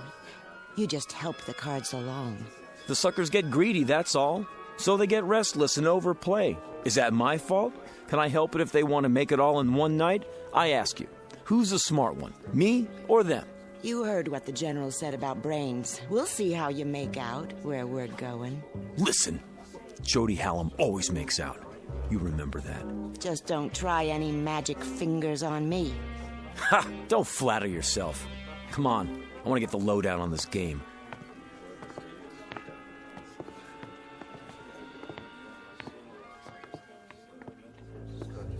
After that, it was all entered into the memory banks. The results were collated and sorted until we had it down to this number. Ah, so we have a machine to blame for being here. Blame? You should be happy the machine picked you. Should I? Then why do I feel as if I'm deserting humanity in its hour of need? General, how soon will the Varuna leave Earth? In less than 24 hours. We'll all be flown to the launch point. What about food on the ship? It will be stocked with bread, soup, meats, even ice cream. In a concentrated form. Enough for a lifetime if necessary. You won't be hungry. How can I get that much chow on one ship? It will be made from continuously harvested tanks of chlorella, a fast-growing, single-celled plant. A plant? That doesn't sound very palatable. Hey, General, where are we supposed to land? There's an area on Mars if we can confirm it's suitable for a small colony. How about if it's not? Ship's nuclear power pack can take you all the way to Alpha Centauri if necessary, using a new form of hyperdrive. That's the nearest star system with habitable planets. Maybe there'll be people there like us. I read a story about a princess on Mars. Then you can go into your dance and knock their eyes out, if they have eyes. Who's kidding who? I was never a very good dancer. I was never very good at anything. But I got along because people would pay for it. All that's over with now. You better believe it. I'll start over up there. Be me this time. I'll be what I want to be, not what they want me to be. Right. Keep that attitude. I have a question. Who's flying us to where we are going? We've assigned a crew of 2. That should be sufficient. Captain Gerald Vickers and Lieutenant Robert McKenna. You will meet them when... excuse me. Sinclair? Yes. Right away. Limousine is downstairs, ready to take you to the airport. No calls for us? To say our goodbyes? I'm sorry, Doctor. We can't risk breaching security. Now, if you'll all come with me, please. You have a great adventure ahead of you. Perhaps the greatest in the history of mankind. Oh, wow.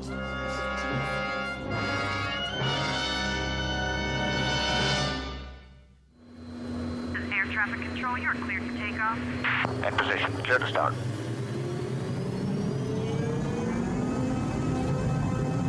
Made a move. Nose job back in front.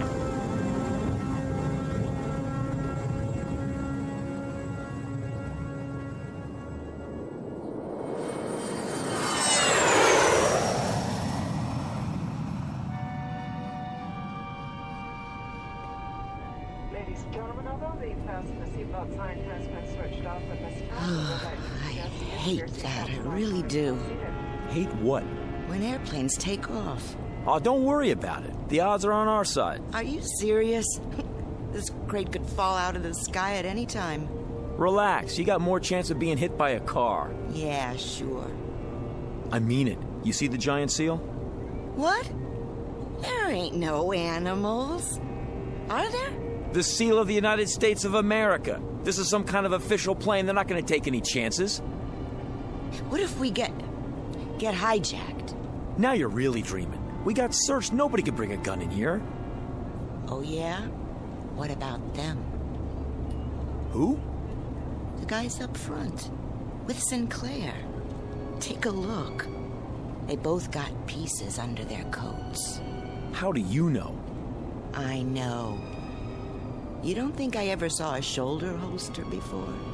Well, if they got him, it must be okay. Secret Service or something. A lot of good they can do us now. Easy, baby. Easy. Ladies and gentlemen, in a few moments we shall be landing. Thank you.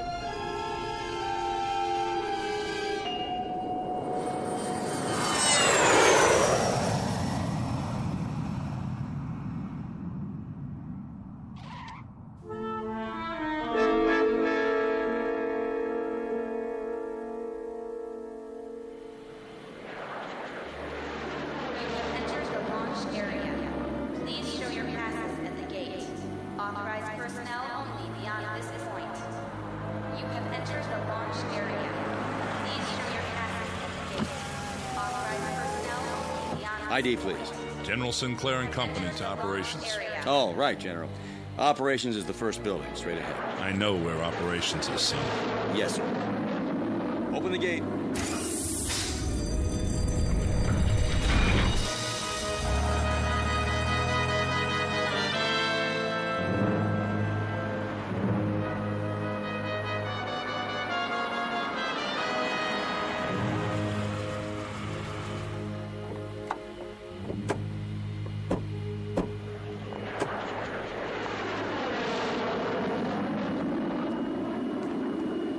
Here we are. If you'll just follow the walkway to the entrance. How do you do, sir? Good to see you, Captain. Lieutenant John McKenna, General. At ease. This is your pilot, Captain Gerald Vickers, and Lieutenant McKenna. Mr. Hallam, Miss Walsh. Welcome. Hiya. Captain, huh? Miss Blaze, Dr. Conrad. Hello. Miss Clark, Dr. Jewell, Miss Wong, Mr. Winteroth. Hi. Nice to meet you. You're the pilot? I'll do my best. I sure hope you know what you're doing. Well, there she is. Where? Out in the field. Take a good look. That ship's gonna be home for a long time. It's beautiful. Wow, some design. A little small, isn't it? Not really, Miss Blaze. It's a very efficient design. Just enough room for 8 passengers. 8? Don't you mean... I'll go over the details in a few minutes. For now, they're expecting us inside. If you'll follow me...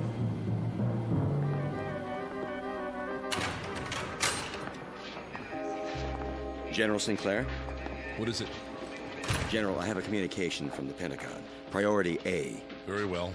That will be all. Yes, sir.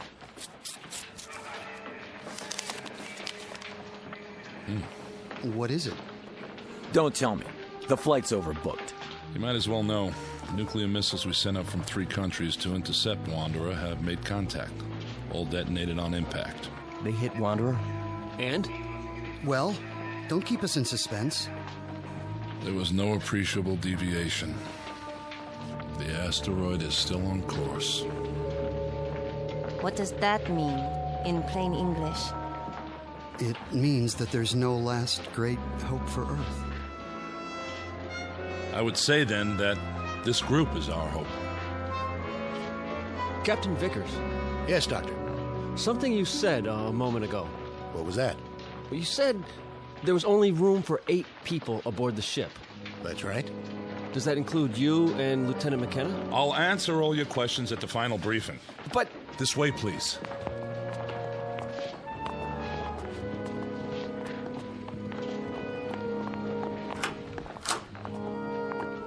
Sit down, if you will. How many more hours do we have? When are you going to feed us? I'm a little queasy myself. In about an hour. We're on a tight schedule. General, I asked a question outside. I think I deserve an answer. We're 8 people. The captain and the lieutenant make 10. But if the ship will only hold 8... I have an announcement in that regard. When this group was organized by presidential order, 2 reserves were included. Who? You mean we're not all going? Why didn't you tell us the truth?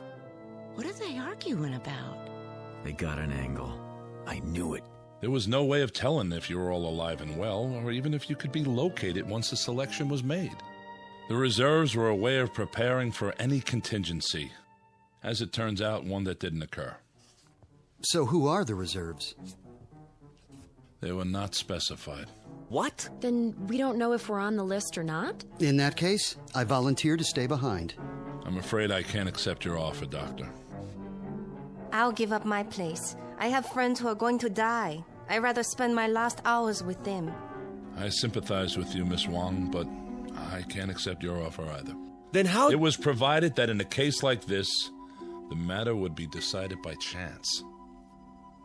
Leave it to me, General. Don't make me laugh. It just so happens I have a deck of cards with me. We'll cut for it. High cards go. Mr. Hallam. You want to be fair, don't you? This is the only way. Never fails. Aces and kings, sure winners. After that... I can't let you do this. Deuces and trays on the low end. Got it? Everybody, come up one by one and... We are not using cards, Mr. Hallam. I'm in command here. Then how? We flip a coin? Sometimes the old ways are best. We'll draw straws. Whatever you say, General. Makes it simpler.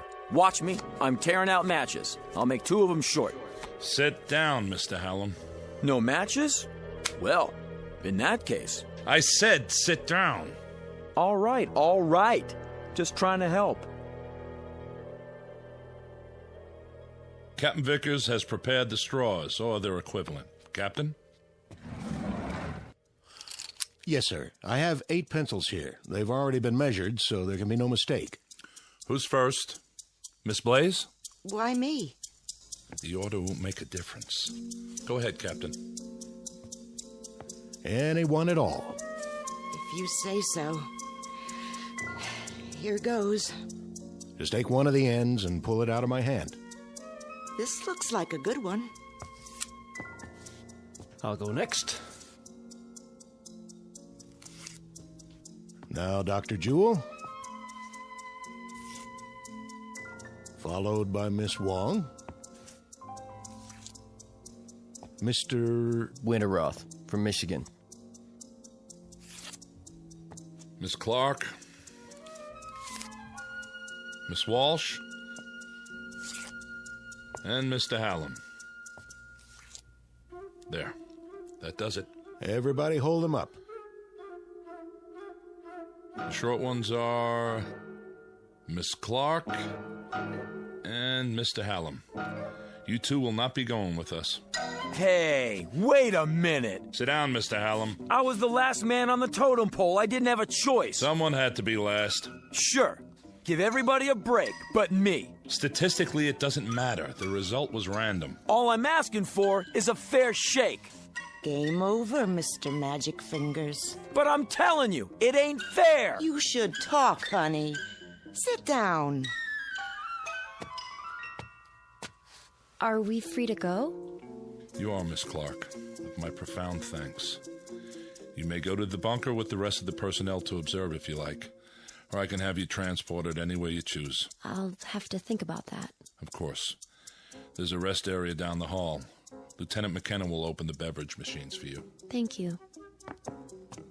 And goodbye to you, Mr. Hallam. And thank you, Mr. Hallam. Yeah, thanks for nothing. Come on, let's get out of here.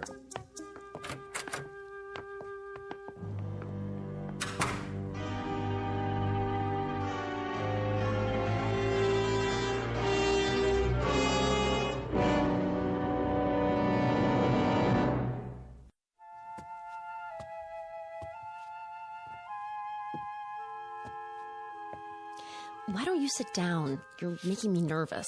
Yeah. Miss Clark's right. Would you like a cup of coffee?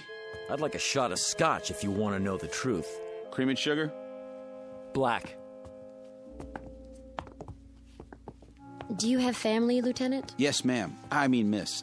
Back in Austin. Oh. Are you going there to be with them? I sure hope so, if there's time.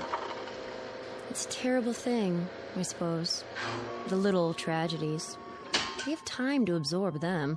But something like this, it's too vast to comprehend. I know what you mean. Cut the chatter. What is this, a funeral? You might call it that. Well, I tell you one thing. The game isn't over till it's over. You never know what's going to happen at the finish. This isn't a horse race, Mr. Hallam. We'll see about that. Give me the coffee, will you? Of course. Yeah, tastes like mud. If you'd rather have a soft drink. Forget it. Sorry you didn't care for it. Yeah, sure. Where do you come off so high and mighty? Uniform, shine on your shoes. You know something? Underneath, you're just like the rest of us. Scared out of your gourd. I'd better see how the general's coming along. Will you sit down? It won't be much longer. Then you'll be back with your own kind. I don't see why you're so anxious to go home. One of them in there could have a heart attack or something. And then what would we do? Draw straws again to see which one of us goes? Sure, why not? At least try to face reality and make peace with it. Listen, if they let me do it my way, you think I'd be sitting out here? Oh, you mean you'd have fixed the cards? Lady, when your life is on the line, you try anything. Even if it means pain or misfortune for others? If that's the way the chips fall. You amaze me. I thought I'd seen all kinds. You ain't never seen Jody Hallam before. Thank God for small favors. I would say, Mr. Hallam, that you're nothing special on the evolutionary scale. More along the lines of a throwback. You've hardly advanced beyond your one-celled progenitors. Say, is that a wisecrack? I've seen your kind under microscopes. Bacteria don't have a conscience either. Oh, but they do? In there? How do you know Vickers didn't fix it the way the general wanted? Don't be absurd. It was impartial, and we lost. I'm ready to leave whenever they let me. Go ahead, give up. That's what you learned in your school. But where I come from, it's a different story.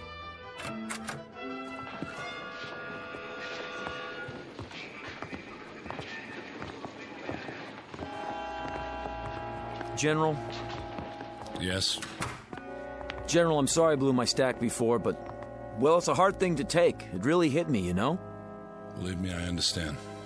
Everybody all set? They've had their final instructions. Everything worked out, huh? No hitches? Ladies and gentlemen, you'd better get ready for the pre-launch. Look, do you think it would be all right if I see him to the ship? Wish everybody good luck and everything? I don't see why not. That doesn't sound like you, wishing everybody but yourself good luck. No? Why the change of heart? Can't win them all. You ought to know that. That's not what you told me before. Well, that's what I'm telling you now. Miss Blaze? Yeah. Yes, sir? We're going to the ship now. Follow me. Sure thing.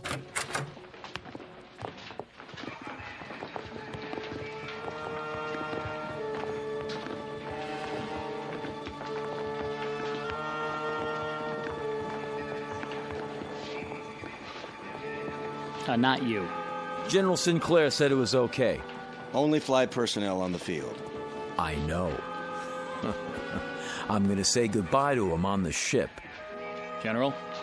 It's all right, guards. Let him pass. Proceed. Sure, thanks a lot. Nice gun you got there.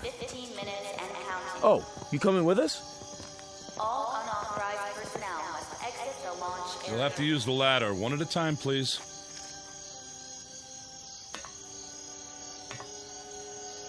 Well, this is it. So long to the good old U.S. of A. It was a rat race, but I think I'm gonna miss it. It just doesn't seem possible to think that all this will change in a few hours. How much time? Not long, by my watch. The Bruno 1 is now on internal power. Look at all those stars. Skies like this in Michigan. There's a place I used to fish at. I guess I won't see it again. T-minus 10 minutes and counting. We'd better get aboard. All unauthorized personnel must exit the launch area. Move ahead to the control room at the end of the passage. Guards, stay with us a moment longer. How long till liftoff? 8 minutes. I'll give the engines a final check.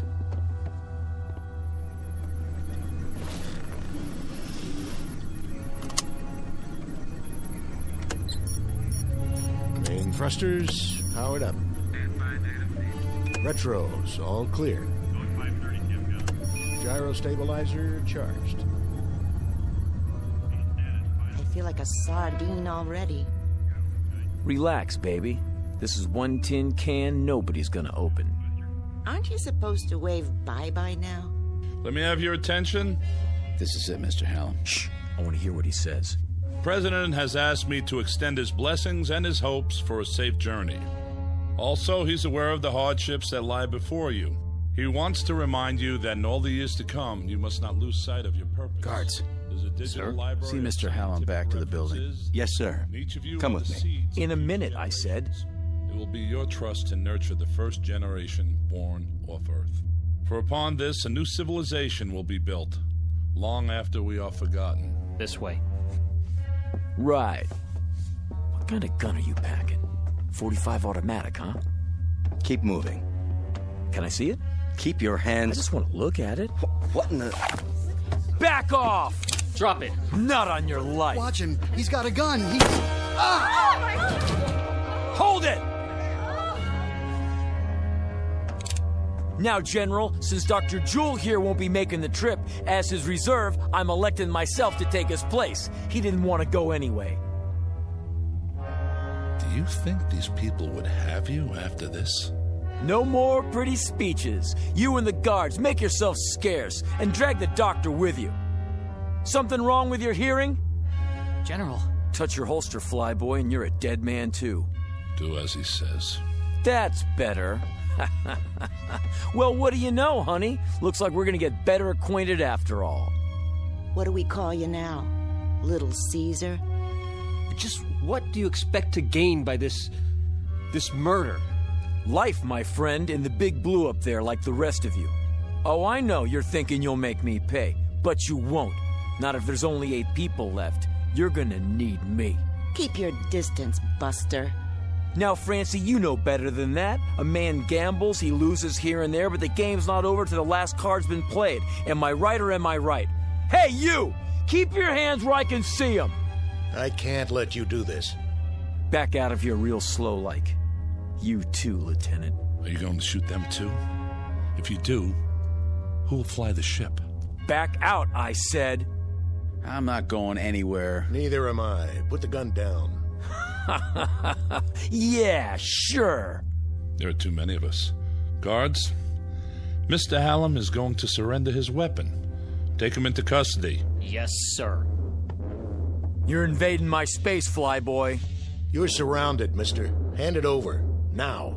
Don't make me laugh. If he won't, I'll just have to take it. I warned you. The next one won't miss. Try me for a target, little man. Let go! Drop it. Drop it!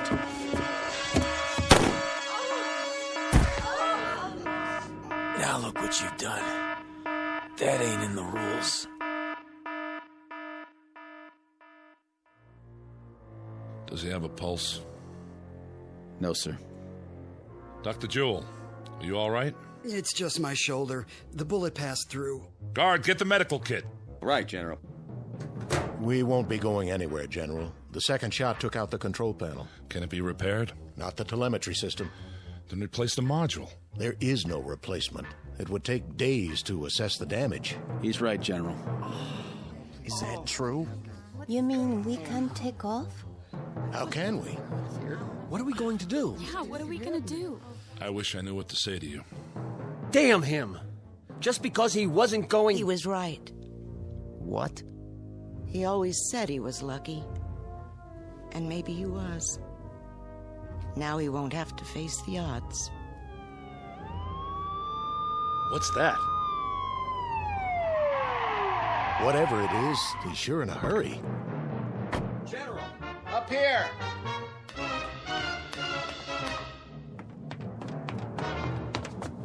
General, this just came in, sir, from the President.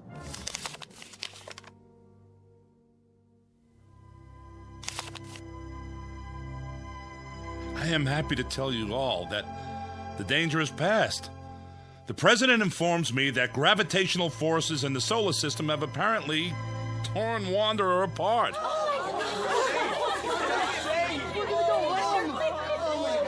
You mean it's not gonna hit Earth? Initial reports are that it is broken up into 5 pieces. Each will miss us by many thousands of miles. Let's get out of here. One at a time, folks.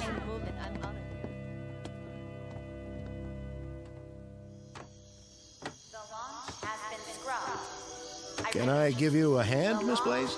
You can give me 2 hands if you want.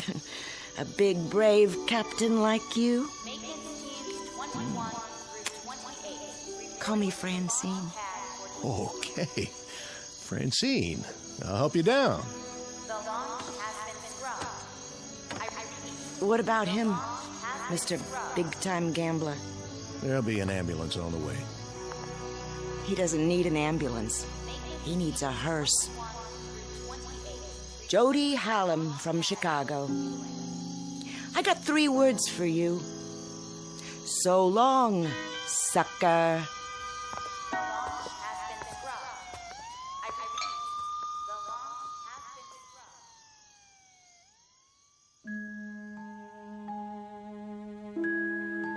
Portrait of a man who lived by his wits and wanted to go on living.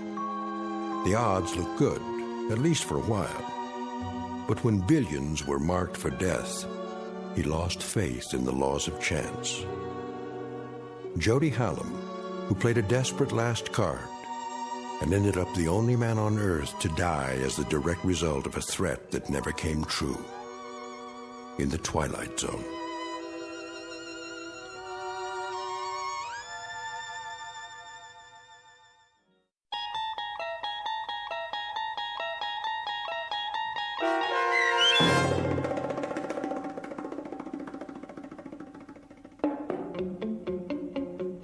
Pattern for Doomsday, starring Henry Rollins with Stacy Keach as your narrator, was adapted for radio by Dennis Etchison and written for The Twilight Zone by Jerry Soule.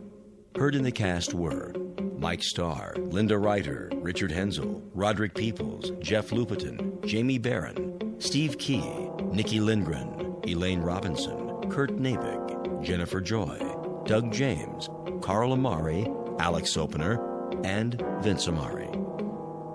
The producers of The Twilight Zone wish to thank CBS Enterprises and the Rod Serling Estate for making this series possible. This copyrighted radio series is produced and directed by Carl Amari for Falcon Picture Group. Sound design and custom Foley effects for The Twilight Zone by Cerny American creatives Bob Benson, Craig Lee, Michael Slaybach, and Matt Sorrow. To learn more about the Twilight Zone radio dramas and to contact us, visit our official website at twilightzoneradio.com. Doug James speaking.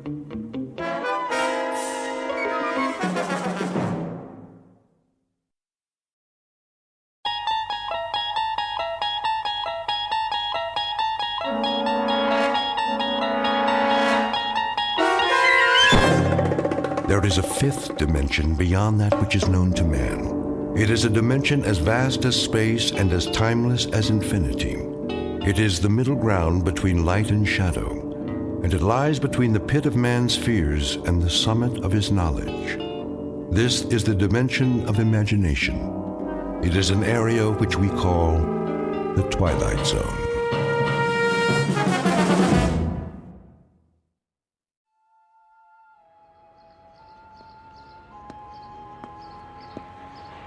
Evening edition. Get your paper here. Late sports. What other papers do you have? The Sentinel and the Times Mirror. Take your pick. Give me all three of them. Here you go. Like to read a lot, huh? Say, do I know you? I don't know. Do you? Arch Hammer. Hey, it's me, Sam.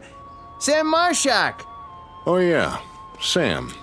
Let me get a good look. By golly, you haven't changed a bit. That right. Look, just like in the picture here. See? I still got it by the register. You and Andy and Eddie Walsh and Barney. The old gang. Remember? Sure. How you doing? Same as always.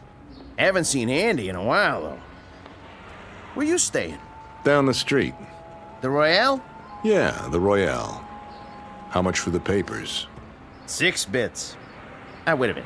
Forget it. Arch, it's on me. We got a lot of catching up to do. Been too long. Right. See you later. Anytime.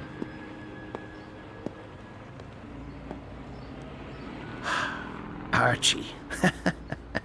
Ain't that something? Heard he was in Joliet. Must have got out.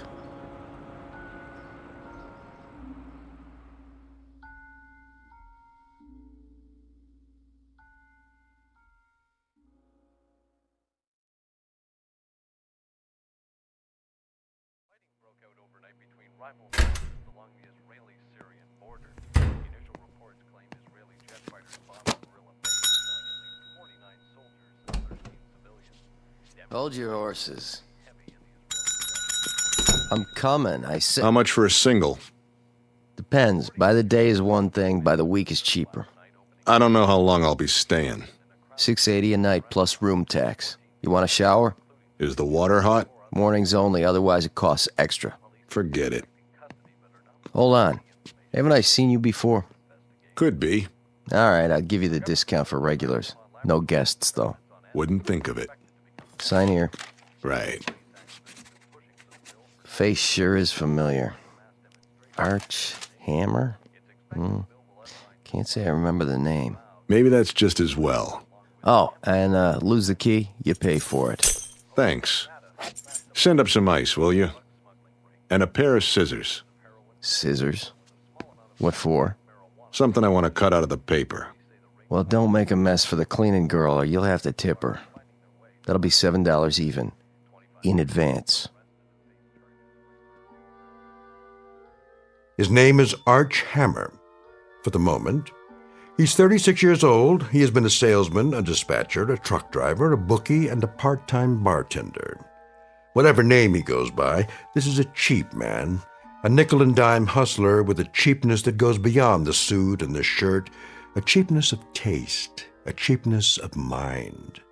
He has a tawdry little shine on the seat of his conscience and a dark room squint in a world where the sunlight never got through to him. But Mr. Hammer has a talent, one he discovered at a very early age. This much he knows. He can change his face.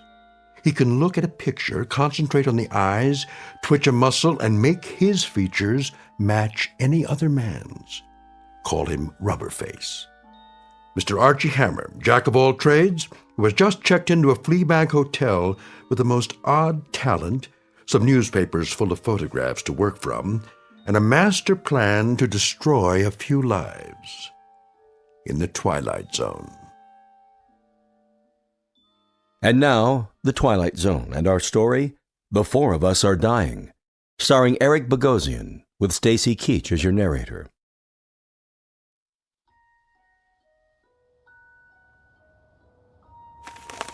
There's a good one. Human interest. Yeah, Room service. just a minute.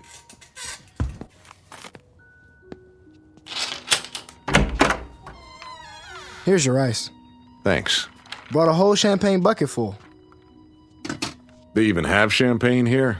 Not that I ever saw. I asked for a pair of scissors, too. Oh, yeah, I couldn't find any, but I got this. What's that? My Swiss Army knife. You can use it if you want. Got a scissors, a wood saw, a toothpick, a nail file. The works. I'll leave it downstairs. I was thinking I could sell it to you for $10. No, thanks. 5? Pick it up from the desk man. It's worth a lot more than that. Hey, I don't get a tip? Yeah. Don't take any wooden nickels. Where's that page? Here. Johnny Foster, guitarist with the Maggie Weber Quintet. Why not? Always wanted to be a musician.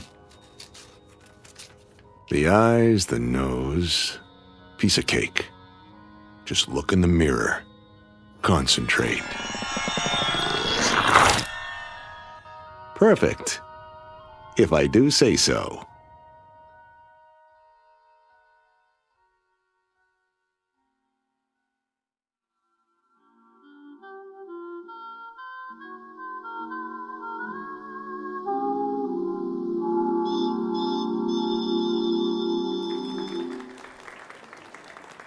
Thank you, ladies and gentlemen. That one was for Johnny. Wherever he is, I know he can hear us. Now, if you don't mind, we'll take a little break, and we'll be back with another set in just a few minutes. Take 5, boys. Sure thing, Mags. Make that 10. You got it. You're playing real pretty tonight, Maggie. Don't I always?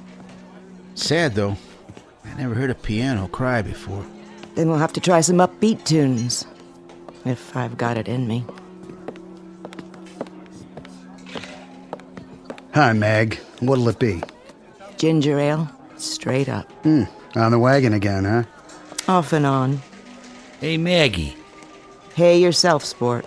I got a stool here with your name on it. That right. Come on, sit down and get acquainted. Unravel the flesh. Huh? Hey, pal, keep your hands off the talent.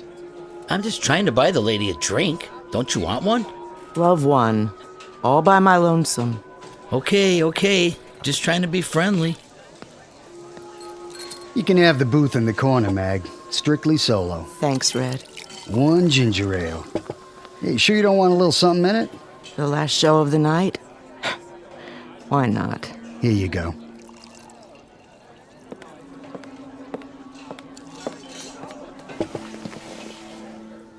Here's to you, Johnny. For the good times. Careful, you'll spill it. Johnny? Like I always say, if you don't drink well, don't drink. Johnny, are you a ghost? Sure, a ghost. I just came down to check the mourners. But it was in the paper. Was it? I should read the obituaries. Find out how they feel about the deceased. I'm gonna close my eyes. And when I open them, pray that I'm not dreaming. You're not dreaming.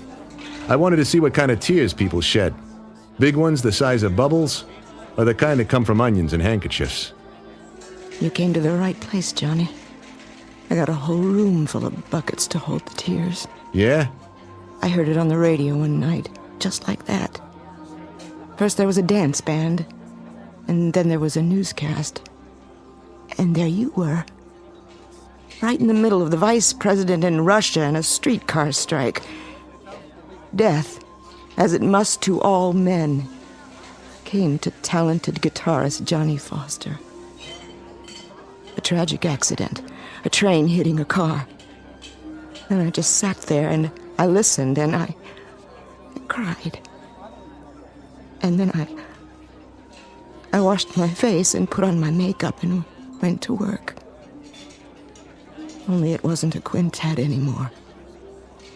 There was a big hole on the bandstand. And nothing could fill it. After that, everything changed. My repertoire was limited to ballads. Blues for piano and bourbon. That's a sad story. Oh, Johnny, let me touch those fingers. I don't care if you are a ghost. You're good to the touch. You've been missed, Johnny Foster. But now there's gonna be music again. Real music. Sure there is. You have to tell me. How did they get it so wrong? It was another guy. My car, my suit. But they said that the dental records... Maybe we had the same dentist, too. Why didn't you tell anyone? It's been... I wanted a vacation from the world. This world. I decided I'd hawk the name, trade it in for something new. Like what? I didn't know. Something different. But I guess I just couldn't stay away.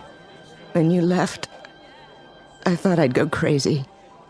I kept telling myself you'd come back, and when you didn't, I wondered what there was about me that made you leave. It wasn't you. I'd take my clothes off and look at myself in the mirror. Then I wondered if there was another woman. Nobody as good as you. You always were a funny guy, Johnny. Pulling pranks on people. Way out, Johnny Foster. Well, are you satisfied with the reaction? Tears big enough for you? Maybe too big. What really brought you here? I picked up the paper the other day. The Sunday supplement. Full of human interest pictures. You know the type. Little boys with run-over dogs. Sweet old ladies getting evicted on sidewalks. Then there was a shot of a beautiful lady who sang the blues. It reminded me, Maggie. It reminded me that there were little pieces of my past I didn't want to slough off. And I was right. You're looking mighty good to me right now, Mag. Morning becomes you. Me and Electra. So, how long are you with us this time? Or is it just a stop between trains? In a way it is. For me. And it's too late? Not for you. It's get out of town night. What does that mean? You've got time for about 6 choruses before you check out. Why? You're coming with me, Mag. We'll go to Chicago or Detroit. We'll go to San Francisco. You sure know the right words. We'll have a ball, Mag. Everything by ear. But great, Maggie. I mean great. The two of us. Oh, I love you, Johnny Foster. That plain enough for you? Tell me I've got to go to Scranton and play piano in a coal mine, and I'm there. As long as it's with you. Just name it, Johnny. You got it. Then let's get out of here. It must be love. When you were gone, they had another ghost here, doing the vocals. I was the shell of a singer and a piano player. The lyrics were just echoes, Johnny, that somebody sang before. I couldn't make them real. That real enough for you? You make me real, Johnny. You bring me back to Earth and put me together again. Finish up. Make it a short set. What do I tell the boys? Tell them you're cutting out. I'll meet you at the railroad station, 1206, Maggie, westbound to Chicago. Be there? Oh, I'll be there. Till midnight, then. Pack your bag. We're traveling light. Johnny, Yeah?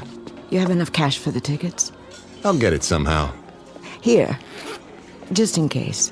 What's this? My tips, plus what Red paid me for the gig. You hold it for me. Sure? I've never been surer of anything in my life. Okay, baby. Remember, 12 sharp. With bells on.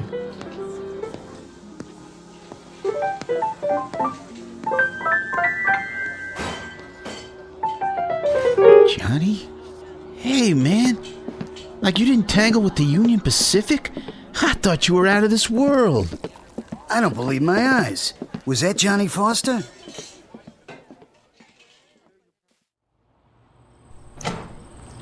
Hey, Johnny, baby, we got the wrong word. They said you got removed by a locomotive.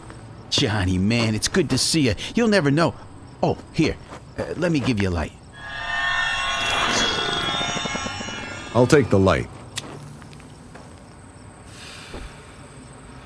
But you got the wrong boy.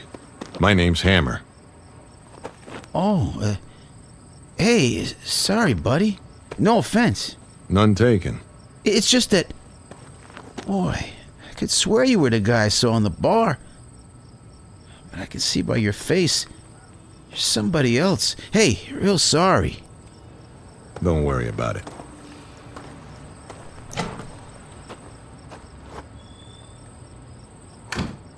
Johnny Foster, guitar player. With a beautiful dame. Well, why not? I never had a dish like that. I never got loved like that. And it feels good. So why shouldn't I? Maggie Weber, huh? Yeah. Why not?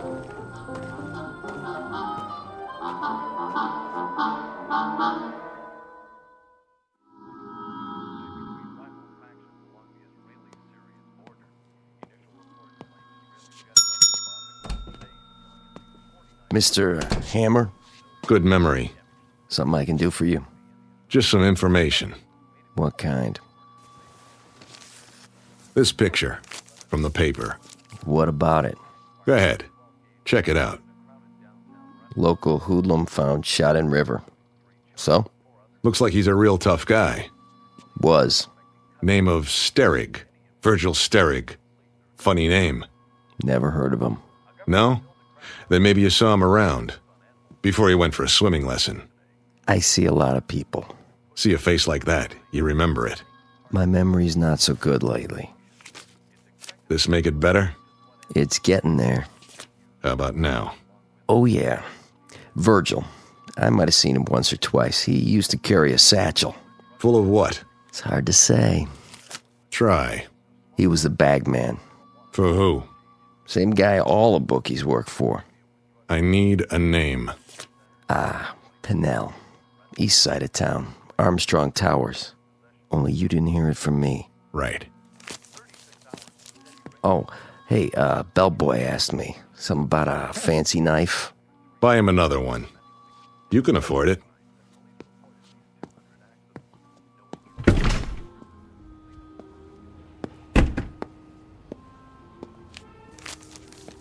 Virgil, how was the water? Cold? Or did it only hurt when you laughed? Let me get a good look at your face. Crooked nose, low forehead.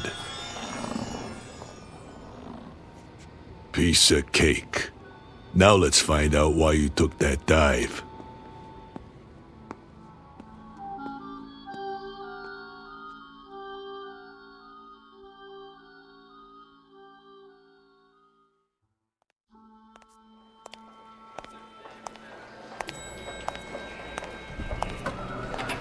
Going up? Always. What floor you? Oh, hi, Mr. Sterig. Hi yourself. The penthouse? Where else?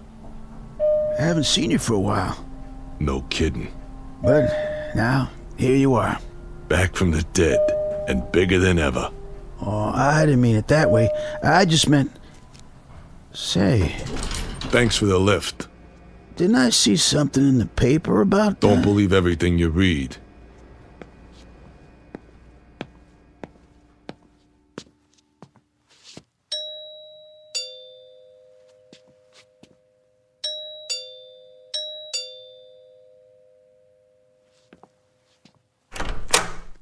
Oh, Mr. Sterick.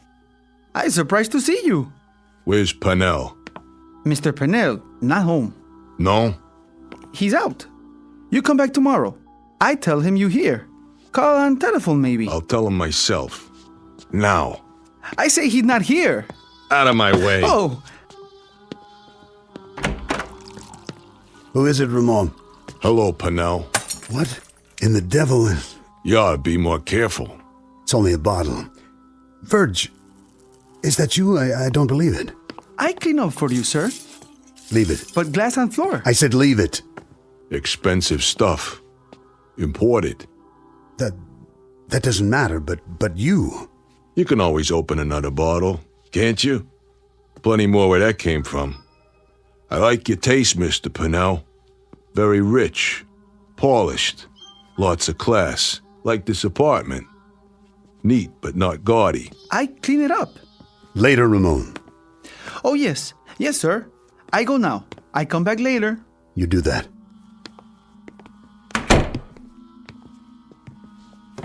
Whatever you got in that drawer, don't. If you like, Verge. I'm just so flabbergasted. I can't believe my eyes. Why don't you sit down there on the couch, Mr. Pennell, so we can talk? We'll have a business meeting, you and me. Verge, I'm speechless. Of all the people I expected to walk in here, this is the happiest day of my life. Oh, I see. This is the happiest day of his life. If you don't believe it, just ask him. Verge, listen to me. Please, Mr. Pennell, you're a rich man, but you're a lousy actor. Very bad. Really. Tell me this. Anything. If it's the happiest day of your life, why do you look like you just sucked a lemon? No, Mr. Pennell, you're not happy. You got no reason to be happy. Believe me, I know. You got no reason at all. Of course I do. You're not making sense. If you could have kept me in that river, just a cold, clammy little item without a face, then you'd be happy. But this is one double cross that came back to bite you, isn't it? It wasn't what you think. If you let me explain, then I get my end of the bargain, Mr. Pennell. But instead of a payoff, I got the river. And that river was cold. Much colder than you'd think. A tough swim, Mr. Pennell. Real tough. Especially when you're almost out of blood. Verge. I brought you a satchel. Remember, Mr. Pennell? It had a lot of money in it. A real risky job. Now, the way I figure it, my cut is worth more than a long walk off a short pier. Verge, listen to me. Would I do a thing like that? Would I give you the double cross? How could I? You're a friend. We're close. You're family, Verge. That how you treat your family? You got me wrong. Dead wrong. What was your cut, Verge? 20%, wasn't that it? I got it right over there in the desk. Stay where you are. You'll find out what I got in my pocket. I've been holding your cut, Verge. It's waiting. I don't know who got to you and shoved you in the river. That wasn't my doing. No? It's all there in the desk. Which drawer? The center one. Envelope full of cash. Why don't you let me get it for you? Why don't you shut your mouth?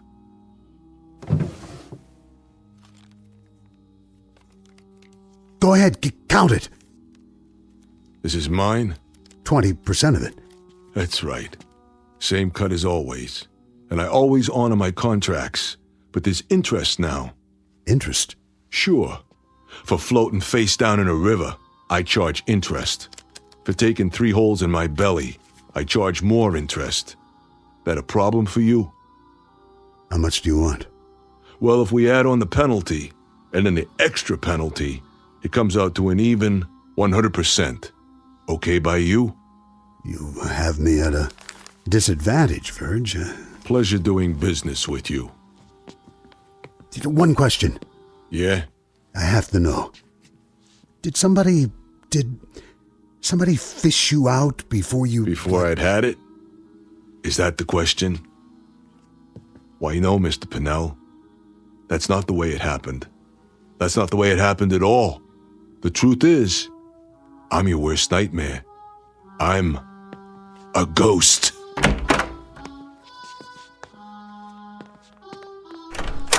That's him. He's scared, Mr. Pennell. Easy, Ramon. You ain't going nowhere. Hands up so I can frisk you. Don't touch the merchandise. Hey, ain't that Virgil? Hi, fellas. Long time no see. Keep your hands out of your pockets and step back inside, nice and peaceful like. No hard feelings. I even brought you something. What? This. Wait! No! I get Mr. Pennell. You made a mistake coming here. So, did you? Take my advice, fellas. Stay down. There! He's getting away! On your feet, you bums. Get him! He's a thief! I want him dead! You hear me? Dead! And buried!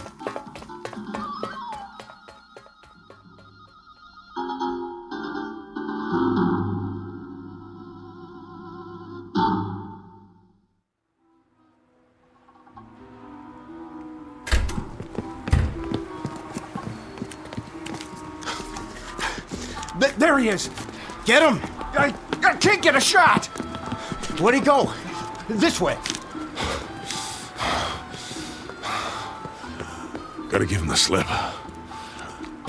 The alley. Dead end. Gotta get out. Gotta make it. But how? Look like somebody else. Fast. Who? Come on. Come on! Face. Any face. Can't think of one. Wait. Something I saw. Yeah. Yeah! Got it. Over there. I see him. Hey, hold it. All right, Virgil. You can make it easy or you can make it hard. Strictly up to you. Let's go for a little walk. Someplace private. Forget that. Turn around like a man or I'll give it to you right here. What do you want? It ain't him. Where did he... You want something with me, huh? What's going on? I didn't do nothing to you guys. Sorry, buddy. We thought you were somebody else. Yeah, sure you did. Go around threatening people, huh? That it? I had to call the cops. I saw him go in there. Me too. So where is he? The alley don't lead nowhere. Hey, fella, you see anybody else come in here? Yeah, you two mugs. Come on. We better find him. Mr. Pennell's waiting. That's right, you goons. Go find him. You go find Virgil Steric. Why don't you try the county morgue?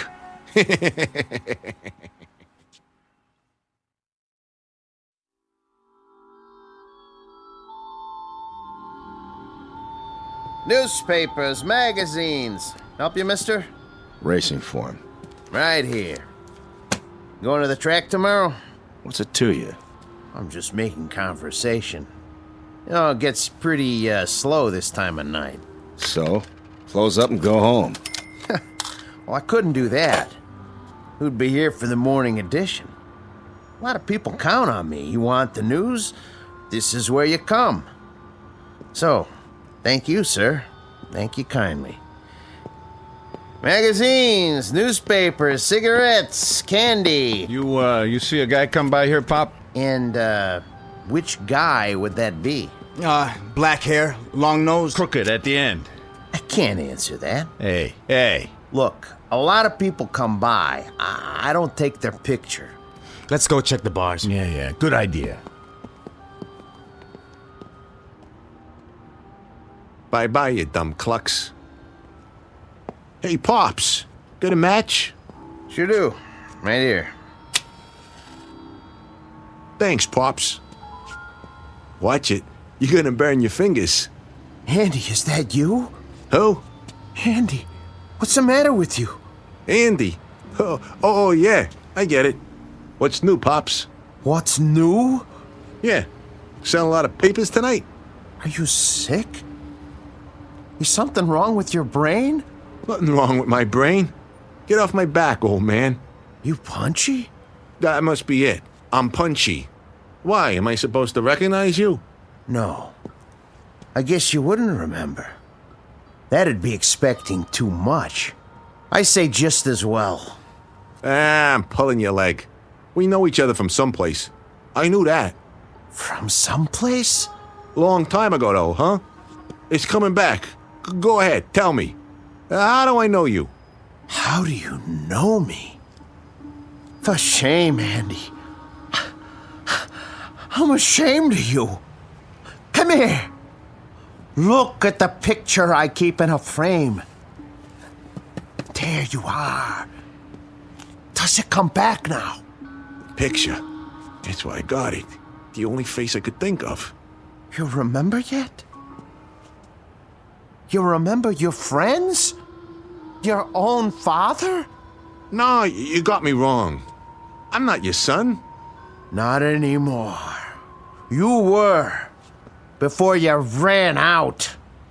You were before you broke your mother's heart. Before you did dirt to a sweet little girl who would have cut off her arm for you. But now, you ain't my son, Andy. Listen, I'm not Andy. I know I look like him, but you don't understand. Oh, I understand. Things get too hard and you walk out. Isn't that right, Andy? People just get in your way. You just step on them. You just kick them away. Listen, I was here tonight. I bought 3 newspapers, but I didn't look like this. Your friend, Archie, from school. He remembered you. He saw the picture with you and Eddie and Barney. And he remembered. No, he didn't. Because he wasn't Archie. I was. You're crazy. Listen, I don't know how it started. When I was 12, I wish I looked like Charlie Bryce, so I wouldn't get in trouble. And it worked. After that, I could look like anybody I wanted. Guys came up and gave me money because they thought I was named Billy, or Keith, or Jack. I could make it in any town. I'd move on and... Why am I telling you this? You're not my father. I don't even know who my father is. I'm not even Archie Hammer. I could be anyone. Or no one. Because you're nothing. Do you hear me? You're nothing to me. Forget it. The real Andy will come around one day. You'll see. Don't ever come around, because I hate you. Do you hear me? I hate your guts. Let go of my arm. Hey, everybody, come here. Look what we got here. A dirty little punk. Leave it be, old man. Spat in his mother's eye, this one. Ruined a girl's life. Hurt people. All the time. Hurt people. You punk. I said take your hands off me. Look at the punk. Look at the monster. Named Andy Marshak. Look at the man. Who used to be my son.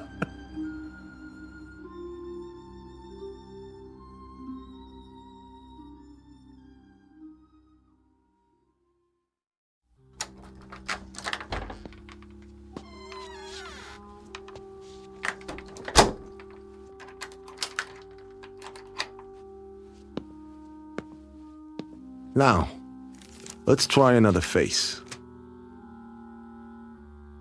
Who's that handsome guy in the mirror? Why, it's Johnny Foster. Much better. Yeah? Delivery for Mr. Hammer. I didn't order anything. Not food. Then what? Flowers. I don't like flowers. You'll like these. Maggie. Yeah, that girl. Sorry, Johnny. You gotta go away for a minute. Goodbye, Johnny. Hello. Archie.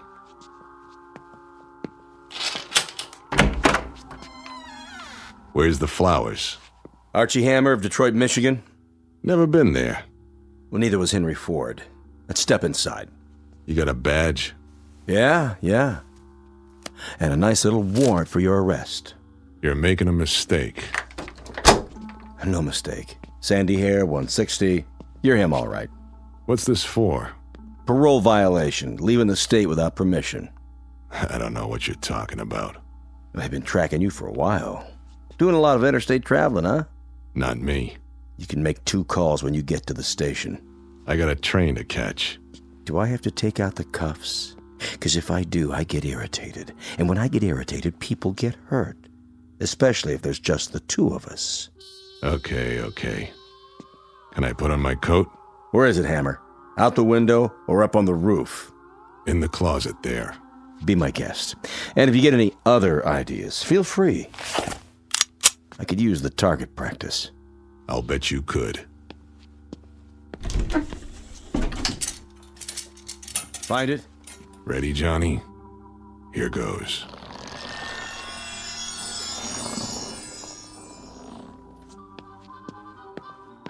Officer, thank God. Where'd you come from? He shoved me in there when you knocked on the door. He's got a gun. What?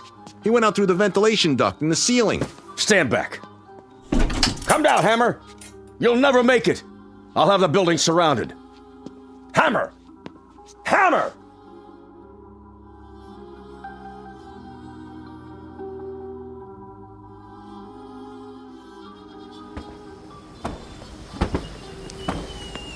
Hey, hold it right there. Yeah? Oh, you see a guy come out of here? Uh-huh. Took off down the street. Thanks. He went that way. Go get him.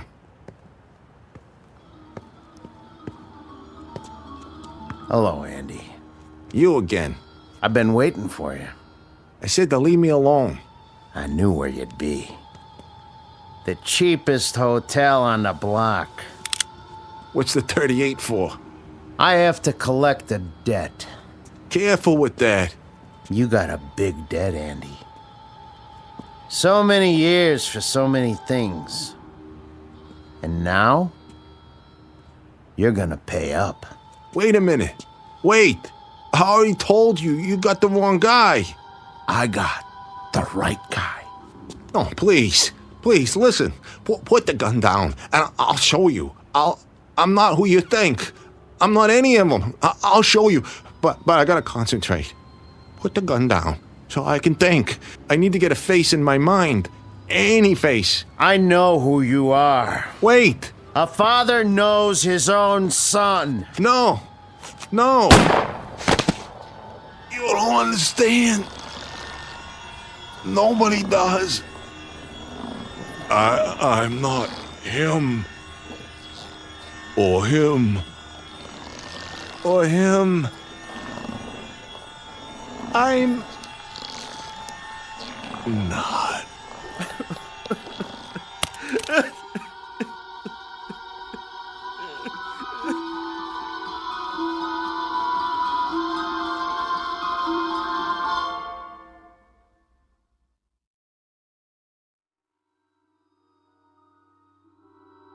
He was a cheap little man who checked in and checked out.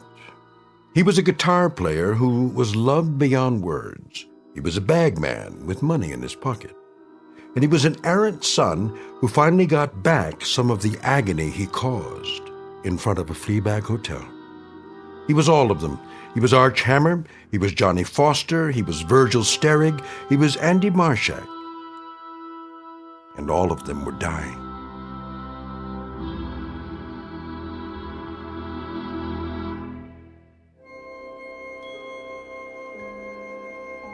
Hi, this is Carl Amari, producer of the Twilight Zone radio dramas. I'd like to take a moment to tell you about our official website at twilightzoneradio.com, where you'll get the latest news and information on these Twilight Zone radio dramas. Plus, at twilightzoneradio.com, you can digitally download 3 free episodes or any of our episodes for only $1.95 each. In this age of ever-changing technology, we've decided to make these episodes instantly available to you by making the Twilight Zone radio dramas a digital download-only series. This means that this series will no longer be offered on CD. The CD collections at our website are now being offered, while supplies last, at buy one, get one free. So be sure to get your favorites before they're sold out. Be sure to visit us often, and I'll see you in the zone.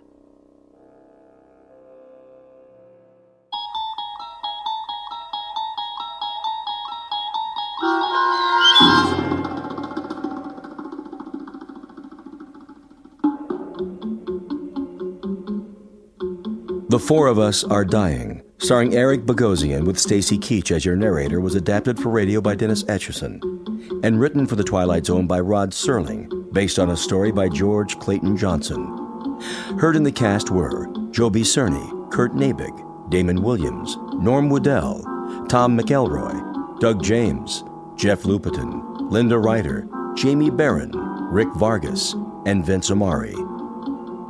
This copyrighted radio series is produced and directed by Carl Amari for Falcon Picture Group. Sound design and custom Foley effects for The Twilight Zone by Cerny American creatives Bob Benson, Craig Lee, Michael Slaybach, and Matt Sorrow. To learn more about the Twilight Zone radio dramas and to contact us, visit our official website at twilightzoneradio.com. Doug James speaking.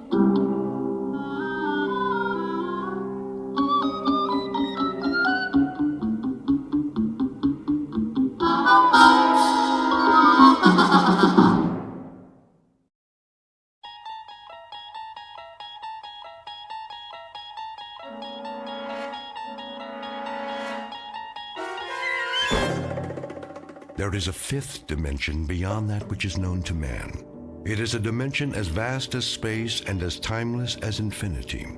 It is the middle ground between light and shadow, and it lies between the pit of man's fears and the summit of his knowledge. This is the dimension of imagination. It is an area which we call the Twilight Zone.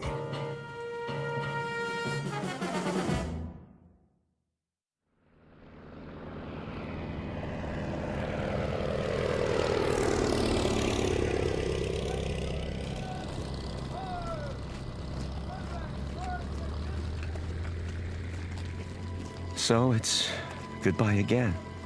Yes. We should be used to goodbyes by now. You'd think, wouldn't you? You know, I used to think when I was a little boy back in America. You used to think what, Tony? Oh, it doesn't matter. Of course it does. I love to hear you talk about when you were a little boy. But you know something funny? I'm jealous. Jealous? Jealous of what? I'm jealous of those years. I'm jealous that you grew up and I didn't get to know you because we hadn't met. So many years. And I think now, what a waste that we didn't know one another then. We had time once, didn't we? All the time we needed. But not now. Now there is no time, Tony. Now there is only time for goodbyes. Now people fly by so fast, you want to call out to them. And then it's too late. They've gone. They've disappeared. It's time to take off, Lieutenant. The Luftwaffe is coming. I'm on my way. But, sir, the troops are moving out. Thank you, Private. Oh, my darling. Tony, sweetheart. Now, you must go. You must go. I know. Don't cry. Shh. No time for tears. I have a memory memory of you for my eyes, and a thought of you to hold in my mind. for my mind, As do I. And and a touch of you. For all of me. Oh, my darling. I won't forget you. Not forever forever and a day. and a day.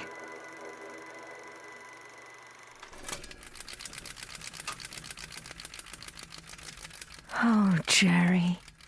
Jerry, where are you now? Where? Picture of a woman looking at a picture. Her features alive to everything that appears on the screen. Her lips move and her eyes flash, mirroring every expression, every emotion. The features are exquisite, beautifully chiseled and proportioned. And even in the flickering light, she is easy to recognize.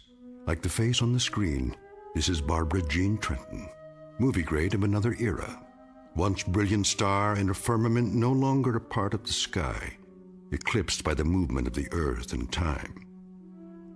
Barbara Jean Trenton, whose world has become a projection room in her home, whose dreams are made of celluloid, struck down by hit-and-run years and lying on the pavement, trying desperately to get the license number of fleeting fame. somewhere on a side street in the Twilight Zone. And now the Twilight Zone and our story, The 16mm Shrine, starring Kathy Garver with Stacy Keach as your narrator.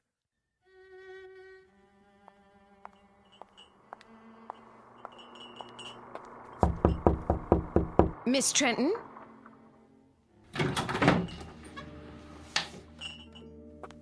Miss Trenton? Miss... What is it, Sally? Oh, I didn't see you standing there. It's so dark in this room. Would you like me to open the drape? No, thank you. What is it that you want? I brought you a snack, Miss Trenton.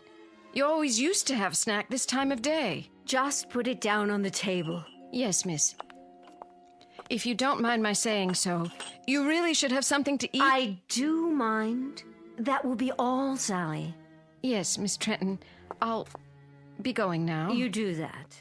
Will you be wanting lunch this afternoon? I'll be glad to make you a nice... I'll let you know. Very well, miss.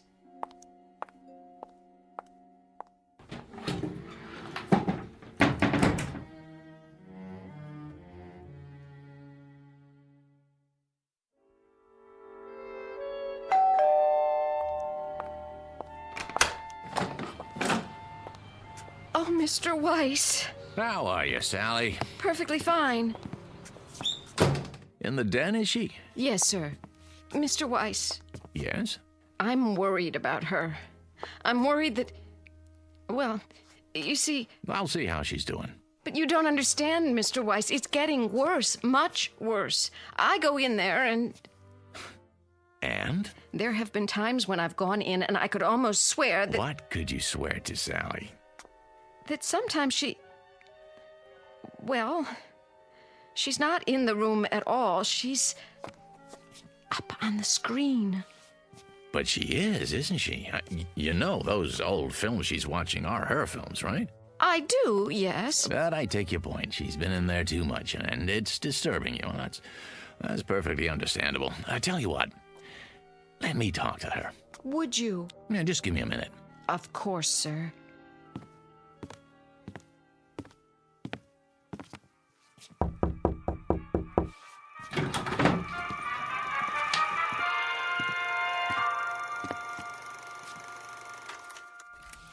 Barb?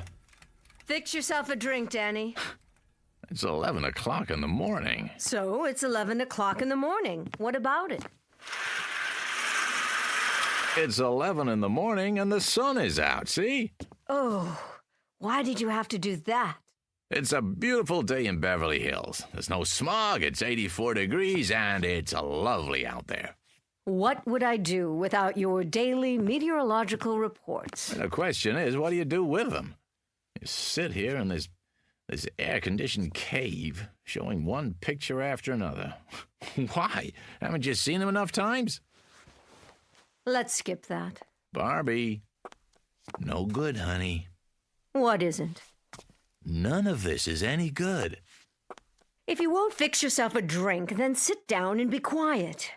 You have a habit of looking poised, ready to spring. What was the picture? 2 of them. Farewell without tears. Now, let's see. 26 years ago, co-starring Jerry Herndon. Of course, co-starring Jerry. He was my favorite leading man. And then, A Night in Paris. 25 years ago. I know it was 25 years. Are you Father Time now? Barbie. Danny, should I have failed to make mention of this before, I hate clinical tiptoeing. If you don't like what I do, don't knock it. I have to knock what you do, and I have to get clinical when I see you enclose yourself in this room and stop the clock. You said things back 15, 20, 25 years. You turn your back on today, and you do this every day. Let me tell you something, honey. That's sick. That's real sick. Is that all? No, it isn't all. I got some news to deliver. What now? I set up an appointment for you over at International. You did? At International? Mm-hmm. When? Today. A part? Sounds like a good one. Is Marty Saul still running the studio? Sure is. Too bad. I never got along with Marty. Yeah, I remember. But he's older now. I think you'll find he's mellowed. He said I was the most temperamental star he'd ever worked with. Now, why would he say a thing like that? Danny, you know something. You're a nice guy. A very nice guy. A loyal friend and a good agent after all. And I guess in my own devious, selfish way, I happen to be very much in love with you. Wait. Calm down now, Barbie. Oh, I hope it's a musical. I'd love to dance again. Or a juicy romantic role, like the scenes I watched this morning with Jerry Herndon. See his photograph here? Yes, I see it. I did 3 pictures with him. I know. Oh, mon capitaine, tell me about your country of America. A Night in Paris, remember? Jerry was a young American lieutenant. I was Claudette, the little French girl. Age 19. Go to the devil, Danny. Barbara Jean, it's a beautiful day today. The sun is shining, and it's a brand new world. A new world, get it? It's 25 years away from A Night in Paris, and 26 years away from A Farewell Without Tears. This room is dark and cold and full of cobwebs. Get up and go outside, honey. You'll be surprised at what you see. Pleasantly surprised, I promise. And don't you dare let me catch you looking at old photographs on the wall anymore, or in the mirror either. Now, I'll meet you in Saul's office at 3 o'clock. Do we understand each other? We do. Good. In fact, it's more than good. It's absolutely, positively great. Danny? Yeah? Thank you. Well, don't thank me yet. Just be there.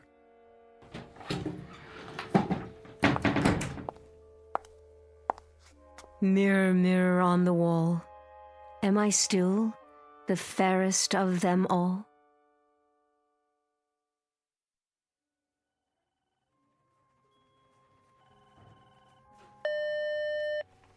Yeah. Mr. Weiss, sir, and Miss Trenton? Sign him in.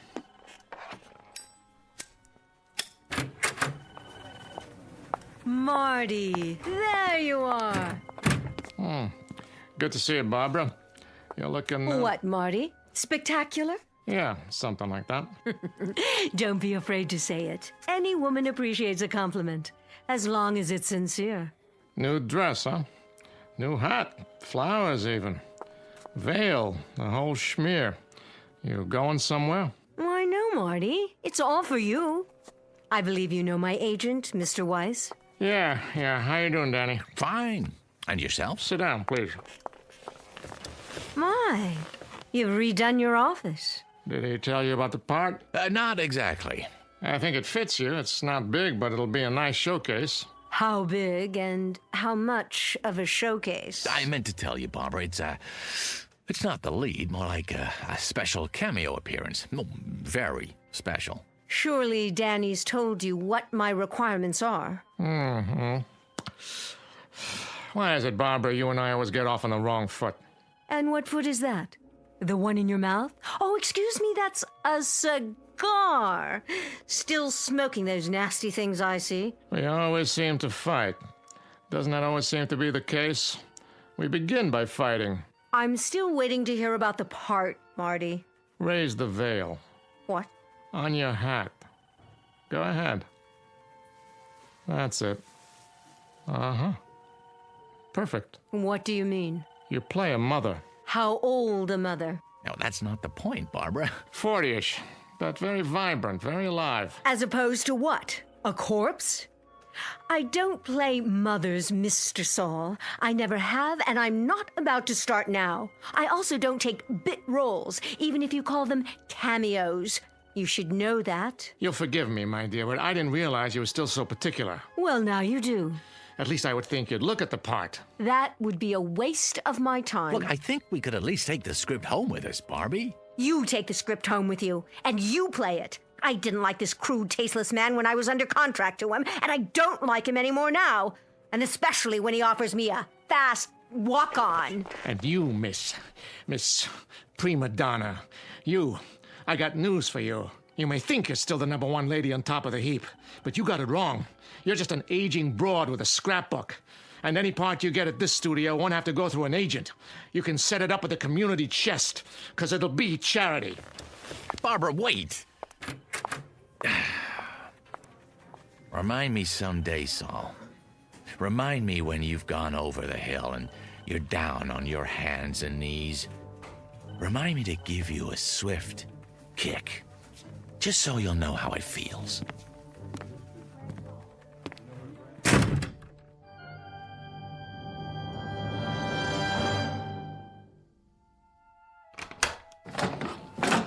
Oh, Miss Trenton. And Mr. Weiss, I didn't expect you back so soon. That will be all, Sally. Yes, miss. You'll excuse me, Danny. I'm going upstairs to rest. Well, don't you think we have a couple of things to talk about? Not now. I'm feeling tired. Barbie! What? You're right about him, Barbie. He's a tasteless man. He's got a mean temper and a dirty little mouth. You shouldn't pay any attention to him. Are you talking about Saul? Saul doesn't exist. That studio doesn't exist. Not anymore. Not the way it is now. Exactly. There are other studios. I'm talking about all of them. This is the world, Dan, right here. From now on, I keep the doors locked with drapes over the windows. I don't want any of the outside coming in. Not the Marty Sauls or the movies without sentiment or those teenaged actors on television or rap music or any of it. Barbie, whether you like it or not, that's the way it is. That's the way things are. What can you do, Barb? Shut your eyes? Say it doesn't exist because you can't see it? It doesn't have to exist. If I shut my eyes, it disappears. Yes, it does. I can wish it away. But that doesn't make sense. It makes sense to me. Perfect sense. And you know what else makes sense? As of right now, as of this minute, this is the old Hollywood, with all the charm and romance, with all the glamour. It's a carefree world again, Danny, just like before, in this house. Barbie, none of that's true. It's nostalgic and nice, but it's not true. Are you listening to me? It's phony. Well, if I wish hard enough, it won't be phony. If I wish hard enough, Danny. Barbara, please. I'll give a party. Yes. Tell all of my friends, Danny. Tell them. Tell Paul Nader and Jerry Herndon and Steve Black. Oh, now there's a man for you. Tell them I'm still at the same address. And tell... Barbie! Paul Nader's been dead for 5 years. Jerry Herndon lives in Chicago. Steve Black hasn't been around for 15 years. And if I could get to them, if I could, what kind of party can I invite them to here? Barbie, this is a graveyard you're creating, a mausoleum. Understand? You're wishing for things that are dead. We'll see about that. We'll see about that.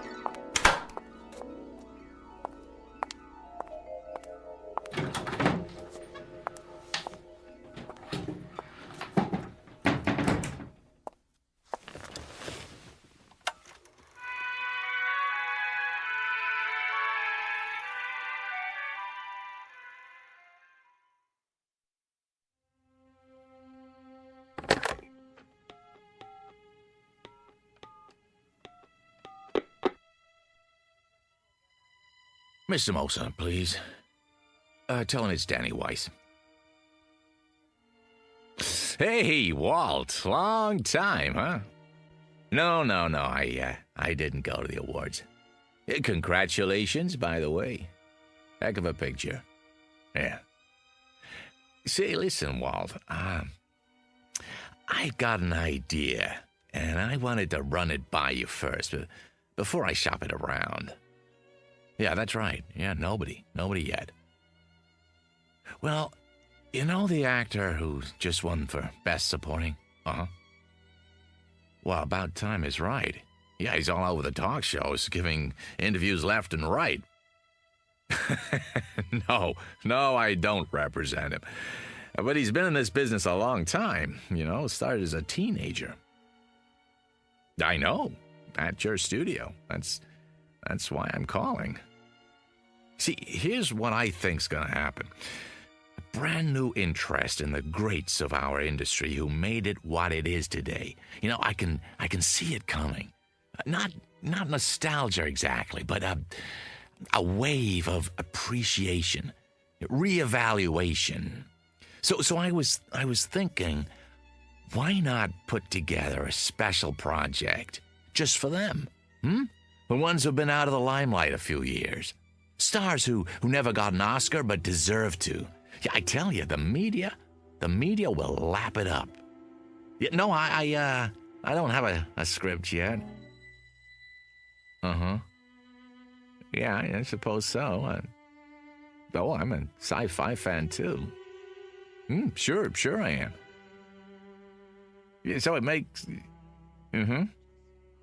So make it like Star Wars meets, I don't know, On Golden Pond or something. I'm just riffing now, but... Really? You never saw it? Oh, great flick. Hepburn Fonda. No, Henry. Yeah. Yeah, a whole generation that... Well, they would if you set it up right. The what? Oh, a series of pictures, huh? Uh-huh, based on video games. Yeah, I see. Well, of course they have to be young. Still, when you think what a great name could bring to the package, well, Barbara Jean Trenton, for one. No, she's not dead. No, I assure you. A highlights reel. Yeah, I don't think she'd mind. Sure, I understand. Well, give me a call when you get back in town, huh? Yeah, well, looking for it. All right, take care now. Yeah, you too.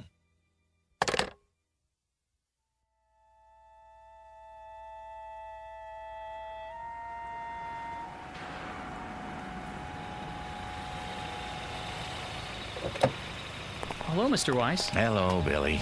Lunch again, huh? Park it nearby, would you? Won't be long. Yes, sir.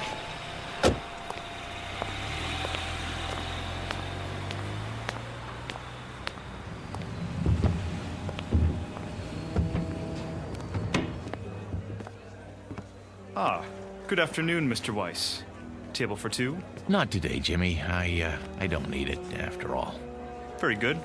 I'll get your waiter. I don't have much of an appetite, just the bar. Of course.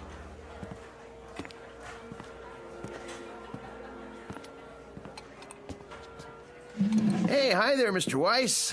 Where's who, Rich?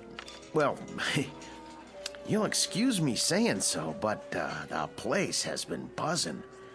I heard you're bringing Barbara Jean Trenton for lunch. Some kind of celebration. Ah, well, there's been a change of plans. Oh, well, the reason I mention it is I was going to ask her for an autograph. You think she'd have minded? I'll bring you an autographed 8x10. How's that? Would you? Oh, that'd be great. Just a scotch and water for now, Rich. Coming up. Make it a double, will you? Sure, no problem. Mr. Herndon, telephone call for Mr. Herndon. Mr. Herndon? Telephone call from Mr. Herndon. Oh, hold on. Did you say Herndon? Why, yes, sir. Well, that wouldn't be... No, forget it. Pardon? Why, it's not for a Jerry Herndon, by any chance. I wouldn't know, sir. Well, I was just wondering. Jerry Herndon. Sounds familiar. Didn't he used to be in the movies, too? Sure did. A long time ago. Telephone for Mr. Herndon. Right here, son. Jerry? You can take it at the bar, sir. Thanks. Oh, and this is for your trouble. Thank you. I'd know that voice anyway. I don't believe I've... Danny? Danny Weiss? What in the world are you... I just stopped in for a drink. Oh, same here. couldn't forget this place like old times. Old times is right. What are you up to these days? Oh, still in the business. What else do I know how to do? Listen, can I buy you a drink? I'll buy you one. Come on, sit down. Talk about a coincidence. I was just mentioning you to someone. Pull up a chair. You'd better take that call. Forget it. They'll call back. We've got a lot of catching up to do. Listen, Jerry, there's something I want to talk to you about.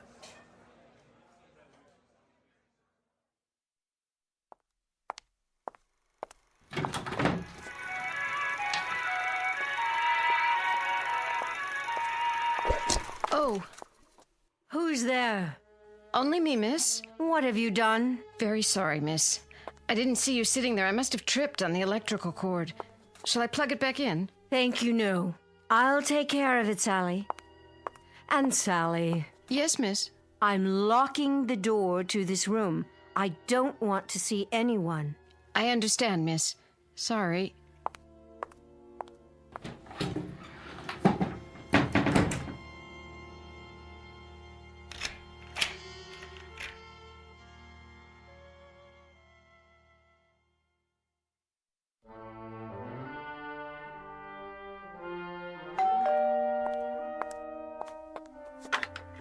Yes? It's Mr. Weiss. Oh, Mr. Weiss. Can I come in? Yes, sir. Miss Trenton? In there. How is she? I wish I could tell you, Mr. Weiss, but I hardly see her anymore. Sometimes her bed's not even slept in. What are you talking about? She's in that room all the time, day and night. And a couple of times when I've gone in, I tell you, Mr. Weiss, don't think I'm going out of my mind or anything. But I swear to you, I can't see her. Only her picture up on the screen. Well, none of that matters now. There'll be a gentleman over here in a little while. A Mr. Herndon. Jerry Herndon? The one who played opposite Miss Trenton? That's the one. He's in town on a business trip. I thought it might do her good. Take him into the den, will you, Sally, when he gets here? I will, but it won't do any good. She won't see him. I wouldn't be too sure. She won't. She doesn't talk to anyone, not even the phone. Just stays in that room looking at her old movies, running them over and over. I'm worried about her, Mr. Weiss. You don't know how worried. I'll go in and talk to her.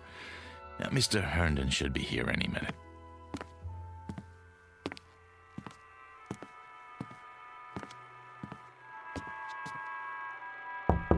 Go away, Sally. I said go away. I don't want anything, and I don't want to see anyone. Barbie, it's me, Danny. Now, please let me in. Why should I? Please, Barbie, I got something to tell you.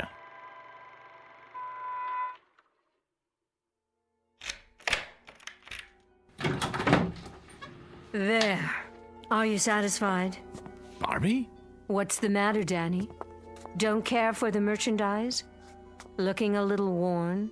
The merchandise is beautiful as always, but it looks tired. Looks as if it hasn't slept in days. It needs some air and sun. Outdoors on the tennis courts or by that pool you never use. I have everything I need in here. I'm quite satisfied, thank you. Hail and farewell, Daniel. The door's the one you used when you came in? I have some good news. Oh, do you? What is it? Has my house been declared an historic monument? A friend's coming to see you. A friend? All my friends are dead, retired, or forgotten. You told me that yourself, in no uncertain terms. Oh, this one's very much alive, and he'd love to see you. Tell him I'm not receiving. It's Jerry Herndon. Jerry? Dan, you don't mean it. I do. Where is he? What's happened to him? Nothing's happened to him, I promise you. You'll see for yourself. When? Any time now. I happened to run into him.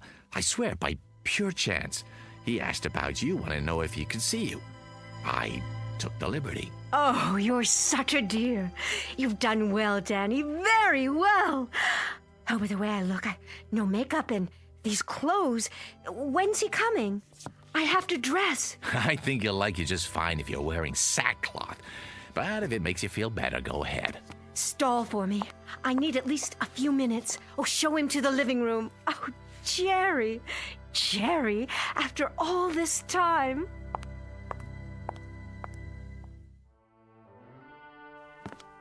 How is she? Really? I'm so sorry I haven't kept in touch. She's still Barbara, same zest for life, same charm. Why, we just had a meeting at the old studio. Yeah, the day I ran into you, matter of fact. Oh, not that same terrible head of production, I hope. Yep, Marty Saul in the flesh. He's running the whole place now. And he hasn't changed one bit. Same chip on his shoulder. No kidding. Jerry, truth is, she's not well. Nothing serious, I hope. She'll pull out of it, I'm sure, but make a fuss over her if you would. Tell her how wonderful she looks. It would mean a great deal to her, Jerry, and you can help, and that's something she needs right now. Well, sure, Dan. I'll do my best. Danny? Yeah, in here, Barbie. I heard you'd invited someone for a visit. Let me guess. Could it be... Hello, Barbara Jean. Who's... Jerry? Oh, no, but this can't be Jerry. Are you playing a trick on me again, Danny? Is that it? Been a long time, huh? A lot of water over the dam. Oh, well, yes. Jerry's just in town for a few days on business. I see. You're looking downright lovely, if I do say so. Isn't it odd the way we picture people as they were, never as they are? You haven't changed, Barbara Jean. Hardly at all. Well, I thought you'd be here on a white horse or in an officer's uniform. Why, isn't that silly of me? I thought you'd be as I remembered you, Jerry. A young man. I was. 20, 30 years ago. And do you know I had a crazy idea? That we might even do a picture together again. Not much chance of that. He's not an actor anymore. No, I gave that up a long time ago. Went down the drain, along with my youth. You don't act anymore? What do you do? It's not so bad. I run a chain of supermarkets outside of Chicago. A chain of supermarkets? In Chicago? I'm doing really well, in fact. More than I ever made in the picture business. You're joking. No, you're not. You're not joking at all. Barbie. See this photograph? This is the one I expected. This is the one I wanted to come see me. With that darling little mustache. Well, I've still got one. Only it's gone white, like the rest of my hair. So you have. But you're not the one in the photograph, are you? He's dead. He's dead. Like all the others. Barbie, honey. Go away, please. Both of you. Will you just go away? It was very nice to see you. Goodbye, Barbara. Goodbye, my dear. Take good care.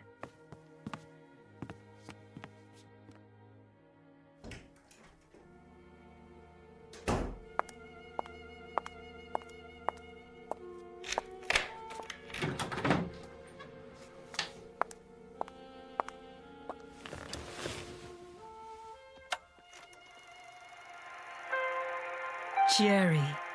There you are, Jerry. How well you look. How young.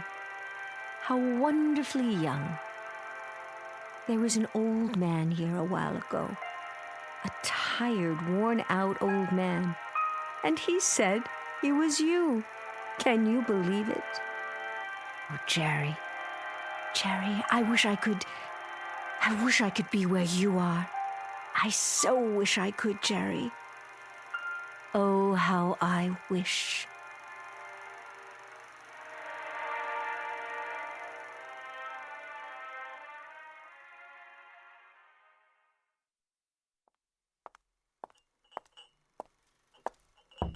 Miss Trenton?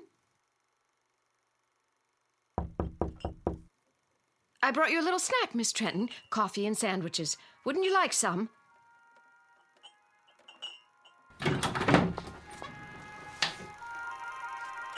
Miss Trenton, where are you? Jerry? Jerry, wait for me! I'm afraid this is goodbye, Sally. No! Goodbye!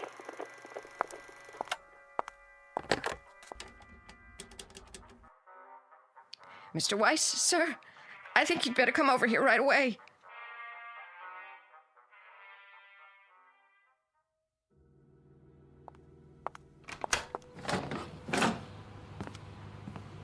What is it, Sally? You'd best see for yourself.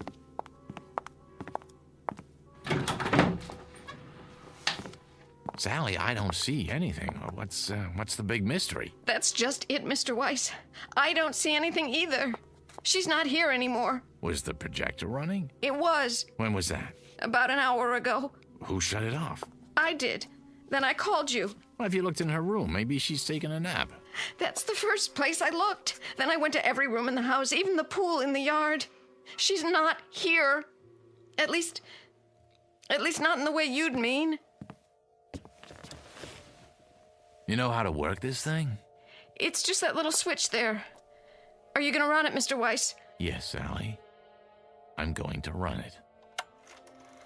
Mr. Weiss, I can't stand to watch. I don't know what I'm going to see. Shh, quiet. All right, darlings, that's enough for now. Let's go outdoors. We'll finish our cocktails by the pool. Everyone go ahead. I'll be right with you as soon as I change out of these heels. What is this film, Mr. Weiss? Not one that I've ever seen. It's funny, it doesn't look like a set. Wait, those French doors, I'd swear it's this room. This one right here. It can't be. But it is, Mr. Weiss, it is. Look at that scarf. She bought it only last year, and those shoes?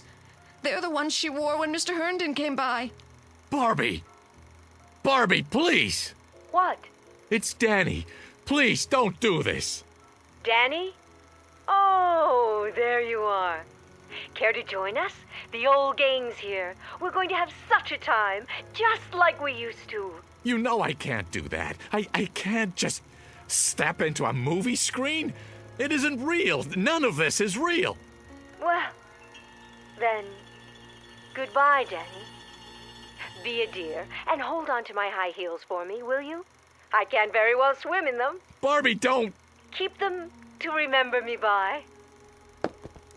Jerry! Where are you? Barbie, please. Over here by the bar. I just stopped to freshen my drink. Care for another one, Barbara? Oh, don't tempt me. Now we simply must go outside. Everyone's waiting. In that case, race you to the pool? You're on! Barbie, come back! Come back!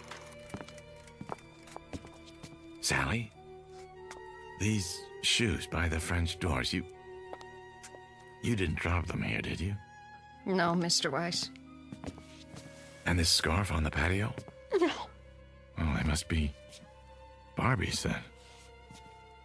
I guess I'll just have to hold on to them. In case she comes back. Oh, Mr. Weiss, what are we going to do now? Well, the only thing we can do.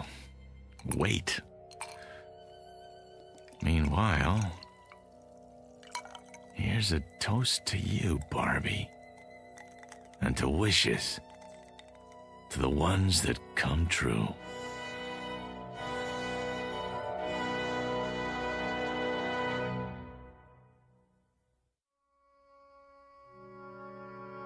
To the wishes that come true. To the strange mystic strength of the human animal, who walks that thin line between reality and the shadows and can sometimes make one merge with the other. To Miss Barbara Jean Trenton, movie queen of another era, and no longer of this one. May her star shine brightly in the Twilight Zone.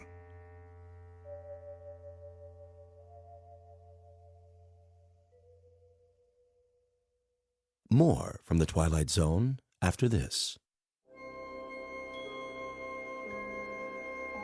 Hi, this is Carl Amari, producer of the Twilight Zone radio dramas. I'd like to take a moment to tell you about our official website at twilightzoneradio.com. where you'll get the latest news and information on these Twilight Zone radio dramas. Plus, at twilightzoneradio.com, you can digitally download 3 free episodes or any of our episodes for only $1.95 each. In this age of ever-changing technology, we've decided to make these episodes instantly available to you by making the Twilight Zone radio dramas a digital download-only series. This means that this series will no longer be offered on CD. The CD collections at our website are now being offered while supplies last at buy one, get one free. So be sure to get your favorites before they're sold out. Be sure to visit us often, and I'll see you in the zone.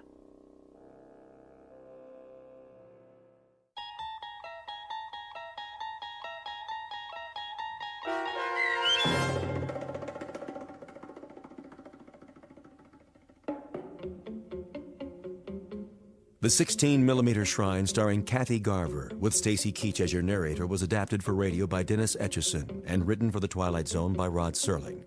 Heard in the cast were Christian Stolte, David Darlow, Fernette Lebo, Doug James, Roger Wolski, and Carl Amari. This copyrighted radio series is produced and directed by Carl Amari for Falcon Picture Group and Westwood One. Sound design and custom Foley effects for The Twilight Zone by Cerny American creatives Bob Benson, Craig Lee, Matt Sorrow, Tim Cerny, and Todd Beyer. To learn more about the Twilight Zone radio dramas and to contact us, visit our official website at twilightzoneradio.com. Doug James speaking.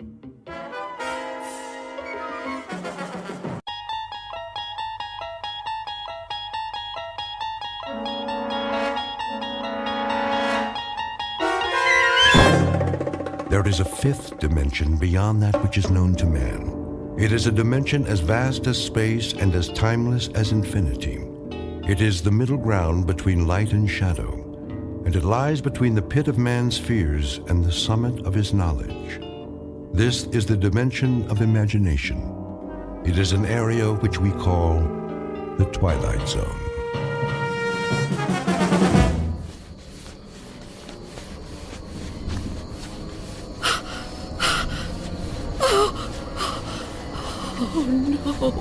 No, where am I? What am I doing outdoors?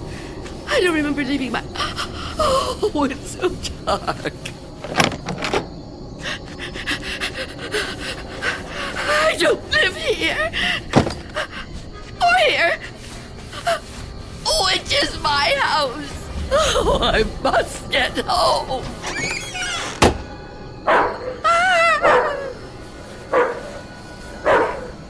May I assist you, madam? You startled me. I've lost my way. My home is somewhere around here, I'm sure, but I don't know where. Perhaps I can help you find it. Oh, thank you. Thank you. I don't even know how I came to be out here. It's certainly not safe at this time of night. Oh, at any time. Oh, surely the daytime when the streets are crowded. No, that's when it's most dangerous. For me. So you see, I never go out. Never? Never. But, dear lady, why not? I'm afraid. Afraid? Of something or someone? Someone. It's difficult to explain. Please, try me. Oh, I'm not sure you'd believe me. You'd think I'm just a senile old woman. I'd believe you, Wanda. What did you call me? Wanda. That is your name, isn't it? Yes, but I didn't tell you that. You didn't? Are you certain? Yes, I'm certain. How do you know my name? Because I've been looking for you for a long time, Wanda. Oh, no. You've kept me at bay for many years, but no longer. No! Get away from me! There's nowhere to turn, Wanda. You don't know where you are, remember?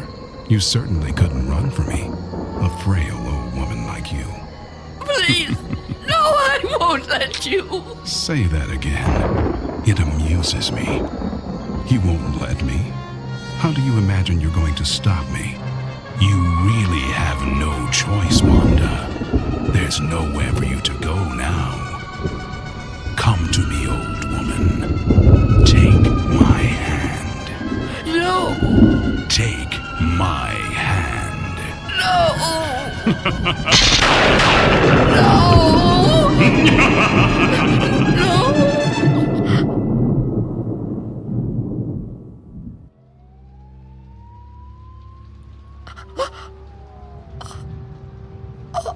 Oh, it was the dream. The dream again. I'm home. Of course I'm home. Where else would I be? But is it night or day? Oh, that's right. The clock is broken.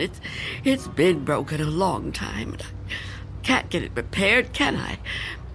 Not without going. No, I can't. I mustn't. I have to resist every temptation. Oh, really, Wanda? How could you be so careless? How could you fall asleep before... I must check.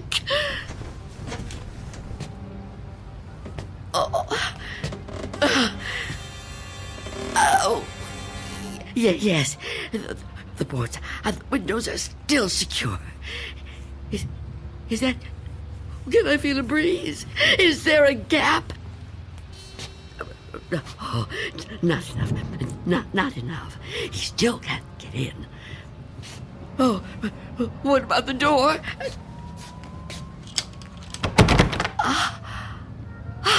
Chain is on. And the door is locked. Good. He can't come in that way either. Yes, I'm safe. Safe for another day. But I've been careless. Really, falling asleep before checking. I mustn't take chances. I can't take chances. Not while he's out there. And he's always out.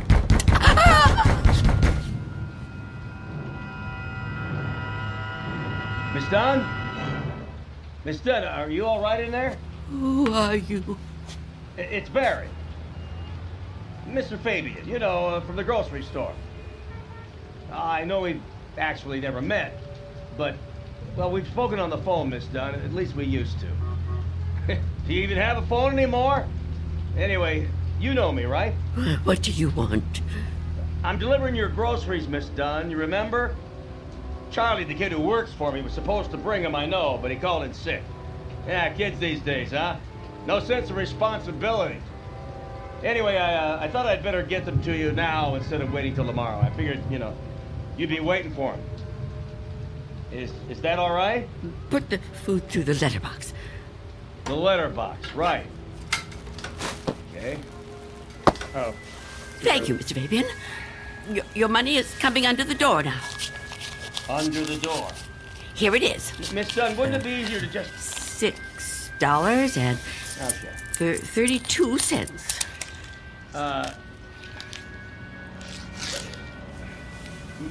Many thanks, Miss Dunn, but, Good day to you, Mr. Fabian. Miss Dunn, are you still there? Yes? What is it? Well, I've been thinking. I just wonder...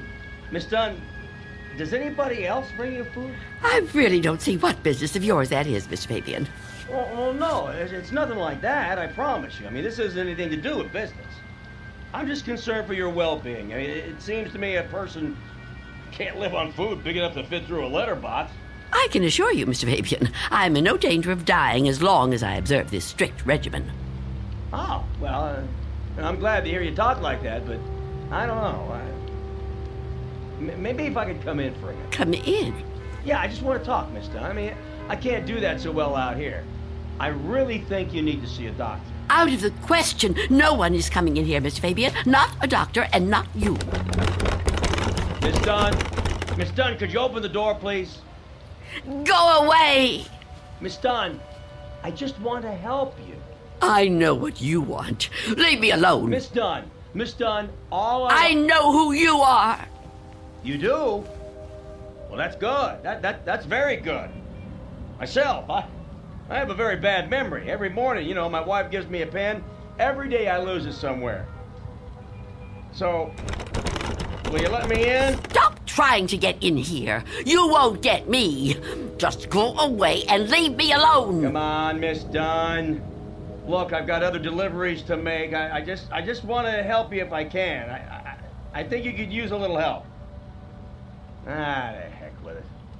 Good luck living here in this neighborhood. What's left of it.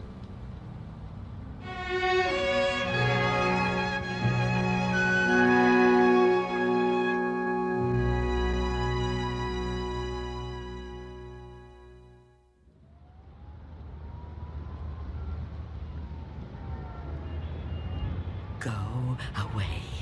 I won't let you in. I won't let you get me. Leave me alone. I don't want to die. I don't want to die. Please! Freeze!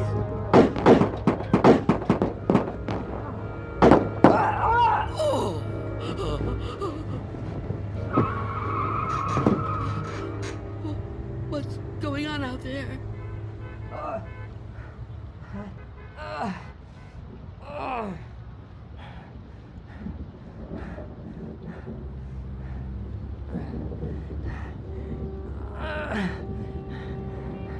Help! Is anyone in there? You gotta help me. What is it? Go away! I've been shot. I need help. Please. Please do something to help. Who are you? Officer. I'm a police officer. Please, you have to open the door. I need help. I've been shot. You're lying to me. I know you. You can't fool me. No, I'm not trying to fool you. Please. I think I'm dying. You can't trick me so easily. You're no policeman. Why can't you just leave me alone? I know who you are. I know what you are.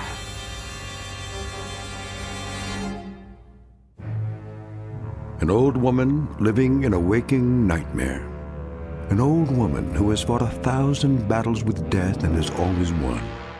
Now she's faced with a grim decision. A decision that might to others seem the simplest in the world. That of whether or not to open a door. And in some strange and frightening way, she knows that this seemingly ordinary door leads to the Twilight Zone. And now, The Twilight Zone and our story, Nothing in the Dark, starring Marshall Allman, with Stacy Keach as your narrator.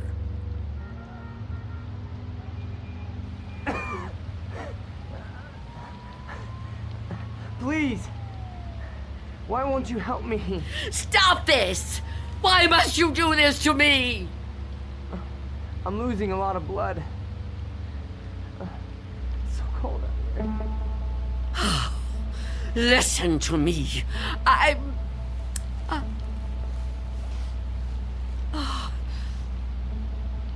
I'm going to open the door. Oh, thank you. Thank you. But I'm leaving the chain on. Don't even try to touch me. I won't let you. Don't worry. I'm not gonna hurt you. I couldn't hurt anybody. Oh. You're so young. Almost a child. Unless you help me, I'm gonna die. I don't think I can even move very far. Oh, don't say that. Oh, it isn't fair. No, it just isn't fair. You keep trying to trick me. I don't know what you're talking about.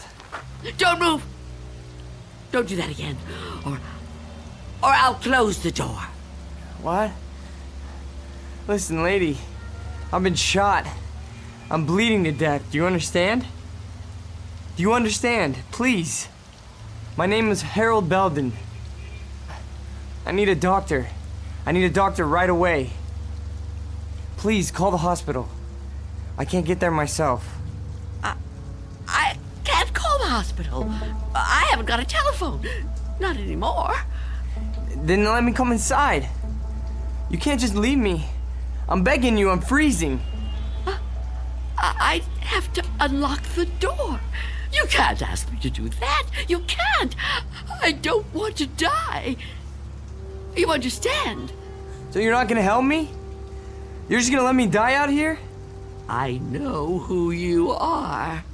No, I told you who I am. My name is Belden. Officer Harold Belden. That's not her name. There is no such person. Stop trying to trick me. I don't understand why you keep saying that. Look, it hurts. It hurts, okay? Please, lady, please. Stop! Stop! Oh, why are you torturing me like this? I tell you, it isn't fair. I don't want to die. Well, I don't want to die either. If I could get help for myself, I would, but I can't move. I've been shot in the side, you see? Look, look, I'm bleeding. Oh, it isn't fair. It isn't fair.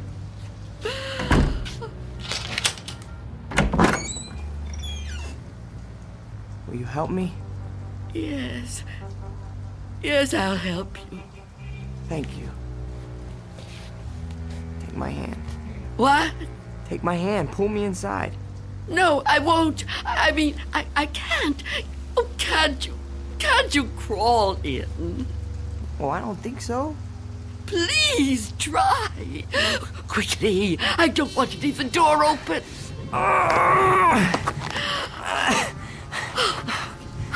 That's it. Come over here. Into the bed.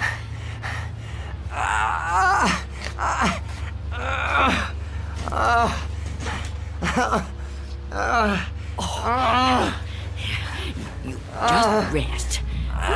Rest. Oh, what have I done? And what am I going to do?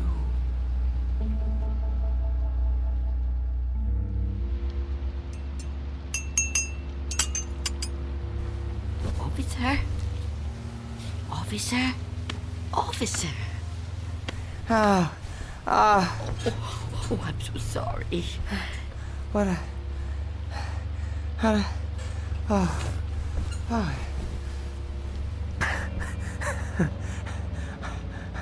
Oh, I'm alive. Yes. Yes, you are. Yeah, you're the lady that helped me. Yes. Eventually. Now, drink this. What is it? Tea. There's no milk, I'm afraid. No, don't get up, officer. Conserve your strength. Yeah, thank you. Thank you. Please, call me Harold. You saved my life. I owe you at least that much. Is it good? It's fine. Thank you. How long have I been out? Hours. What time is it? I'm not sure. Morning, I think. What do you think? I don't have a clock. I guess it is morning. It's hard to tell. What happened to your windows? Who boarded them up? Well, I did. A long time ago now. But they're still as strong as ever. What? Why would you do that? Oh, I have my reasons. Well, we all have our own reasons for doing things. Why would you want to be a policeman? To be in a job where people try to kill you? Well, why would you want to court death like that? Court death? I don't know that I'd put it that strongly. I do what I do because there's just some jobs that have to be done. You mean it's a sort of vocation? I guess you could say that. Listen, Mrs.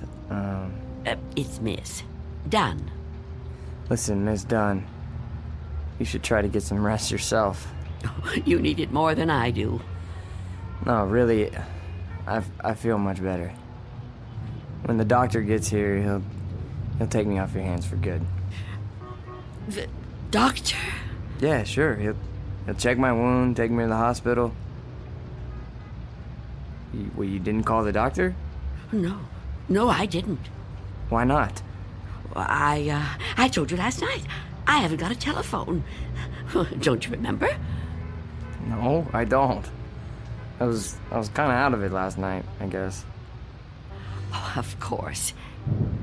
Perhaps you could use your radio to ask someone to come get you. Oh, you could wait outside for them.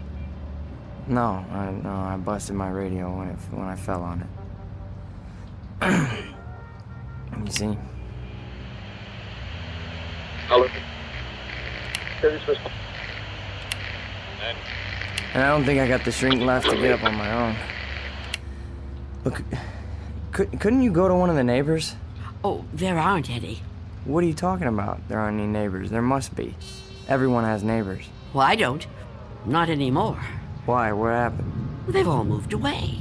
Not all of them. That's impossible. All of them! Trucks came and took away their furniture. First one, and then another. Is something happening to these buildings? I wouldn't know. I'm sorry to ask, but how can you not know something like that? I mean, if it was my home... I don't have a great deal of contact with the outside world. I haven't for quite some time. I couldn't even tell you who the president is. Wow. But there has to be somebody around who can help, you know? Or maybe a phone booth somewhere where you could call a doctor. Perhaps. I don't know. But even if I could call the doctor somehow, I couldn't take a chance and let him in. Why not? It's too dangerous. Dangerous for you? Yes. You let me in. Oh, I didn't have a choice. You were going to... I didn't know if I could trust you, but I'm still alive. Of course you're still alive. What do you think I was gonna do? I mean, but the doctor, he's not gonna be any harm to you. I keep telling you I can't let the doctor in. I can't let anyone else come in. Don't you see? It might be him. It might be him. Who? Him who? Mr. Death. Mr. Death? What? I know he's out there. He's trying to get in. He comes to the door and knocks. He begs me to let him in. Last week, he said he was from the gas company. The gas company? Oh, he's clever. After that, he claimed to be a contractor hired by the city. He said this building was condemned, that I'd have to leave. But I knew who he was. I kept the door locked, refused to let him in. Eventually, he went away. Condemned, huh? I mean, that explains why there's no one else in the neighborhood. No, he knows I'm on to him. Yesterday, he said he was Mr. Fabian from the store. But all he really wanted was to come in.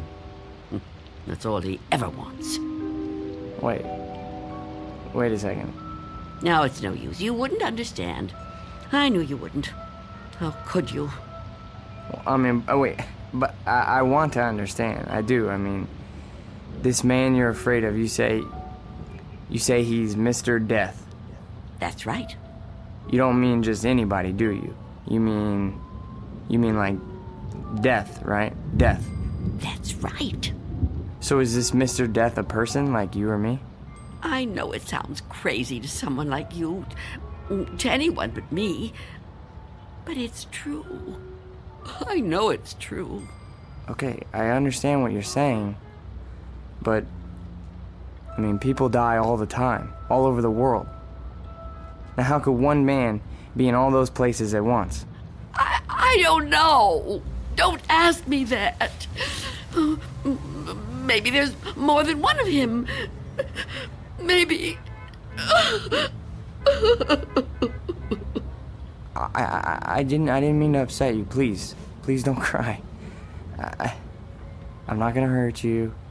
I'm sorry. Okay? Can I have another cup of tea? Please?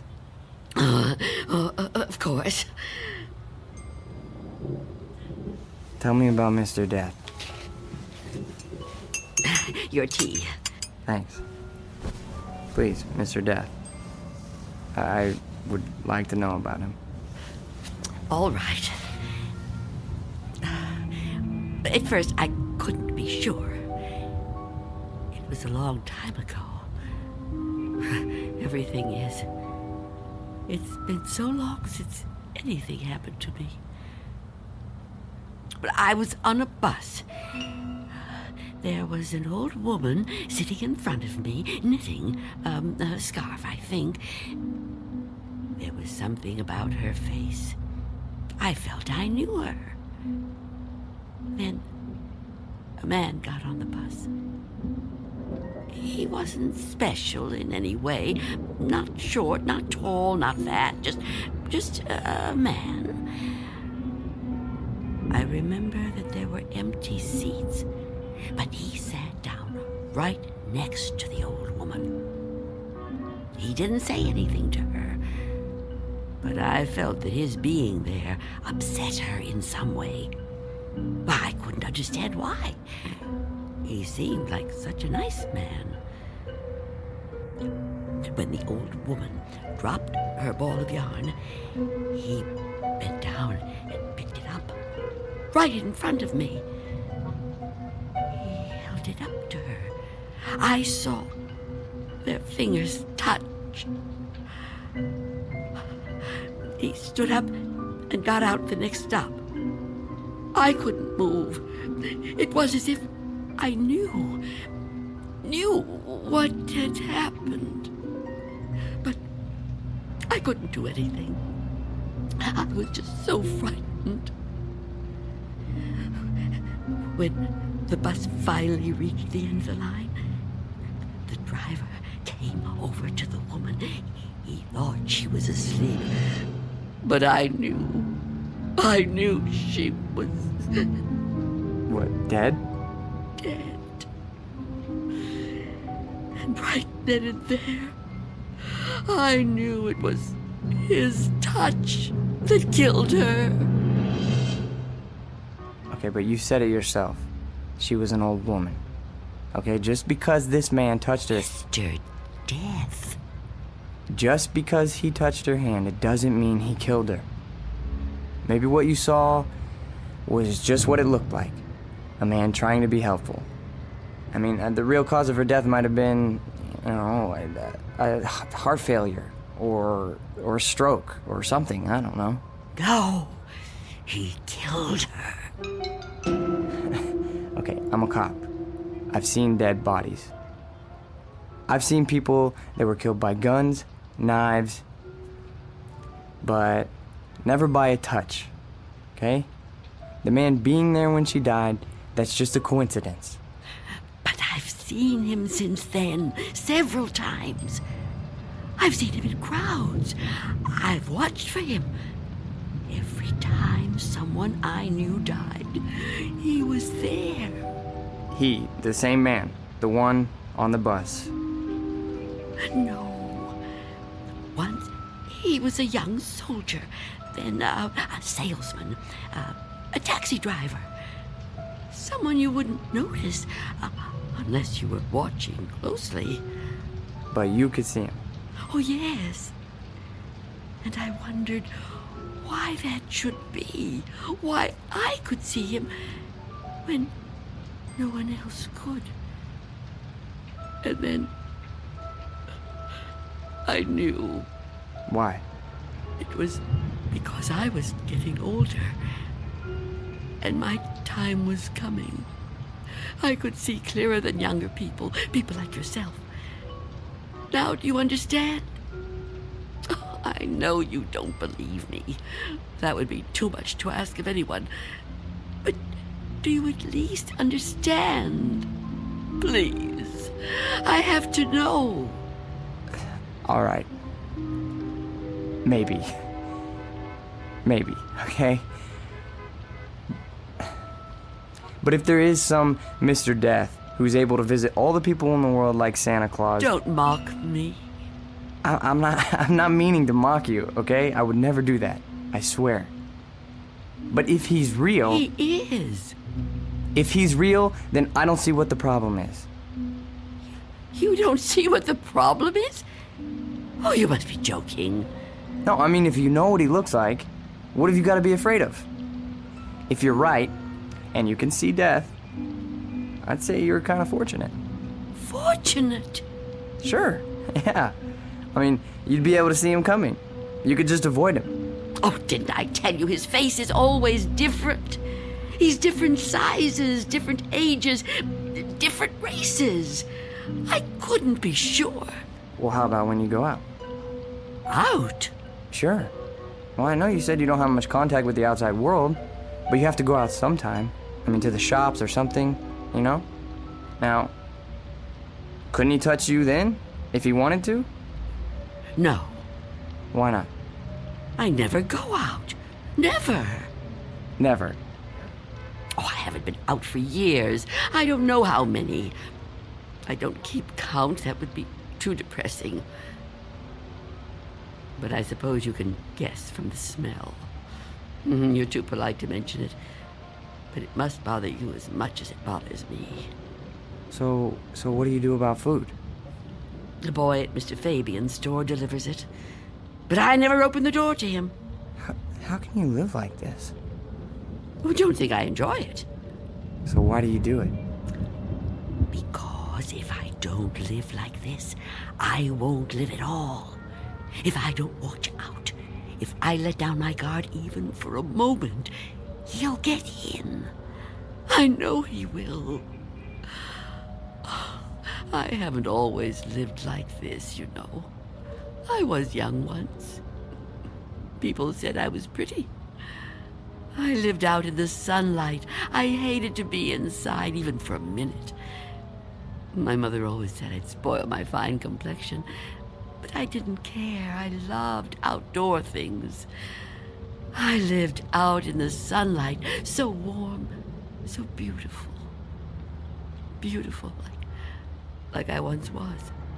You're still beautiful. Oh, no, I'm not. I'm old and cold. I miss the warmth of the sun so much. See that patch of sunlight on the floor? Where's it coming from? I think it's coming in from between the cracks in the boards of the window over there. Oh, yes. It's so warm to the touch. You know, I've always hated the dark and the cold. And now I'm old. I've lived a long time, but I don't want to die. I've heard people say it was his time when an old person dies. But it's not your time if you're not ready to die. I'd rather live in the dark than not live at all. Miss Dunn, I promise you, there's nothing to be afraid of. We're all alone here. Okay? There's nobody outside the door. I know you're upset, okay? And you're clearly under a lot of pressure. But I think all you need is some rest. Oh, officer. Yeah, and I need help. Oh, I don't know what to do. Just give me some medical attention. Look, I don't know how badly I've been hurt, okay? But I've lost a lot of blood. And I need help soon. Or I don't know how much longer I can... I've told you I can't go out there. You can't ask me to do that. Look, this whole Mr. Death thing, I promise you, you don't have anything to worry about. Shh. Someone's coming. Well, get them to help me. No! There's nothing to be afraid of. please. Answer it. Go on. That's right. Go ahead. You're doing fine. Answer it. Go on. I'm keeping the chain on. That's fine. Do whatever you want. Just see who it is and get them to call for help. I'm sorry, lady, but I got my orders. No! Get away! Officer Belden, help me! I can't fool around any longer. Step aside, I'm coming in.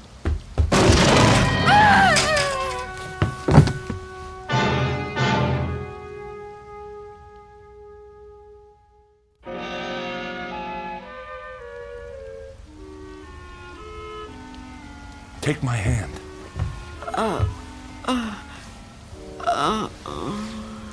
Easy, lady.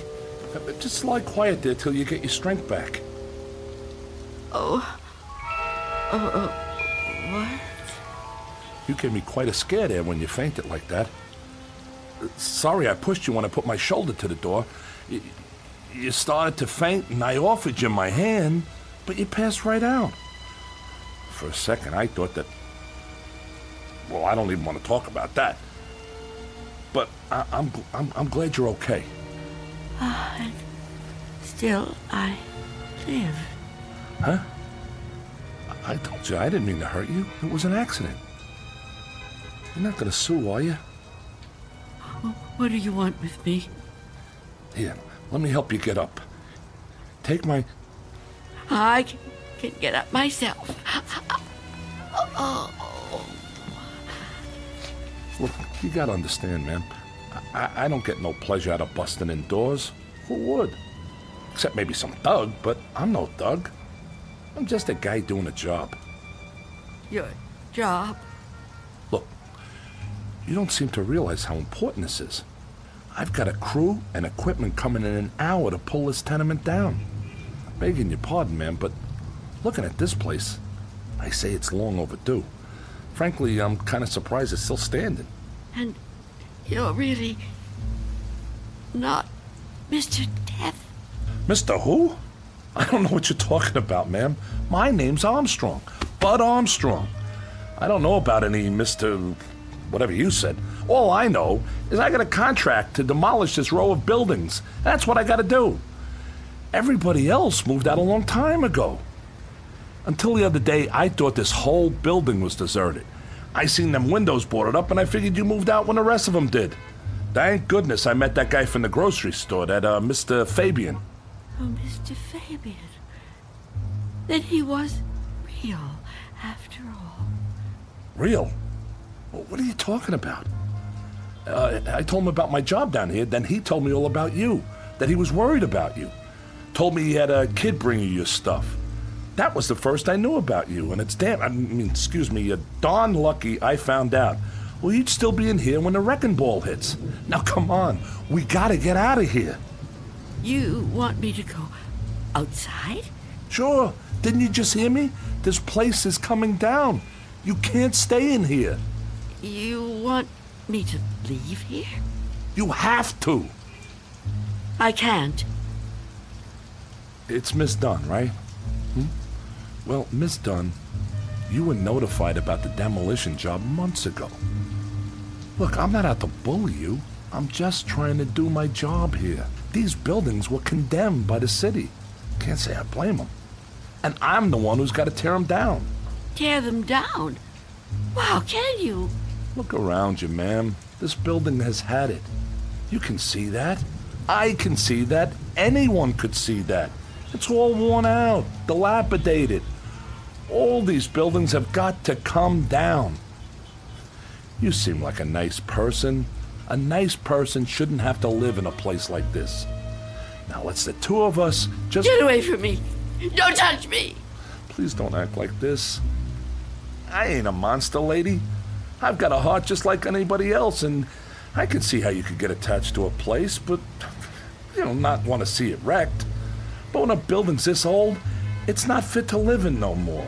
It's dangerous. It's got to come down to make room for a new one, a stronger one. That's life, lady. Old make room for the new, you know? No. People get the idea that I'm some kind of destroyer. They think I get kicks out of tearing stuff down. But that ain't the way it is. No, that ain't the way it is at all. I just clear the ground so other people can build on it. In a way, I guess I kind of help them do it. Can't have one without the other, am I right? Look around you. It's just the way things are, you know? Like when a big tree falls in the forest and a new one grows right out of the same ground. Old animals die and young ones take their places. It's just nature. That's how it is. Even people step aside when it's time. I won't. When I finally kick the bucket, or when I get too old to contribute, my son-in-law will probably take over The door! What about it? Oh, yeah. Sorry about that. I didn't realize the chain was on when I put my shoulder to it. Door's okay, but the chain's had it. You left the door open! Hey, there's no need Get to... out of my way!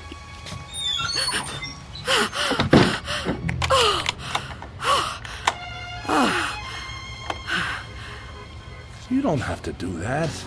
What's the sense of locking a door that won't even be here in an hour? I'm on the clock here, and we've waited long enough. If you've got any possessions you want to keep, Miss Dunn, I'd move them out while there's still time. I'll help you. You think you're helping me? I'm not going to leave here. Not with you. Not with anyone. Don't try to touch me. I don't want anyone near me. Now look, ma'am, I've been nice to you. I've been trying to go easy. I know this must be tough for you. Any kind of move is a big upset, especially to an older person like you. But if you insist on staying here, I'll have to call a cop. A cop?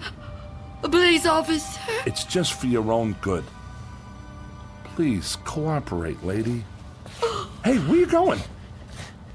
Of course. Mr. Belden! Explain it to him. Tell him the reason I can't go out there. I know you understand. I've told you everything. You'll help me, won't you? You'll help me stay. Well, say something. What are you doing? Who are you talking to? Oh, Mr. Belden is a policeman. Mr. Belden? Who the heck is Mr. Belden? Is he your pet? You got a cat in here? Please tell him. Lady, I think maybe you're sick. You should come with me. I'll get you to a doctor. I don't need a doctor. Mr. Belden, won't you tell him? Okay, I get it. I see how it is. Hey, I'm sorry, but if you're still here when the crew arrives, I'll have to call a cop. I'm sorry. I wanted to make you understand, but... Okay.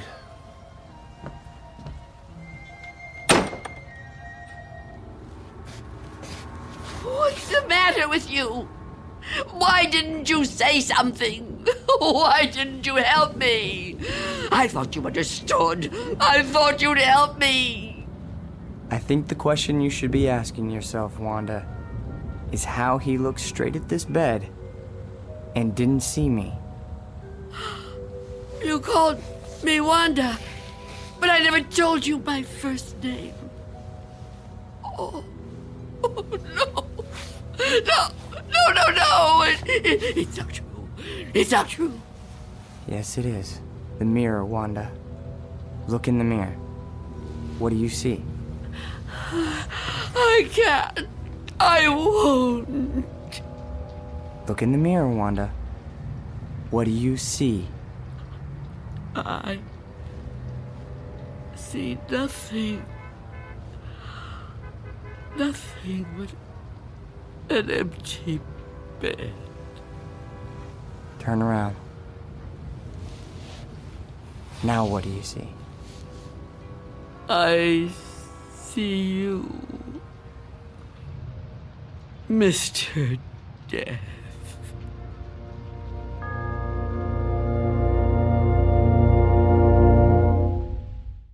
We'll be back to the Twilight Zone in just a moment. And now, Act 3 of Nothing in the Dark, starring Marshall Allman. It was you. it was you all the time. Yes. It was me. Oh, don't get up. You're still... Oh, you're not hurt. No. No, I'm not. But you were shot. Those men... Did you see me get shot? No, but you were bleeding. Do you see any bloodstains now? No. And the men, did you see them? You were never hurt, were you? I can't be hurt. You tricked me. Yes, Wanda. I tricked you. It was all an illusion. One I created just for you. If it helps, I'm sorry. I would have preferred to avoid it if I could. But why?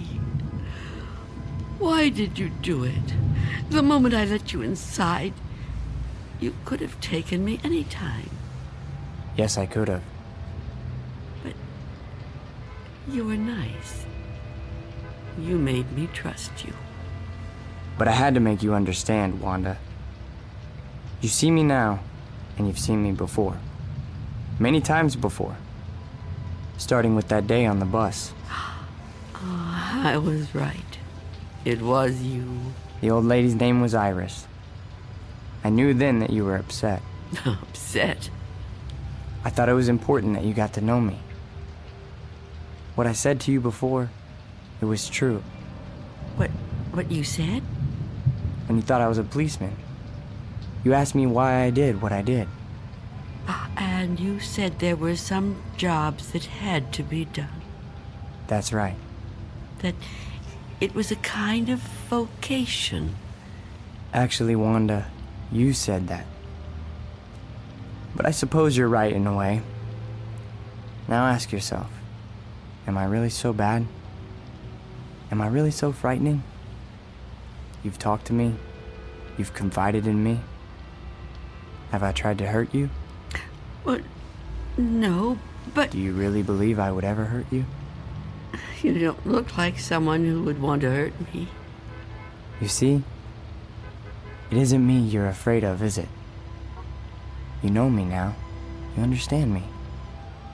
What you're afraid of, what you've really been afraid of all these years, is the unknown. That's right, isn't it? Yes.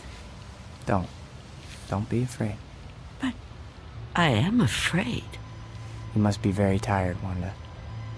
I am. But the running's over now. It's time to rest.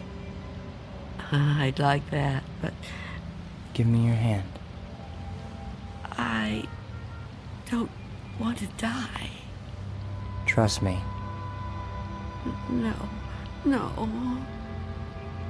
Mother, give me your hand.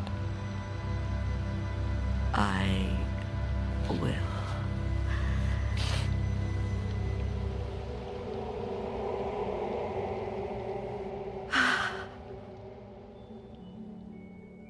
There. You see? See? See what? No shock, no engulfment, no loud thunder. What you feared would come like an explosion is like a whisper. What you thought was the end is the beginning. When will it happen? When will we go? Go? Yes. I'm ready now. Look over there, on the floor. What is there to... Oh. Now do you understand? It's me. It's you. My body. I look so calm. You see? We have already begun. Come with me. Yes. Please. I'd like to.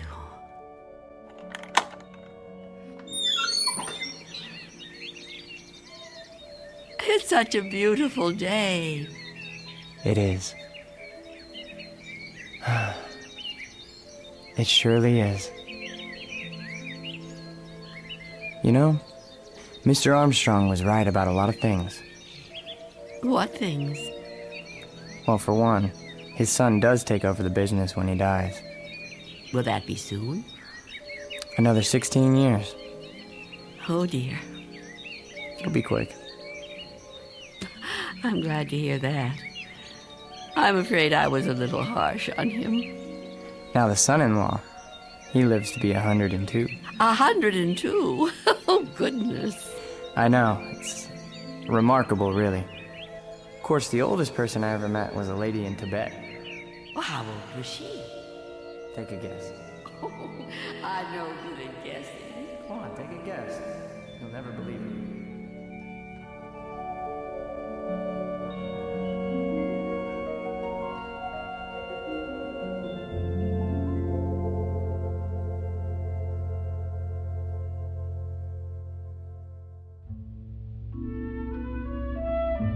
There was an old woman who lived in a room, and like all of us, was frightened of the dark, but who discovered in the minute last fragment of her life that there was nothing in the dark that wasn't there when the lights were on. Object lesson for the more frightened amongst us. In or out of the Twilight Zone.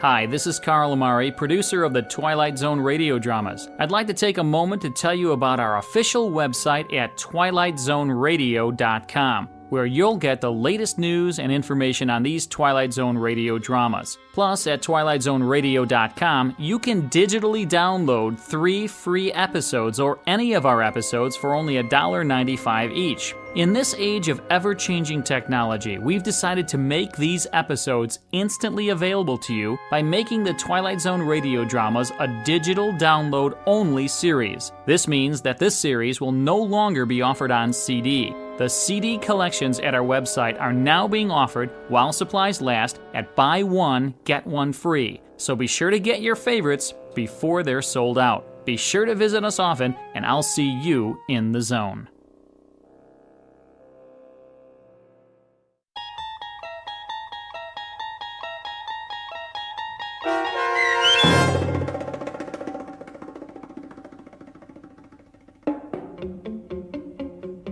Nothing in the Dark, starring Marshall Allman, with Stacy Keach as your narrator, was adapted for radio by M.J. Elliott and written by George Clayton Johnson.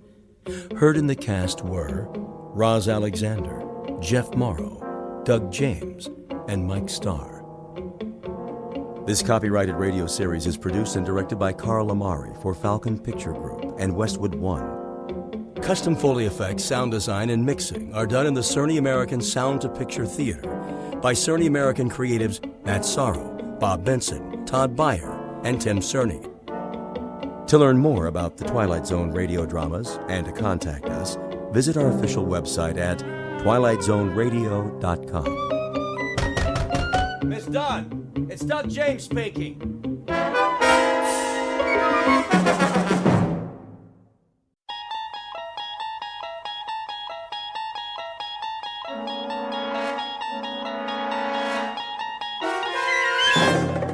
There is a fifth dimension beyond that which is known to man. It is a dimension as vast as space and as timeless as infinity. It is the middle ground between light and shadow, and it lies between the pit of man's fears and the summit of his knowledge. This is the dimension of imagination. It is an area which we call the Twilight Zone.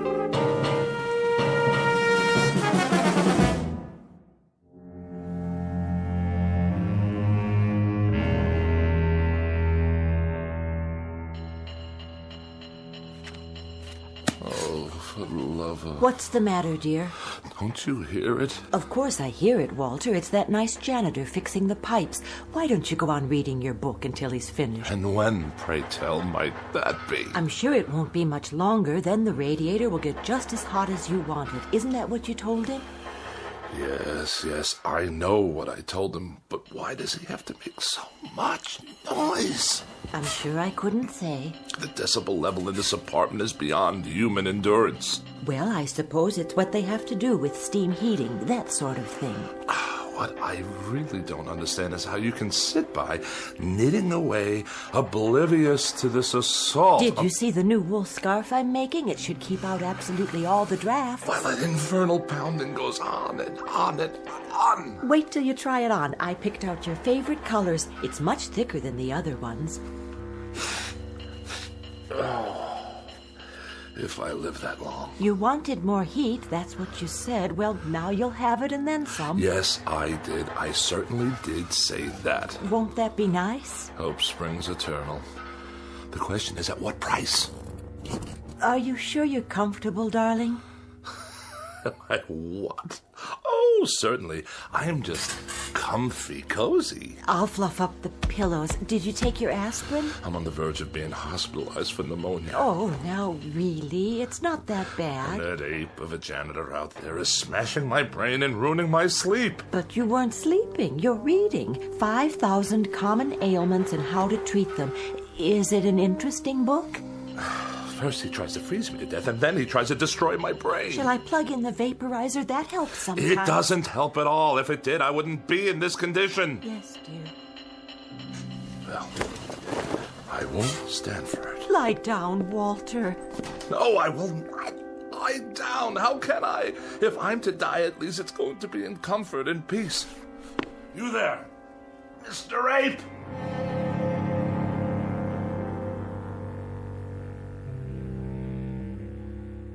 Witness Mr. Walter Bedecker, age 44, afraid of the following: death, disease, other people, germs, drafts, and just about everything else.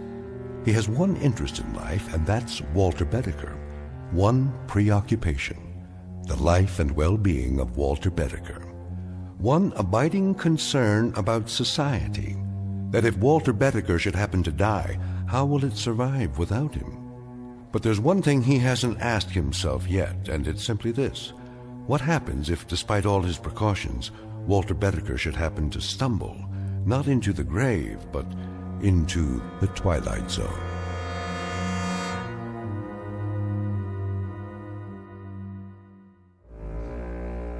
And now, The Twilight Zone and our story, Escape Clause, starring Mike Starr, with Stacy Keach as your narrator.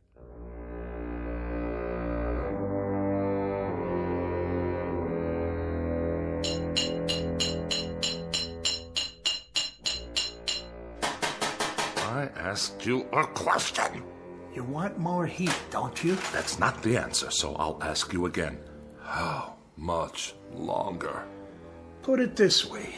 In 20 minutes, it'll be about 105 in here. Hot enough to fry an egg. That good enough for you? 20 minutes, you say? After hour upon hour of your clanking around in my living room while I'm on my deathbed, I have to wait 20 minutes more? If you do die, Bedecker, and you go where I think you're going, as far as the temperature's concerned, you ain't going to be able to tell the difference. You ape! Get out! My pleasure.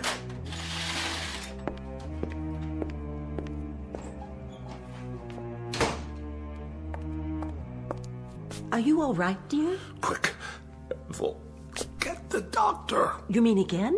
There's a tightness in my chest. It must be my heart. Come back to the bed. Call him now. Tell him to hurry. I don't think I have much time.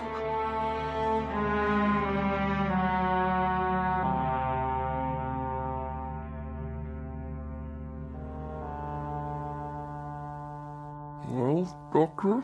Keep your mouth closed a few more seconds. I'm asking a question. All right, open, please. There. Well, how bad is it? What does that mean? Your temperature isn't bad at all. In fact, it's quite good. The thermometer wasn't in my mouth long enough. Oh, I think it was. I timed it exactly. I find that hard to believe. You'd better take it again. But why? I implore you before it's too late. There would be no point. You see, you have no temperature. What about my vital signs? Blood pressure's fine. Respiration and pulse, all normal. My throat? It's dry and achy all the time. Well, that's because it's so hot in here. No sign of infection. Throat clear. Ears and nasal passages clear. What about the pains in my back and my side? Well, what about them? And 4 sleepless nights in a row. Is it 4 now? How about that? Well, what do you want me to say? The truth. The awful truth. I can take it. The truth, Mr. Bedecker? Well, the truth is that it's, Go on. It's psychosomatic. To use the scientific term. Psychosomatic. You're trying to tell me that I'm only sick in my mind? That's my considered opinion. And you're supposed to be a professional. Mr. Bedecker, may I speak candidly? I insist. Well, there is nothing wrong with you except the ailments you manufacture for yourself. Manufacture? Is that what you think? Your pains are imaginary. Your inability to sleep is a case of nerves, nothing more.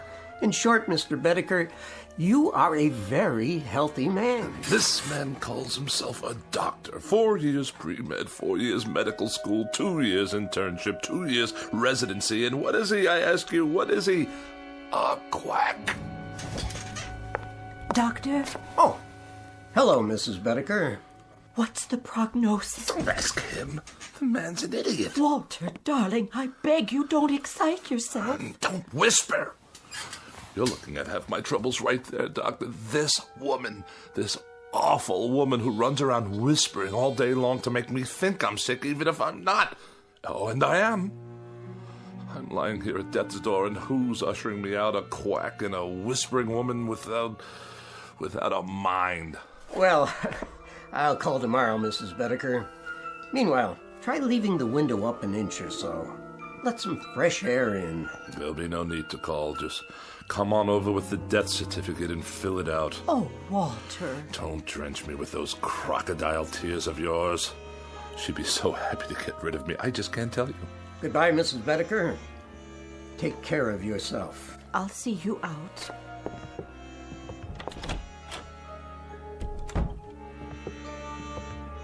No need to show me the way. I know it by now. Doctor, how is he, really?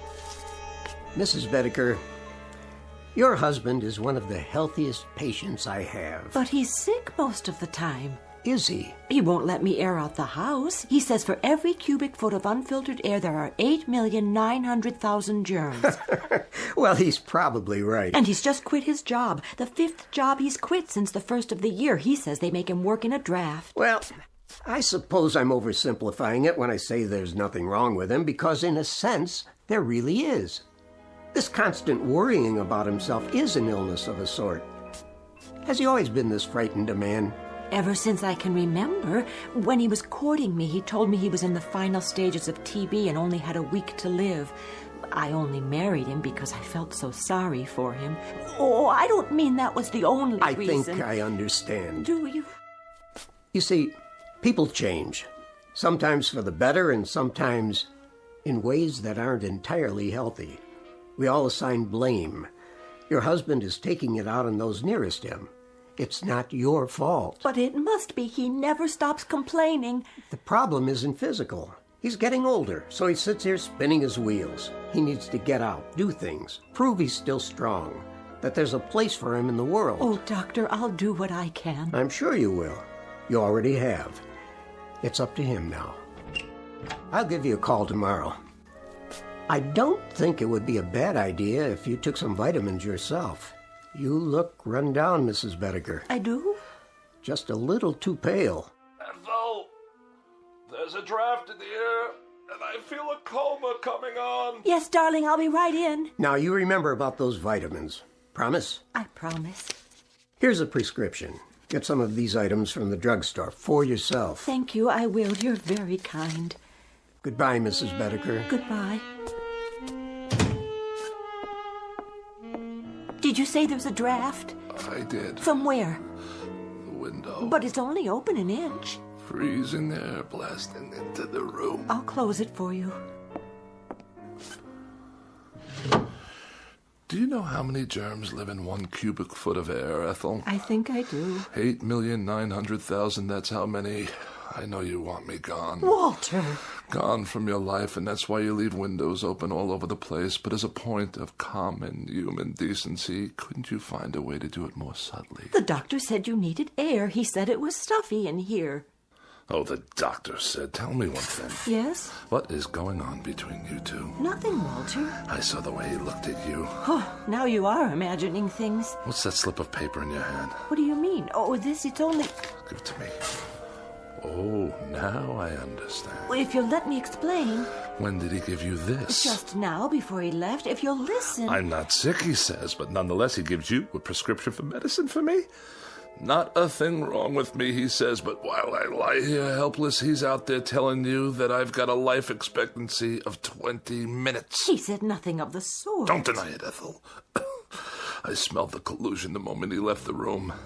Now I suppose he's making time with you behind my back. The two of you can hardly wait for me to expire. What a great day that will be. But just remember, it will be on your conscience. Yours and that quacks. The prescription was for vitamins, Walter, not for you, for me. Vitamins for you? I lie here while the life seeps out of me and that charlatan prescribes vitamins for you? What has he done for me? Not a nil. A big fat goose egg, that's what. He comes whenever you call. He's very interested in your condition. Very interested. Oh, isn't that nice? I'm dying and he gives her vitamins. Sit up. I'll turn on the vaporizer. Never mind. Go on, get out of here. Leave me to die in peace. All right, Walter. What? I meant I'll let you alone so you can take a little nap. Then maybe you'll feel better. I can't nap. Why does a man have to die anyway? I'm sure you're not dying. Oh, are you? I asked you a question, Ethel. Why does a man have to die? I don't know, Walter. The world goes on for millions and millions of years, and how long is a man's life? This much, a pinch, a drop, a microscopic fragment. Why can't a man live 500 years or 1,000 years? Why does he have to die almost the moment he's born? I told you I don't know, dear. No, you wouldn't. Go on. Get out of here. Yes, dear. Have to take my own pulse. Give myself a checkup. A doctor couldn't care less. My sinuses. It's moved from my chest to my sinuses. After that, it'll be my brain, and then poof. As if I never existed at all. What's the point? The point, indeed. It's a crime for a man to live such a short span of years. A crime. What I wouldn't give to live a decent number of years. 200, 300. Why not 500 or 600? Yes. Why not? Or 1,000. What a miserable thing to contemplate. A handful of years and then eternity in a casket down under the ground. The dark, cold ground. With worms yet? Of course, with worms. And bacteria in the soil, and all manner of filth and decomposition, toxic waste. Who are you? Cadwallader's the name. And immortality is my game.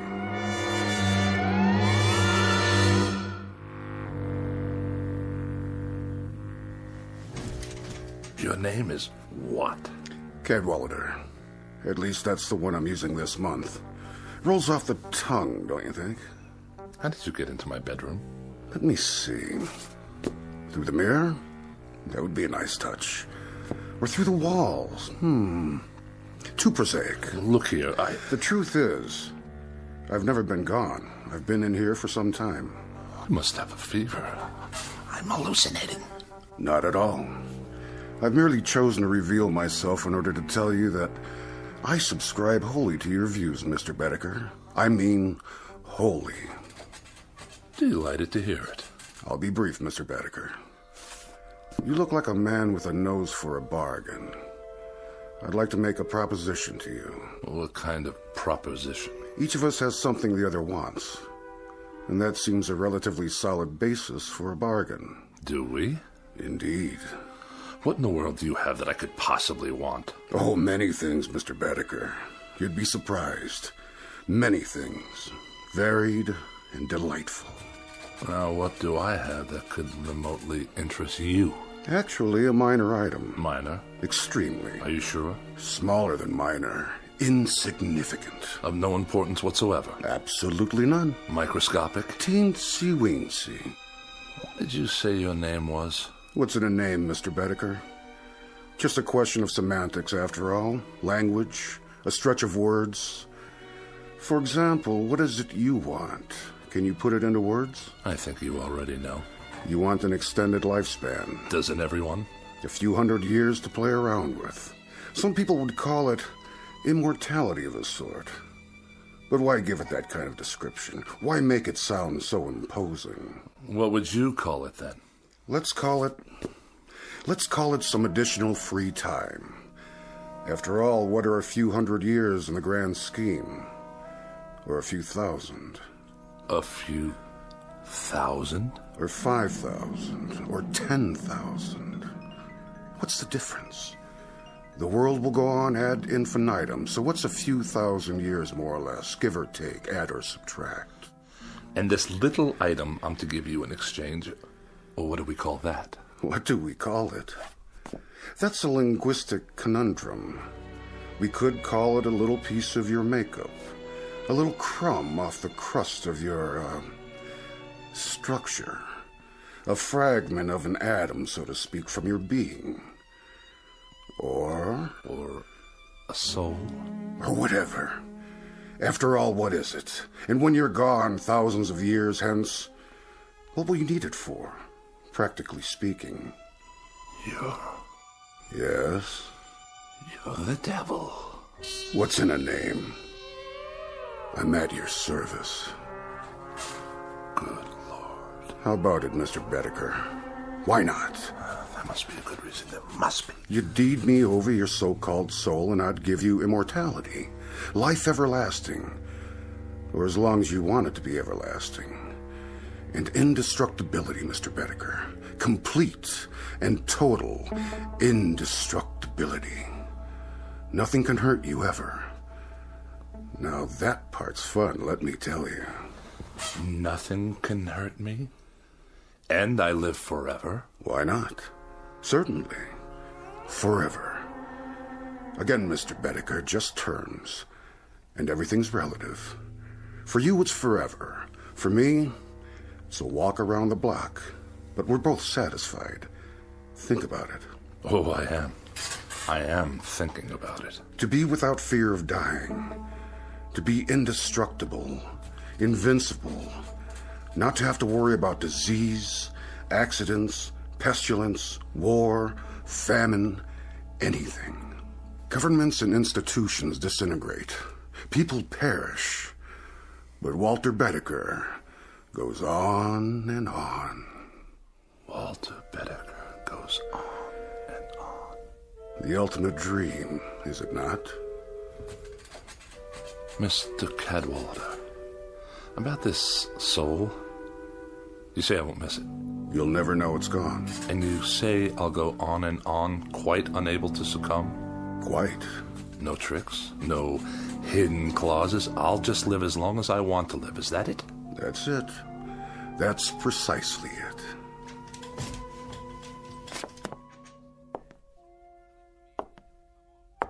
How about my appearance? I'm afraid I can't do much about that. Oh, I see what you mean. You should look pretty much the same. But in 500 years, I don't want to look like any dried-up old prune. Oh, Mr. Bedecker, you drive a mean bargain. A most difficult bargain. But you'll find me a cooperative, man. All right, you win. We'll throw that into the bargain. Say it. Whatever aging takes place in your features will be more or less imperceptible. Mr. Cadwallader, I believe we're close to making a deal. Mr. Bedecker, you'll never regret this. Not to your dying day. Hey? Which by rights should not be for several thousand years. You'd better say that. There is something. Aha! Aha! Aha. Now it comes out. For your benefit, I assure you. Where did you get that? The contract? Oh, one always seems to turn up when it's needed. Let's see. Article 93, right here. What about it? It's in the nature of an escape clause. Read it to me. Your escape clause. Whereas the party of the first part, upon due notification of the party of the second part, and so on and so forth. Go on, I want to hear it. Well, I'll just give it to you thumbnail. It's simply that if you get tired of living, Mr. Bedecker, you can exercise the clause by calling on me and requesting your... My what? Oh, there goes the embarrassing terminology again. Shall we say, your demise? At which point I will personally see to it that you are given a rapid and uncomplicated, how to put it, departure? I can assure you, Mr. Cadwallader, that I'm not the sort of man to kill the goose that lays the golden egg. I'm much relieved to hear that. When you talk immortality to me, brother, I mean immortality. Indubitably. You're going to have a long, long wait. Mr. Bedecker, nothing will please me more. And I think we've got... Yes? A deal. No further qualifications? None that I can think of. No ifs, ands, or buts? None whatsoever. Absolutely? Positively. Done. Oh, no fires in here, please. Only a small one to heat up my seal. My cartouche, as it were. Do I get a copy? This is your copy. Where's yours? Already on file, in a very safe place. If you say so. You sure keep it hot in here. Mm-hmm. Quirk of mine. I think the wording seems to be in order. Cadwallader, where did you go? Walter, did you call for me? What? Oh, no. I was only... Only what, dear? Talking to myself. You were? Not that I make a habit of it, mind you. What are those papers? Nothing. I was just looking over my life insurance policy. Whatever for? To be sure you're protected if anything should happen. Ever, to me, that is. Don't be silly. Your health's going to improve. It's already improved. Hit me. What? Hit me. As hard as you can. In the stomach. Or anywhere else you like. Anywhere at all. But why? I want you to see how strong I am. Strong as a bull. As a bull, dear? And as indestructible. 10 bulls, 100. Walter, you're not yourself. Come sit with me in the other room. It's warmer there. The radiator's going full force. Is it? See for yourself. Yes, I think I will. Watch this. What are you doing? Don't touch it. See what I mean? Walter, your hands are burning. No, they're not. That's just it, Ethel. They're smoking, yes, but they're not burned at all. I'll get some bandages. Sit down. Where do you keep my pills? Which ones? All of them, every last one. Over here on the tray. Give it to me. What are you doing? Walter, the window, don't throw them out. I beg you, all your medication. Why not? What's the difference now, my dear? I'd like to introduce you to someone. What are you talking about? Meet the new Walter Bedecker.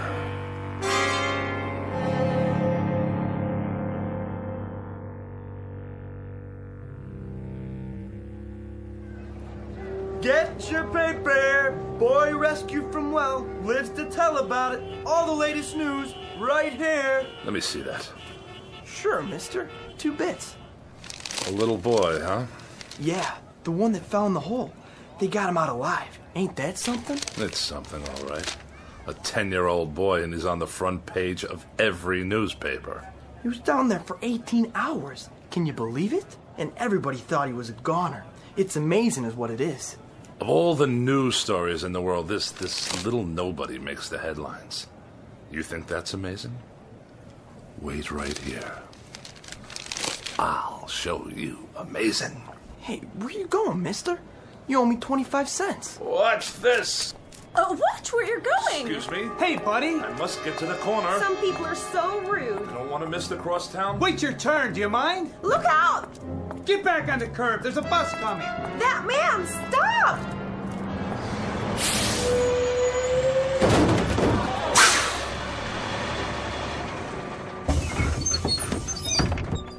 I couldn't stop. He ran right out in front of the bus. I saw the whole thing. That guy must be blind. Somebody call an ambulance. Look, he's getting up. Hey, pal, how'd you do that? Do what? Are you okay? Of course I am, you idiot. I can't believe it. I didn't even see you. Is there a photographer in the crowd by any chance? You better lay down. The ambulance is coming.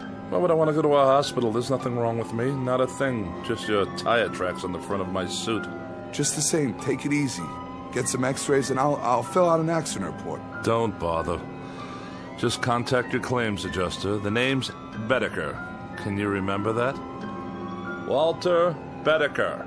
It don't make sense. I could have sworn I ran over you. Oh, you did? Then how come you can walk? Like they used to say, you ain't seen nothing yet.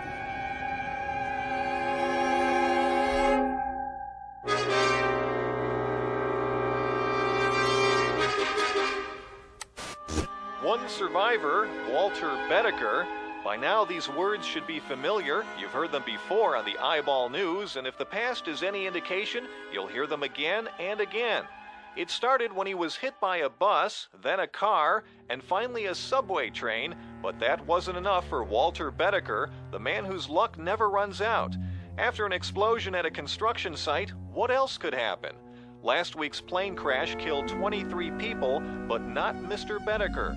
He's certified as the unluckiest man alive and the most indestructible. Is that you, Walter? He's all right, ma'am. Aren't you, Mr. Bedecker? You're all right. When you didn't come home, I was worried. Oh, this is my wife. Wait in the other room, dear. Are you sure? I can make you some hot tea. And your friend? He's no friend. He's a claims adjuster. In the other room, Ethel. Now. Yes, dear. You want to sign this now, Mr. Bedecker? $5,000, is that all? For falling down an elevator shaft? Well, considering that you're not even scratched, Mr. Bedecker, I think the company's being very fair. Just keep your mouth shut, will you? I'll sign it just to be done with you. And can I expect the check by tomorrow? No, first thing in the morning, by special messenger. Just sign here. Waives all claims. Receipt of some indemnifies company. All right. Very good, sir. Very, very good. I'll show myself out. Hello, Steve. Hey, Jack. What are you... Oh, you too? Yeah, the subway accident. Elevator shaft here. Right. You out, you in. So long, Steve. Yeah, see you, Jack. You have my check, I presume? $10,000, Mr. Bedecker, if you'll sign right here for it. If you insist.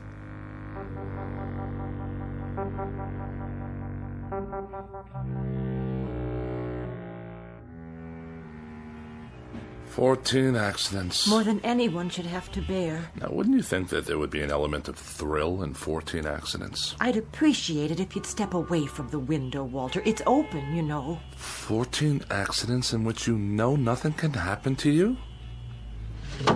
I guess so, dear. Well, it's a fact. There should be an excitement to this sort of thing. Well, there isn't. It's dull. It's absolutely without the remotest bit of excitement.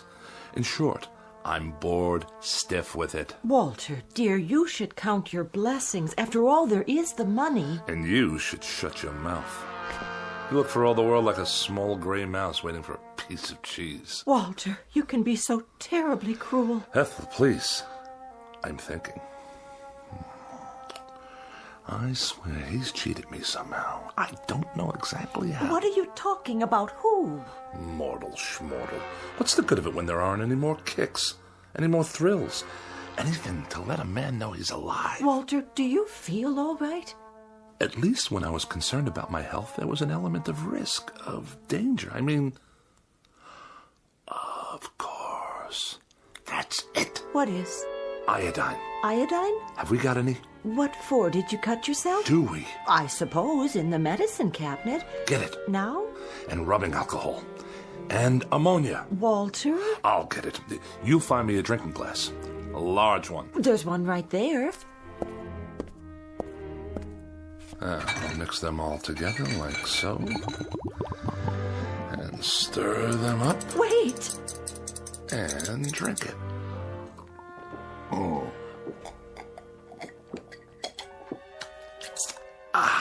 Sit down. I'll call the doctor. You see? What I just drank should kill a dozen men.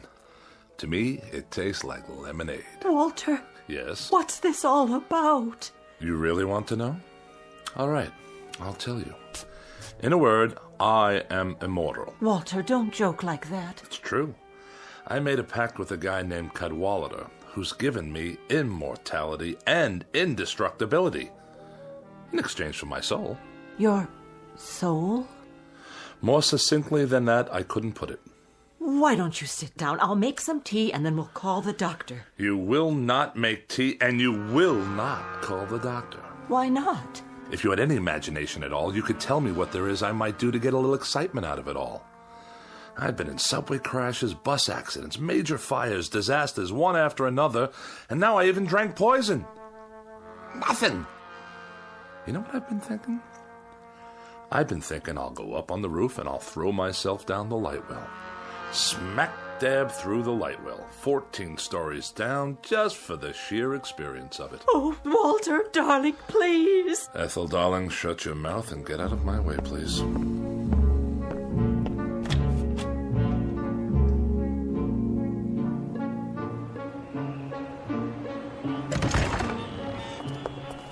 Please, Walter, please, darling. Ethel, go drown in a tub and leave me alone. I'm going headfirst down the light well. Get out of my way. Walter, no. Will you get out of... Ethel, be careful or you'll trip. Ethel!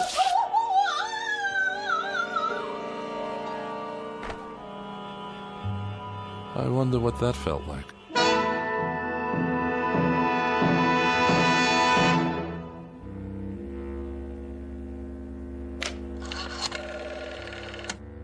Operator, get me the police, please. Immediately, it's an emergency. Hello? Is this a police station? This is Walter Bedecker, 11 North 7th Street. That's right. Apartment 14B. Will you please come over here right away? No trouble. I just killed my wife. That's right. Yes, I'll stay right here. Goodbye. Now, this is going to be an experience.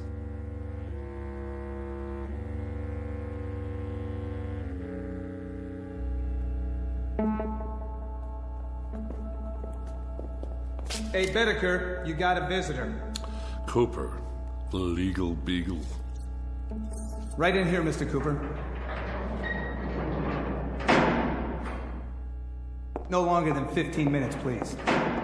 How are you holding up? As well as can be expected. Prisons are boring places, you know. Very, very boring. And you? How am I? I'm miserable, Mr. Bedecker, and I've been miserable since I took your case. I've had tough clients before, but nobody like you. Really? What disturbs you? What disturbs me is that for 5 days in that courtroom, you've acted like a man desperate to get himself convicted. Oh, whatever would make you think that? When the prosecuting attorney cross-examines you, you act like you're betting on him to win the case. The truth will out. Now look, Bedecker, tomorrow's the last day of the trial. There'll be the summing up and it'll go to the jury. And as things stand now, you don't have a chance in hell. That a fact. That is a fact. Now, tomorrow, this is what I want us to do. Cooper, do me a favor, will you? Put it away. How's that? Bedecker, didn't you get what I was trying to tell you?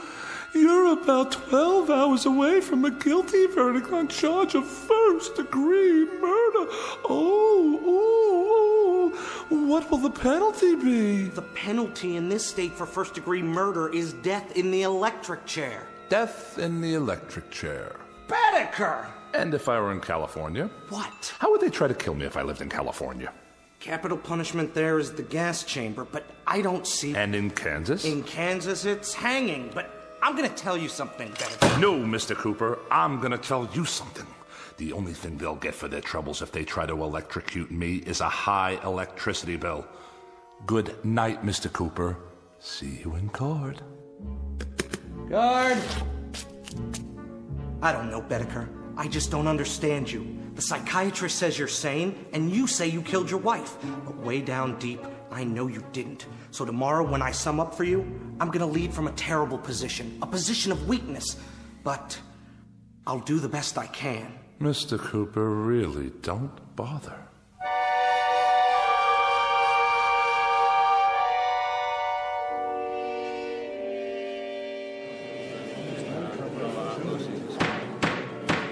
Mr. Bedecker, you've been tried and found guilty of murder in the first degree. Have you anything to say before the court pronounces sentence upon you? What? Oh, I don't have anything to say, Your Honor. Not a thing. Then the court sentences you to imprisonment in the state penitentiary for the rest of your natural life. I knew we could do it, Bedecker. I knew we could get you off without the death penalty. If I do say so myself, I gave that summation everything I had. Wait a minute. Does this mean that... It means that you're not going to the electric chair. You've been given life instead. You're a very fortunate man, Mr. Bedecker. Life? Did you say life imprisonment? We need help here! My client's fainted!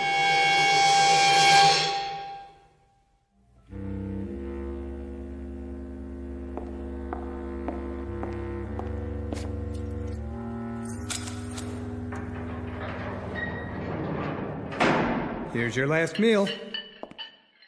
My last? With us. You're going to the penitentiary tomorrow morning. The penitentiary. For life. Look at it this way, Mr. Bedecker. What's life? 40, 45 years? You can do that standing on your head. Life. That's all. 45 years. Maybe not even that much. After all, what are a few hundred years in the grand scheme? Or a few thousand? Or 5,000? Or 10,000? No!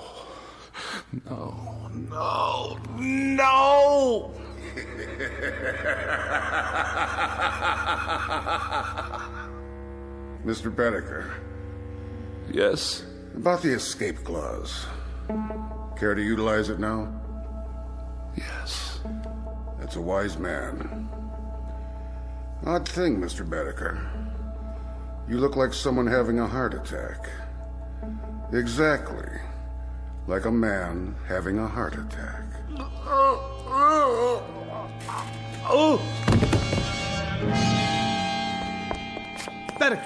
Bedecker! You all right? No pulse. Must have been his heart. He's dead. Poor devil. There's a saying, every man is put on earth condemned to die, time and method of execution unknown. And perhaps this is as it should be. Case in point, Walter Bedecker, lately deceased. A little man with such a yen to live that he was beaten by the devil, by his own deadly boredom, and by his place in the scheme of things, including his position, such as it is, or was, in the Twilight Zone.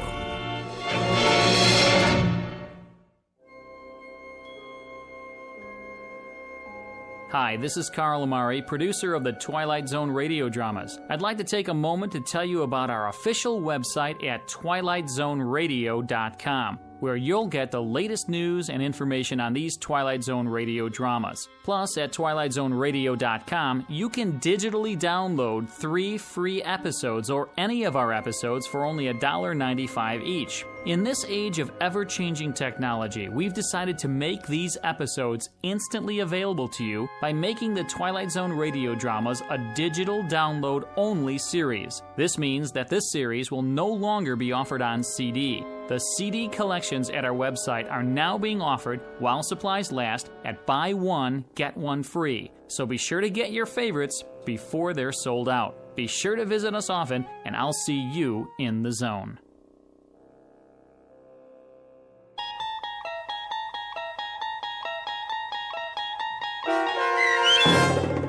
Escape Clause, starring Mike Starr with Stacy Keach as your narrator, was written for The Twilight Zone by Rod Serling and adapted for radio by Dennis Etchison.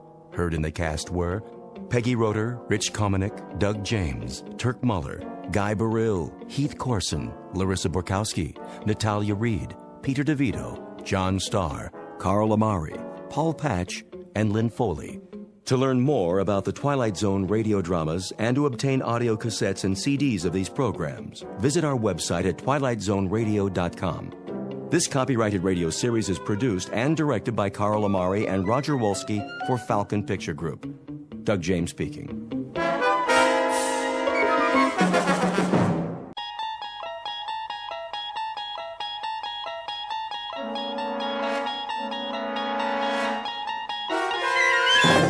There is a fifth dimension beyond that which is known to man. It is a dimension as vast as space and as timeless as infinity.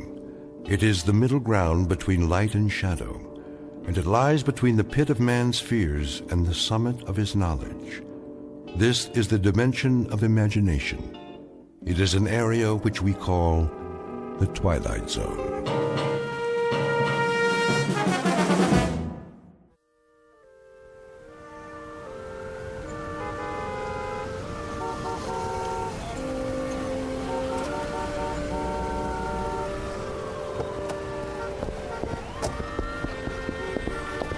No double parking. Move it, son. Yes, I heard you. I said move it. Oh, but you see, I'm not double parked, not at all. Then what are you doing? That's a yellow zone, ain't it? So it is. But I won't be a moment. I just have to use the payphone. That one right there on the corner. All right, officer? Loading and unloading only. One call. That's it. I've been driving up and down for blocks, 10 blocks to be exact, in search of a phone. And there's phone booths all over the place. Yeah, and they're all out of order. Hard to believe. I know. In a city like this. Ain't my problem. No, but it's mine. I have a call to make, a very important call. Why don't you go home? You got a phone, don't you? Of course I do, but it can't wait. Layla might go out for the evening, and I got to catch her first and tell her, ask her if it would be all right to. I'll give you 10 minutes. That's it. Or you get towed. You don't want that to happen, do you? Oh, no, not at all. $87 plus the ticket. Take my advice. Find a parking space. I tried that, but there aren't any. 2 minutes. You'll see. I'll be right back. Go on around. Keep it moving.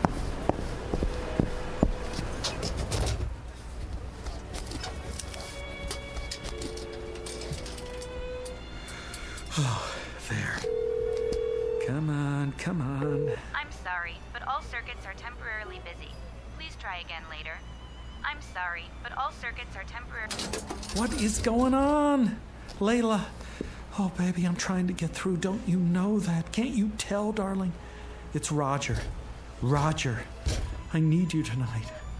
Oh, Layla.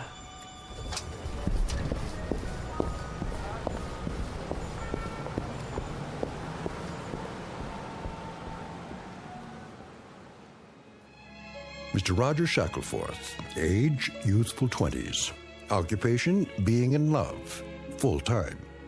Not just in love, but madly, passionately, illogically, miserably, all-consumingly obsessed with a young woman who has a vague recollection of his face, and even less than a passing interest.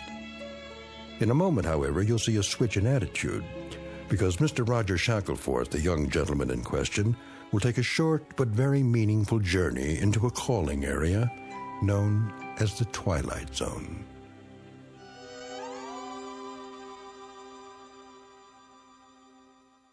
And now, The Twilight Zone and our story, The Chaser, starring Stephen Tobolowsky with Stacy Keach as your narrator.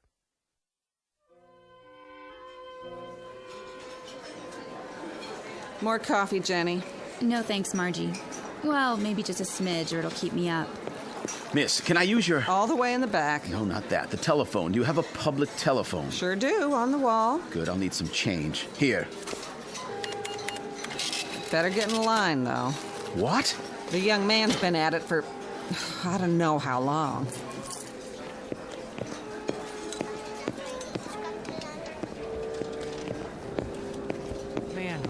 Man, are my dogs killing me. Tell me about it. Back of the line, pal. This is madness. Yeah, they call it New York. It's becoming impossible to make a call anywhere in the city. You can say that again. Thank you. This is an outrage. Watch your blood pressure, honey. Look, it's making another call. Same number over and over. I tell you, he won't give up. Doesn't even talk, just dials. Maybe he's got a dialect. Gonna have to soak his finger in Epsom salts. Oh, I simply can't stand this. I must use the phone. Well, la-di-da. Who are you, Mr. High and Mighty? I have a business appointment and I'm late. Stand aside. Oh, no. We're all in this together.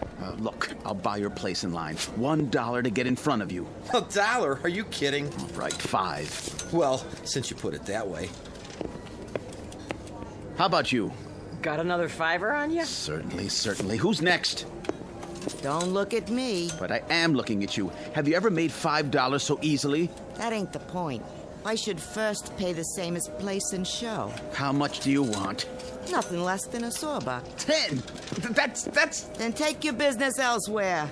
I don't come cheap. I can see that. Here we are. After you, sweetie. Time, young man. I've had quite enough.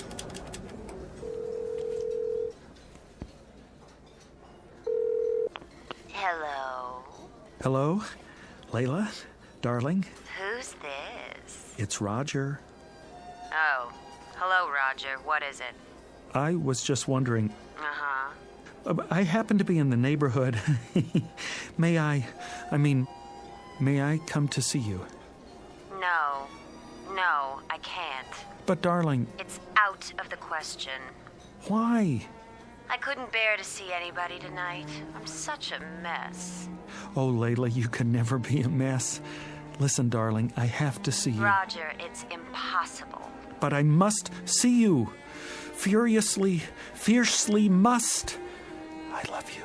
I can't hear you. We must have had a bad connection. I'll have to hang up. But, Layla... Roger, you've got to stop this. You're acting like a baby.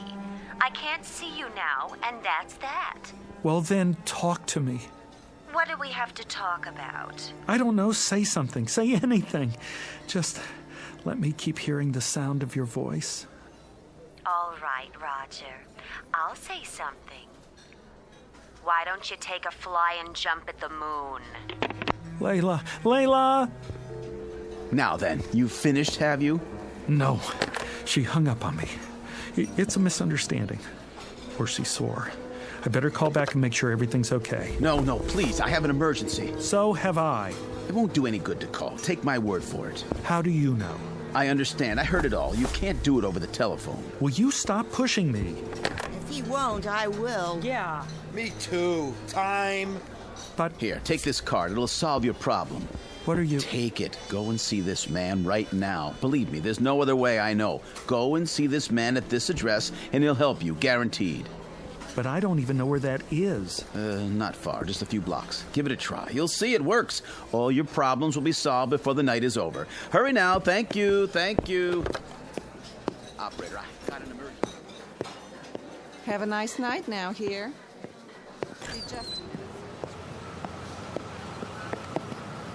Hey! Where's my car?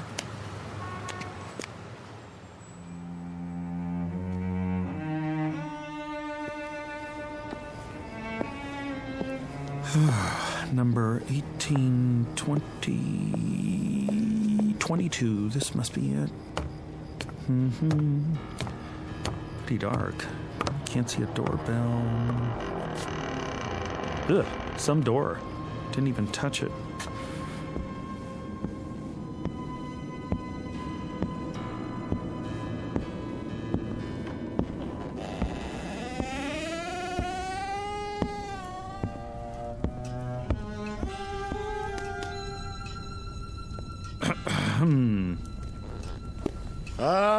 All right, I see you there. Stop skulking around. I wasn't skulking. I just didn't know if... Common disease, not knowing if. Well, don't just stand there. Sit down. Okay, where? Try that pile of books. Oh, you sure do have a lot of them. I never saw so many before. Is this a library? You might say that. A private one. Have you read all these? Some of them. The others are for reference. You never know what people will need. No, sir. Do I know you? A man gave me your card. It says Professor A. Daemon. How do you pronounce that? Damon? If you prefer. And this address. I guess I'm in the right place? Oh, then you haven't come for a bottle of the glove cleaner. Glove cleaner? No. As a matter of fact... Perhaps another time. Well, as a matter of fact... You keep saying that. Come to the point. Well, the point is, I don't know why I came at all. You see, the man who gave me your card was a complete stranger. Oh, yes. Satisfied former customer, most likely. But I don't know why he gave it to me. I was standing there in the restaurant trying to make a call when... I know why you're here. You want what I've got. But how could I? I don't even know what you've got. A little bit of everything. Name your poison. Ointments, salves, powders, sovereign remedies, nectars, lotus blossoms, toxins, tonics, antitoxins, decoctions, concoctions, and potions. All guaranteed. Oh, well, I don't need anything like that. Well, don't be hasty. You're here, aren't you? Yeah, but I don't need any medicine. Son, you just might. You look feverish. Oh, that. It's sort of, nothing really. Nothing I don't supply. Something is my specialty, and anything is what you'll get here. You're ambitious, is that it? You want success, money, like Midas, the world at your feet? No, it's not that at all. Power. You want power. You don't understand. All I want is Layla. Layla? Yes. Oh, if I had Layla, I could do all the rest myself. Layla? I might have known. I offer him practically anything, and all he wants is Layla. I guess there's nothing you can do about that. That is the simplest of all, the elementary parlor trick of my science. You disappoint me. No, you still don't understand. You see, I am in love with someone named Layla, but she's not in love with me, and I don't know why I'm telling you this. I do. I can arrange it so she'll love you. How? I promise you, she'll never leave your side. When she isn't telling you she loves you, she'll be gazing at your loving face. She won't even eat before you do, and nothing will be too much for you to ask of her. Really? She'll worship you. She'll beg for kisses and weep for joy at your touch. And if in passing time you should perhaps look at another girl, or even do a little more than look, she'll feel hurt, but she'll forgive you and love you just the same. Frankly, you'd get the same shake from a Cocker Spaniel. Oh, but that's wonderful. That's all in the world I want, my Layla's love. Is Layla's love. I should have known. Where did I put that bottle? If it isn't his Layla's love, it's his Dorothy's love, or his Rhea's love, or his Gwen's love. You keep it up there, on the bookshelves? Away from prying eyes. Tell me one last time. Are you sure you wouldn't be interested in the glove cleaner, as I call it? What is it? Well, there are many names for it, including the Eradicator. But glove cleaner is a nice, nondescriptive title.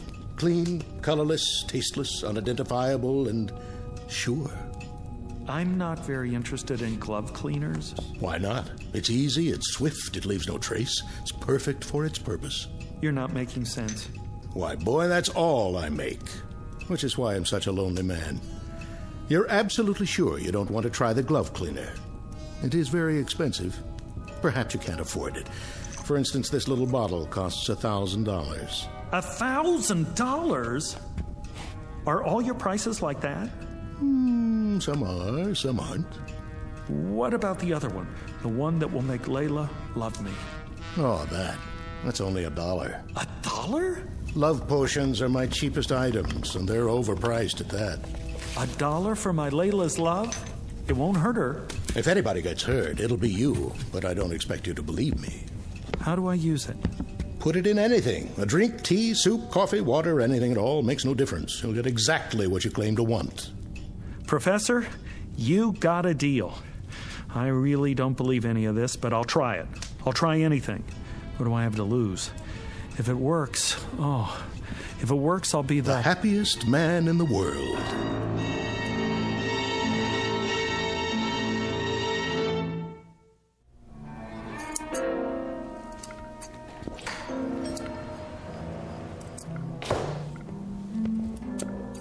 Yes? You're open. So it would appear. Lucky to find a flower shop open this late. May I help you? I certainly hope so. And the occasion? What? What is the event, sir? A prom, perhaps, or something along more somber lines? Somber?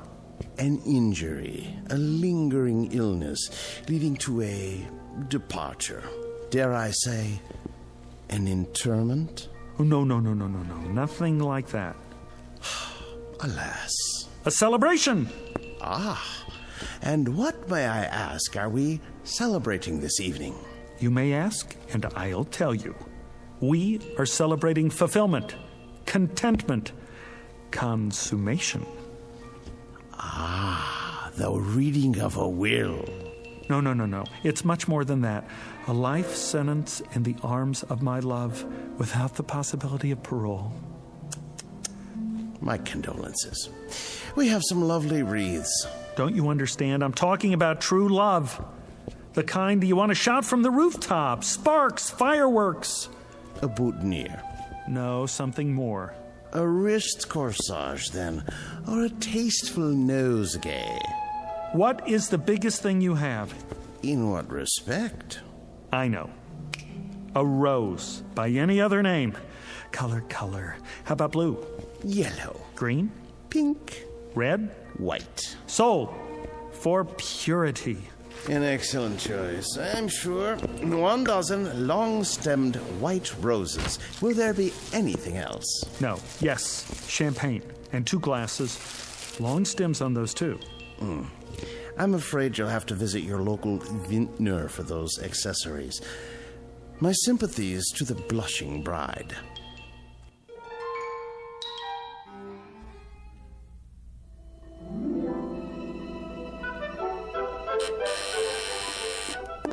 Who could that be? Yes? Layla, it's me. Roger, I told you I was busy tonight. Busy? How busy can you be in a dressing gown? I'm just about to put on my dress. Call me. When?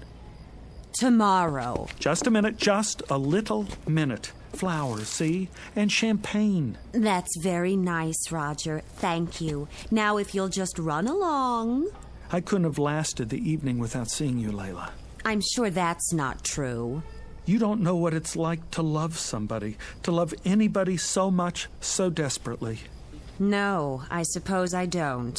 It's good champagne. Just enough for the 2 of us. Now, that's not asking much, is it? All you have to do is give me 5 minutes for 1 drink. Roger, you are acting like a clod. A silly, stupid, sophomoric clod.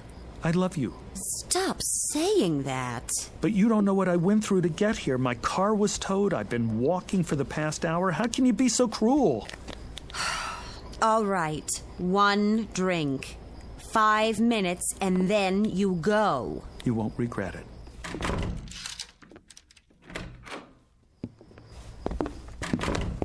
Layla? Not so fast. I've got to put on my dress. Why? You look like an angel. I know, but wait here. Ha-ha! It's like a new millennium.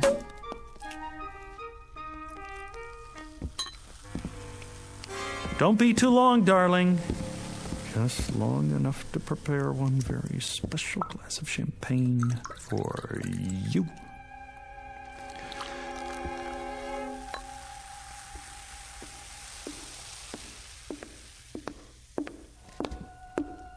Well, let's get this over with.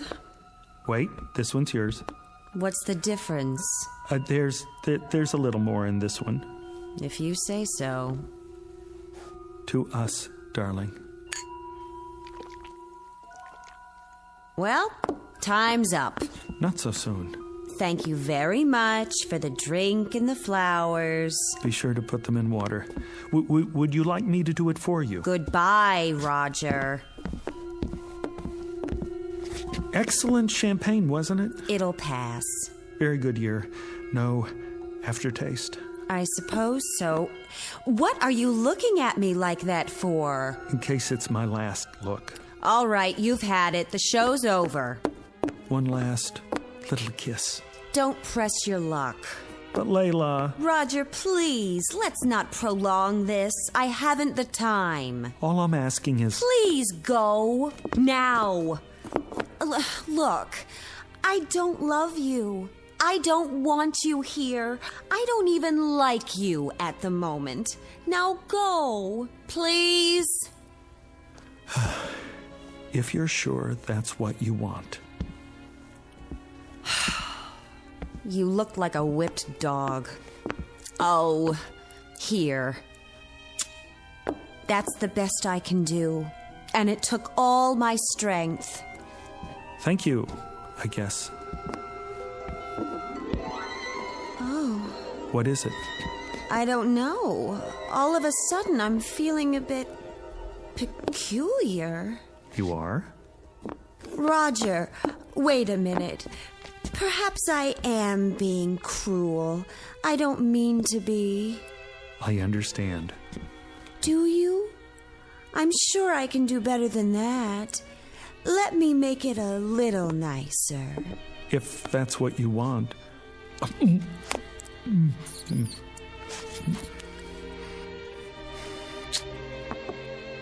That was definitely an improvement.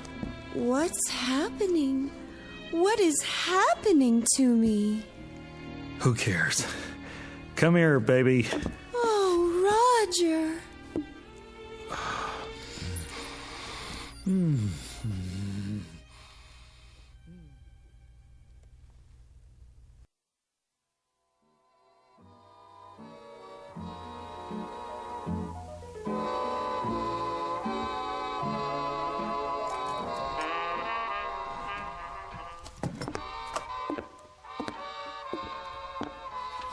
Can I get you anything, darling?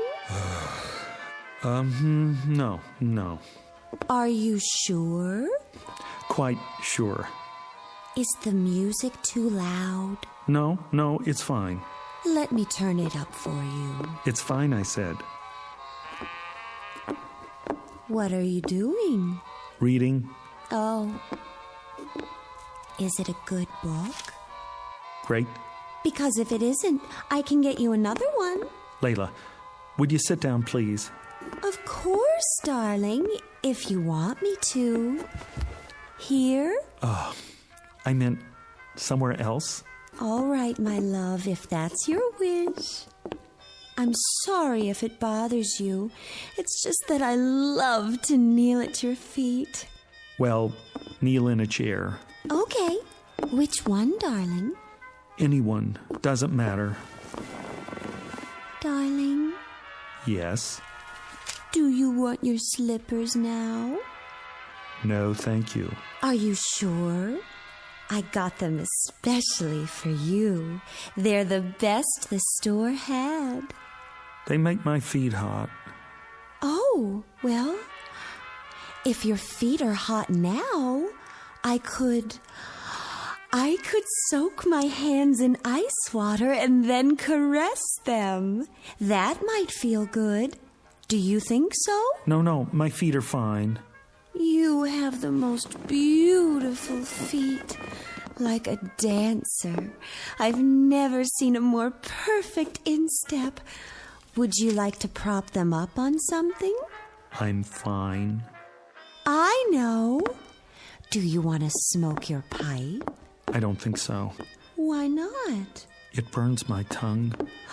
I'd be happy to break it in for you.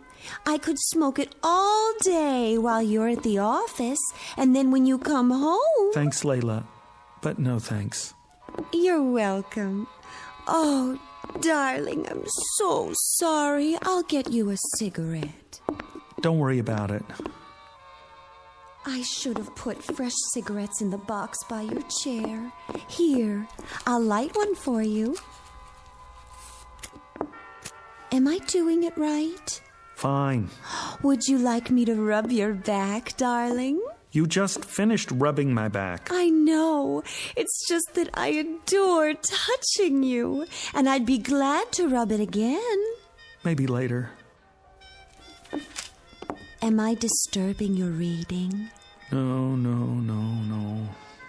Did I disturb you by asking if I was disturbing you? No, dearest, not at all.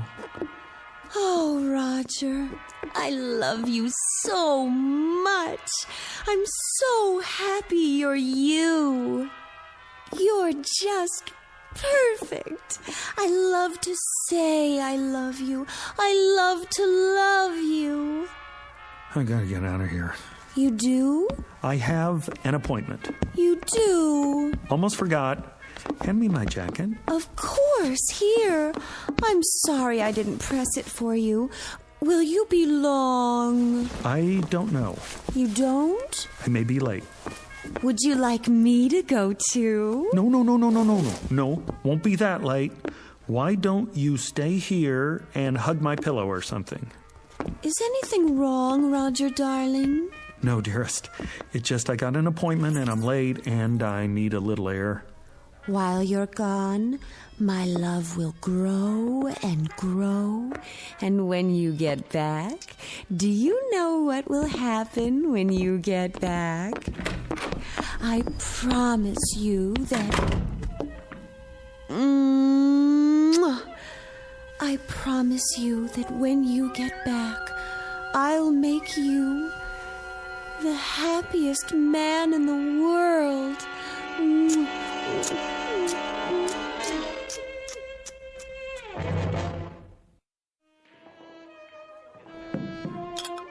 Here you go, buddy. Thanks. It's too bad it's not a happy hour. You're running up quite a tab. Happy hour. Haven't had one of those in 6 months. Let me guess. Your old lady? That's just it. She's not old. She's young and beautiful.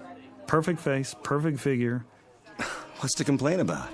I don't have any complaints, except that she's too perfect. Huh? Waits on me hand and foot, sees to my every need, ready to drain off my tension at a moment's notice. Nice work if you can get it. Hey, take my advice. What's that? Sit back and enjoy it. Ain't everybody's got what you got. Guys would kill for that. Luck had nothing to do with it. How do you mean? What, you make a deal with the devil or something? Sometimes I wonder. That's it. Maybe I did. Maybe I did after all. Where is this guy so I can make a deal myself? Here's a piece of advice for you. If anybody says he's got the solution to your problem, tell him to get lost. Keep the change. Thanks, buddy. See you next time. I doubt it. With any luck, there won't be a next time.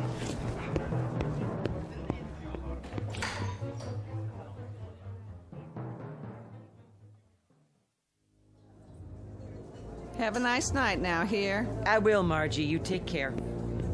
Excuse me. Be just a minute, sir. There's room at the counter. Hello? Yes? You remember me, don't you? Can't say that I do. You must. I was here once before, tying up the phone, caused quite a scene, I'm afraid. People lined up out the door. When was this? 6 months ago, exactly. You don't say. Been in here much since then? Not once. I didn't think so. I was desperate to make a call, you see. I kept standing at the payphone, dialing over and over again, and everyone got terribly irritated. Happens sometimes, but I can't say I remember you. Listen, there was a man here that night, middle-aged, carrying an overcoat and a package. He said he was late for a meeting uptown. He bought his way to the front of the line, and when I finally left, he gave me some advice. Handed me his business card, this one right here. What's this now? So he told me to go to the address on the card, said it would solve my problem. I don't know anything about that. That's fine. What I want to know is, do you remember the man? Is he a regular customer? Because if he is, I have to find him and ask him what happened to his problem. and what he knows about the address on this card. Anything at all. Sorry, mister, I can't help you. People come and go all the time. Could have been anyone. Then at least keep the card. And if you ever see a man trying to give out one like it, grab it, tear it up. You can't imagine how much grief you'll save some poor soul.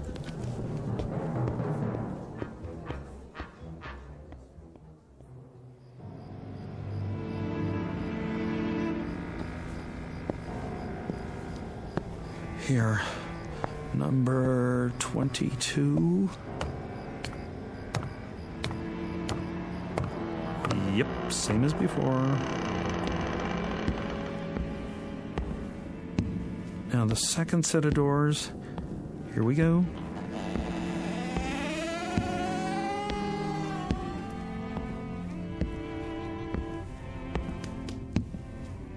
Up. Hi there, Professor. Yes, I've been expecting you. You have? Yes. If not later, then sooner. So you remember me? I never forget a face. I rather thought you'd like to hear how things turned out. Oh, I know how things turned out. That potion really works. Why am I not surprised? Well, how are things with you? Things haven't changed with me in years. Pretty ugly situation we got. What situation is that? In the world, I mean, with China. You don't look so good either. Me? Oh, I'm just as you would expect. That's what I thought. I just dropped by to tell you. I'm glad to hear it. Is this what you're looking for? That's the bottle of the glove cleaner? Mm-hmm. You sell much of that stuff? Now and again. What's in it? See for yourself. No color, no odor, nothing that leaves a trace, no way to detect its presence. And it's sure. Guaranteed. It's what you came for, isn't it? Me? No. Not at all. How much did you say? $1,000. And it's painless. Of course, it's perfect for its purpose. The only thing of its kind in the world. Interesting. She loves you as I said she would, doesn't she? A constant love, and nothing you can do to her will change it. You took the words right out of my mouth. She worships and adores you and hangs on your every syllable. To put it bluntly, yes. The price is non-negotiable, I'm afraid. Professor, I don't know what else to do. I'm going out of my ever-loving mind. I'm sure you are. I can't stand it anymore. It's only natural. I never imagined there was such a thing as being loved too much. Well, you wouldn't. Isn't there an alternative? Some way we could just quiet it down a little. If there were, I'd be out of business. You must have a potion that will transfer a little of her love to someone else, like a nice little teacup chihuahua, for instance, a Labrador retriever, St. Bernard. Not a chance. She's all yours. But she's so nice to me. So very good, night and day. The glove cleaner is the only way. I'll put it back. I can't do that. There must be another way. This is the only way.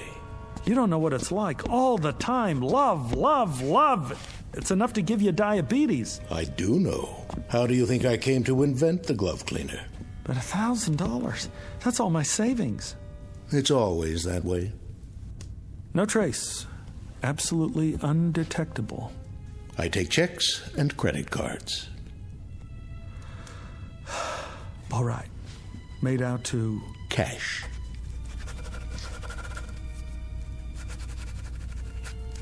One thing I must caution you about. What's that? Use it immediately. Do you hear me? Immediately.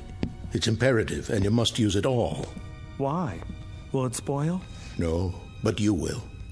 Once you delay, you're lost. Believe me, if you fail the first time you try to use it, you'll never have the courage to try again. Never. Goodbye, Professor. Farewell.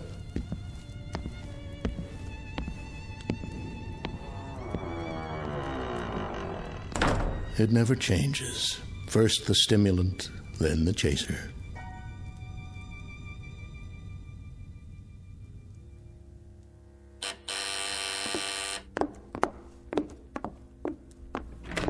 My darling. Hello, Layla. Come on, take the chain off. Of course I will. Oh, Roger, I'm so glad to see you. I know you are. Why, look what you've brought me. Oh, I thought we ought to have a party. Just the two of us. After all, not every couple stays married for 6 whole months. Roger, what a lovely surprise. You said you might be late, and instead you come back with champagne and flowers. I'll put them in water. Later. I'll get the glasses. Can't have a party without glasses. It's just like the first time. Only tonight you don't have to beg to stay. Why don't you sit over on the couch? I'll open the champagne. Go on. If that's your wish. Do you want candlelight? It would be so romantic. Let's have candles, all right? Sure. Candlelight, schmandlelight. Anything you say. Oh, darling, it's so wonderful being married to you. I've never been so completely happy in my whole life. I live to love you. Only you. That's nice. That's nice. Really. Do you need any help? No. I'll serve you.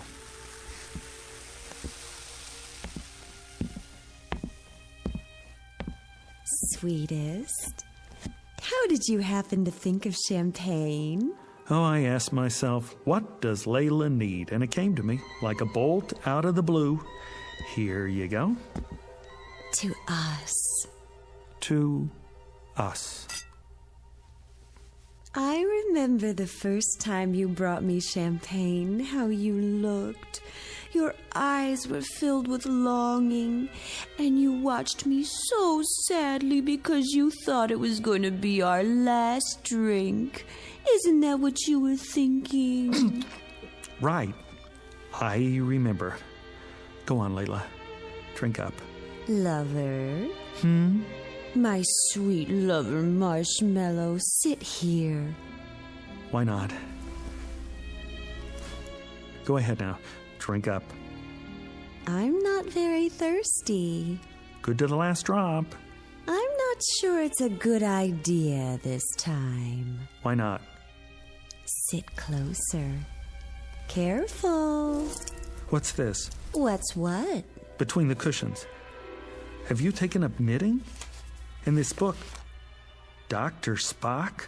I've got news for you, my sweet little rabbit. Rabbit? I just got word from the doctor. What are you talking about? The test came back today, and it's positive. Isn't that wonderful? You don't mean you're... Oh, darling, we don't need champagne. We've got each other. All 3 of us. I suppose I could have just a sip. That won't do any harm. No, don't. Maybe just a little toast to celebrate. Not now. Give me your glass. I'll pour it out. Are you sure? I'm sure. I couldn't have done it anyway. I could never have gone through with it. Think of it, darling. This is only the beginning. We're going to be even happier than we are now. And it'll go on like this for the rest of our lives. Yes. The rest of our lives.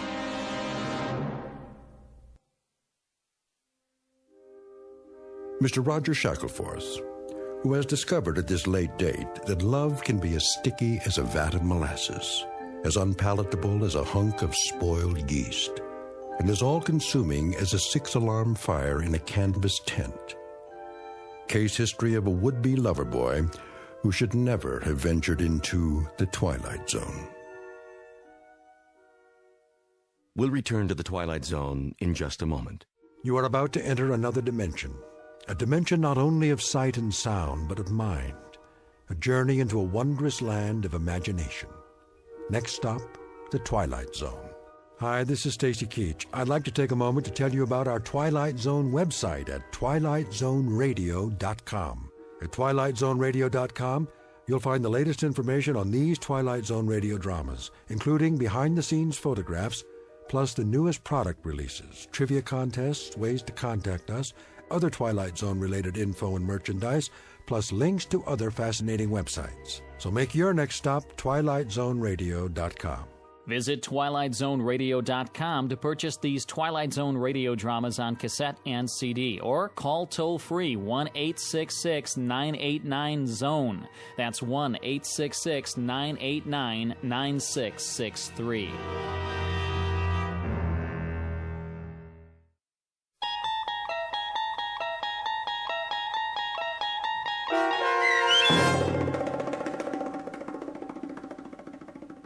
The Chaser, starring Stephen Tobolowsky, with Stacy Keach as your narrator, was adapted for radio by Dennis Etchison and written for The Twilight Zone by Robert Presnell Jr., based on a short story by John Collier.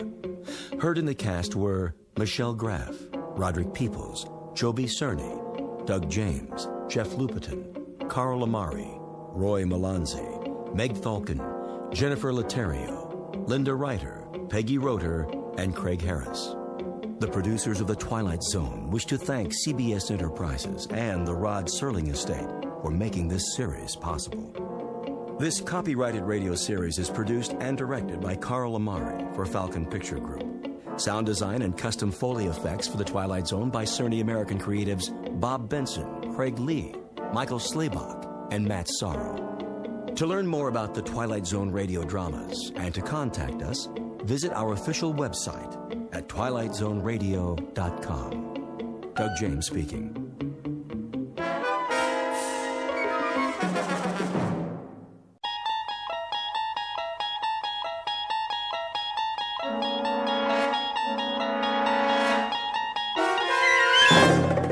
You unlock this door with the key of imagination.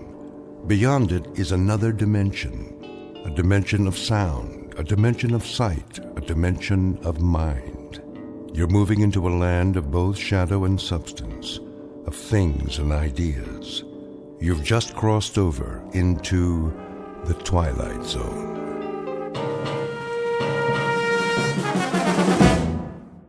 It looks like another wet one, folks. Get your umbrellas and your booties if you're going out.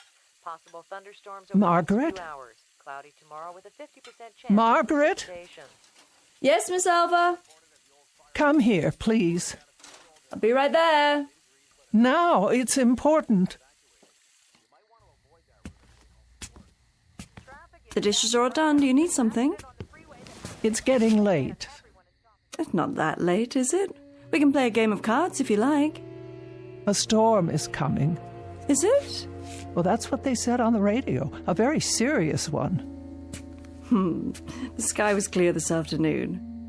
Nevertheless, I think you should be getting home. Well, I'll just fix your cup of tea then. I'd like to be in my bed. So early? Well, I'm feeling a bit tired. Oh, as you wish. Do you have your shawl? It doesn't do much good. Oh, awfully chilly this evening. I'll raise the thermostat. Ah, there's the rain. Oh, I hope the roof holds. Why wouldn't it? You had it reshingled last year. Here we go.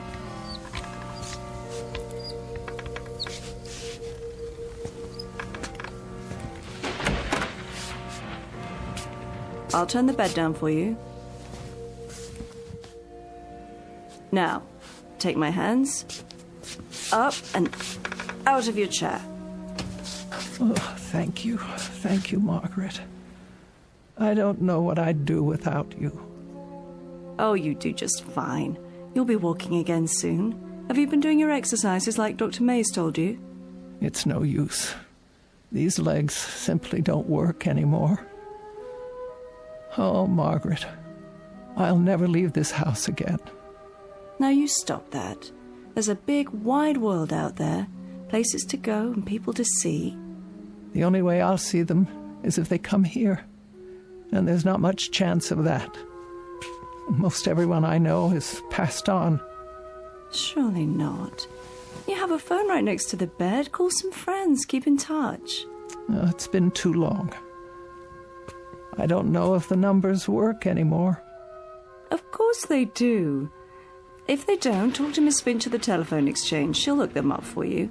Now, wait right here. I'll get your pills and a nice cup of hot tea. Hurry, Margaret, the rain. You'll never get home. Oh, don't you worry about me, Miss Selva. I'll be back with your tray. Oh, my. Such a terrible, terrible storm. Miss Elva Keene, who lives alone on the outskirts of Linden Fleet in Maine. Her world has shrunk to the size of the small house she owns and may never leave again.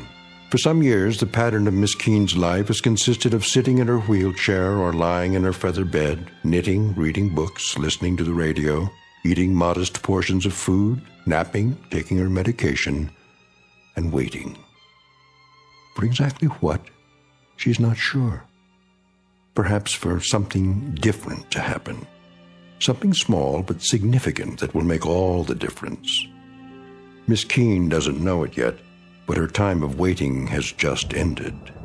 For something different is about to happen, by way of an unexpected phone call in the middle of a stormy night. A telephone call routed directly through the Twilight Zone.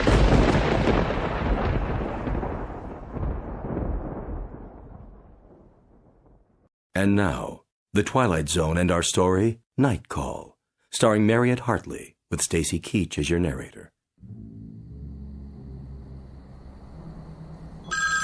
Oh, someone calling?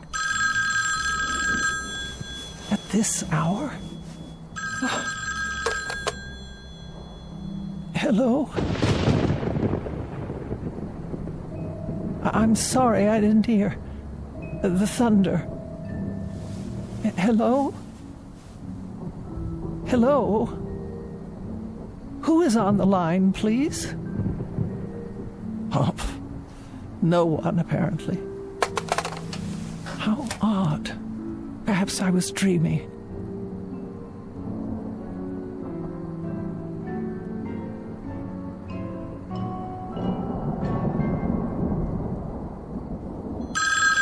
Oh, for the love of... Hello? Hello? I can't hear you. If you wish to speak to me, please say something, or I'll hang up. Hello? Hello?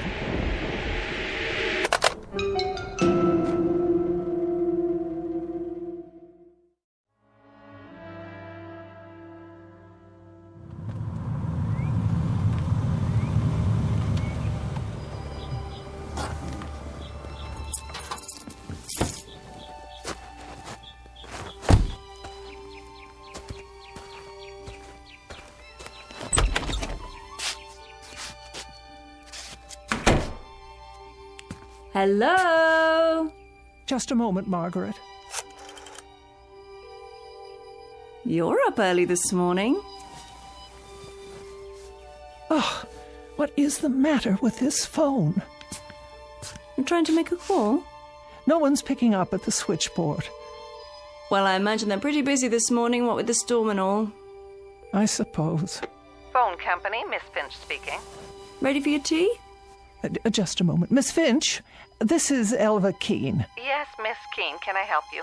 Oh, I certainly hope so. Well, I'll do my best. What is the problem? Last night, about 2 a.m., my telephone rang. Oh? I answered it, but no one spoke, and I didn't hear any receiver hanging up. Just silence. Is that right? Or rather, a crackling sound like wind and rain. That would be electrical noise, a faulty line, most likely. The same thing happened a few moments later. Well, I'll tell you, Miss Keene, that storm last night about ruined our service. We've been flooded with complaints about fallen wires and bad connections. I'd say you're pretty lucky that your telephone is working at all. Oh, you would you? Yes, ma'am. And would you say then that someone was trying to call me, but that the connection was washed out? That's as good an explanation as any, Miss Keene. But who would have tried to call me in the middle of the night? I'm sorry. I wish I could be of more help, but the way things are right now... Is it likely to happen again? I really couldn't say. It might. Were you expecting a call? Not at that hour.